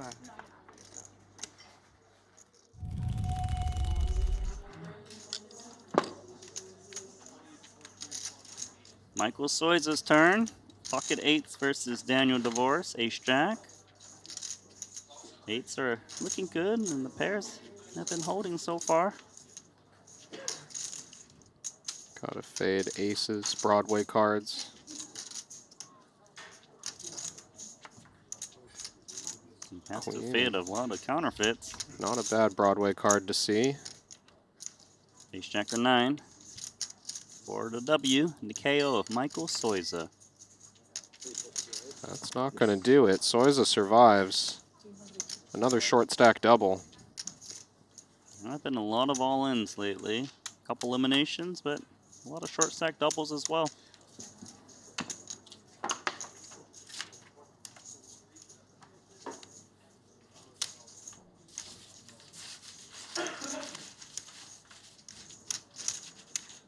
Only remaining player in the field under 10 big blinds is Mikita Badziakuski.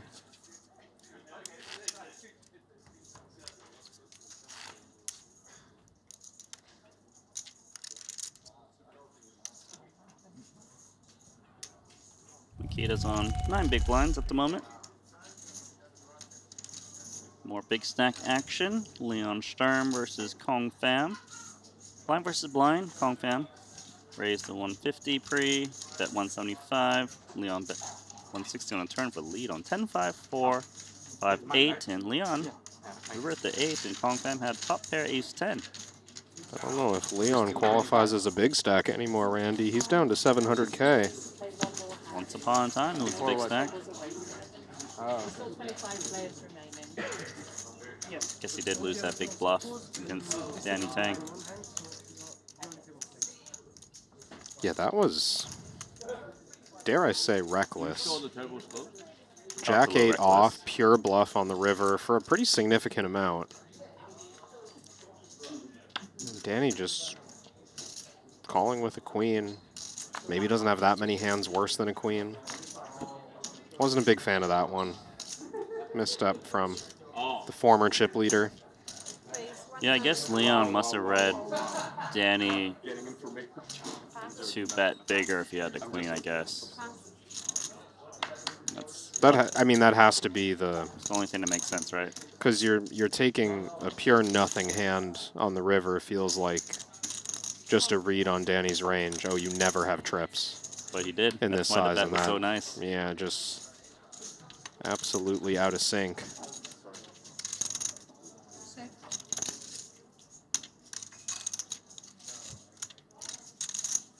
Love the windbreaker on Wang Ye.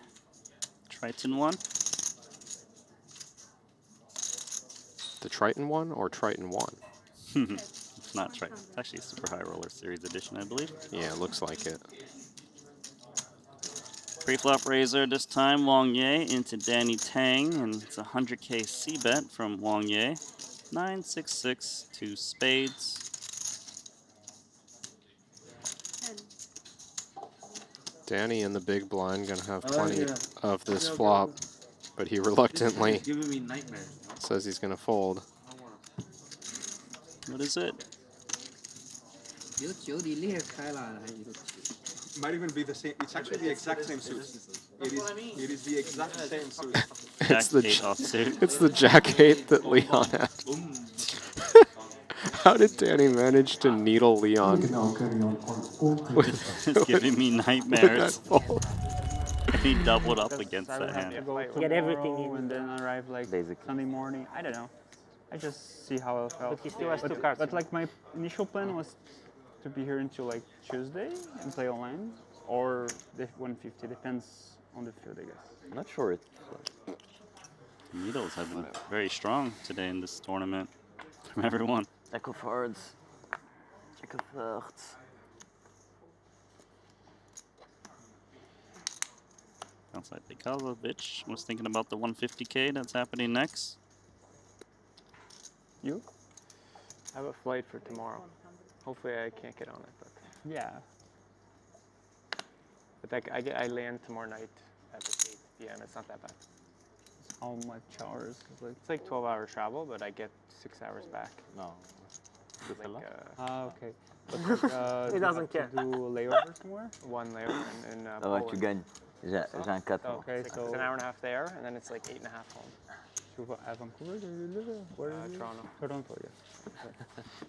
But I land at like 8, and then I kind of just have a normal sleep. Yeah, for me it's kind of hard because like usually you have to get like 2 layovers. Like I can go like Istanbul, São Paulo, and then Curitiba with Mathieu. You always have to do 2 from here? Yeah, from everywhere because like Curitiba doesn't have much international flights, so I have to go somewhere. Go like Then to São Paulo, mostly São Paulo, but sometimes.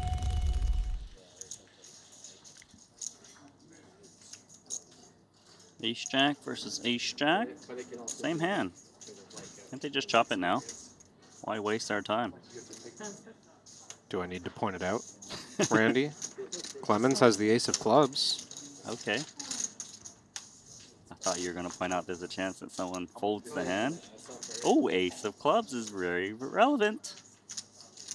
Jack of clubs on the turn after bet and call. Clubs coming in generally going to favor Punat, who flatted on the button pre-flop. He's going to have more suited hands. Ryder does like his hand and has the ace of clubs, but checks it over to allow Punat to bluff with some hands that are dead.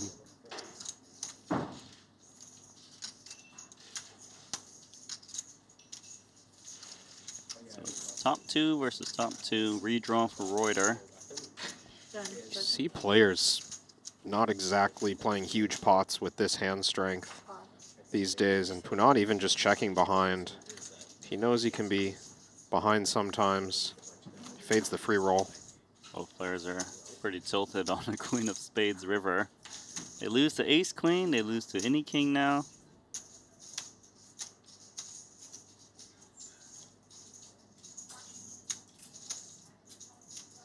Maybe a block bet is available.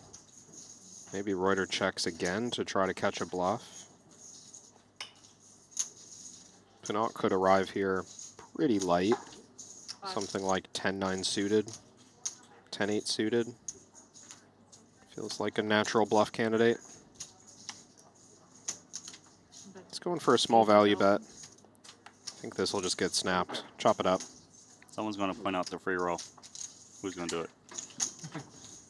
Look at the turn. I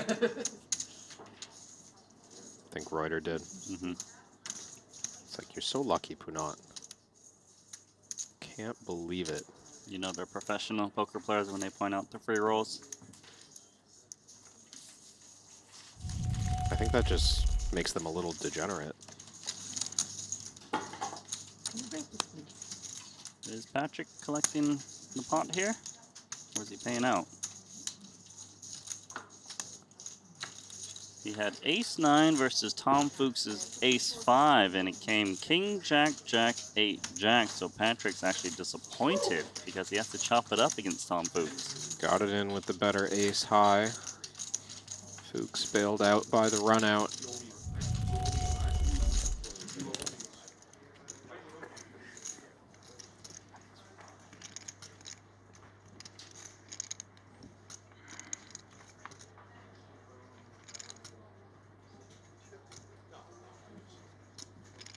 Dickerson has Broadway up against top pair. You can see the action on the left, check through on the flop. Dickerson made the hand on the turn, pushes out 115K. That's a pretty tough spot for Allison. I assume he's going to get put in given he only has 370K back. It's a big hand that Allison decided to just check call on the turn. Yes, ace king got there. Yes, it's monotone on the flop. But when you're playing 10 big blinds and you make a decent top pair, don't do a lot of folding. Not to Jules Dickerson really either. GG's to the Brazilian. You can see how against some players he might take the time, but against Dickerson he just knows there's that random bluff from time to time, and that's what makes Dickerson dangerous, because when he has the goods he just chips up very quickly. It's a bit unfair, giving him good hands. That's why the reckless style does pay off, and players like that, they tend to ship the tournament or bust early.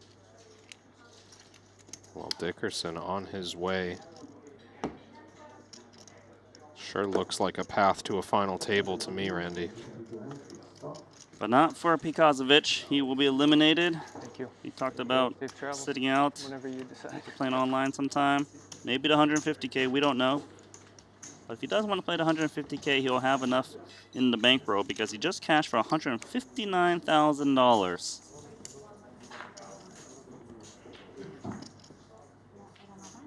Enough for one bullet. Enough for one bullet.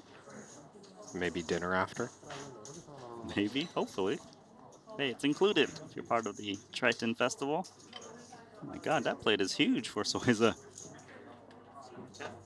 But he got a platter. Served just to him.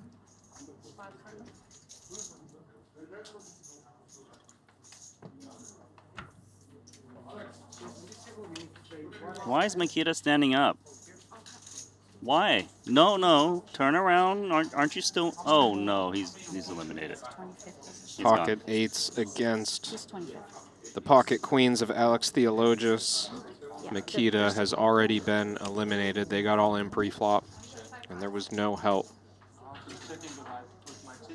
It's a bad situation for Bads. Will be eliminated. Anyone get a pay jump yet? Don't think so. Getting close to 175K. That's for their top 23. Yeah, that was Makita going down in 25th.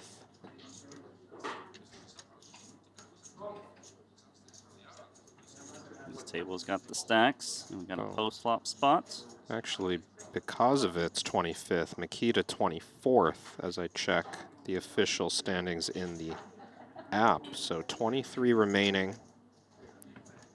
That does mean that we've hit that pay jump for all players still at their seats. 16K pay jump. They'll take it. That'll pay for some dinners. I mean, there would be some pretty fancy dinners, I suppose. It's a fun turn card if you're Daniel Divorce. Gut shot, hearts, live cards. Divorce, the only one interacting with this board. But overall range concerns against the blinds on this low and connected texture.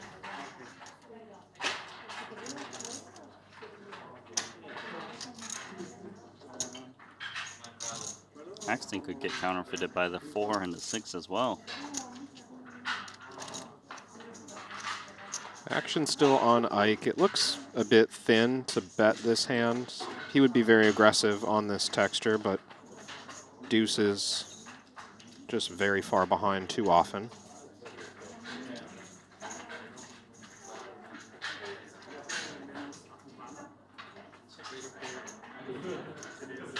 Divorce doesn't have a mandatory bet. but he can definitely clear out ace high or better king highs. It will be tempting with all this equity. He can even face a check raise. Yeah, if you can fold out ace high, that's quite lovely. Of course, king queen, king jack, king 10, they can't call without hearts, and it's impossible when you're holding the king of hearts yourself. I like this bet a lot. Even the deuces has a lot of trouble calling a bet, doesn't it? I think if Reuter folds, I expect Haxon to call this size. It's not that expensive. If this was like a 60% pot bet, I would agree, and I'd expect both players to just fold. Oh, Clemens as it stands. Calls. Yeah, even Clemens feels that he's got a strong enough hand, and I think that gets Ike out of here. It's a lot harder 3 ways to the river for the deuces to show down good. It's funny that Clemens's call is probably going to kick out the winning hand, the deuces. But if Clemens had folded, then Haxton calls. The nature of these spots. And it's not over yet. Dvorak can hit one of his mini outs, and he does just that with the 5 of diamonds. Backdoor straight acquired. Reuter,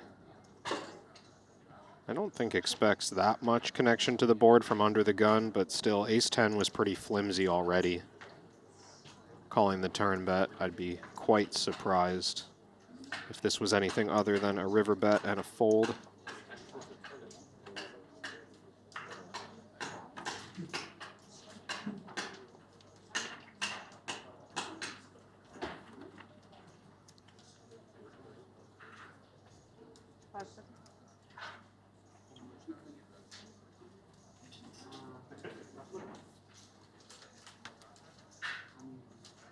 Dvorak trying to come up with a size here. He rarely has a straight.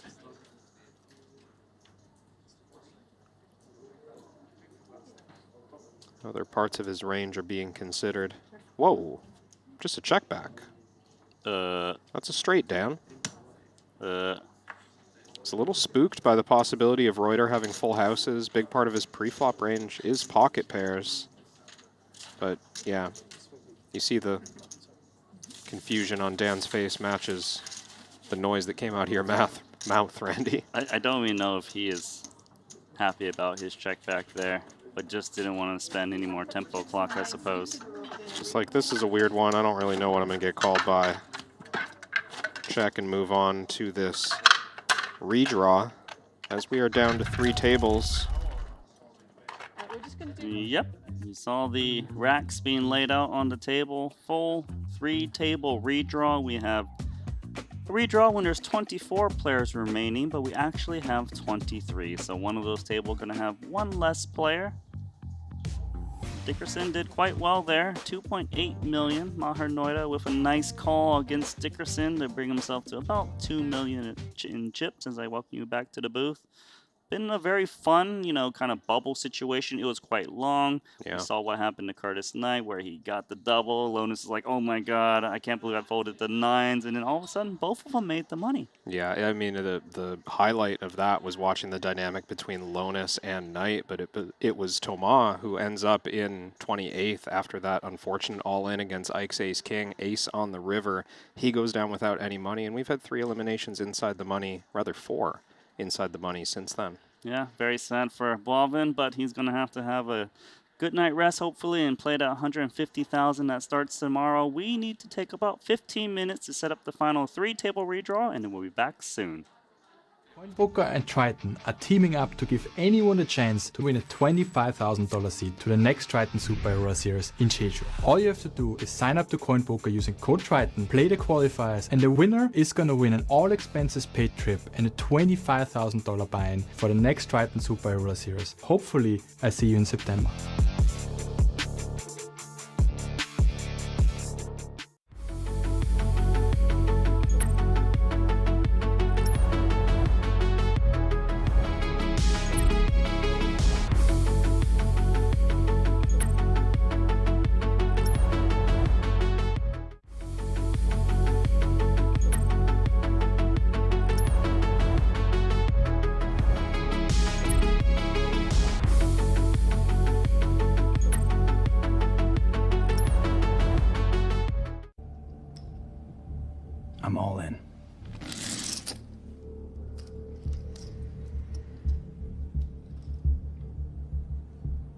Call.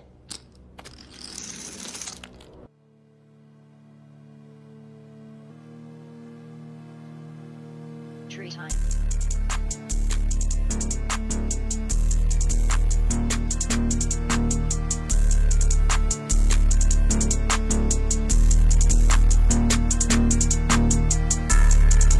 Most trading happens at a desk. Yours doesn't have to. Jupiter Mobile is the best crypto app ever built. Track your portfolio, scan for opportunities, buy and sell in one tap, and always get the best price with the best protection. Whether you're at the table or between hands, your crypto's always in your pocket and always working for you. Just use Jupiter Mobile today at jupe.ag.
Is great for Reuter and Bender, not having to deal with this pot three ways. Yeah, that ace was live.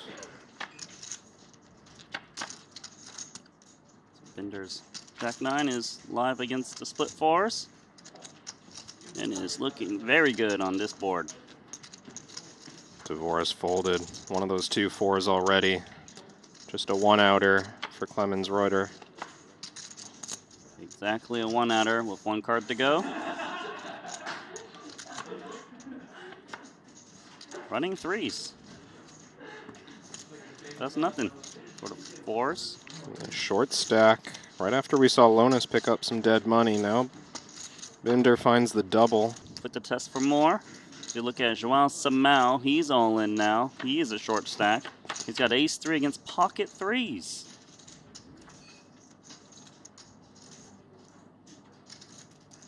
Baby pocket pair, looking to win.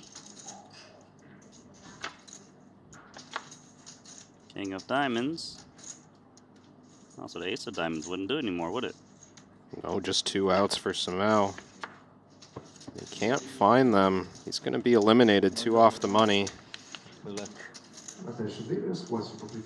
Can't believe we're already on the stone cold bubble. I agree. We're here remaining. Quick. This happened faster than I thought it would. Usually these bubbles take by Schweck versus Daniel Dvorak, and Schweck just calls in the big blind of ace queen, given how deep they are. 2.5 million apiece. Decent board for both. Around the airport, just like 13 to 15 minutes to Horseshoe. It's pretty good, pretty nice. You know the plan between 2 big stacks. Generally just keep the pot small against each other. So you're saying he should check it? Check or small bet, and probably small bet gets called. No check raising shenanigans on the deuce-deuce board where neither player really has a deuce all that often. So hard to be paired here unless you have the pair in the hole. So ace queen should be good on the flop.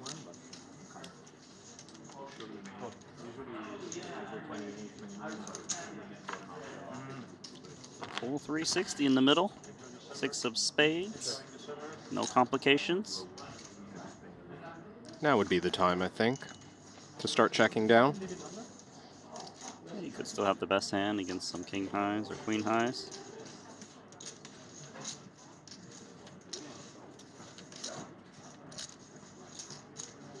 Really just can't get a better hand to fold, I would imagine. No, I don't really see the point in betting. Dvorak checks back. You're the poker pro, right? Wow, I forgot the patch. You put the chips very aggressive. Blank river shouldn't change much. Maybe Tobias gets greedy with a very strong ace high, tries to get a block bet in for value. Try to get paid off by other ace highs, but he doesn't go for it.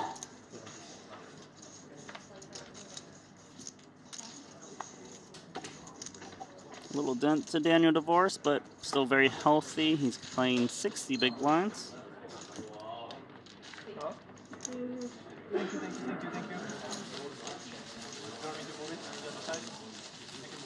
And it looks like, I feel like that reference was related to Honestly, don't. Stay right there. Polo. The little guy on the horse. I will keep looking at my cards. Stay right there. Just look at one, bro. Double down. Intimidating. Double down, come on. He'll be raising. You know what to do. Any 11 against any card showing. 9 deuce off would have been a sweat. 9 deuce suited is Honestly, slam dunk. I think he would open 9 deuce off. Well, let's hope this bubble goes on long enough that we get to see it. I Alex. think Nora will take a flop with this hand. Oh, wait, bro. His stack is much more healthy off of the 30 big blinds. Harder to get put to the test for all of it in a single raise pot, so he'll make the defense.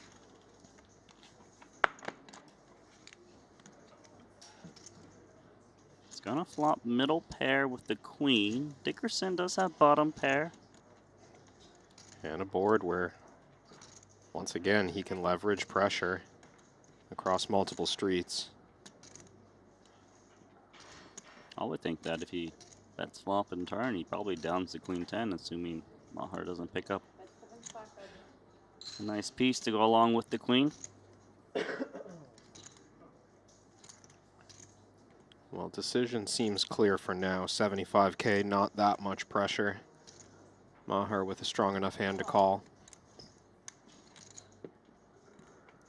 And played itself right now. 3 of hearts. Decision point for Jules. Does he want to go after a queen and continue barreling? Or does he think his deuce is too strong? Just try to show down against ace high or jack 10. He's got the Mega Master, doesn't he?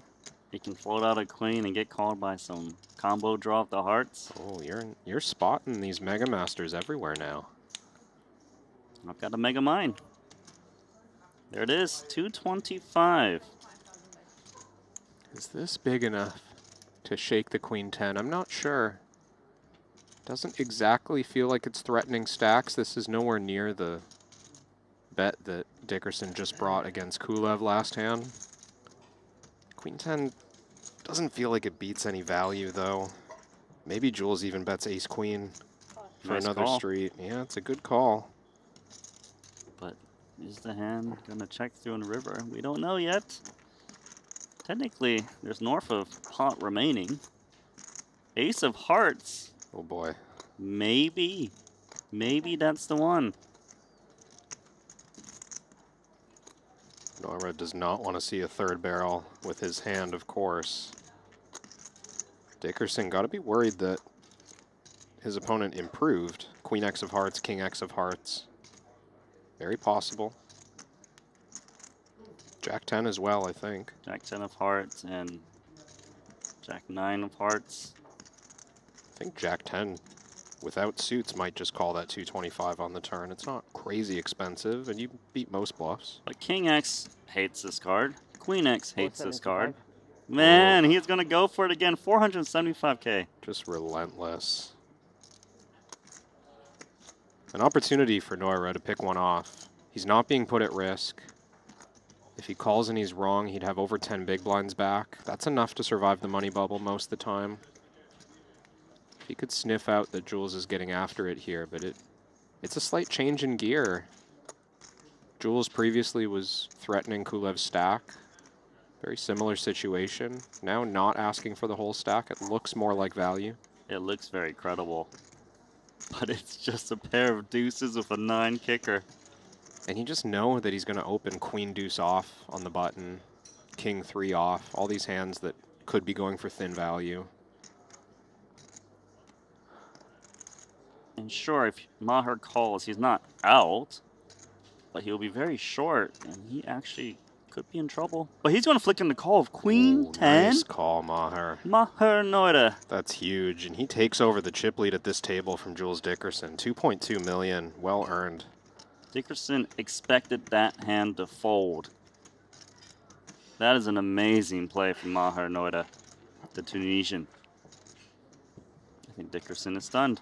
Yeah, he got caught there trying to save money on a bluff. I think if he had... That's the showdown when you see that. You're just like, all right, well played. You earned it. Either 10 was good. I don't mind losing to that one. We got to play this one, ace-9. Oh yeah, Knight is running out of options. +1. He's 2 hands away from being forced in the big blind effectively. He's going to start with min raise, leave himself an escape route. I like it. Ooh, Kulev's got king, queen on the button.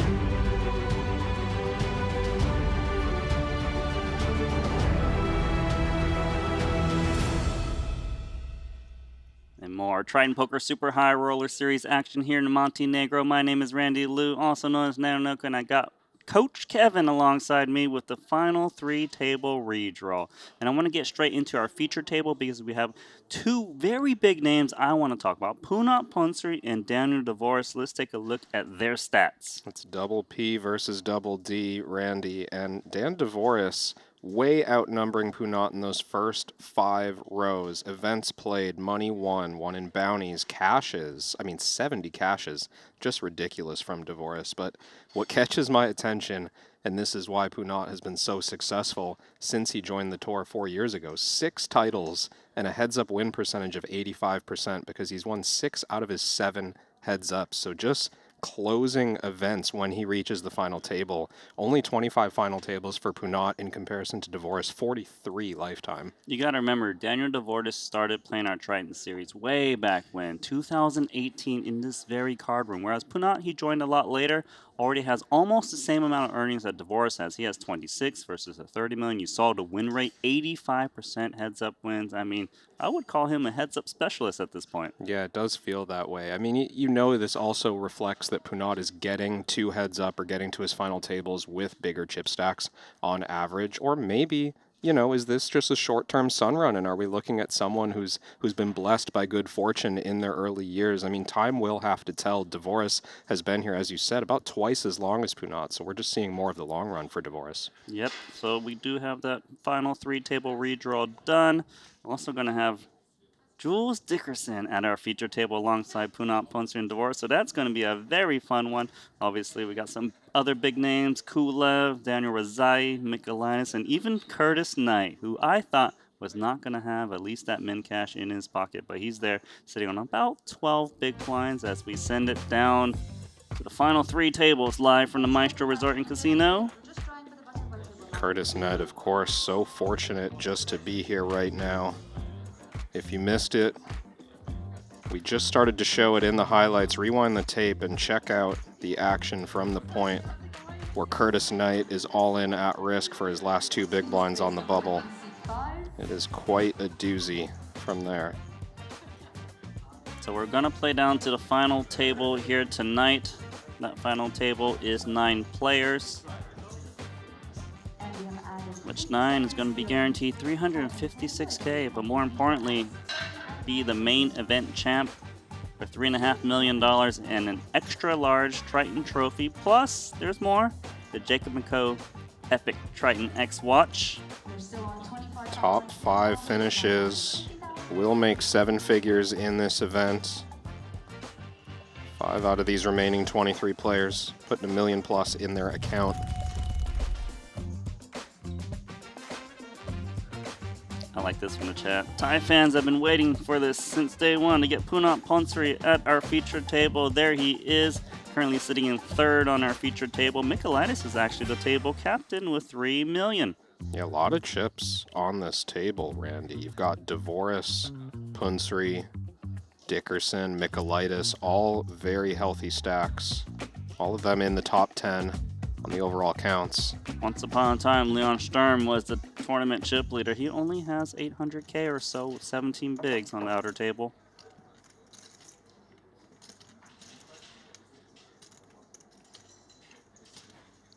First hand on the featured table. Let's see what we're working with. Looks like Daniel Rezai has opened an early position, and that's Jules Dickerson matching the bet. Rezai informing Kulev that he started with 1,045,000. Okay. Kulev with a big jam out of the big blind after +1. This is a pretty strong play. We expect it to get through once Rezai folds. Dickerson unlikely to be trapping in the small.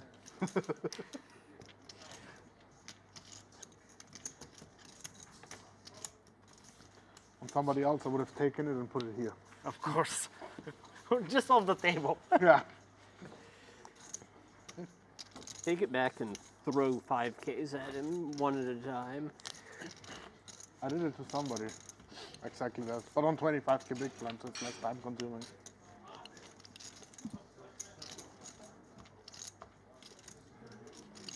It's not a contact sport. No need to hit your opponent. Chips. I like that they've put so much thought into finding ways to be disrespectful to each other.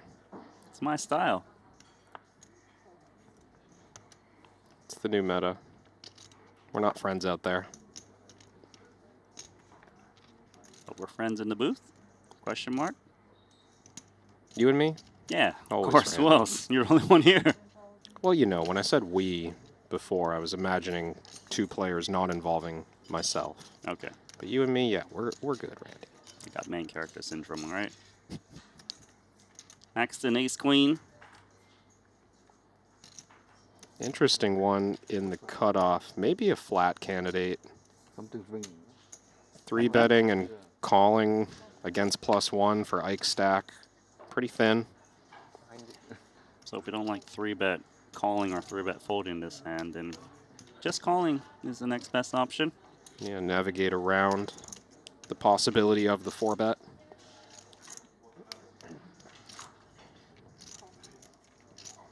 Does allow Michaelitis in to the flop, and he's got 35% equity with these live cards.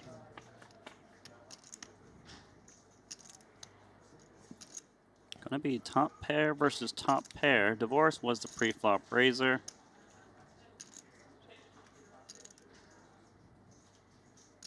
I'm sure Divorce is actually scared of some bigger aces that Haxton could have flatting, like ace-jack, like ace-queen.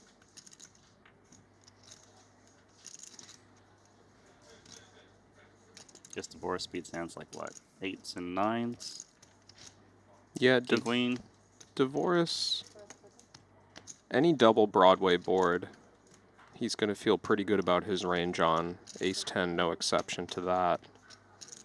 Yes, Haxton has those hands in the cutoff that connect here. He could have pocket 10s. You see he has ace-queen. Probably would have ace-10 as well. But Haxton's going to have more of the weak stuff that Divorce doesn't open. Something like 7-8 suited or pocket 4s.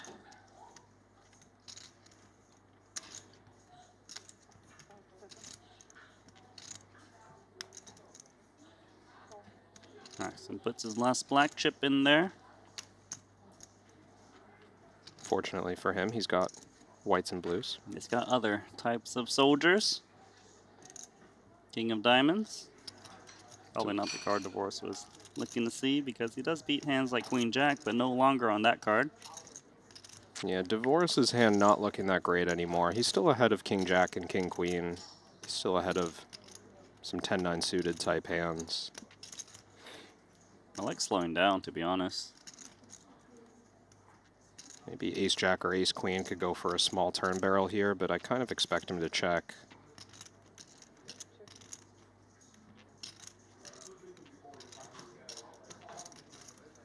Now you've got pretty much top pair, top kicker for Haxton. A lot of times players that do bet the flop of ace-king probably keep betting the turn. Yeah, I think Haxton feels pretty certain that he's got the winner. Shouldn't really fear any check raises either. I would imagine he's betting. Just has to come up with the size for his range. 330. Setting up stacks. It's weird because you make top pair, and you feel probably pretty compelled to continue for one more, but does he really beat anything right now? That's a fair question. Ike, I don't think, calls the flop with pocket nines or lower. I think he just folds in a three-way situation. So question for Dvoris is, will Ike find the bluffs with Jack 10 suited, Queen 10 suited? Maybe even stronger sometimes? But probably not at 100% frequency, I would think. I don't know. When I watch Ike play, I feel like his randomizer is always set to 99, but that's a really nice fold from Dvoris. Finds it on the turn, getting away from top pair for not that many big blinds. Yeah, I think you have to be careful not to assume like Haxton will always barrel because he's capable. 100 more for you. Straight to the dessert. What is he working with? Some kind of pudding? Did Dvoris say, I think I made a really good fold? He did. He did say that. He's screaming with the joke. Unfortunately, too many cameras here to pull that off.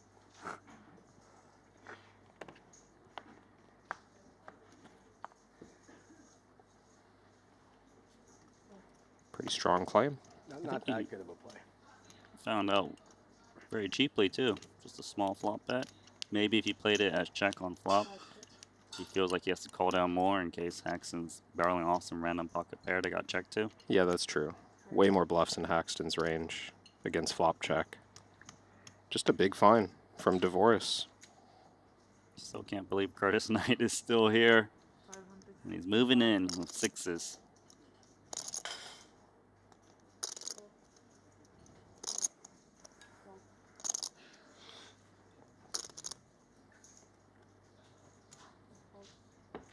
Not today. Not yet. Not yet. Not today. You better Tomorrow, my friend. Tomorrow. That's a color up on the right for Dickerson. Blues into 5 blacks.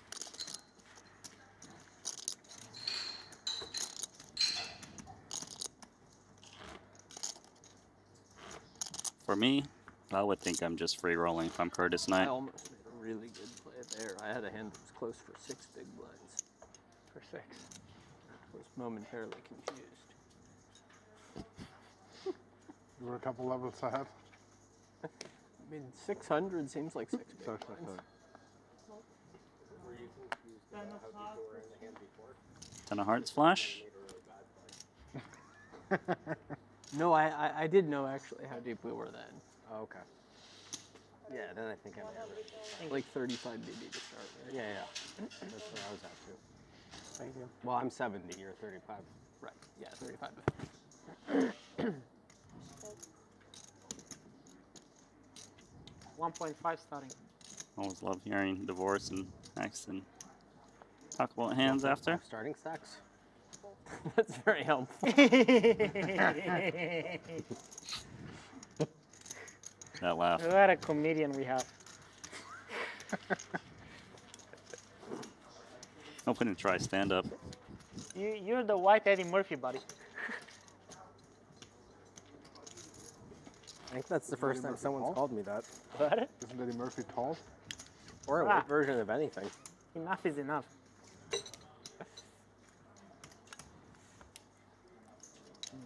I haven't heard that name in so long, Eddie Murphy. You think we should start doing GTO Lab stand-up comedy videos? I think we'll be so talented at it, by the way. And I think you'll be our secret weapon. I will start watching. I think we actually have some pretty good talent. Nick. I think you would get 9 views, and they're all from the table.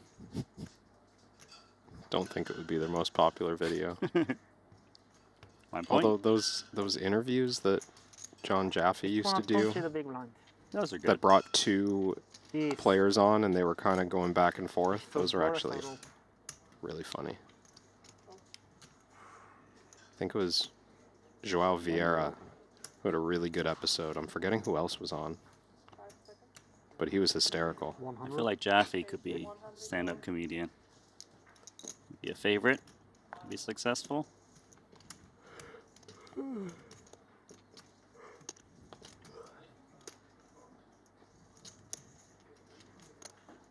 A lot of people getting ace X offsuit, and they've been raising. We saw ace 9 from Divorce, ace 8 from Kulev, now ace 7 for Razai. I like that his hoodie matches the chip colors he's got left. Did you see? The blues and whites. See?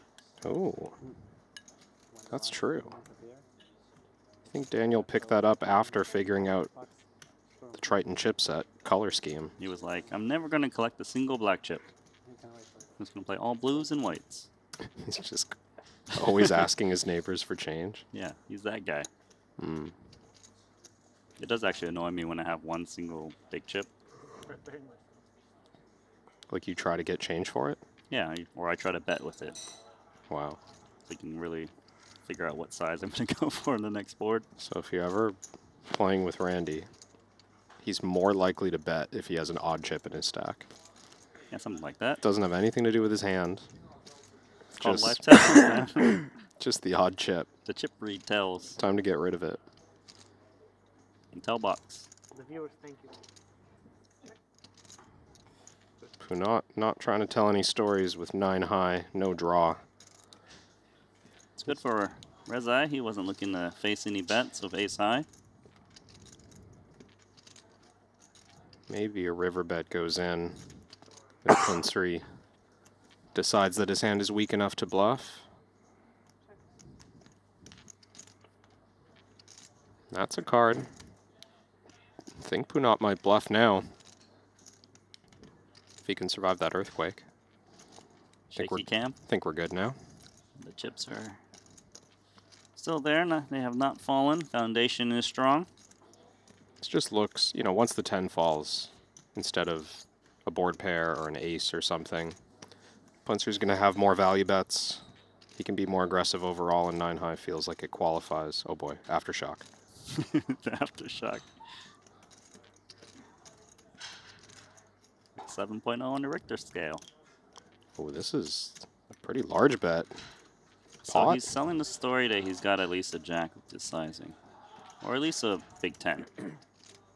Yeah, I think most 10x, 10 with a kicker, is kind of bottom of range for Punat in this setup. Whereas I could have rivered a 10, but that's not going to be enough to play good defense. He might even consider this ace high, but the 7 feels like it blocks bluffs more than value, I think. Hard to imagine the 7 interacting with a lot of what Punat is representing. Did Rezai make the call? He might be thinking this is jack or nothing. If it's jack or nothing, ace high looks a lot more attractive. Wow, there we he go. does find the call. He's so good. That's a big one. Especially off of his stack to make that call. Yeah, it was a big chunk of Rezai's tournament. Just laughs. Gives a nod of approval. Nice find. Why are you laughing? Who not just lost that pot? That's a good one. He trapped you. This one was for the viewers as well, I think. The hand looks like a bluff. Joe stickers with the hand looks like a bluff. All right, let's go outside. Chips are in. Cards on their backs. It's Patrick versus Samuel Muller. And Muller is getting up. He had 7-5 of hearts on 7-4-2. 2 hearts. Ace of clubs against ace jack of Patrick Antonius. And the river card was the 6. We got it in on the turn. Wow, Sam Muller went for the double check raise there. Check raising flop for value with his top pair and a flush draw, but on the ace turn, check jamming as a semi-bluff. Patrick calls it off with ace jack, no suit interaction, and holds. Antonius is up to almost 3 million in chips, leading this table. Muller had so much of that board on the flop. 7-5 of hearts on 7-4-2 hearts. Check raise, got called by worse. It's a pretty frustrating way to go when you have 7-5 of hearts and your opponent has ace of diamonds, jack of spades on that flop. It's like, how did we get here? Do you like puzzles? Because it's time to solve a mystery hand, and this time it's going to be Michaelitis opening from the hijack and our short stack. Curtis Knight will make the call in the big. 11 big blinds back.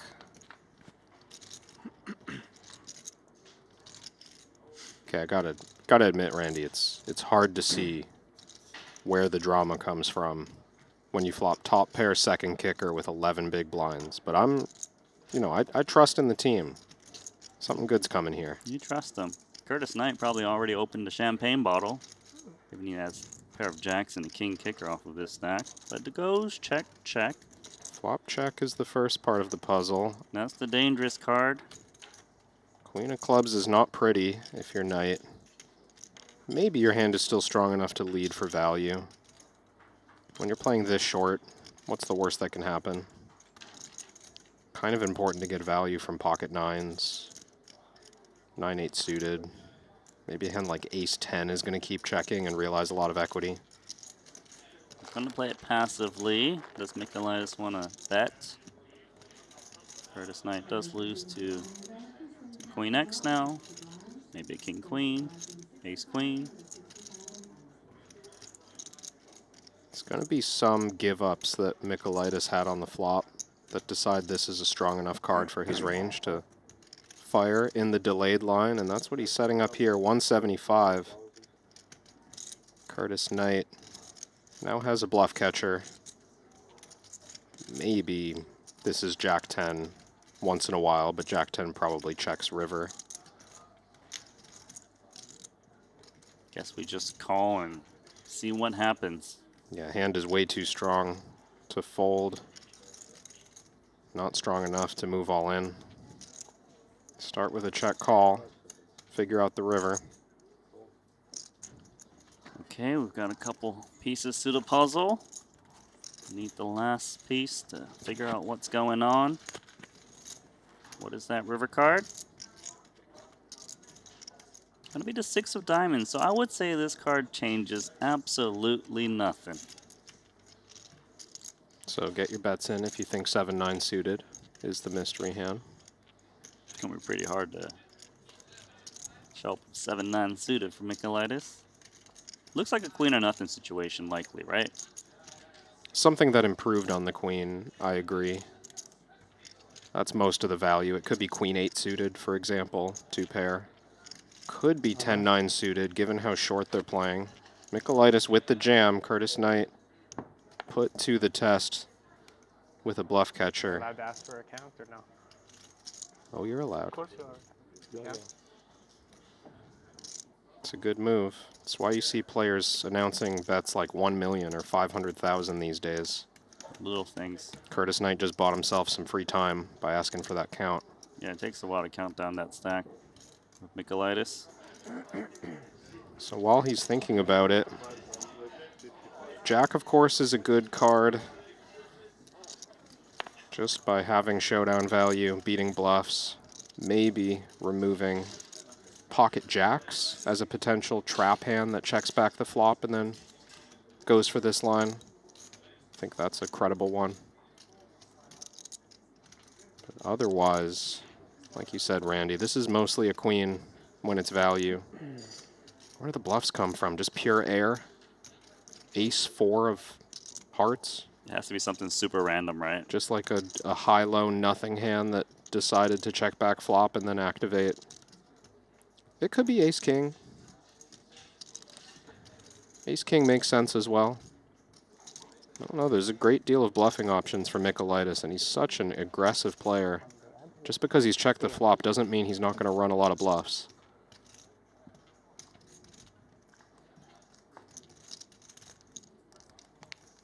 I think Knight needs to call hands like this at least some of the time. It's going to be too easy to play against him. He never makes these calls. No, he really wants to.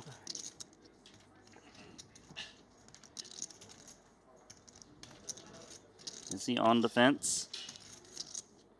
He certainly doesn't look like he's playing this like a free roll. Curtis taking a lot of care for his tournament life. Wants to spin the second life that he got on the money bubble into something meaningful here in the main event. He would love to have a big stack. But he also would love to not have no stack. Does he have it?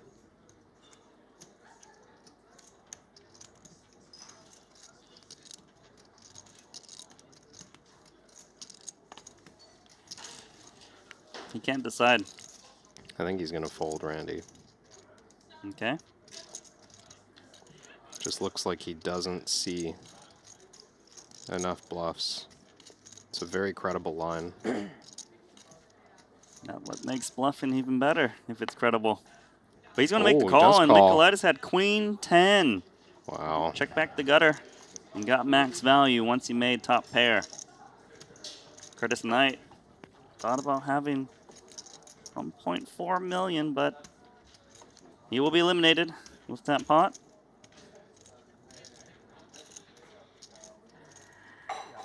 No more short stack duties to tend to as he is gone, but does get a payday of about $175,000. Send him back to the... Now we're going to look at Leon Sturm. And now it's going to hurt even more. Jackpot. Leon's like, give me a pot. There it is. I like how Leon says, why are you like this? I gave you so many chips already, Danny. Just let me stay in the tournament. I think Danny was calling for cards that eliminate Leon from the tournament. Couldn't find any of them. That just a pre-flop all in for 11 blinds. Leon Sturm converts and is up to 1.4 million. Still below average. Want a fun fact? Please. Leon doubled with the same hand that Danny Tang doubled with. Queen 10 of spades. Oh. He just can't escape thinking about that bubble pot. First, Danny windmills the Jack-8 offsuit as he folds the flop. Champion. One hot water with lemon.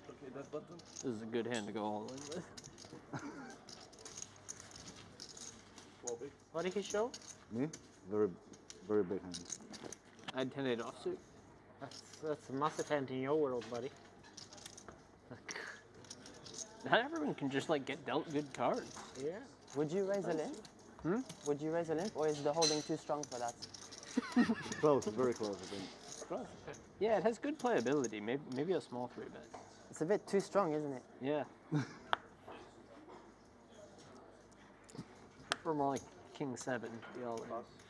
King gives, buddy. Come on. King 7 know your is ranges. dirty. Know your ranges. You're representing a brand. Me? The boss is not happy as well.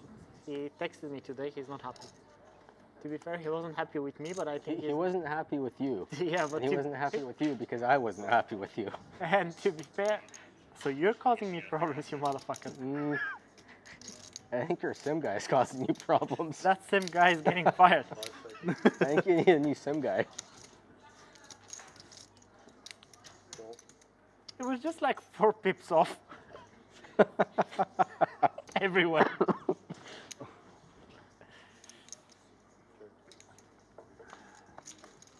So Haxton once again making a deep I wanna run. make our subscribers on more big aggressive. buy-ins. You have too many nits on the coaching stuff. It's time for a change. The sim guy, Randy? Am I a sim guy? Or do you have a sim guy? Just like No, I don't. Like on someone you send retainer. your hands We to? almost did recently. Or like No, Sim serious. City. We have hired someone. Yeah? Before you. Okay, I'll text him and ask who it is. Maybe you keep drinking. What did you say? Maybe you keep drinking. Bruh, they cannot fire me. You have to understand, I'm the face of this company. Like, let's be honest. Me and Diana, like, we're irreplaceable. Yeah, but you're so similar. We only need one of you. I would say the outer face is Jeffy. What did you say? I would say the other face is Jeffy. Of the company? Yeah. That's why we're not doing good. He's getting fired for that. I think I'm the face.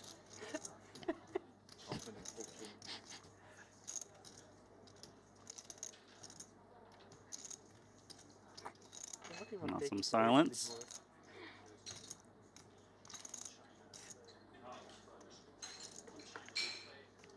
You want me to help you?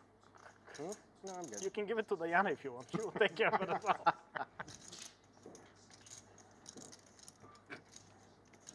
What do you think, chat? Did Kulev just get himself fired? Is he still going to be wearing that patch next series? No, it's Unclear? I know it's slippery and like. Yeah, but yeah, stop making it feel better. You suck up. Okay. Voila. Absolute nothing. Blind versus blind, limped pot. Okay, after they fired you, they need Dickerson somehow hasn't bluffed at this yet. Maybe he will when we get back to that table. But for now, we're going to take a look at Alex Theologist. He's all in and doing the pray emoji. I see 3 hands, Randy. Tom Fuchs is in there. He's got ace queen. Kong Pham has ace queen suited. Theologist pocket jacks. Just needs to fade a jack or an ace. Oh, no. Didn't see that coming, did ya? Theologist? Yep. That was a huge pot because he had 1.4 million. Wow, Kong Pham covering with the ace queen of diamonds. Fuchs was covered. So he chops up the main pot with Kong Pham. What's worse for Theologist was that they needed a queen, but that wasn't impossible given he had pocket jacks, so they needed the jack actually. But there's only 2 of them given Theologist had the 2 jacks, so the outs were drastically reduced. They got rivered by the ace. That's a 4-outer. So we lose 1 player there. That was Alex Theologist. And now, almost bluffed. I probably you see the didn't bluff? check call. Pot on the river. This is first lesson of GTO Lab. What do you do? The bluffs, you bluff them. You don't check. You don't call bluffs. Right? Seems like pretty strong advice. Pretty good advice. Doesn't seem like they listened though. Why would you check a bluff? 20 physically. Okay. 20 physically. Yeah, to bluff, you have to bet. You don't check. Nobody folds to a check. Because if we're ahead and behind, if we lose 2 players, they might drop the pay jump. If we think more, does that make us smarter? Or I less? think like 3.5. Very broad question, my friend. I don't have the answer to. What do you say? Don't have the answer to. People who think more, are they smarter or more stupid? This is a very tough question, my friend. It's a very good question. This is the moment I need to know. It's a good question. It's a really good question. I love that question from They Jules. start out smarter, but then they fry their brain. Quicker. Yes, and then they become dumb. No, I'm serious. That's the best answer.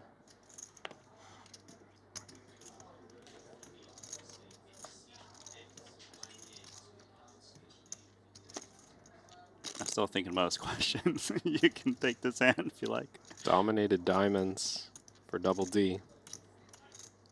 So if you think longer, are you dumber? What do they say? Think long, think wrong? I know, right? No applies in that situation. Can you keep the soap off the table? Ah, sorry. Is it soap? No. The keychain. Oyster is an oyster. It's an RFID reader. Yeah. It's very unexpected. Unique word to use? Looks like a The kind dumpling of to me. item that gives personality to one person. Thought it was like a boiled egg. Say about me? I don't think an egg It's looks the like kind that. of item that gives I don't know personality. if it had a face with a smile. Yes. Divorce, He has flopping no top personality, pair. it's the item. Kulev, You see what he's doing? middle pair. I'm He political. calls it with a bluff and then he's calling. He's making me seem for something I'm not.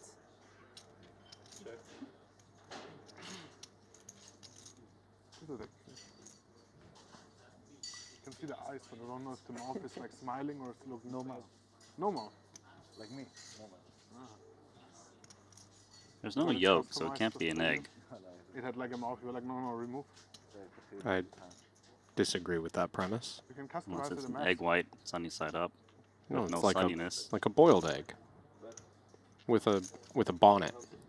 That's what it looks like to A me. bonnet. It's like a baby. It's a baby egg. It's a boiled egg dressed like a baby. An egg. Prove me wrong. I don't know what you do in your spare time, chef.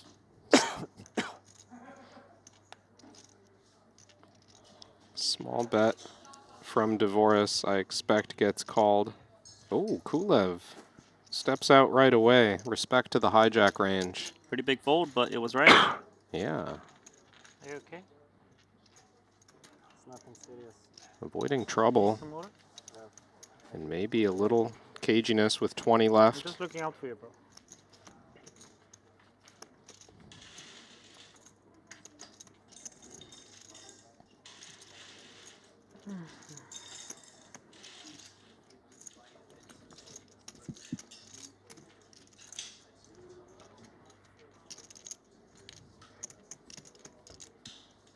Totally fresh leaderboard from what we saw on the bubble.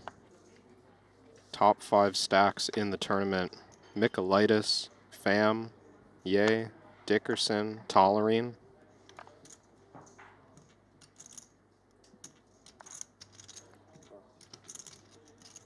It's very fun. Top 5. Tollerine kind of out of nowhere. He won a huge non-showdown pot against Tobias Schwecht at an outer table. What's really cool about the top 5 for me is that 3 of them are so splashy. Kong Pham, Wang Ye, and Jules Dickerson. Yeah, please, please give us all 3 of them at a final. They might get us to that final table quickly. Depends on how they play. Ace-7 though into the muck.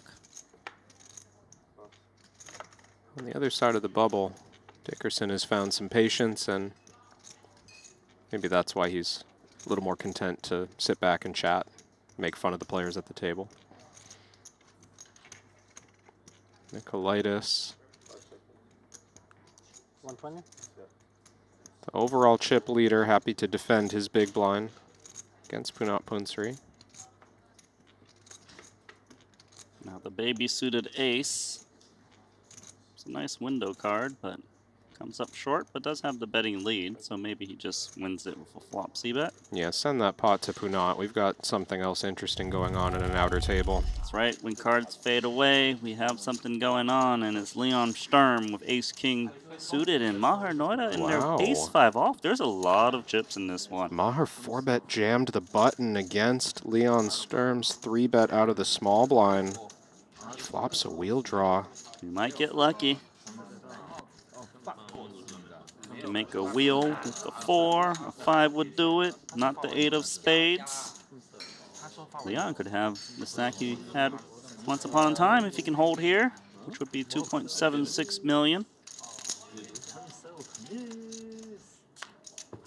Wow, Leon Sturm is back. Ace-king suited. Holds against the 4-bet bluff. Thought that Leon has some 3-bet folds in his range, small blind versus button, and he certainly does. Just not that time. And more all-in action.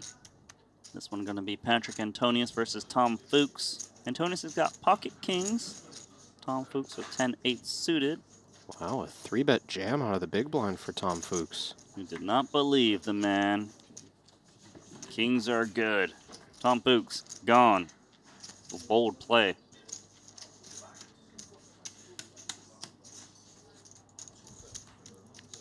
That's a little gift for Patrick.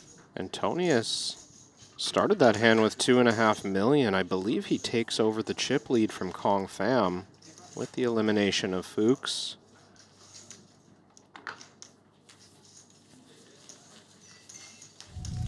Current payout 191,000. That's what Tom is going to receive.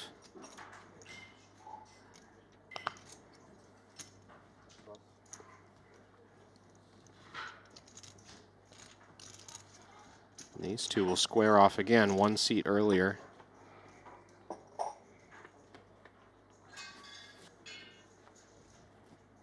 How about trip queens for Dominicus Michaelitis? Has the big stack too, so he might get less credit. Definitely a wider range out of the small blind. Queen 9 suited, making that clear. Kunat has the option to bet small with everything. His range is quite strong from early position. Queen, Queen X maybe discourages him. Small blind calls some offsuit queens. Yeah, he's going to build a checking range and improve just slightly to a Broadway draw. Interesting card. Let's say the king hits the check back range a little more, but probably some king X's in the small blind flatting range too. There are, but I suspect if Dominicus had a king, he would just check again to the preflop raiser. He might build a really big betting range just with trips and bluffs. He's setting the trap with Queen 9 suited. Nice played. I don't like opening the door to get check raised with ace 10. Could have the best hand. You've got to draw to the straight. It's not the greatest draw. Kunat, if check raised, would just be in horrible shape with this hand. Maybe he finds a delay bluff. No, he's going to keep checking. The way the hand's playing out, it looks like Punat has ace high, or not just looks like he has ace high. I just don't think you can check to that range. It does look like ace high. Maybe pocket jacks, pocket tens. He's going to check twice with some king jack type combos. Maybe once in a while you go for river check raise, but in general I'd like to see Michaelitis come with a big river bet here. Even an overbet. You see that a lot in the check down pots from out of position, and he announces 450.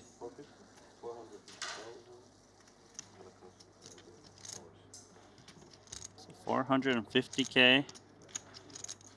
Looks like trip queens is the story he's trying to sell. Would be pretty heroic from Punat to call this hand. Having two high cards does a good job of blocking what Michaelitis is repping, but I think this is just so low in range. Yeah, you have to think about what kind of hands Michaelitis would bluff with as well from a flat and small blind. It's true, the 10 might interfere.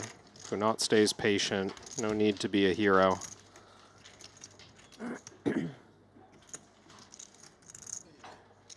No. Oh, yeah. Yes.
Suited queen for Jules.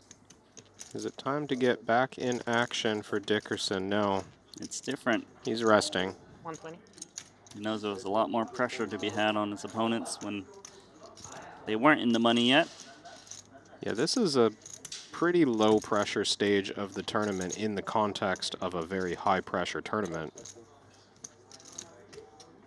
Shouldn't be the biggest concern for players to take a risk for their stack now.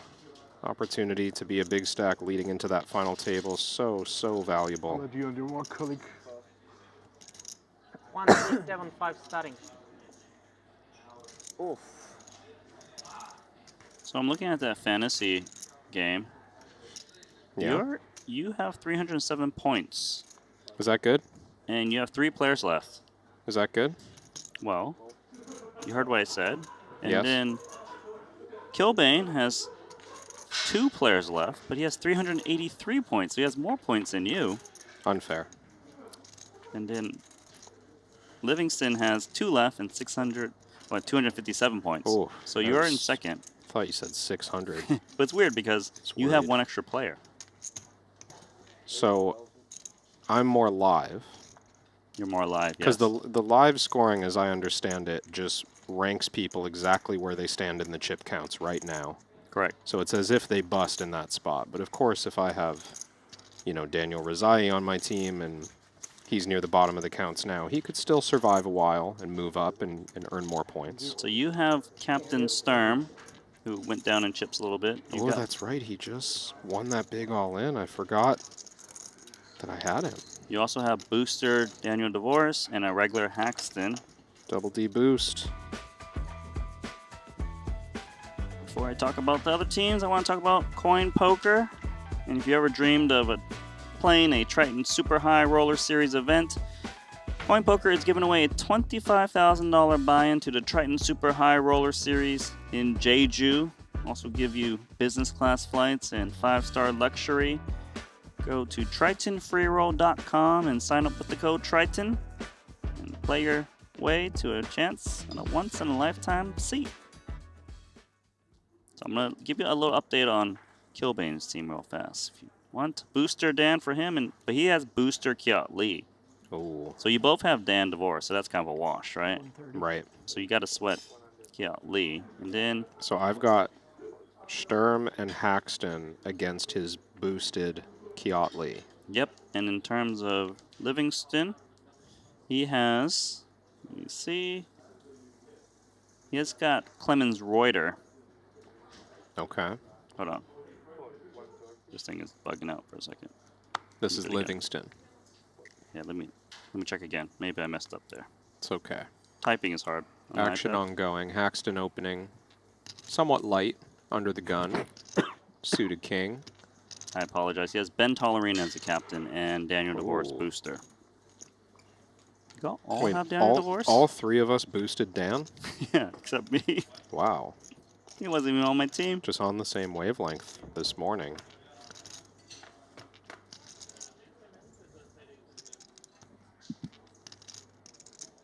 Guess it was a popular pick. Producer Lee boosted Dan as well. Yes, I did not. I know. Randy, where were you? I picked all the people who couldn't make the money. We got to work on our connection, buddy. So that means you have Sturm and who did I say again? Haxton. Yeah. Versus boosted Kiat and versus boosted. No, regular Tollerine. Regular Tollerine.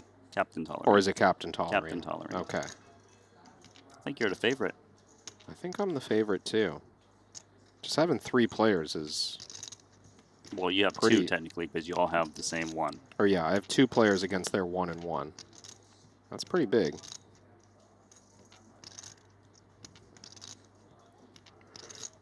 So Haxton checked over. He whiffed this board after opening under the gun. Nicolaitis decides not to bet at the flop, which I thought he might. He interacts pretty well. Could fold out ace-9 and ace-10 on the flop. But after checking back, he picks up the nut flush draw. Let's see if Haxton gets in any trouble here. I think it would be unusual to bluff with this little hand from out of position, especially on a card that Nicolaitis could have improved on.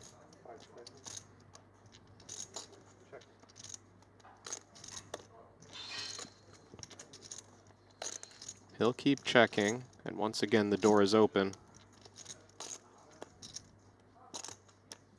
Unclear whether to bet or not, I suppose.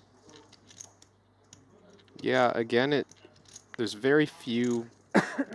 Well, actually, there's more hands now, I think, that are better than ace-8 that can check fold on the turn. If Haxton had pocket 7s, for example, 8s, 9s, 10s, all those hands are pretty uncomfortable facing delayed aggression. 270.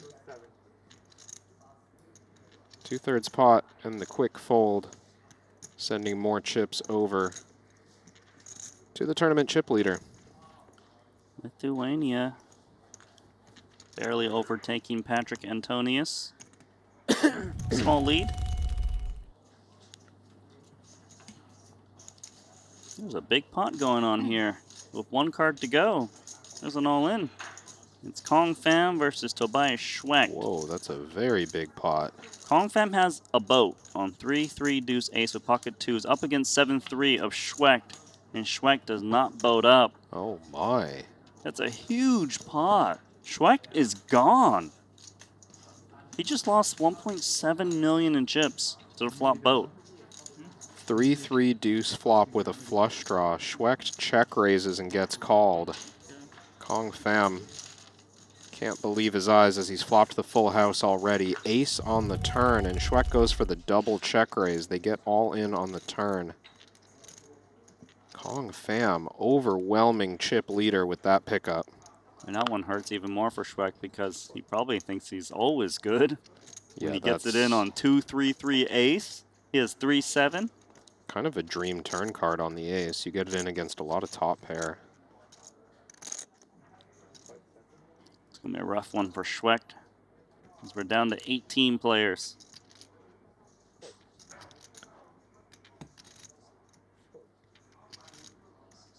Expectations meeting reality for the players eliminated at this stage. Half of the remaining field will make the final table of the 100K main event. 2 times 9. The other half will be very sad. Half will be very sad. Not as sad as our bubble boy. Too soon? Yeah, don't rub salt in the wound. He's endured enough for today. That is true. Gonna go ahead and take this flop.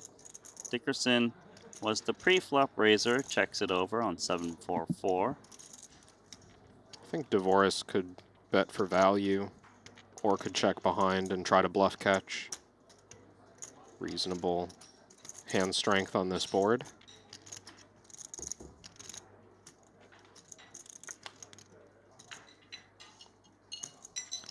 Ten of spades might encourage Dickerson to run a bluff here. He's got the jack of spades. Very unlikely the king high is good.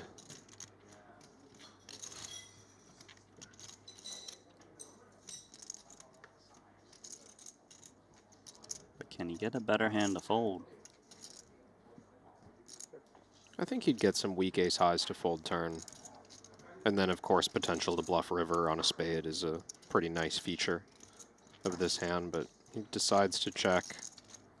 Don't think Dvoris would have gone anywhere with ace-queen high. It's still pretty strong. We have seen some delayed bets from players like Dickerson, so maybe a river bet will come in. We'll gotta see what the river card is first. It's a 9 of diamonds. Sure looks like the type of run out where King Jack decides to bluff the river. You block a few hands that could have improved. Your showdown value got even worse.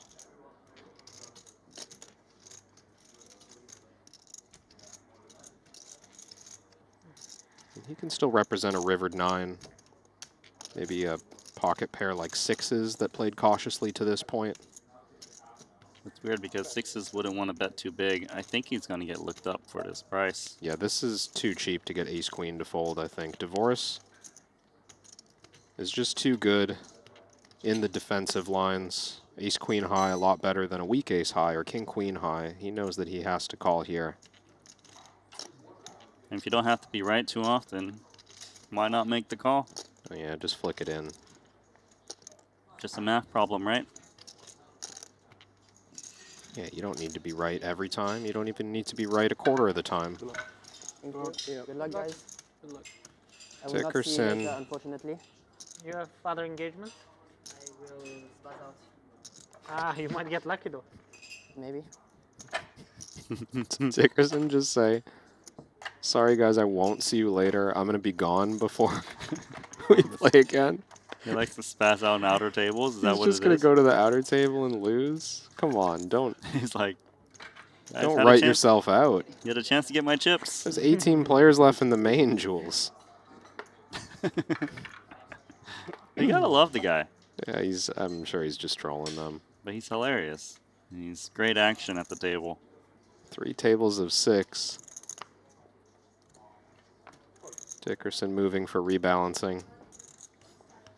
He got moved over to that table where Kong Pham just eliminated Tobias Schwecht.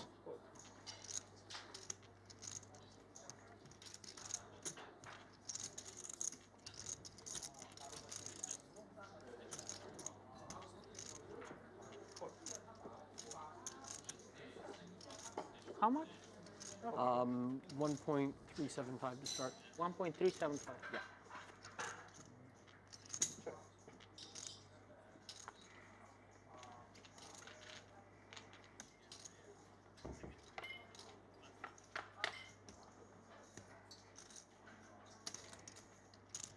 So both players with straight draws. Axton has the double gutter, right? 6 or 10 would make a straight. Oh yeah, that's a weird way to have a double gutter. Yeah. Something about it just doesn't track when you look at it quick. Had me lost for a second. Because the 6 is not really the straight you're confident about if it was to show up. Blind versus blind, any straight is worth some value. That's a check. Check.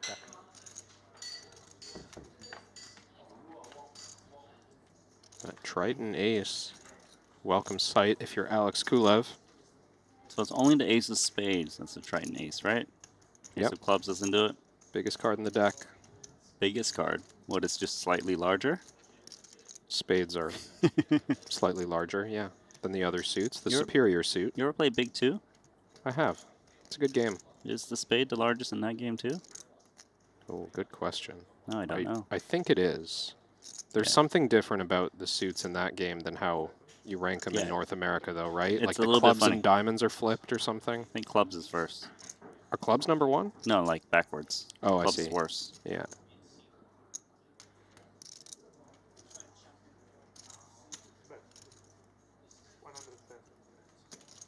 Yeah, I think deuce of spades is number 1. Haxton with that double gutter. Actually somewhat surprised that he checked in the first place. His hand is so weak, and the ace is generally good for the small blind limper, that I thought he would use this as a turn bluff. But maybe in the checking line, he's even thinking about bluffing it. Feels like an ambitious check raise combo. He doesn't like just calling too if he thinks he can semi-bluff with it. All right. Oh, he does just call.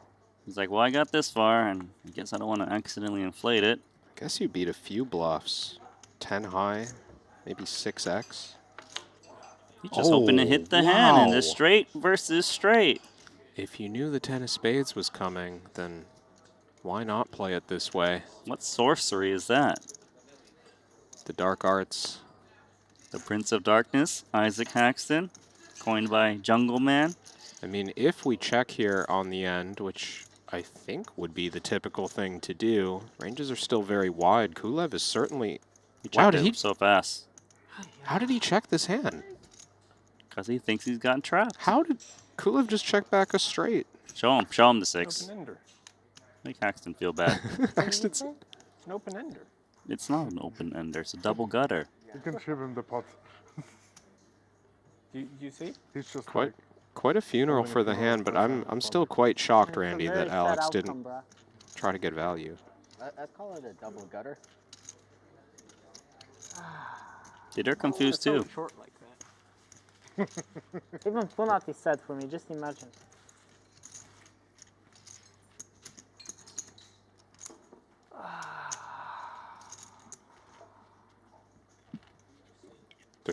He's just staring at him like, Act like a champion. why are you stressing? But there is, a silver lining. On the 6, I was going to lose a lot. No, I had a 6. No. Oh, and a 10. Just play your hand, bro. You're Oh. Here. You tricked me. There's no justice. I absolutely owned your ass and you just got lucky, you know. Story of your life. We both flopped huge, and you got nearly 2 big blinds in while you were ahead.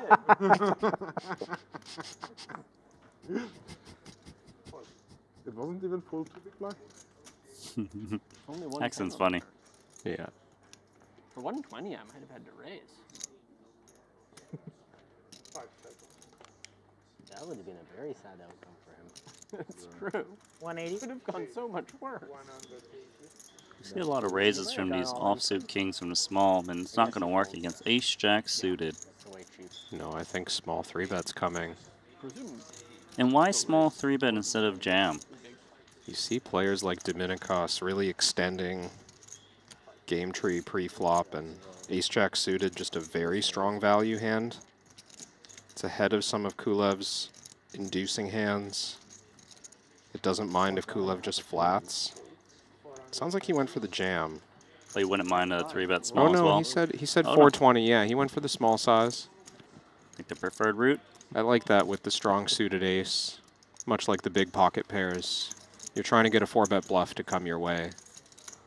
And you do extremely well against the 4-bet bluffs. It's also pretty rare, right, when the small blind raises there in that spot to ever call the 3-bet. That's kind of the challenge that that line presents for the small blind. I would say these players do build a range that can do it from time to time, but it's hard. You're normally polar.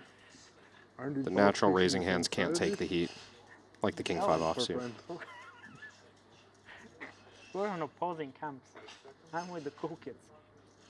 120. You might be soon on the jobless kids.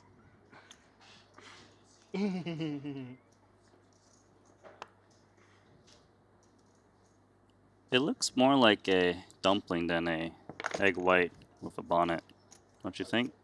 Keep calling it an egg white. I just mean like a whole egg. Oh, a hard-boiled egg. Yeah, like a whole boiled egg. A glistening one. You don't see the yolk when it's not open, I actually you know? really hate eggs. But here's ace-king. I'm sorry, Randy. We Why can't does that be make you friends laugh? anymore. I legit don't like them. That's just, they're the greatest. I don't know what to tell you. I know they're nutritious, just not for me. Paxton, gonna be healthy after eating up this pot. Yum yum. Go in. Nice time to snack on some chips for supper. Don't mind the move from Bunat with ace-4 suited. Just unfortunate that Haxton woke up with it.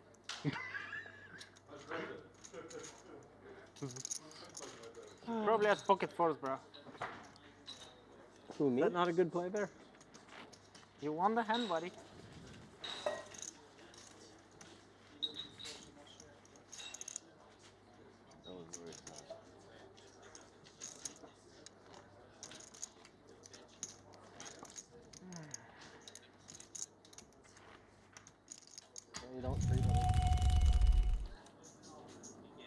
Tolerine is counting on a lot of chips. Seems like he's putting Soiza at risk.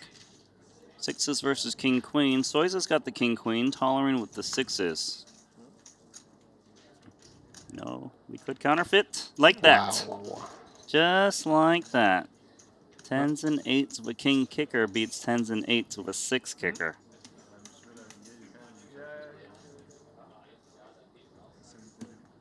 Tolerine not eliminated, even though he stood up there. Yeah, it looked like he was a little sad. Plenty of chips back. It was a 1.6 million chip pot. We were close to losing Soiza. Soiza 27 bigs now.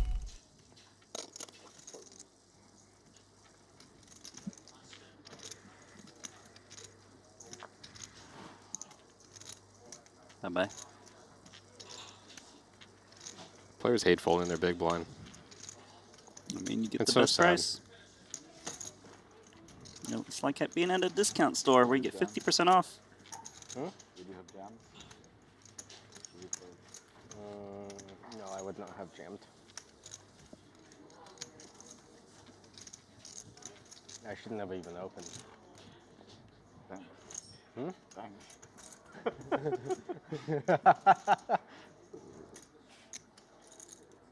I might have saved you. Maybe You if might you, you might have jam opened it. he 3-bets Yeah, and then you jam, jam. yeah. Wow. Script. Maybe I've got, yeah. Lifeline. You never know what worse luck your bad luck saved you from.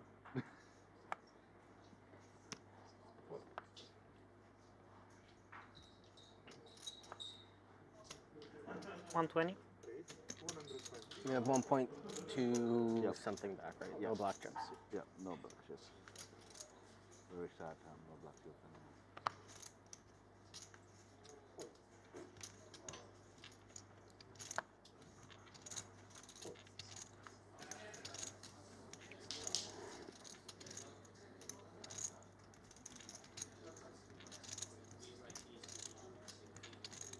We're not going to be defending here.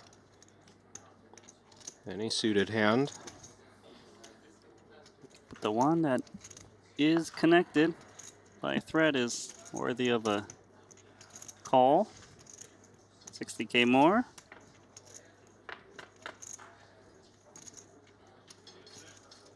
That's a pretty decent flop for 7-3 of spades, even with no spade out there. Feels like the slide that Kulov's been on is going to continue. Edge to Punat, with the equities 50-50 and the board favoring his pre-flop range. Looks like he's considering a flop lead. Like that.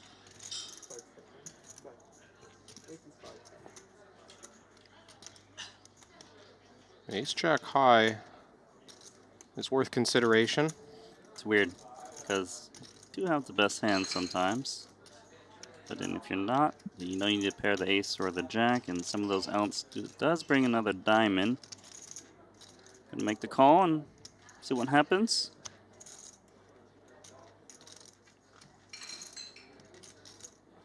Guess when you bet small on the flop and ace-jack still calls you, you need to follow through on a turn quite a bit. 6 of spades, not sure if that's the one to do so on, but maybe. Yeah, it depends on the card, right? When the big blind leads, they can have almost any pair on the flop, and if those pairs stay strong enough to keep putting money in the pot, then maybe you put money in with these hands as well. The 6 is a decent card. Kulev extremely unlikely to have it. I think Punsri will continue to lead sometimes, but not with everything.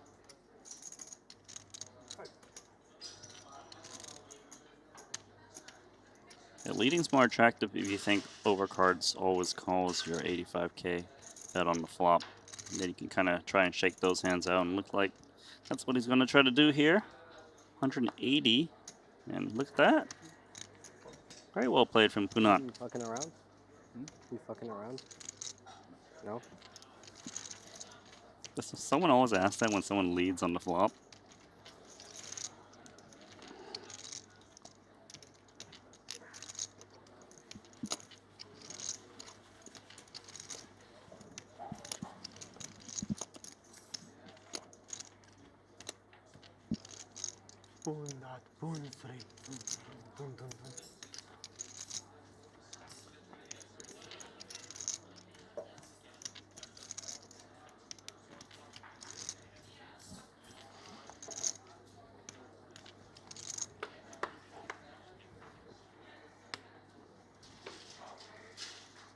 Randy, if you see Punat on the next break, can you ask him about the egg?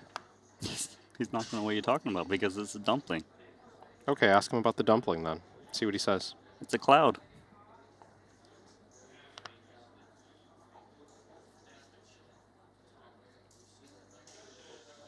It's definitely not Gudetama, I'll tell you that.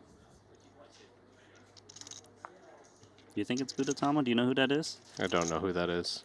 It's a sunny side up egg that's having problems in life. Oh. It's a cartoon. Well, now I'm invested. Maybe if you squeeze that little dumpling or egg, I love to solve problems, and I love sunny side eggs. So I think I would like this show. The situation here. Punat Punsri is pressing with 10-5 suited from the small blind. Yeah, this is one of those mid-equity bluffs that you see players taking at short stacks. Punat doesn't want to limp and face a raise. He's going to bluff raise himself. Door's open for Ike. He thinks they're too deep to 3-bet this ace-6. Can you blame him? It's the worst ace, after all. You remember that. That's your takeaway from this whole trip. I've learned that ace-6 offsuit is the worst ace, I think it's the best. It's the #1 thing I learned, really. That's a pretty solid flop if you're Punat Pun-3. Pull up a flush draw. Plus, some of your bluffing hands from the small blind actually hits the board. Like a Queen 5 offsuit, for example. Some of them do. I think Ike's calling range is a little too condensed around this board, though, for Punat. Maybe he checks sometimes and bets sometimes using larger sizes. He's going to check with this 10 high flush draw. He's concerned that Ike just connects too well overall. But Ike has not connected here, this time with ace-6 offsuit. No, I expect this to check through. I don't see much purpose in betting this hand. Punat's going to check call with ace-9.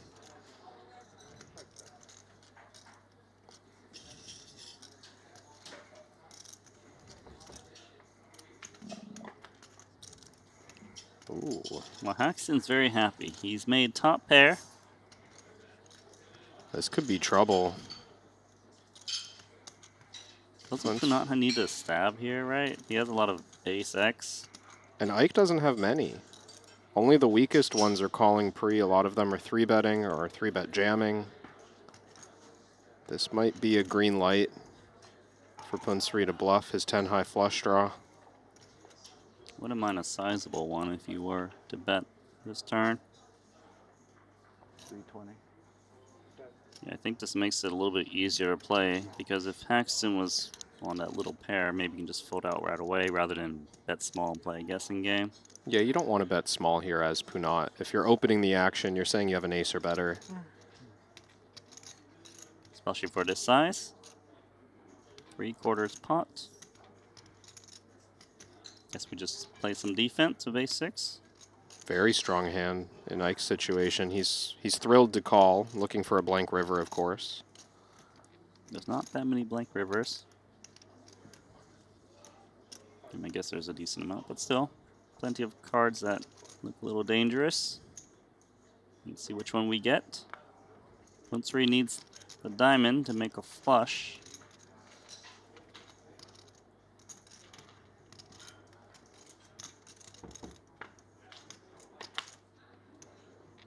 That's not the flush, but the backdoor flush gets there.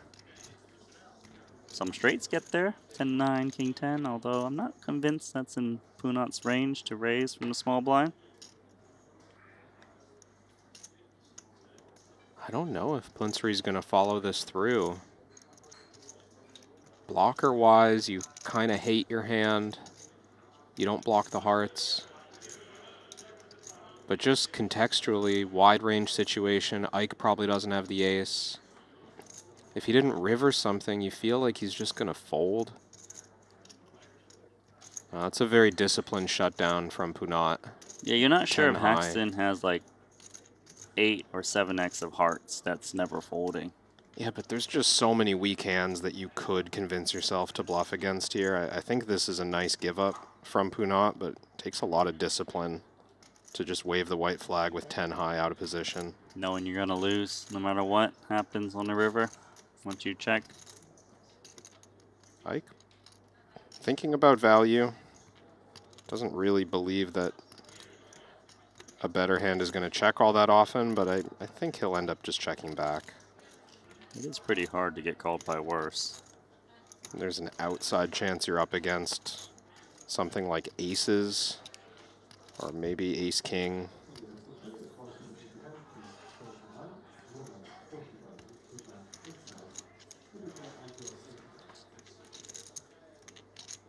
Not a huge pot, but high-level execution from both. Haxton moving up in the counts.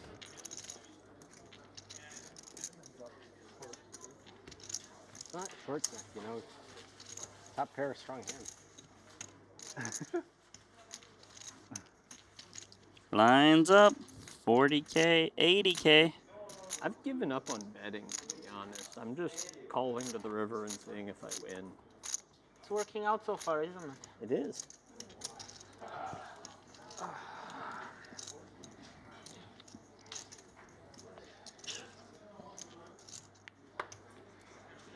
The important thing is you took long enough to not bet to make sure our friend gets the big blind. You bet what? It was a very tough decision there, betting with a6. It was. Had a heart. I feel like there's real It would have been beef, an easier Randy. decision if you were the next big blind, to be fair. I don't mean the love Szechuan paying beef. extra I in mean the small blind. That's what it's all about. Kulev and Ike. No, but the small blind's worth it. You pay an extra 10, and there's an extra 40 in the pot. So it's like you're getting 4 to 1 on your investment. And additional tilt equity. Come on, Kulev, jam it in. 880,000. Left himself with 10K. Shouldn't matter. Nikolaitis will fold his queen 9 suited. It's all working out. Team GTO lab. That's it. We make them think that we're, you know, battling one another, but collusion, motherfuckers. What? Thank you. You were hoping to just check the straight all the way down against me, but on such a good turn, you had to bet. It looks so suspicious, bro. We're on feature table. If we were on the other table, mama. Well, Predict Lab is bringing a new layer to live poker coverage, turning the stream into a fully interactive experience shaped by the fans, following every decision in real time. With Flash Poker Markets, they're live throughout the action, and you can just watch the action and kind of do your predictions over on Predict Lab.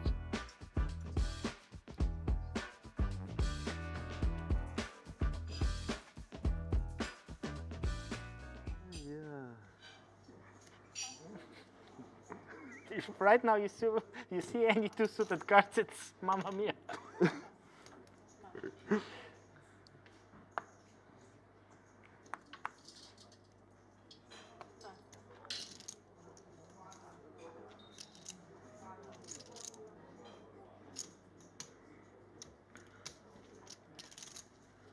Call.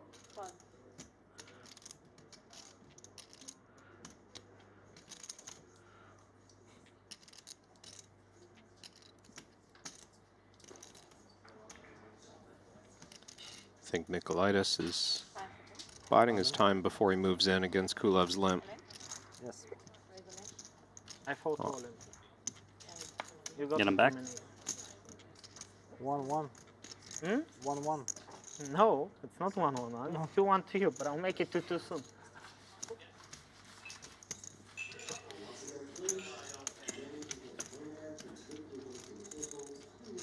If I have good cards, of course.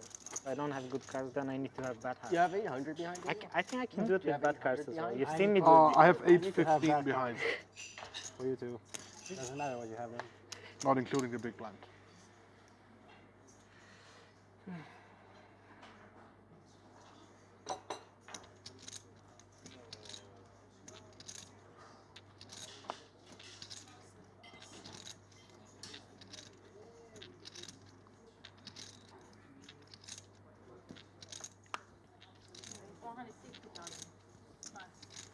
This table is I quite fold. the grind.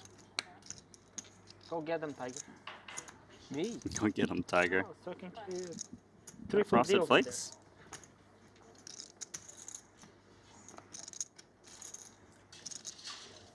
So Rezai's got Jack 6 suited. I think that a suited Jack like this is worthy of calling one more big blind. 160? Got a discount.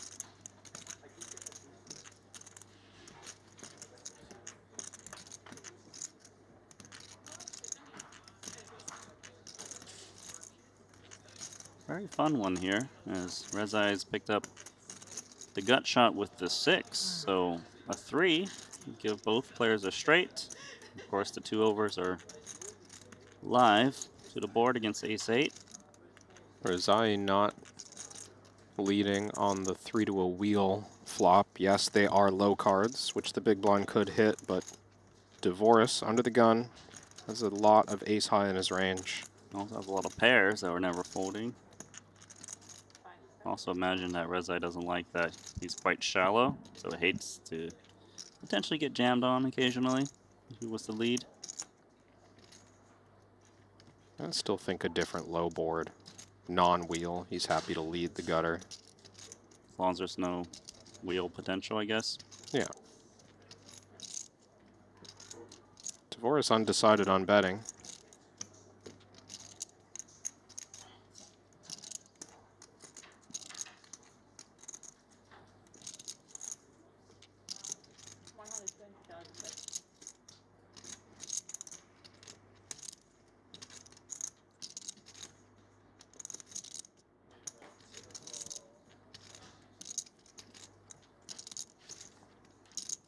Dvoris does land on 1.5 big blinds, and Rezai's hand looks too strong to get away from. Nut gut shot and backdoor hearts. Once he hits the 3, he can get a full double. Unlikely, but I like your optimism. How about about hearts? taking that? Not bad. Rezai has options. He snap checks. When you said options, you're talking about leading, yes? I think leading is a possibility. Some of Dvoris's ace-high removed from the equation with the flop c-bet. A lead could just clear out 2 overcards And without if a draw, and then happen to get called, you got so many outs. You're up against ace-high. You He can might see be that Rezai planning- still has 40%. he might be planning a turn check raise. I don't know about Dvoris's hand, though. He doesn't block any of the backdoors from the flop. He might be thinking about a turn bluff. It's just weird when Rezai doesn't really have ace-high, given that he's so shallow. What a day to be Dvoris. Now he hits the ace and can beat the 4x's. Is it possible for Rezai to hang on to his chips here and not run this bluff? But doesn't Dvoris have an ace so often that's never folding? He does have an ace. I mean, not always. Maybe you find a small size and that allows you not to run into the ace often enough. But I do think part of the equation here is just shutting down jack high and knowing you're never going to win the pot.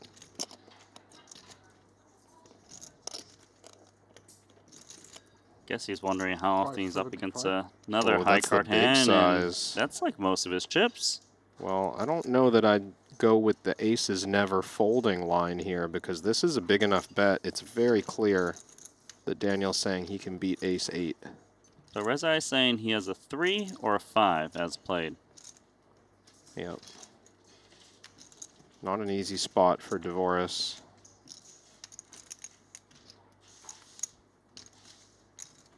There's a lot of straight draws that whiffed above the 5. 6x, as you can see, what, 7-8, 6-8. 8 interfering a little bit if Dvoris is trying to rate his bluff catcher within his own range. He's probably thinking the same thing. Oh, I'm going to arrive here with ace-jack or ace-queen. I'm going to get here quite strong on average. Do I really need to call all my aces against this effective jam? So it's like, why are you bluffing into me if I have the ace so much? And if I fold some aces, you want to fold the ones that block the straightiness? Definitely. Should be the first ones to go. So ace-9 plus would be all right. Better calls, I suppose, than ace-8. Yeah, I think so. Guess there's also the argument that 8-6 might just be all in on the flop. It's a strong enough draw. Right, and 6-7 as well. 6-7 as well, not 8-7. Dvoris is giving this one a lot of thought, but I think usually pretty accurate on these ones. Just give credit to Rezai for being willing to bluff into this kind of range.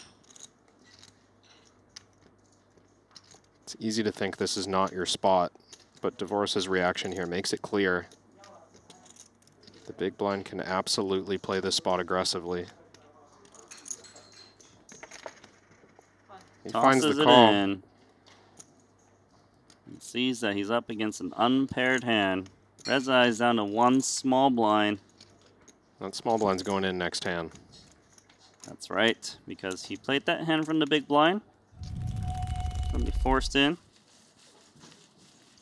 What's happened to Mehdi? Mehdi's gone?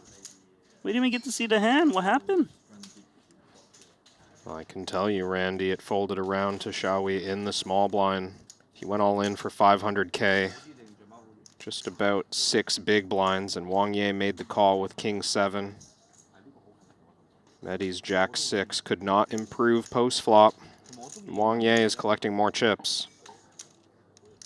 He's like, yeah, just another day in a 100K tournament. So we lost Mehdi. And we're really close to losing Rezai, who has one small blind, and he's forced in this hand, as he is the small blind in this one. Not a lot out there to fight for the other players. He said all in. Folds around to Rezai. At least he's gonna get a double here. That is devastating news. You have no faith in 27%? I'm just saying he deserves it. He made that gutsy bluff. This was 40. Give him the 40. Poker gods are not always so understanding. It was against this opponent too. He could afford to give him some rake back.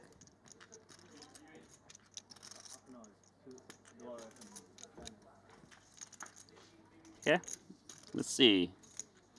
Looking pretty good for King 6. Dvoris looking for backdoor spades or a 5. I made a bad read. Just come back.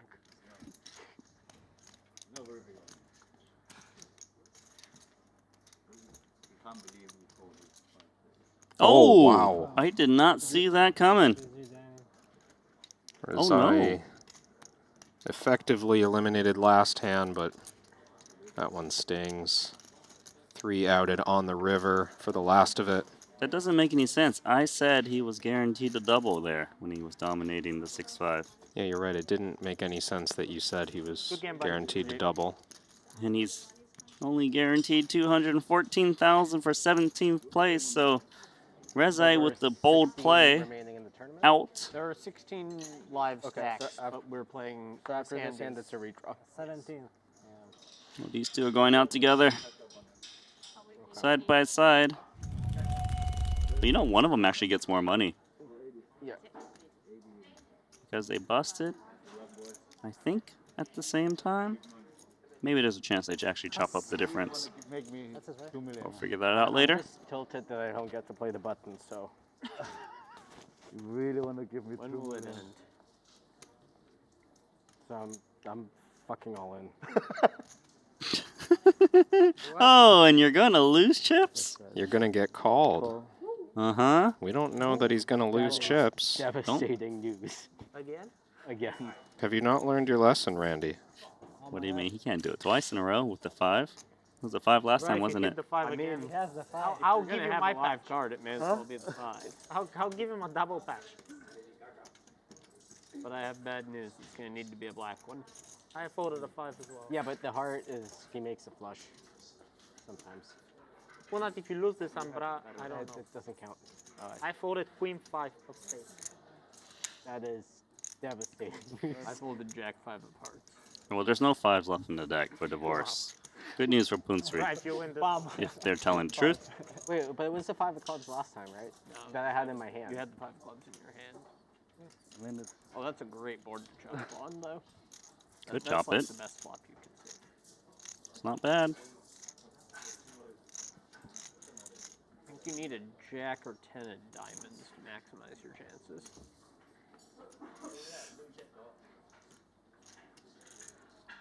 So 9, deuce to chop, 5 to win. Divorce do the dirty once more. This time the Thailand's Punat Poonsri. He's chuckling. This is a key pot. It's 2 million in there. Take it seriously, Dan.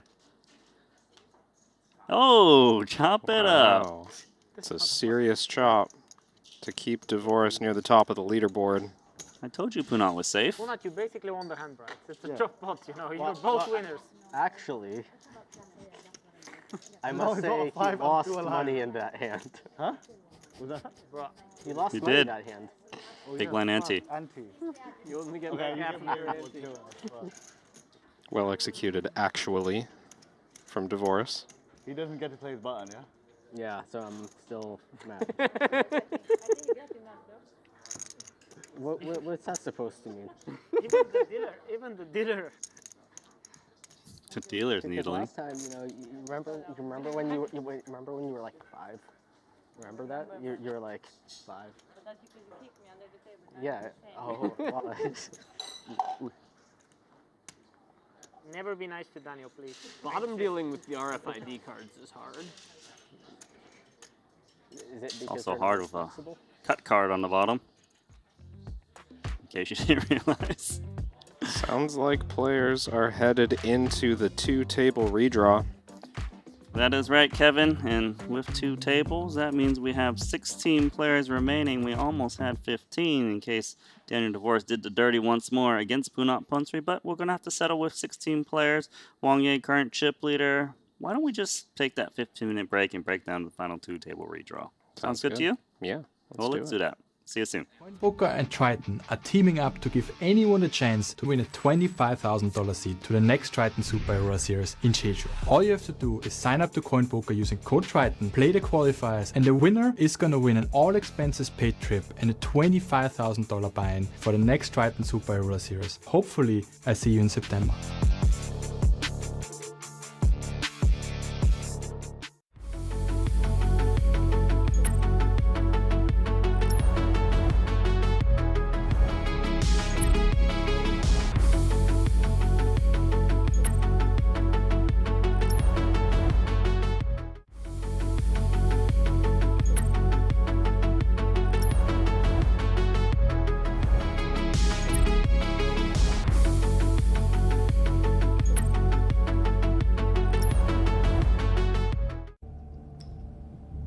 I'm all in.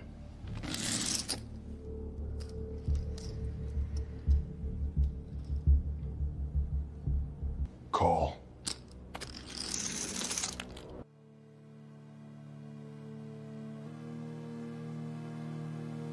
Tree time.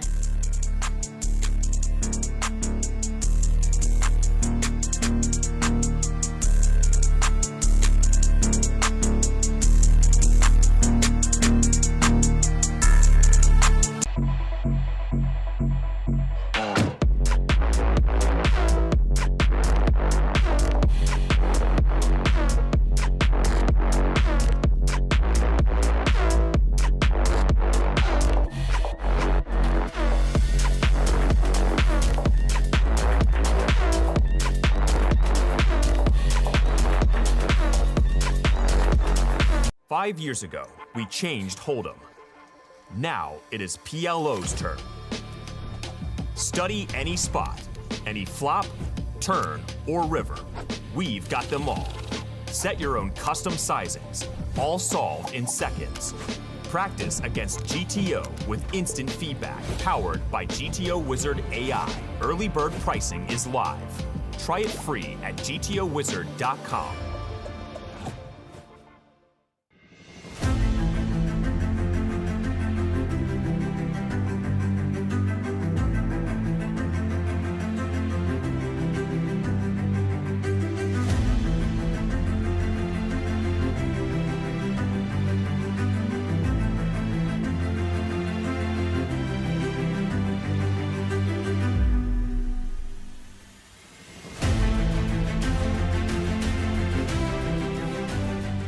Jack of spades on that flop. It's like, how did we get here? Do you like puzzles? Because it's time to solve a mystery hand, and this time it's going to be Michaelitis opening from the hijack, and our short stack, Curtis Knight, will make the call in the big. 11 big blinds back.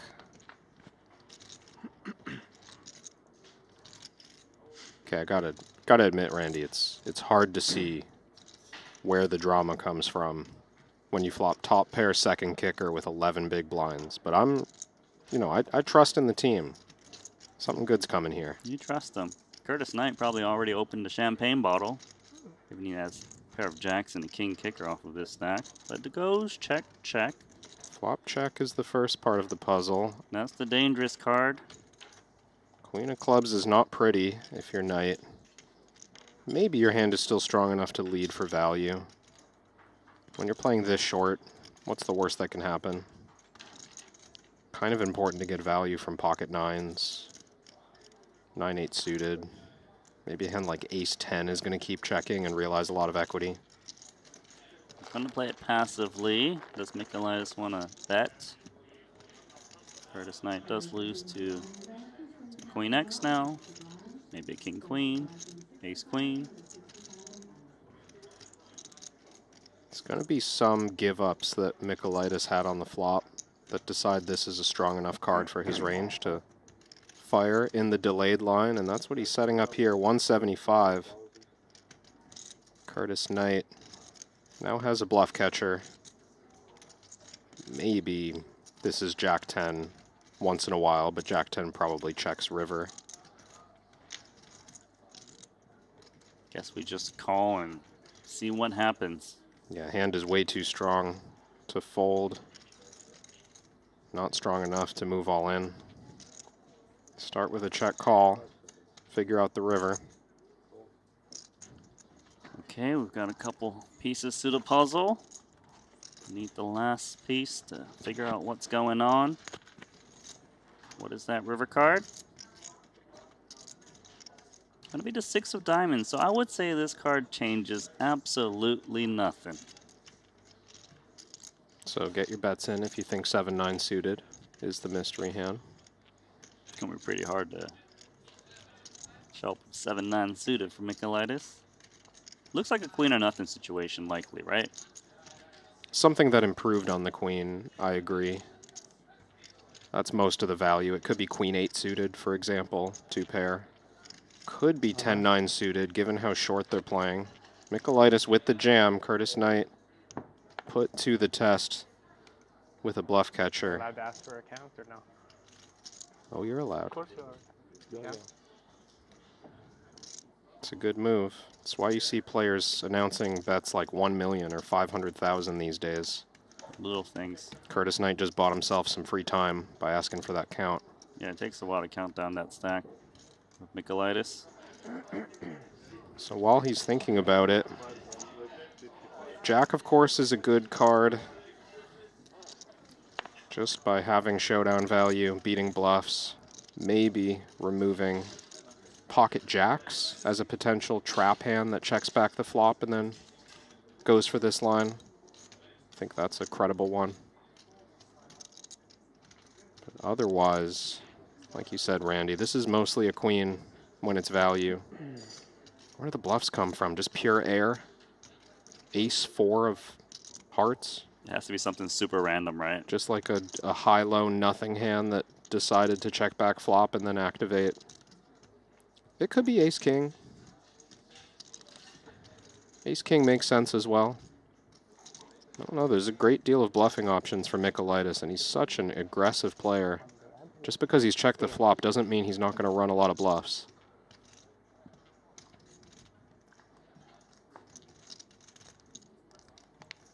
I think Knight needs to call hands like this at least some of the time. It's going to be too easy to play against him. He never makes these calls. No, he really wants to.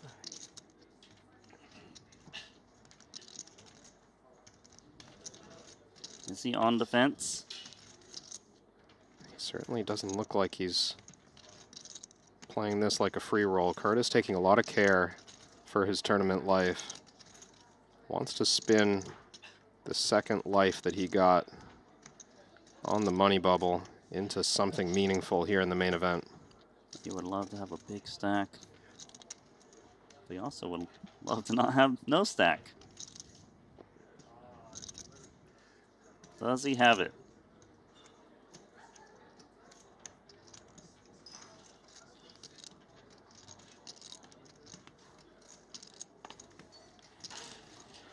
He can't decide. I think he's gonna fold, Randy. Okay. Just looks like he doesn't see enough bluffs. It's a very credible line. That what makes bluffing even better if it's credible. But he's going to make the Oh, he call, does and call. Nicolaitis had queen 10. Wow. Check back the gutter and got max value once he made top pair. Curtis Knight thought about having 1.4 million, but he will be eliminated with that pot.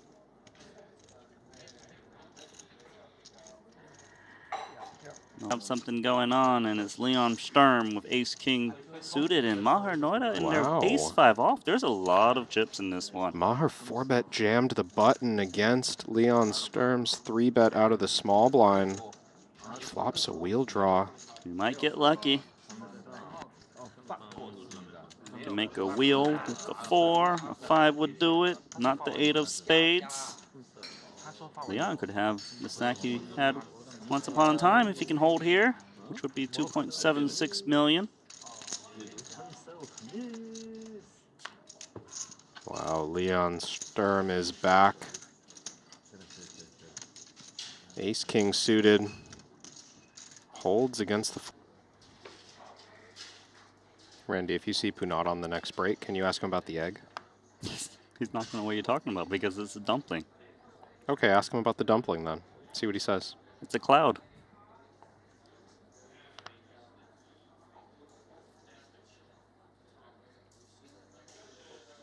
It's definitely not Gudetama, I'll tell you that. Do you think it's Gudetama? Do you know who that is? I don't know who that is. It's a sunny side up egg that's having problems in life. Oh. It's a cartoon. Well, now I'm invested. Maybe if you squeeze that little dumpling or egg, I love to solve problems, and I love sunny side eggs. So I think I would like this show. The situation here. Punat Punsri is pressing with 10-5 suited from the small blind. Yeah, this is one of those mid-equity bluffs that you see players taking at short stacks. Punat doesn't want to limp and face a raise. He's going to bluff raise himself. Doors open for Ike. He thinks they're too deep to 3-bet this ace-6. Can you blame him? It's the worst ace, after all. You remember that. That's your takeaway from this whole trip. I've learned that ace-6 offsuit is the worst ace, I think it's the best. It's the #1 thing I learned, really. That's a pretty solid flop if you're Punat Punsri. Flop a flush draw. Plus, some of your bluffing hands from the small blind actually hits the board. Like a queen 5 offsuit, for example. Some of them do. I think Ike's calling range is a little too condensed around this board, though, for Punat. Maybe he checks sometimes and bets sometimes using larger sizes. He's going to check with this 10 high flush draw. He's concerned that Ike just connects too well overall. But Ike has not connected here, this time with ace-6 offsuit. No, I expect this to check through. I don't see much purpose in betting this hand. Punat's going to check call with ace-9.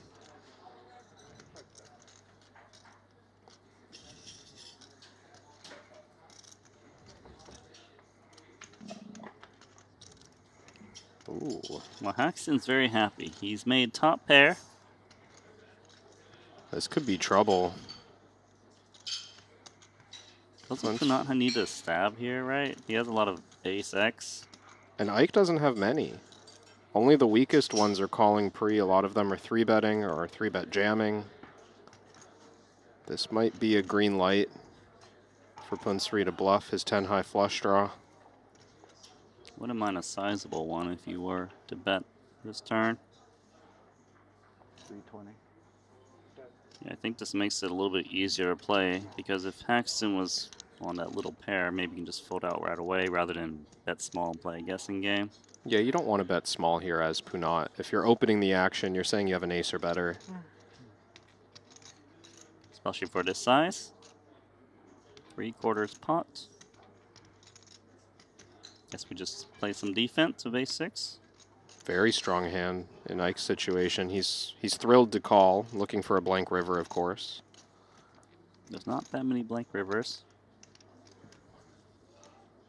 I guess there's a decent amount, but still, plenty of cards that look a little dangerous. Let's see which one we get. Punsri needs the diamond to make a flush.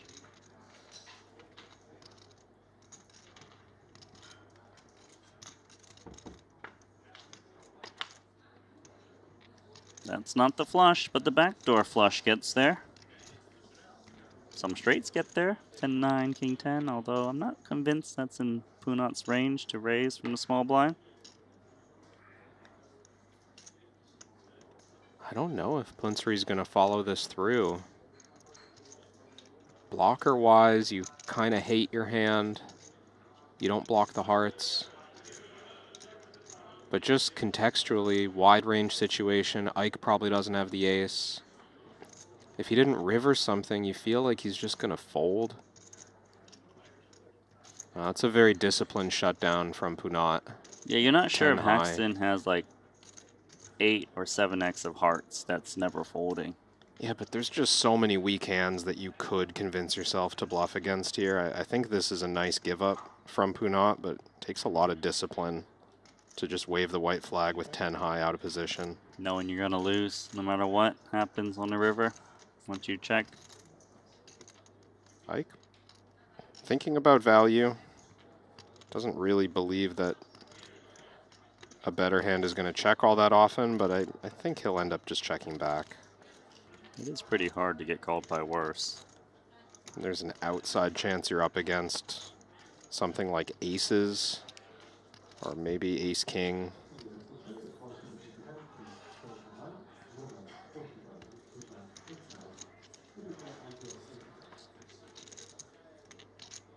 Not a huge pot, but high-level execution from both.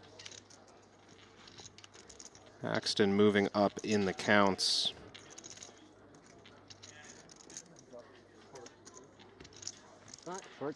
Mehdi, we're really close to losing Rezai, who has 1 small blind, and he's forced in this hand, as he is the small blind in this one. Not a lot out there to fight for the other players. He said all in. Folds around to Rezai. At least he's going to get a double here. That is devastating news. You have no faith in 27%? I'm just saying he deserves it. He made that gutsy bluff.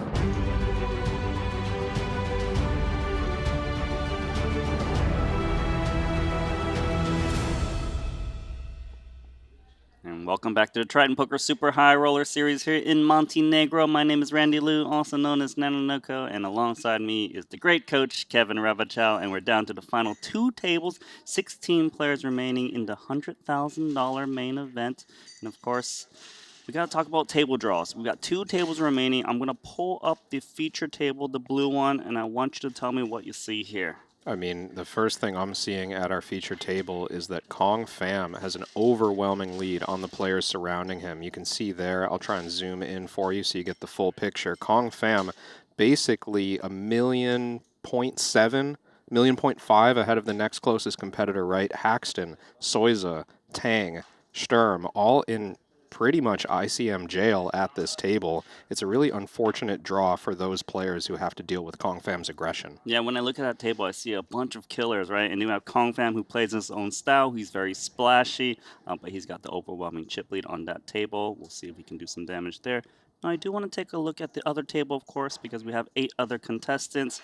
You can see that Wang Ye is the captain over there, but there's also some other big stacks like Michaelitis, like Devoris, and Dickerson. He's a wild one. Yeah, this is feeling like the action table, Randy. You've got Jules Dickerson, Wang Ye, Patrick Antonius, all at the same table with a lot of chips. I'm leaning in the direction of when I see Dan Devoris operate in these situations, when I see Michaelitis operate in these situations, maybe they're not going to rush the issue. I expect to see their stack stay fairly level, but someone like Dickerson and Wang Ye, can get involved in an 8 million chip pot. I mean, remember Wang Ye put in that 5 bet and showed the 6 of spades. Even Kong Pham, he's been relentless. Those two have been battling quite a bit. They will be on different tables, so maybe they can pick on the other players at the moment. Short stack duties does belong to Maher Noda. He's on down to 7 big blinds, but he did make that excellent call against Jules Dickerson with the Queen 10 against the Deuce 9. Opponent's 3 second shortest stack, just 13 bigs. As we send it down.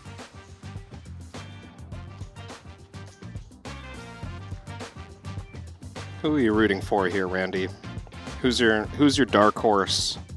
Given I've got no one else in the fantasy draft, are you needling me? No, I'm just looking for, you know, someone below average who you'd be excited to see make a run.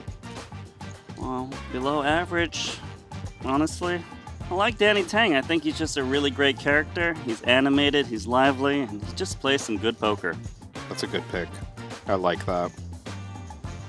But you know, at the top, I really am looking at one guy specifically, Jules Dickerson. That guy is the most exciting player I've seen in a very long time. He's chatty, he's splashy, and he's got the moves. You know Wang Ye is coming for that title. Already has shown over the last couple of years on the Triton Super High Roller Series what he can do in big buy-ins. The master of the 150K level, but maybe Wang Ye secures his first Triton title in the 100K main event. You said the master of 150K plus buy-ins, but this is a $100,000 buy-in, Kevin. You think it's too small for him? I'm just saying. He's just going to phone it in? He's just splashing around with the 6 of spades by betting. I mean, splashing around. He won that pot. Maximum pressure on the bubble. We got some people in the chat saying Kiat Lee for the consistency. Yeah. It's a good choice. 21 bigs. I like that shout. Kiat always focused, but having fun. Also shout out Edgar Rodriguez, always telling us to support the stream. Thumbs up, like, follow. We appreciate that. Yeah, get us some likes. Day 2 in the main event.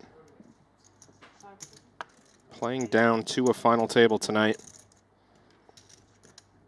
You told me to pick someone, and he's opening the first hand. Danny Tang. Good start. I mean, we don't know his whole cards. It might be a bad start. Well, he's gotten it around to Soiza on the button. He'll pass.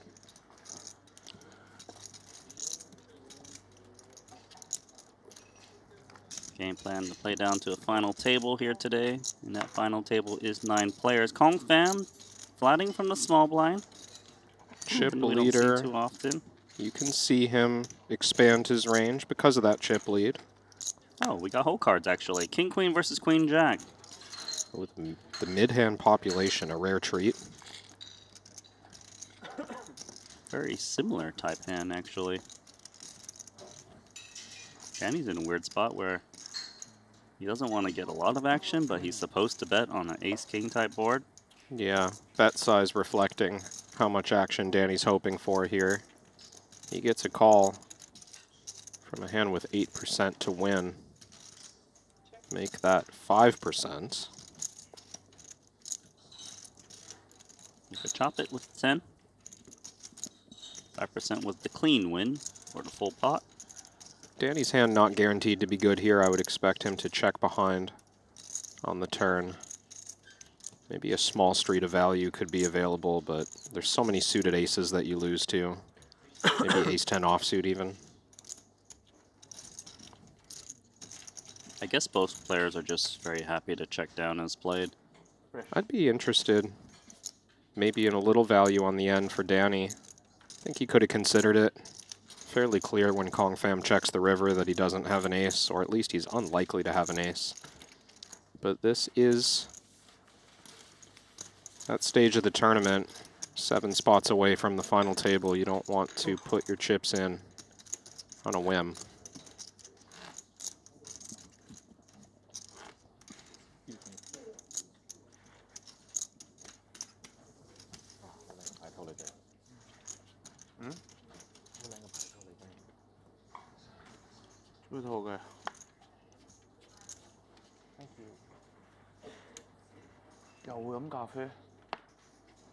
I think all those players you mentioned, Randy, in our remaining fantasy sweat among the commentators, still in the tournament with 16 left.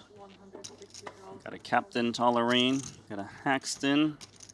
Who else are we working with? Kiat Lee. Booster Kiat Lee, and everybody's got the booster, Dan Devoris.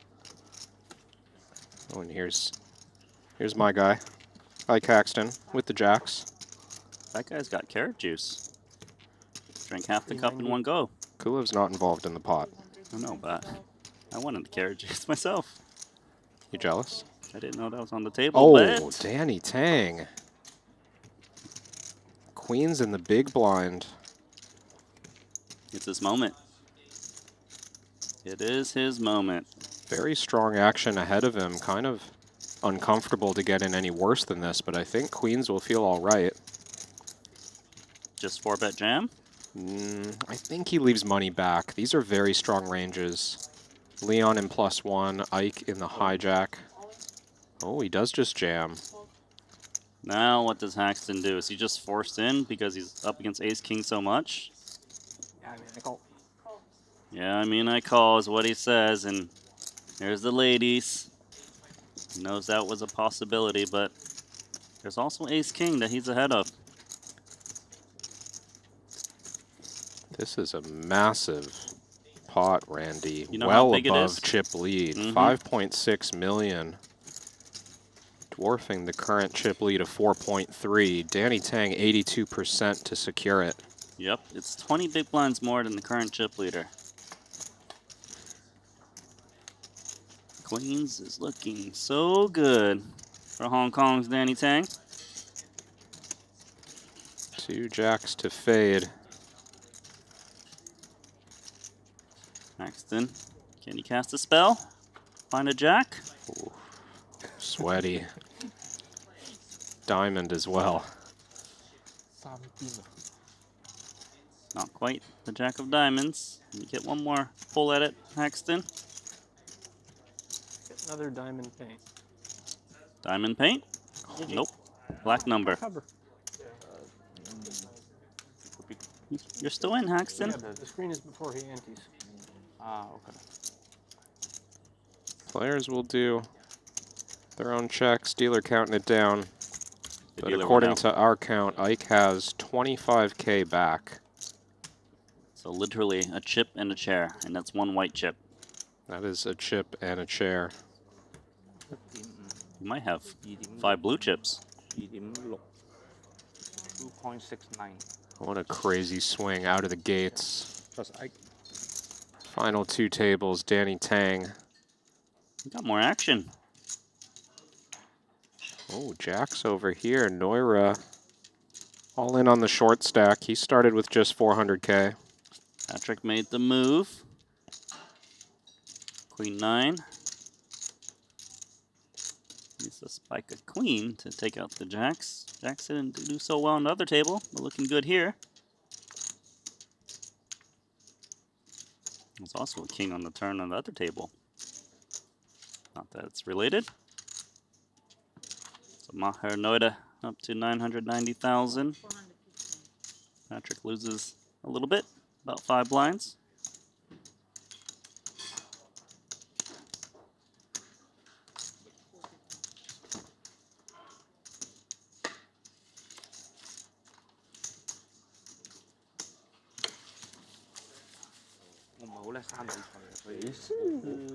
Well, he's got it in the form of 5 chips, but sure feels like a chip and a chair for Ike Haxton. 5 chips in a chair. Big blind is 80,000. He's got 25,000. We're just rounding him down. To 0. 0 BBs.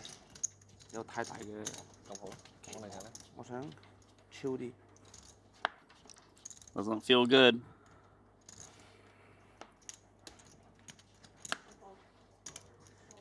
But if Haxton can get his chips in before the big blind hits, he is entitled to the full big blind ante. King 7, that's the choice. Here it is. Without pay jumps to speak of, some players might wait longer than they need to in this situation. Ike recognizes he's just going to put his chips in almost immediately with anything. See if he can start the spin. I think that he's going to be very happy that Kong Fam is isolating. And he sees that he has 2 live cards. Nicer overlay.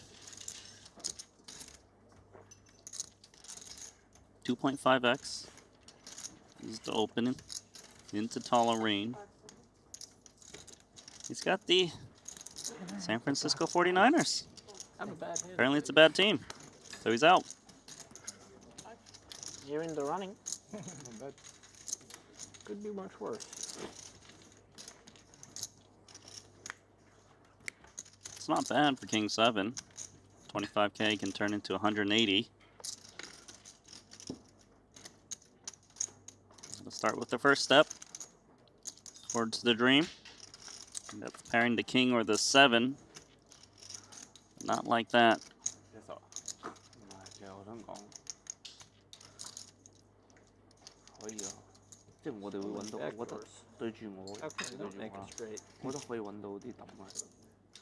There's a way to make it straight. Find a 9. 即係我覺得如果係你，你可以抌咗佢。 10 outs. 係主要係，我覺得唔難抌啊。GG. Break them all. 即係我覺得我哋可以。 Good game to Haxton. Got in pocket jacks versus queens for about 30 blinds or so. And really just played itself. 唔怪佢，我唔怪佢，我唔怪。但我想，即係我係想討論我哋其實。 Kong Fam gonna chip up there. A little bit. Wasn't a big pot given how shallow Haxton was. They did officially eliminate one of the greatest players of No Limit Hold'em, cashing for 214,000 for 16th place. We've got 15 remaining. Actually, a little pay jump for everyone. 238,000 locked up.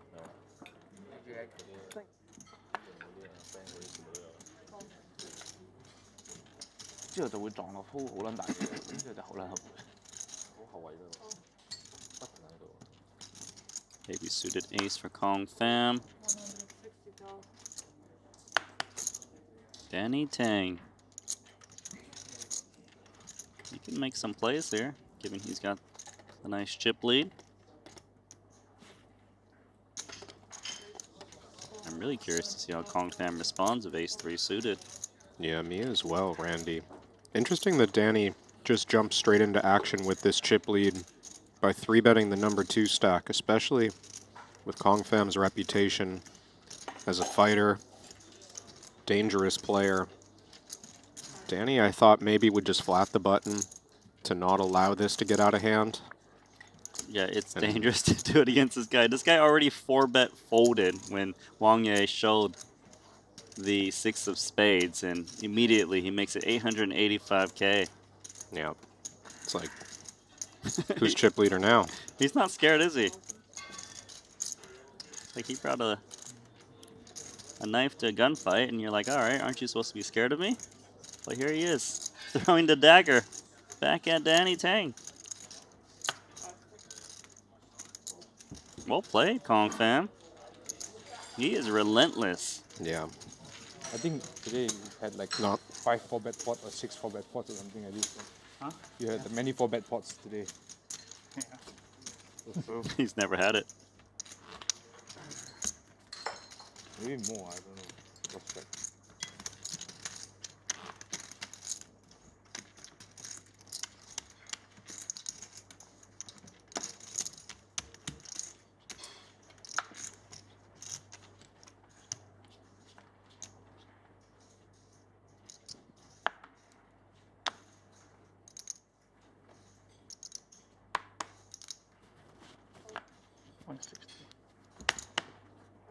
This guy plays like the chip leader when he's not the chip leader.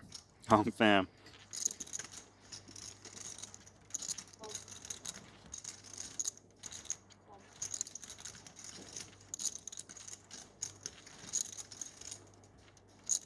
Bulgaria's Alex Kulev.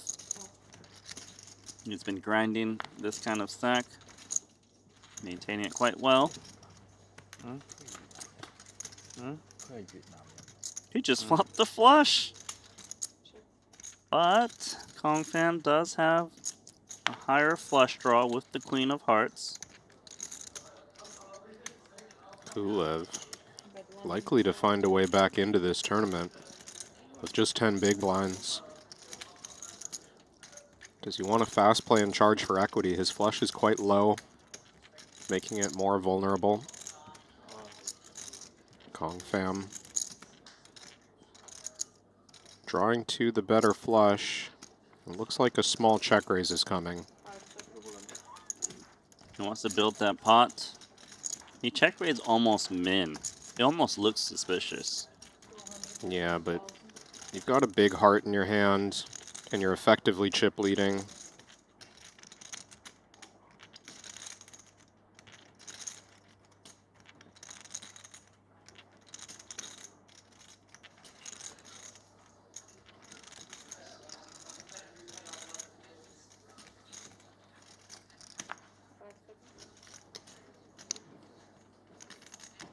Take the price. Yeah, I like this. Your opponent's repping the strong range. Just see if he can spike the heart.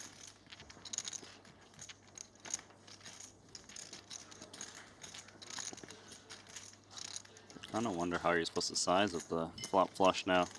I'd like to see him leave chips back.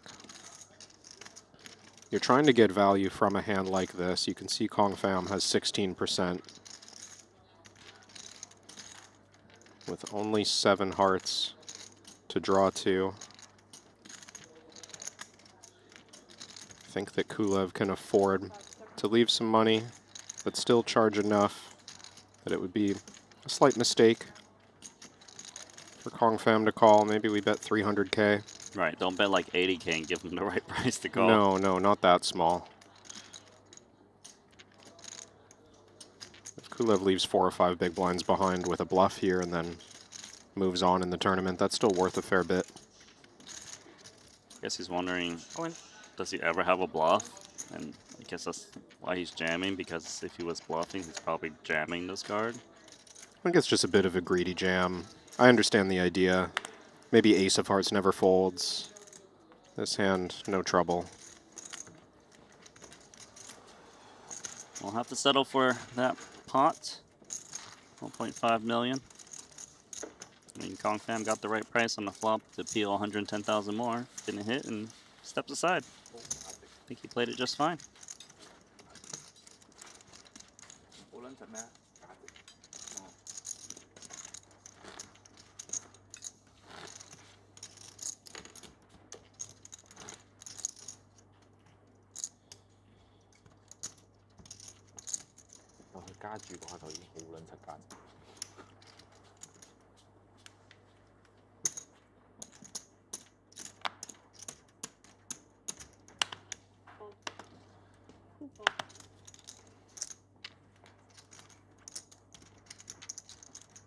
Raise 160,000 gold.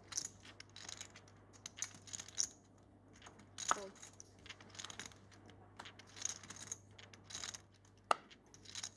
Fold.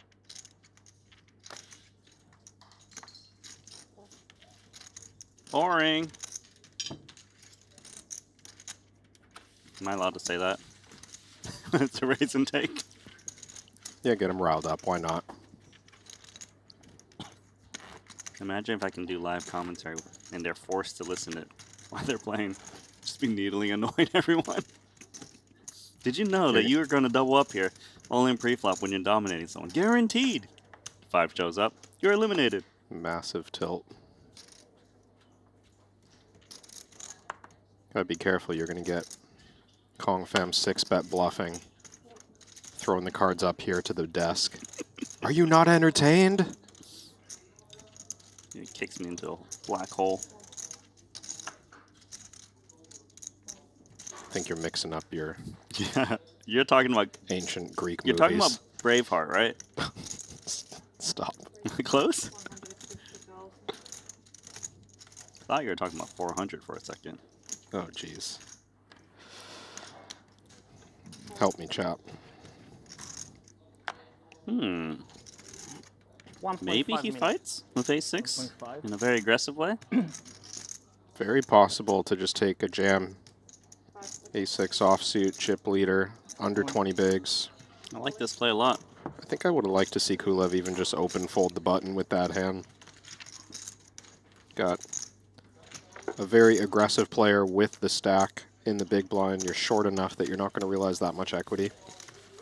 It's hard to hold restraint and not open a suited connector, but I see where your head's at because that chip leader is hyper aggro. And it's just... And he should know that too because he's seen hands. Yeah, he's been there at the table. following the action when it was an outer table as well. It's going to be a close spot on the button regardless, but when you're on 15, 16 big blinds this deep, it's quite important to hang on to every chip. Raise folding 2 bigs. Pretty significant. Still see the ducks being folded under gun. Yeah, even Danny exercising some restraint at this table despite being the chip lead.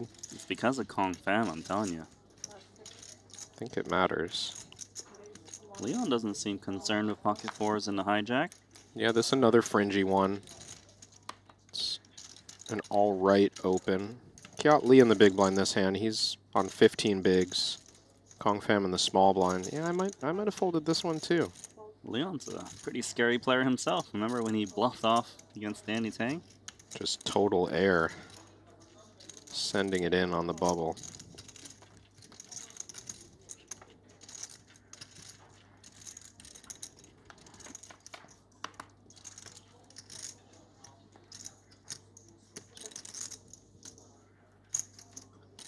Monotone with the 4 diamonds.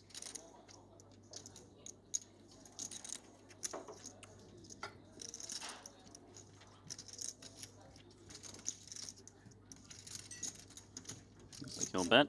Would you also bet black 4s in this spot? I think ace high, even though it's monotone, probably just enough for Leon to bet everything. I would have flopped the flush. Don't think he's just relying on the diamond there. Flop the set. Did you hear Soiza? Yeah, 10-8 of diamonds. Would have flopped the flush. Deuce is folded, 10-8 of diamonds folded. Everyone's on tilt. Bunch of nits. Everyone would have beat it Sturm. Pretty shit flush. Let me think. Queen 8 of diamonds. Doesn't matter. Same.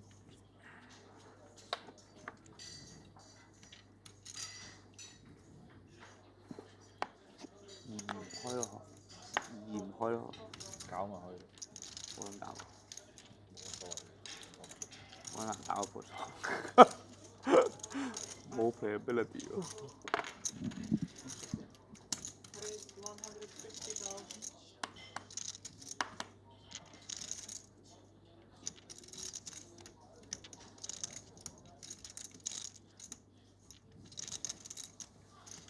Kiat got to think about this from the small blind. It's like the perfect person to do it against, right? Yeah, chip leader from the button. Mm. 45.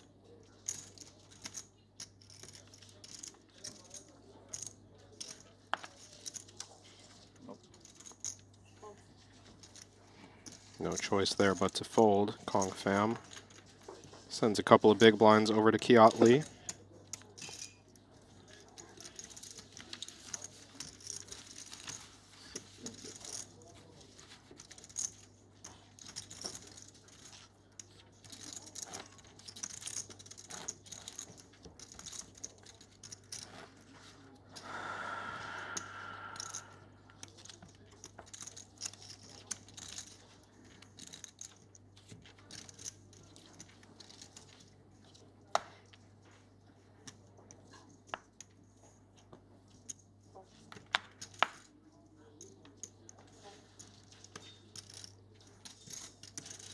Seen a lot of pocket jacks recently.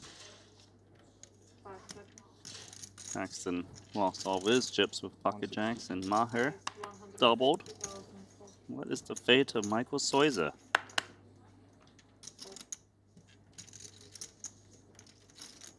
So you're saying this hand's break even today? 50-50. Not anymore after this one. Calling the result again. Which side would you take if you had jacks versus 7-5 off? Well, let's see a flop, and then I'll let you know. Yeah.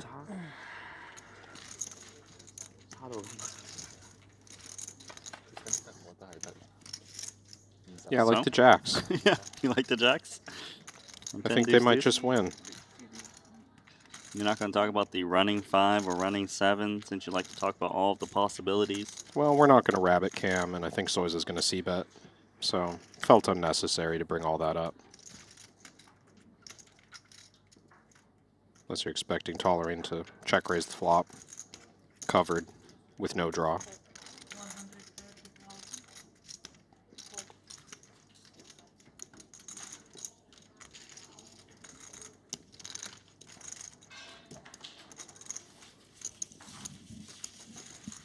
So is it just all business?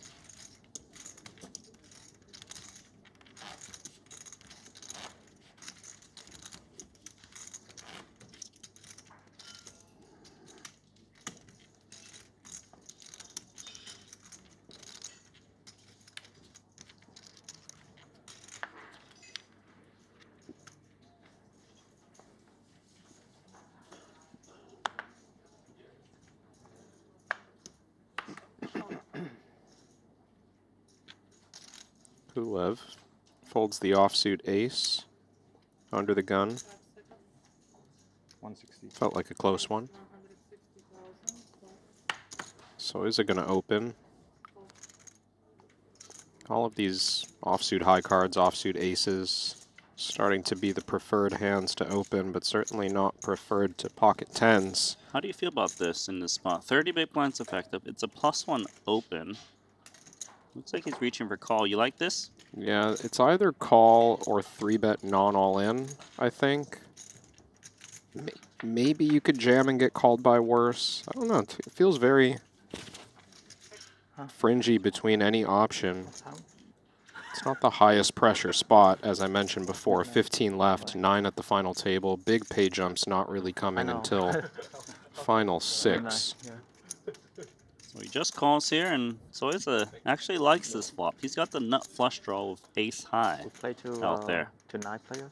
I think so. Yeah.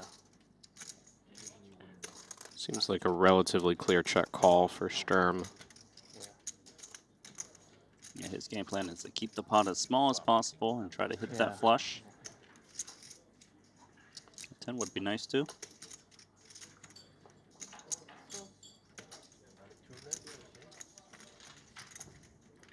So it's trying to conjure a heart, unable to do so. Now needs to decide if he wants to double barrel in this spot.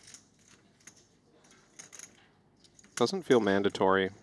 Leon's going to check call pretty much any heart draw on the flop, and King Jack is ahead of a lot of those. There's not a lot of 4x or deuce x. So it's unclear what pairs, other than pocket pairs, that we're trying to fold out. But Soiza will lean on aggression with that key King of Hearts. Yeah, betting just half the pot. I guess he's trying to fold out all the pocket pairs that don't have a heart. Like, Black 10s probably has a lot of trouble calling here. Well, that hand certainly folds. Black 9s. I think also you'd fold out some weaker heart draws, but this will help build a pot for when the flush completes against something like a pair with a heart. Gets the 2 10s with the heart down, and what a play from Michael Soiza. Big fold from Leon. Only half the pot, too. Facing that turn barrel. Soiza converts and separates himself from the pack a little bit. 3 million chips, good for third at this table.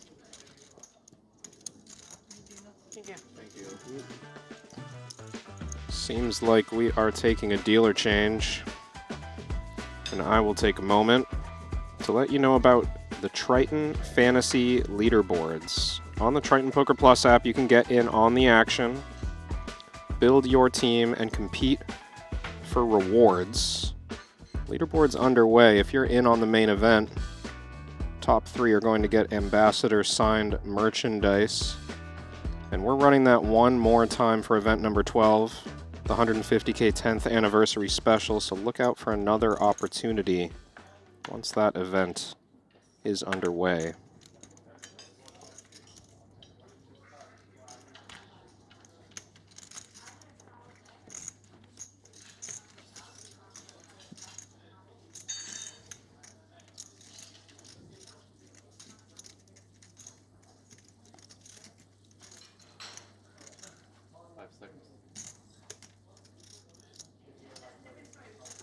Leon weighing his options against Kulev blind versus blind. This is about 13 blinds effective. Leon likely felt that it was close between limping and open jamming. Looks like he'll see a flop.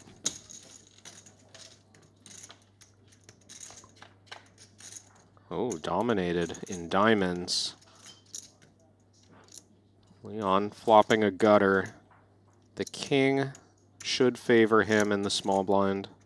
Some king X will limp, but very few king X will check behind against the limp in Kulev's position.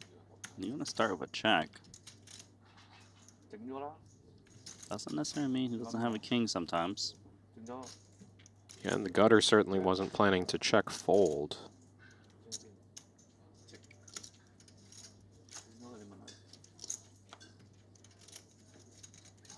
Maybe that card opens the door for Sturm to start betting.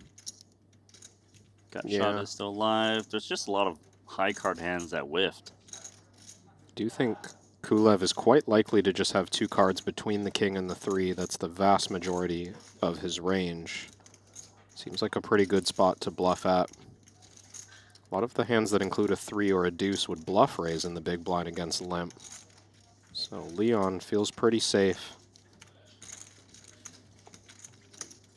Chunky bet, trying to fold out high cards immediately in case the queen high wants to get cute and call.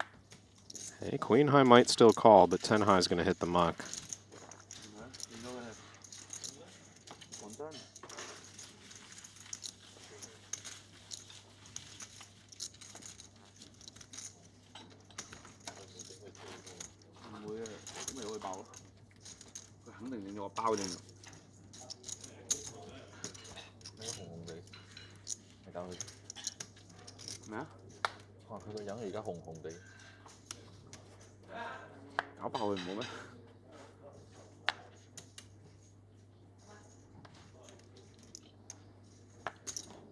All right, Kong Fam. Ace Queen. I like the way he plays. Natural style going to work well when you're this aggressive and you have one of the big stacks, final 2 tables. So it's pretty hard to push around.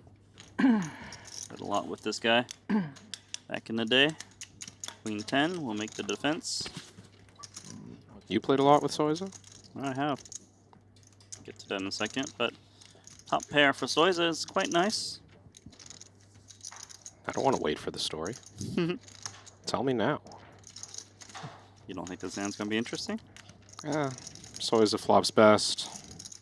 Kong Fem starting with a small C-bet. Oh, missed the black chip there. Thought it was 80. It was hidden. 180, 40% or so. I think Soiza responds passively on average. Not a strong enough hand to build a big pot here, but very good bluff catcher.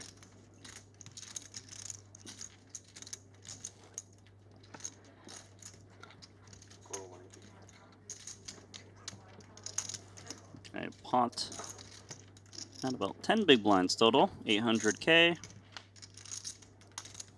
It's a nice turn card for Soiza. Undercard to the 10. Yeah, another card that's unlikely to connect to Kong Fam's range.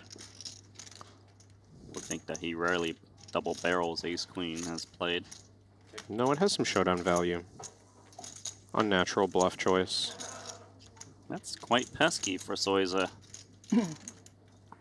Can't really go for value now with the 10, I would think. Maybe for a small size. Fam's still going to have 8s, 7s, 9x. Guess we got something going on at the outer. Oh, we got more than something. Poonstreet's got queens, Wang Ye with pocket aces, and we might lose the Thai superstar in this hand. Not. Drawing to queens or a backdoor. No backdoor comes in. Just needs lady luck. The red lady, to be specific. Wow. She's asleep, apparently. Deep run cut short. Wang Ye, 5.3 million. One of China's top stars. We're gonna lose. Thailand's finest, Punat Punsri. Sure some people in the chat are a little sad. Phenomenal to watch him play. I'm a little sad too, Andy. Because you don't know what that trinket was. Is that why? Oh, you never asked him on break, did you? Nope. We'll find a way. Maybe we can get an exclusive interview before the 150K. It's for you, right? I don't really care as much as you do. I'm sure the viewers are waiting on the edge of their seat to find out what that figurine he keeps on the table is. Oh my goodness. Okay, so he did the small value bet that you alluded to, and he's getting raised 1,000,000 chips on top by ace queen high. This hand is ridiculous. This is a massive bluff from Pham. Soiza going for a reasonable amount of value. Pham claiming to have king queen, I suppose. Maybe two pair? Jack 9, Jack 10, but do those hands go 1,000,000 on top? Oh, I'm sorry. Oh my what? god, bet 3-bet with queen 10? He bluffed with the best hand, but holy moly. Soiza.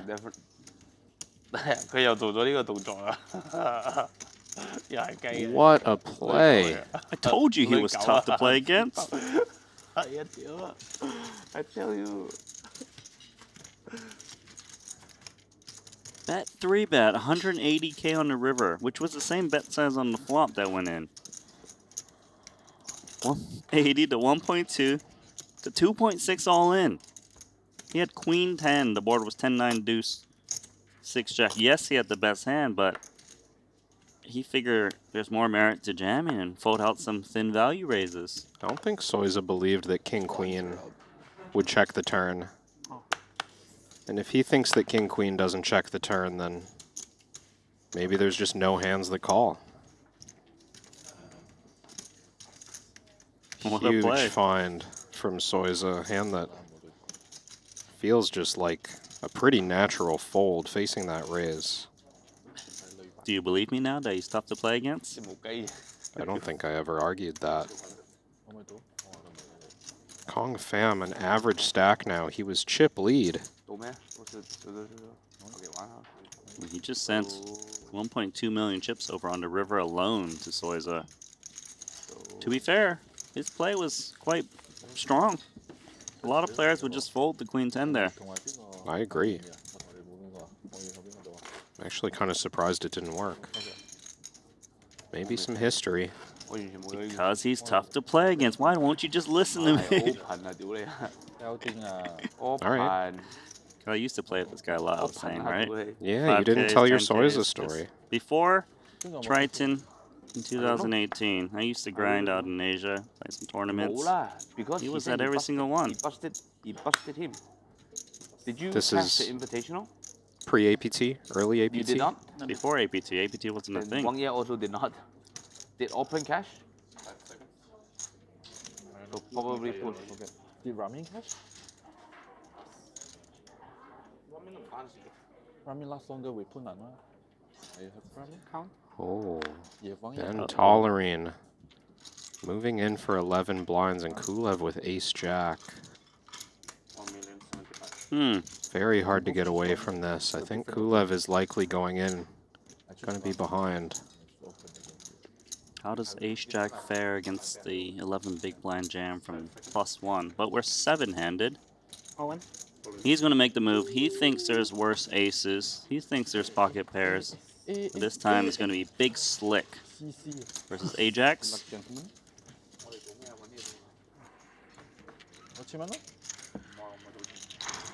If Kulev loses one, he's going to be down to about 200 to 300K. Hasn't been able to catch a break lately. Kulev on the wrong side of a number of pots since we got down to 3 tables. Who's going to have 24 more big blinds? Ooh, the outs have reversed. Now Kulev needs the kings of Tollerine.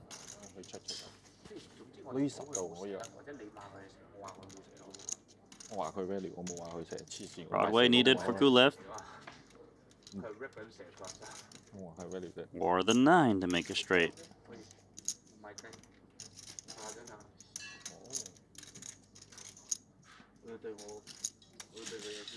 Two poker superstars. And it's going to be the 9 of clubs to take out Ben Tollerine. Just like that. Kulev bailed out. Bailed out. Like that. And I felt the pain for Ben Tollerine on that one. Like the slow get up, the slow walk away. I don't think he could believe it. Final 2 tables to have that happen and have a playable stack. Doesn't look like Tollerine was able to get anything going today either. He's been short for quite some time. Going all the way back to that all-in with pocket sixes against Soiza's king-queen where he got counterfeit. Yours too? Yeah, booster. My team or GG? No, booster. I pick all. Dude. I keep choosing you, every day choose you. I have faith on you the 5K and 50K. And I let you down. I play very bad. I fold jacks. My brother. How can you fold it? Now I don't fold ace jack off, you see? My brother. These guys play fantasy in the Triton Poker Plus app? Good things happen. It's good. You get Of that. course they play fantasy. We need to find their usernames to see how we compare with their teams. I'm going to assume his is Danny Tang, his is Leon Sturm. That's cool. That's really cool that they actually play the fantasy for fun while they're grinding for hundreds of thousands, millions up top. You know it's just a way to talk trash to each other. Imagine if someone does actually pick themselves. Oh, Tell me. I tried to recall. Who did I pick? Couple of top pairs here. You pick on day 2, not on day 1, right? Yeah, I pick on day 2. Okay. I have Polis. 220. My Polis. Polis Vaticanus or Plaisnatis? Which one is your Polis? Kia doesn't know. Plaisnatis. The guy that is... Not the Macau Polis. Glasses? Not the Macau. Both glasses. Okay, the other cool Polis. Okay, you pick cool Polis. The real Polis. Cool Polis. Okay. The real Polis. The real Polis. Okay. Cool.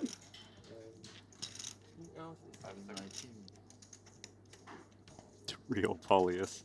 He's apparently Oh, Danny. 590. Check raising the weak top pair. There are like 7 people. Leon has him dominated. Too many already, every event. No, most of it I pick it by stack size, you know. Sure, I mean, Polis is a very good player. Yeah. I pick by stack size, and then first I go for stack size, then I go for aggro feel. Yeah. Yes. So for me, skill is not a big problem. Stack size is a problem. Yeah, everybody's so good, right? Like, it's like stack size is more like. And then after that I go to the odd. When the odd has 8, okay, I will. You're a money man. I like it. You look at the money. Superstitious, huh? When the odd have a 4, I've never picked that. Or bad, I know. No bad. Gosh. There's a big hand going on here. We're talking about fantasy strategy. Usually the booster and captain get the 8. Wow. What now? Leon Danny? finds the jam on the flop. I don't think Danny expected any 3 bets. On Rainbow. It's rare, isn't it? To see Maybe someone click a it back. click back I could mean, go all in back. be more common, but Thing is running it. Okay, let's run it. yeah, I don't see how Danny can get away. Nice hand. That's what happens when you check raise the flop. You're forced to call off when you make it 590 at that point. You played it very fast. You might regret it. Very unlucky, sir. Danny calling a shot. 9, 6, 7. You think the 7's coming? Give him a 9 for a sweat. 9, 6, 7.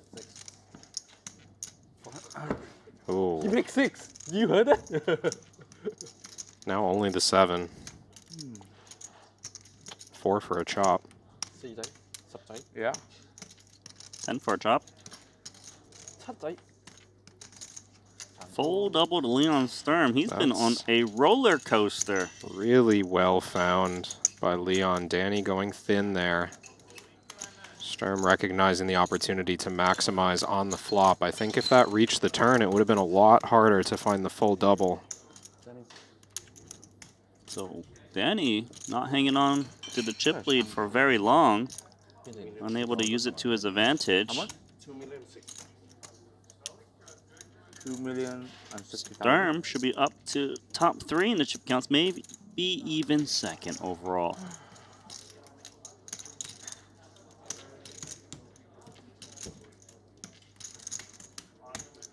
I felt like he played that hand a little too fast. I don't know if you agree at all. The 10-7. Danny. Yeah. Yeah, I would have liked to check call on the flop. Like, a little bit too deep for me to want to get in stacks. It's the position that's the most problematic for me.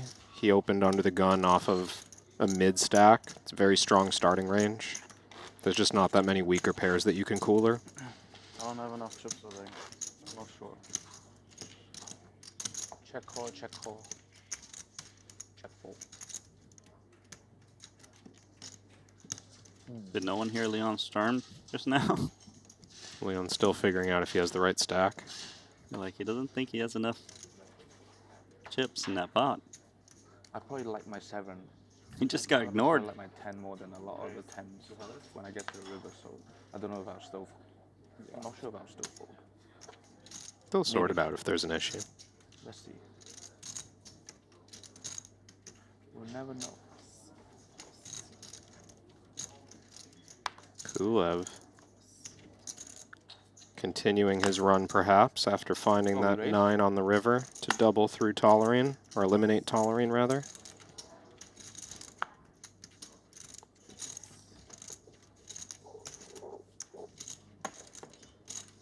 Estimate counting is right. 如果啦，攞住累積後門花可唔可以直接車？會有。使唔使去後門花先車我？要。但 Remember, we have 2 tables remaining. One with 7, one with 6. 159 entries is quite impressive for a $100,000 buy-in. Patrick stretching the legs a little bit. A reminder that if you download the Triton Poker Plus app, you can watch the hands happening on that outer table. You also can keep an eye on the 50K Turbo Bounty Quattro that's happening on the side. Tell me who's leading over there. 3 players remaining: Alex Foxen, Linus Lolliger, and Michael Watson. So that's pretty cool. 381,000 for first in that one, plus bounties. Didn't Watson already win a turbo this series to get title number 6? 100%. So you're going to win 2 turbos? I mean, he has to get through Foxen and Linus Lolliger. 3rd in chips, but possible.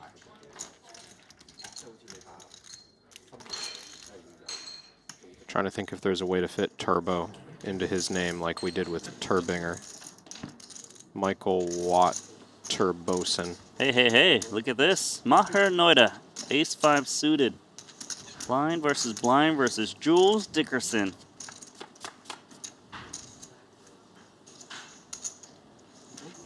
Chop is fair. Chop is possible. More ways to win possible on lots of turn cards. Not that one, just another way to chop it up. Board pair or a 5 saves Maher Noira. Oh, the 5 of diamonds. Something about 5s on the river today, Randy. Maher Noida is loving this poker room in Montenegro. That one hurts for Jules Dickerson. He's down to 7.75 bigs. I'll take a queen. 1.1. Solver special getting it done in this one against the big slick. I hate to say that Jules called his own fate, but when he left the feature table, he said, "So long, guys, I won't see you again." He's been on the spin down ever since. Yeah, you do not want to tempt the poker gods. They do not like it. Maher Noida looking for back-to-back final tables in the 2 biggest buy-ins so far this series. Wouldn't that be a nice trip? We got kicker issues here for Soiza. Kulev raised from the small blind.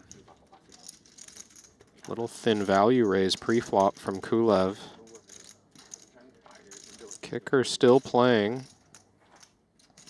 The board's getting quite connected now with the Queen of Clubs. Yeah, there's reasons for the king-9 suited not to feel like the best hand. Alex slows down. Even in Soiza's position, I'm not thrilled to open the action. Guess you're always thinking about, what would I do if I bet and get jammed on? Probably fold. And if that's the case, you don't want to be folding top pair, right? What does he think? Yep, you'll check it back. 9 of hearts, giving Kulev 2 pair. Not that he really needed it, because if he was up against some other 2 pairs, they would have bet the turn when check 2. The problem now is the jack completing a straight. Soiza can have a jack very easily in this line. Kulev either maybe goes for a small block bet, or he just checks. 385,000. Here's the block bet. Still sizable. Oh, what, third pot? There are other 2 pairs that could have been rivered. Maybe Soiza gets sticky with a king.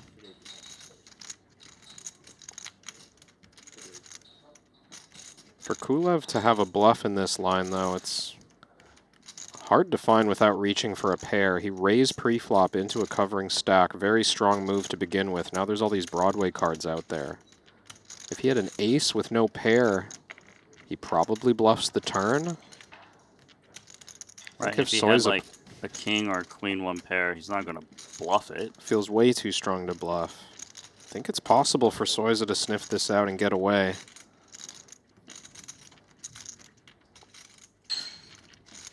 What if he turns this pair into a bluff too? That'd be pretty sick. Oh my gosh. I don't think it'll happen. Another river raise from But Soiza, maybe. You know it's always on his mind. Checking all the options, but seems like he'll King toss him the call. King 9 is good. King 9's a great value bet. Yeah, nice find. Pretty decent size paid off. 85, right? 385. Kulev, now a slight chip favorite over Soiza after that pot. Very important swing. The Bulgarian was more than halfway out the door about 20 minutes ago. Now he sits second out of 6 at this table.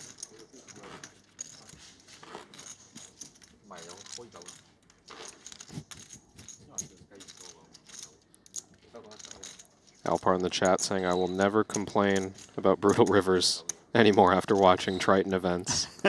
I agree. After those couple of 5 on the river, 9 on the river to exit Tolerine, I am with you. We've had it happen a lot in the dominated hands. It hurts. Haven't seen many 2-outers today. You trying to manifest one? So greedy. Pocket 9s now for Soiza. And I guess he'll be very happy getting in against about 13 bigs. Yeah, Kiatli is short enough that Soiza can ask for more chips here. He maybe even could go all in with Kong Fam to his left, only having 25 bigs. Ooh, Kong Fam has pocket jacks, and thank God Soiza didn't move in. Well, I don't even know if he can get away. For the 1.9 more.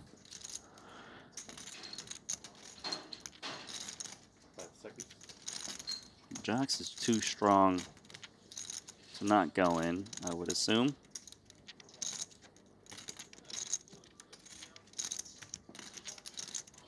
Fam should recognize that Kiat's stack is not deep enough to make these ranges excessively tight. Jack's still a pretty big hand. It's stressful, but it's a huge hand. I mean, there are ways where Soiza snaps and you're in really, really rough shape, of course. Soiza could have 10s. You're ahead of ace-king, you're ahead of ace-queen. Does look like he's uncomfortable with this spot, doesn't it? I think he's always moving in, though. Come on. There it is. Fam finds it. Here's the real test. What to do with pocket 9s as played. It's hard for Soiza, even more so after that genuine tank, if he reads into that at all. Maybe you take out some of the best pocket pairs. If he doesn't expect fam to Hollywood with kings, aces, even queens. But it's never an under pair, correct? So like eights. I don't think it's an under pair. That's a good question. Would eights do this? I think eights gets away. I think so too. But ace-queen offsuit comes to mind as a pretty important combo. If all those go in and all the ace-kings go in, then nines is just kind of priced in here. You think so? And Kong Fam is in great shape to have 5.5 million. These two battling once again. This time going to be an all-in confrontation pre-flop.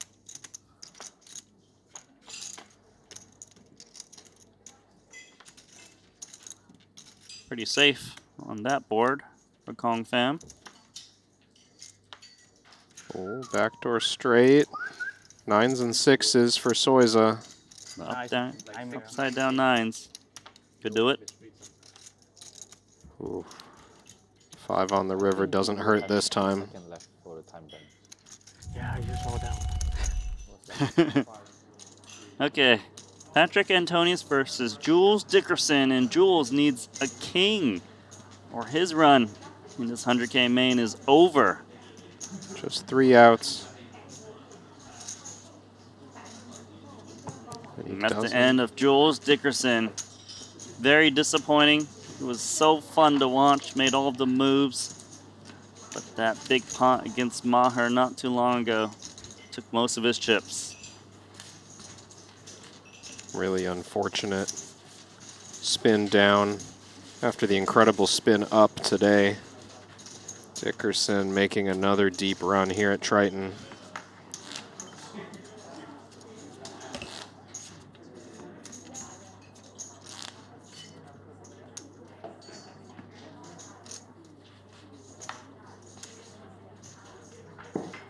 Do hope to see Jules at future Triton stops as well in our future events. He will be missed. But Patrick, that man stands the test of time. Here he is. Stands in 4th place with 12 players remaining.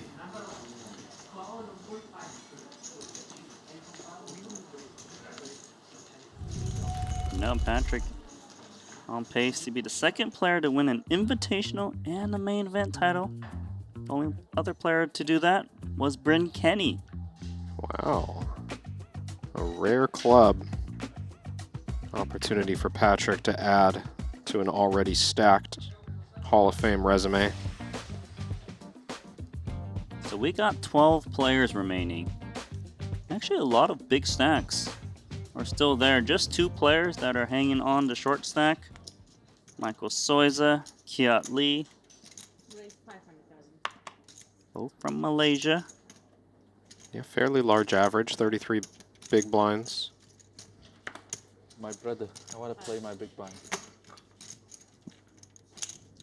Interesting hand going on. Danny Tang, 7s. Kulev, 3-betting. Ace-8 suited.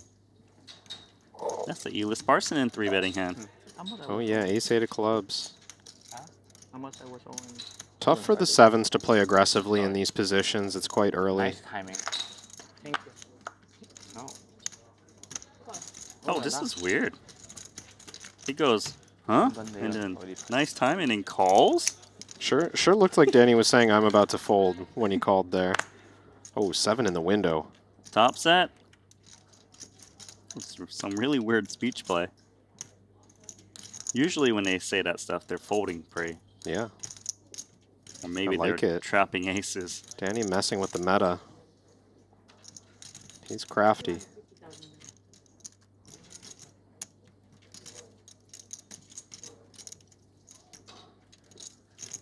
Now there are some single diamond hands that Kulev would have in this spot.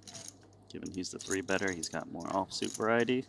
Yeah, more offsuit hands in Kulev's range, more suited and paired hands in Danny's range. Maybe small check raise is an idea. His hand's also strong enough to flat, just because he has hands like these drawing near dead. Both pretty good options. He's going to check raise immediately. Try to get money in against an overpair or big diamond like ace-king. This should just end the hand. Kulov will take a second. You win, Danny. Nice timing because you had aces. You see. 呢明明要 fold 嘅，我唔撚 fold，屌佢！ What did you say? 應該就5一個階磚嚟。 English on the table. Just flop it. So good. 滾啊 My brother so good. Just flop it. steaming 嘅數。 Just what? Just flop it. Just flop it? I mean, if somebody can just flop it, it's Mr. Danny Tank, to be honest. You know, we're not surprised there. Yeah. I'm clearly not your Habibi. We're not Habibis, bro. No, I thought I was, but the way you're talking, it makes me think you're not my Habibi. But I'm How not have your I insulted you now besides giving you 750,000 of my chips? I mean, you could have jammed. Or click it back or do some shit. He'll do something. All in for Soiza. Pocket queens, 9 bigs. Suspicious, bro, that you're my Habibi. Ace king for Kiat Lee. Kiat Lee. Collision. He's Here gonna and get now. involved. Don't think Leon would have called if it folded back to him. It's actually going to be the 2 shortest stacks that are going to collide. It's okay. Let's consolidate the stacks. Who is going to be the holder? Kiat covers by 5,000. Fold. The boys. Chop? No. Highlight. Hard to chop. They've been playing for a long time against one another. You have both have 19. They combined. I was just trying to get a cow to get more time. Must be a pay jump on hand. 263 locked up. 302 for a pay jump. 2.2 million chip pot belonging to Kiat Lee at the moment as he makes trip aces. Thank you, Habibi. Queen needed for Soiza as the rail looks on.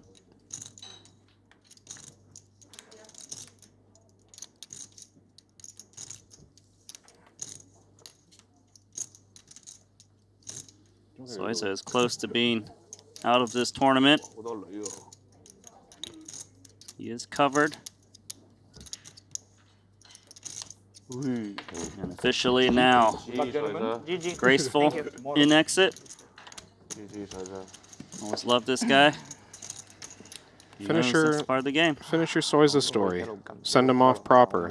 Well, the last time I played Soiza, I remember we were final table at a tournament, and he took my chips and turned it into a trophy. It was a big day for him. That sounds like him. Yeah. It was a bad day for me. Win a trophy. Sounds like a normal day for both of you. But he's a really nice guy, honestly, and Great he's great guy. for the game. Always positive interactions. He's got his own tour that people love to play at. Some even from this stop. The show does go on. 11 remaining. 302,000 locked up.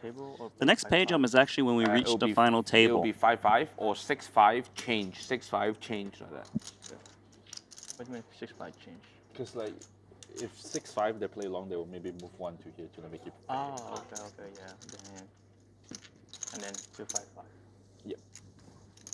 Let's say they're playing 600, we're playing 500. Maybe like they pay like 10 hand and then like they shift 1 to here because like we're playing keep playing short hand is not fair for us. Yeah, that's right. And Yeah, then explaining 10 left, they would do hand the rules. The Kong fam. Given that we have one table of 6, one table of 5, if this happens for too long, we'll move one player from the 6-handed table to the 5-handed table to balance things out. It's great attention to detail, as has become standard for the tournament staff here. Blinds come around faster at the 5-handed table, kind of the main problem there. You're paying more per orbit. Habibi. staying in win? You staying in win?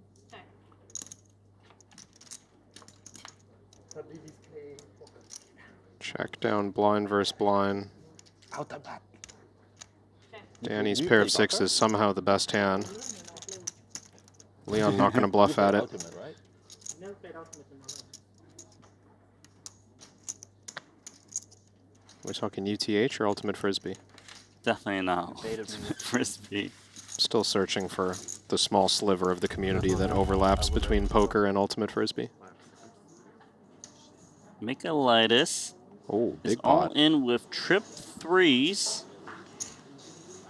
As you can see him raise once again. So he bet 250, got raised to 725 by Maher's top pair, and then Michaelitis with the reshove. This is such a gross spot for Neura. Makes a good value raise on the turn against the small lead. Not that many threes in Michaelitis range. Gets Nice under the fold. gun, and he finds a disciplined fold as well. It's so hard to raise fold such a strong hand like that on a turn, but I feel like it even saved them chips. Yeah. Really like that play from Maher. Yeah, imagine he just calls the 250 on a turn. Dominicus probably bets huge on the river, and I'm pretty sure it's going to add up to more than 725 total. Just being willing to go for value, so important on the turn. Michaelitis, you don't want to let him buy a free river with all his draws, with his Jack X, with his queens that don't have a kicker.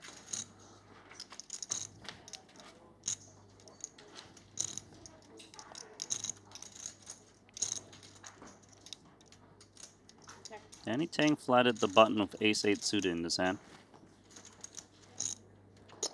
Fam opening. How long are we playing today? Slightly light as he chip leads the table.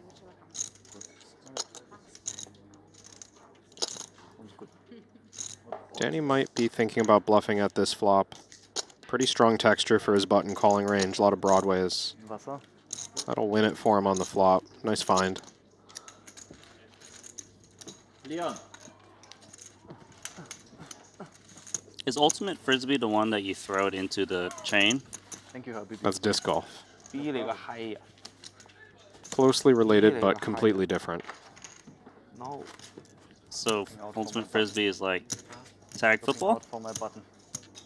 It's You like got little flags? Shake your head in disappointment like that. No. Cool. Why? What have you Same done? but different again. What have I done? Sort of like football. You've done plenty of bad things today. I can't To throw you. Frisbee. Not You to wouldn't me. want me on my You've been team. very nice to me. Dan, No. you've been very bad to me. Yeah. Giving you Kind of important 150k that you don't deserve. You want to start an You do deserve. investigation You again? played your hand. You played your hand. You're right. You're right. I apologize.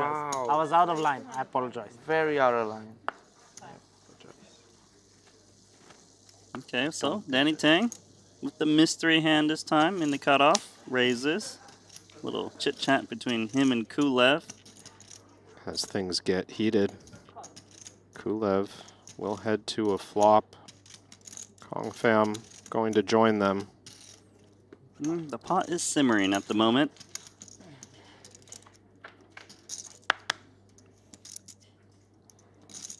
Little Okay. something for Kulev and Fam flopping top pair.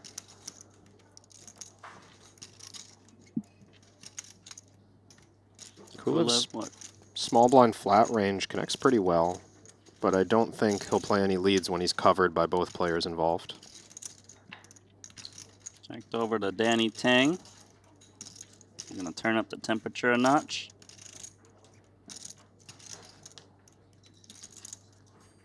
Okay, let's get that water boiling a little bit. 220 is the price. Kulev has just enough hand to think about calling. Overs, backdoor spades. Pretty clean draw to top pair. I guess Kong Fem has to call as well. He has top pair. Not a strong kicker. Yeah, I think we're headed three ways to the turn. All somewhat standard procedures, and Danny's range is still wide. But Danny should be concerned. He's up against a 10 in one spot. But the king of clubs is so good for Alex Kulev. Yeah, there's that clean top pair. But it is the card that rates the hit Danny a lot more. I agree. I think Danny connects well with this card, and he doesn't expect either player to have much of this card. Decent spot to fire bluffs. Feel like hands like Broadway should be barreling here. Ace-5, gutter ball. Yeah, ace-5's a good one. 850, pretty big. Chunky. So Danny's claiming, I think for bottom of value, maybe the same hand as Kulev. King-Jack or King-Queen feels like the minimum to take this size. Yeah, it makes sense. If Danny had an ace-10, I don't think he would go this chunky with two opponents. Kulev calls, and I guess maybe Kong Fam can just step aside now. Yeah, I would get out of here with the 9, or sorry, the 10. With the 9. Seems like I can't believe this. I'm going to fold Once Upon a Time top pair. Yeah, you call one bet with top pair. A lot has changed since then. The way he folds his cards make it seem like he has a 10. I'm not sure if the other players are picking up on that. Yeah, it's true. A little bit of info. Could be useful.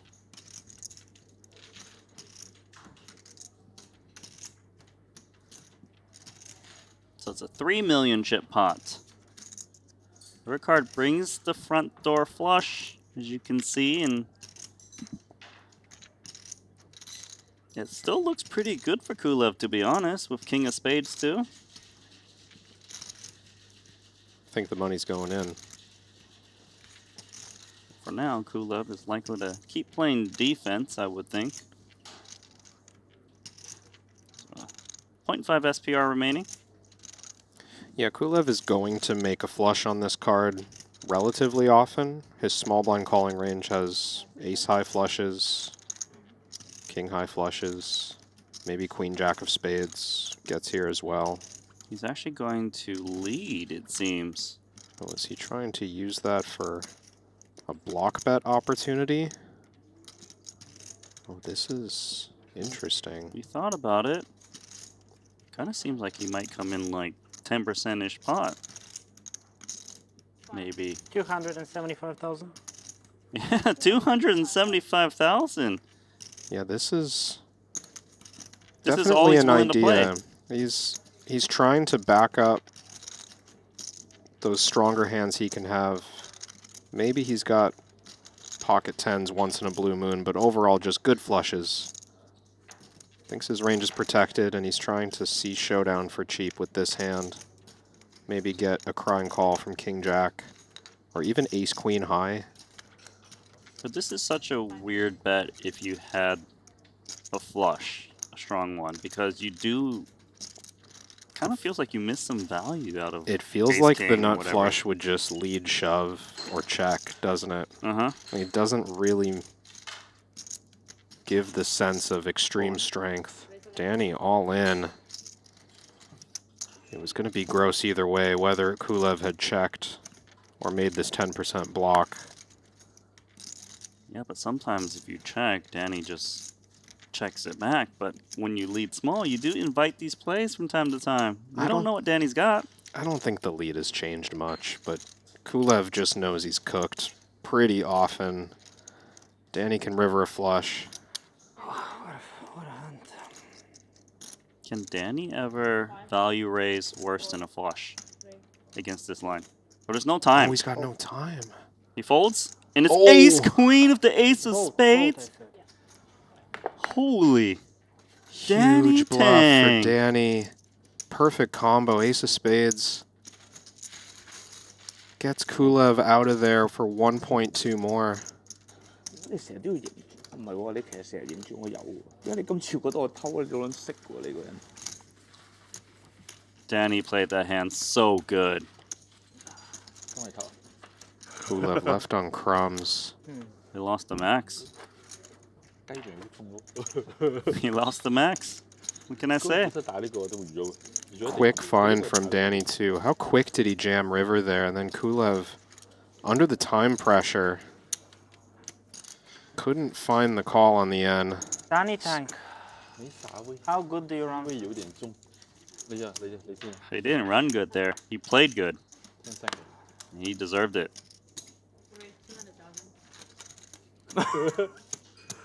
That was so nice from Danny. And he knows that Kulev had a little bit of time.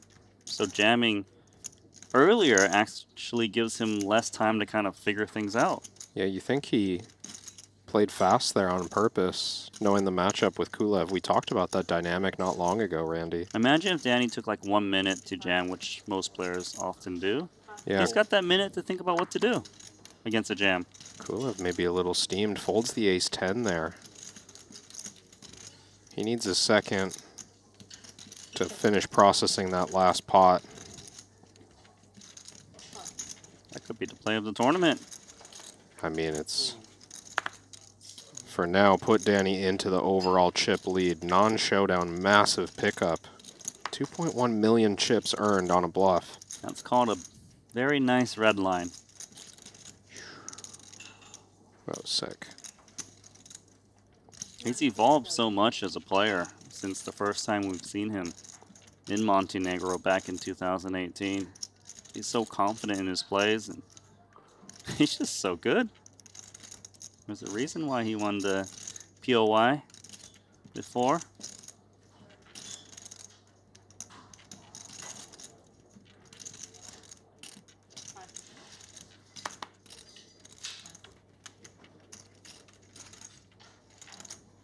And sometimes you hear this word momentum be thrown around. I think the momentum's on his side right now.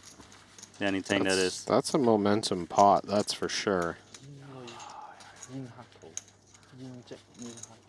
Players aren't going to get stream info relayed until they reach a final. No electronic devices at the final 2 tables, so that's info that Danny gets to keep to himself. You know what's the funny thing is? Kulev's trying to eavesdrop, but he doesn't understand the language. Oh, I can see. It's my card. So I would just speak in Cantonese over and over again, but about random stuff, and just mess with him. It feels like that might be what's happening. Like just talk about, oh, what are we having for lunch tomorrow? How's the weather? Kulev's like, English, please. And he translated for him. Yeah, he did say that earlier.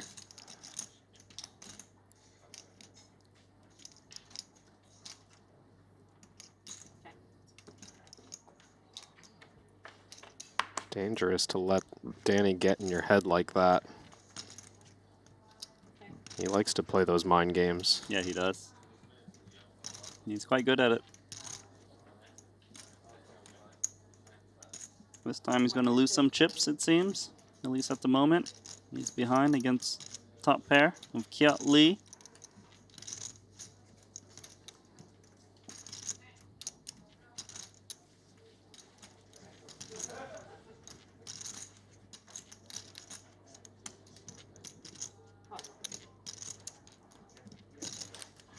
Kiat playing this one slow. Stack to pot ratio still pretty high. He's trying to sneak into the final table without committing all 20 bigs.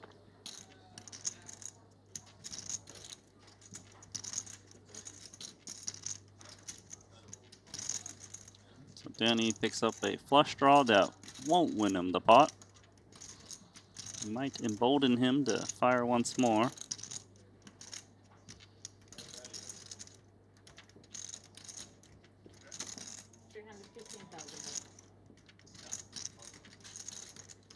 $315 is the current ask.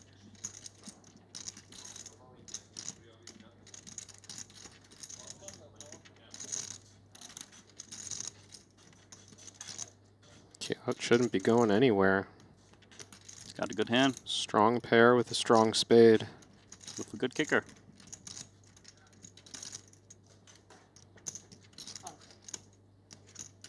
Danny needs to start being worried. He's up against something that's not folding. The 8 of hearts.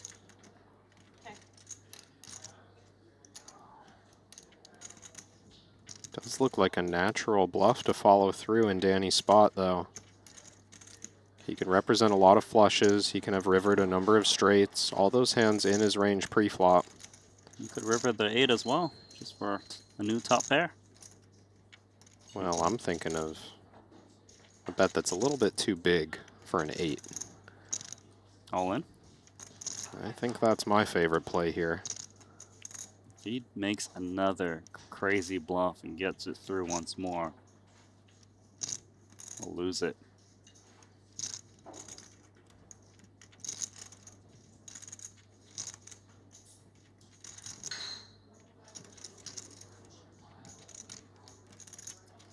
$750.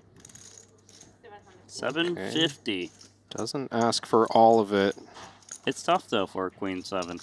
Oh yeah, pure bluff catcher spot for Lee. You see he doesn't love it. If he calls and he's wrong, he's got 7 bigs. Does look a little milky. And I guess this sizing allows him to still value bet an 8 in this way, rather than all in. Maybe an 8, definitely a 5.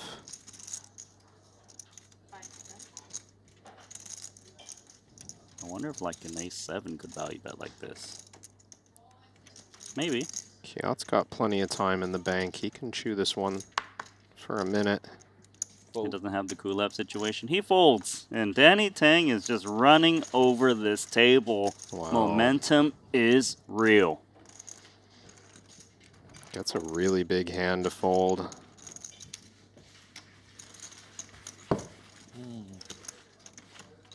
They can't beat him. And he's not making hands. He's bluffing.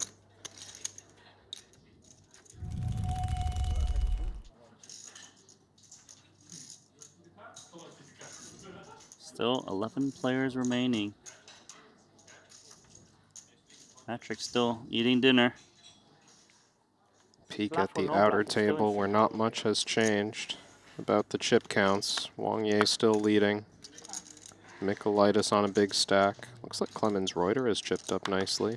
Being very horrible to me, and I'm being very nice to you. Extremely nice. But this is part of the game. I'm making a joke, buddy. Calm down. I think you're merging. I'm merging and projecting.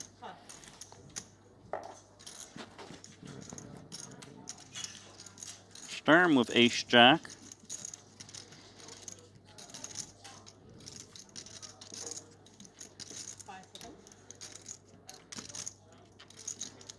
Imagine if Danny Tang bluffs Sturm at some point off of this hand too.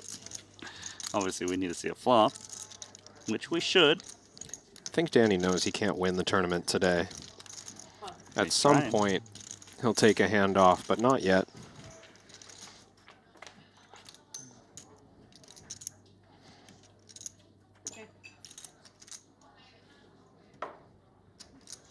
Yeah, he's going to take this one off, isn't he? Or can he peel a flop He's got bet? a little something going on here. Jack would give him the double gutter. He's got the 10 of hearts. Quarter pot. You still beat bluffs with queen 10 high, but yeah, Danny was ready for that break.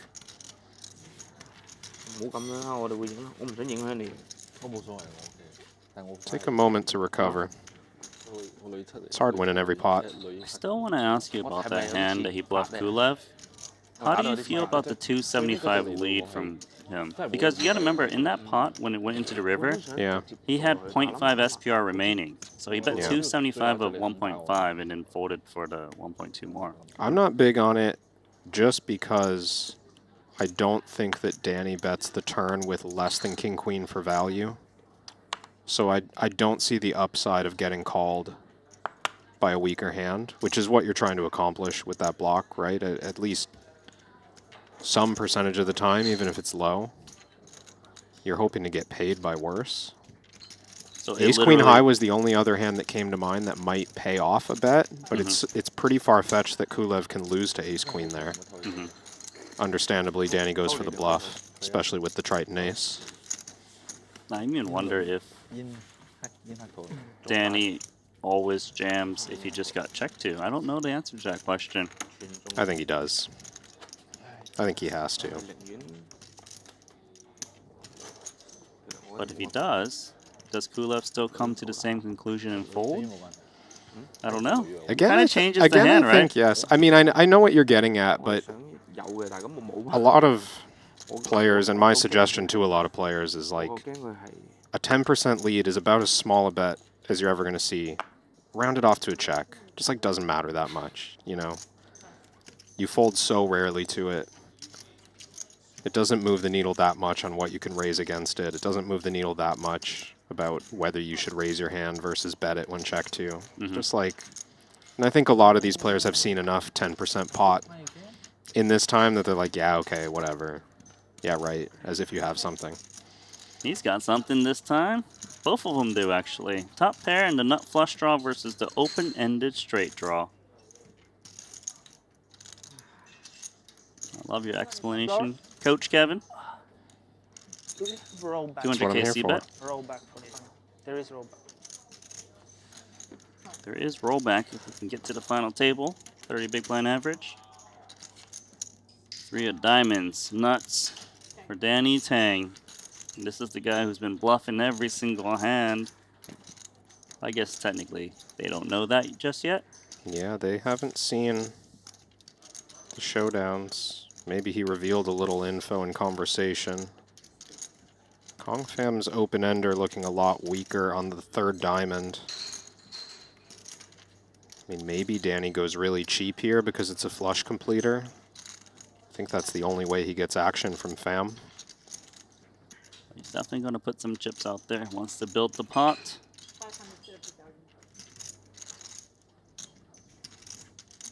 Half pot. Seems all right. Try to get called by some ace with a diamond. Queen with a big diamond, but not that hand. So Danny's going to play 7.6. Overwhelming chip leader now. About 2.5 million more chips than Wang Ye. He's at our outer table. Still grinding. You made a good dark horse pick, Randy. Ah, Danny Tang, you know, he's got what it takes. And maybe you can have a shot at playing him over at Triton Super High Roller Series in Jeju with a $25,000 buy-in. You also get the business class flight, 5-star luxury. If you head over to TritonFreeRoll.com and sign up with that code Triton. Because I know Danny Tang is the type of guy to play every single event out there, and maybe you'll run into him and maybe you'll actually call against him and win the pot. Unless he has a nut flush. Then you lose. 1.1, 1.2, 55.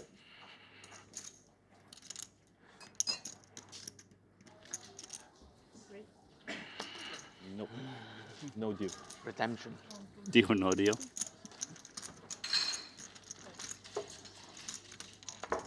Tôi諗佢會唔會咁撚？即我覺得佢如果傾出街磚或者傾女街磚，會唔會個 flop 大到我真係浮咧？我咁嗰個睇。Look at this pot. 3-bet by Clemens Reuter. Wang Ye called and Wang Ye bet 275 on the flop out of turn and then 725 on the turn. And look at this board. Wang Ye has been leading at this pot since the flop. You can see how big of a hand he flopped. Top pair, gut shot straight flush draw.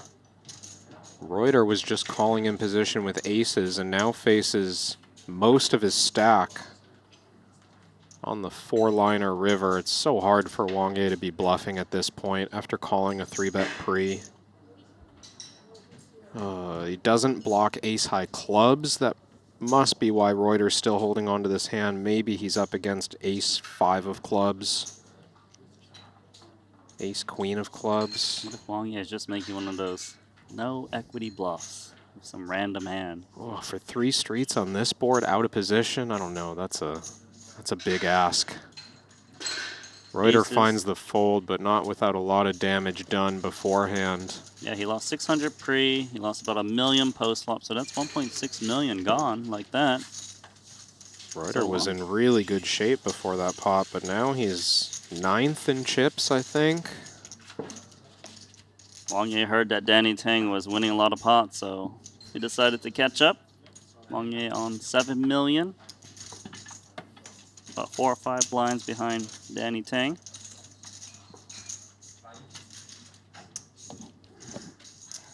This man is just so consistent, Wang Ye. Talk about those big buy-ins. He keeps making final tables, big scores. You know, it's possible that Clemens saved his tournament by taking that passive line, because facing small flop lead and turn lead, I think he could easily have justified a turn jam. Jack 10 of clubs would have way too much equity to fold, and Wang Ye would have sent him home in 11th. That's a good point. I'm surprised he actually didn't jam that turn. 2 flush draws out there, straight draws.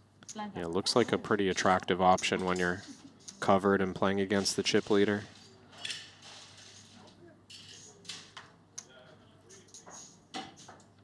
Ryder back to work. Jack of hearts napkin. Jack of hearts serviette.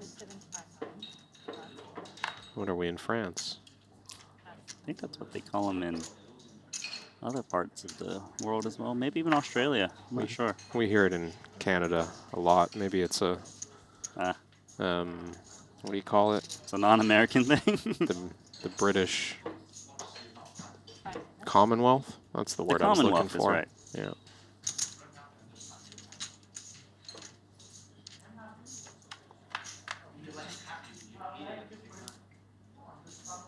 I don't know what that hidden card is, but if it's not a club, Wang Ye has a chance here. Likely a high card. An ace-10-3 gives Reuter excuses to stab at the flop.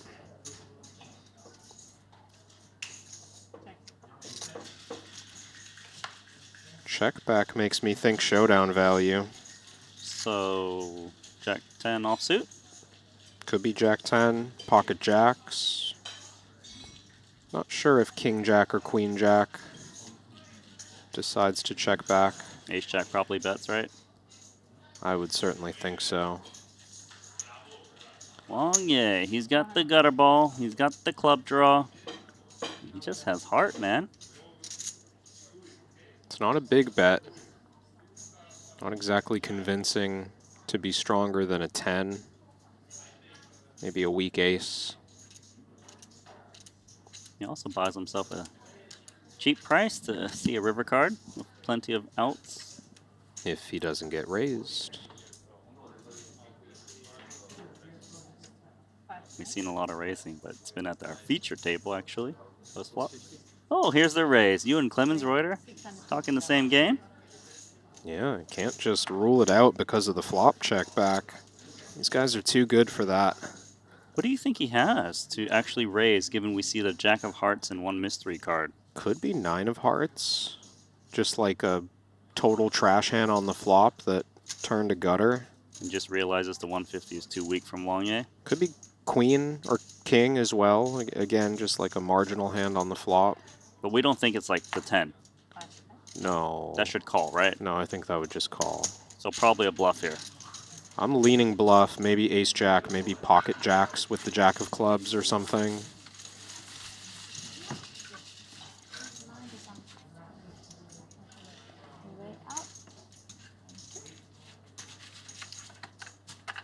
Reuter collects back a little bit from Wang Ye after that disastrous pot with aces.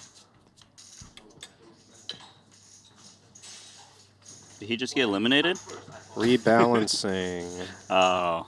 Makes sense why we were at the outer table for a moment. Six-handed table caught up a bit, and then Divorce got shipped over here to make the feature table six-handed. I thought we were going to introduce the tournament eliminator, and Daniel Divorce got drawn to be eliminated. The Decimator. Yeah, the Decimator, that's right. I remember that idea. Welcome. It was Haxton's idea. That's a real Prince of Darkness special, to invent a tournament structure that randomly eliminates players. Only he would create such a fiasco. Alright, so Divorce gonna play at our feature table. Ace Queen is a warm welcome. It's not bad. Welcome. Warmly. You feel home now? You feel at home. 上一次你 FT 個 invitation 有冇 rollback？一個 level。 One level? easy to understand, right? Yeah, when you use, yeah. Oh. It's poker terminology. When I use... They go back to It's like a little dick that I talk too much Chinese, right? Okay. That's why I'm not Habibi, huh? What is he going on about? Isn't it enough? I don't understand. No, my chips, I'm very, like, I appreciate. But I would appreciate your love. Daniel, what? Okay, let's play poker. Gulev's done with Danny Tangs. Purple chatter. Kiat looking for action with aces. Min raising off of 9 big blinds. Does Dvoris think that he has enough bluffs to justify pre-flop defense? Pretty hard to fold a suited hand in the big, but it does seem a little suspicious to min raise on the button off of 9 bigs. This close to the final table. I mean, when you play enough of these tournaments, you find the bluffs in these spots, but it's a lot easier to find this play when you're just looking down at aces. Exactly that. And now you've got top set. And you're wondering, what do I do? Do I just bet and hope my opponent has a king that calls down? Yeah, I think it's min bet and hope for action. Dvoris will pass on the ace-king high board. Pre-flop bluffs pulling ahead of him. If Kiat had king-8 offsuit or something, he's made the best hand. I don't think you can justify drawing at this texture. Some of those bluffs pre-flop is like a king X, and they beat jack high. Even queens or jacks, just have them crushed. It's a good result for Kiat. It's not a big pot, but every big blind counts when you're that short. Yeah, an extra big blind acquired.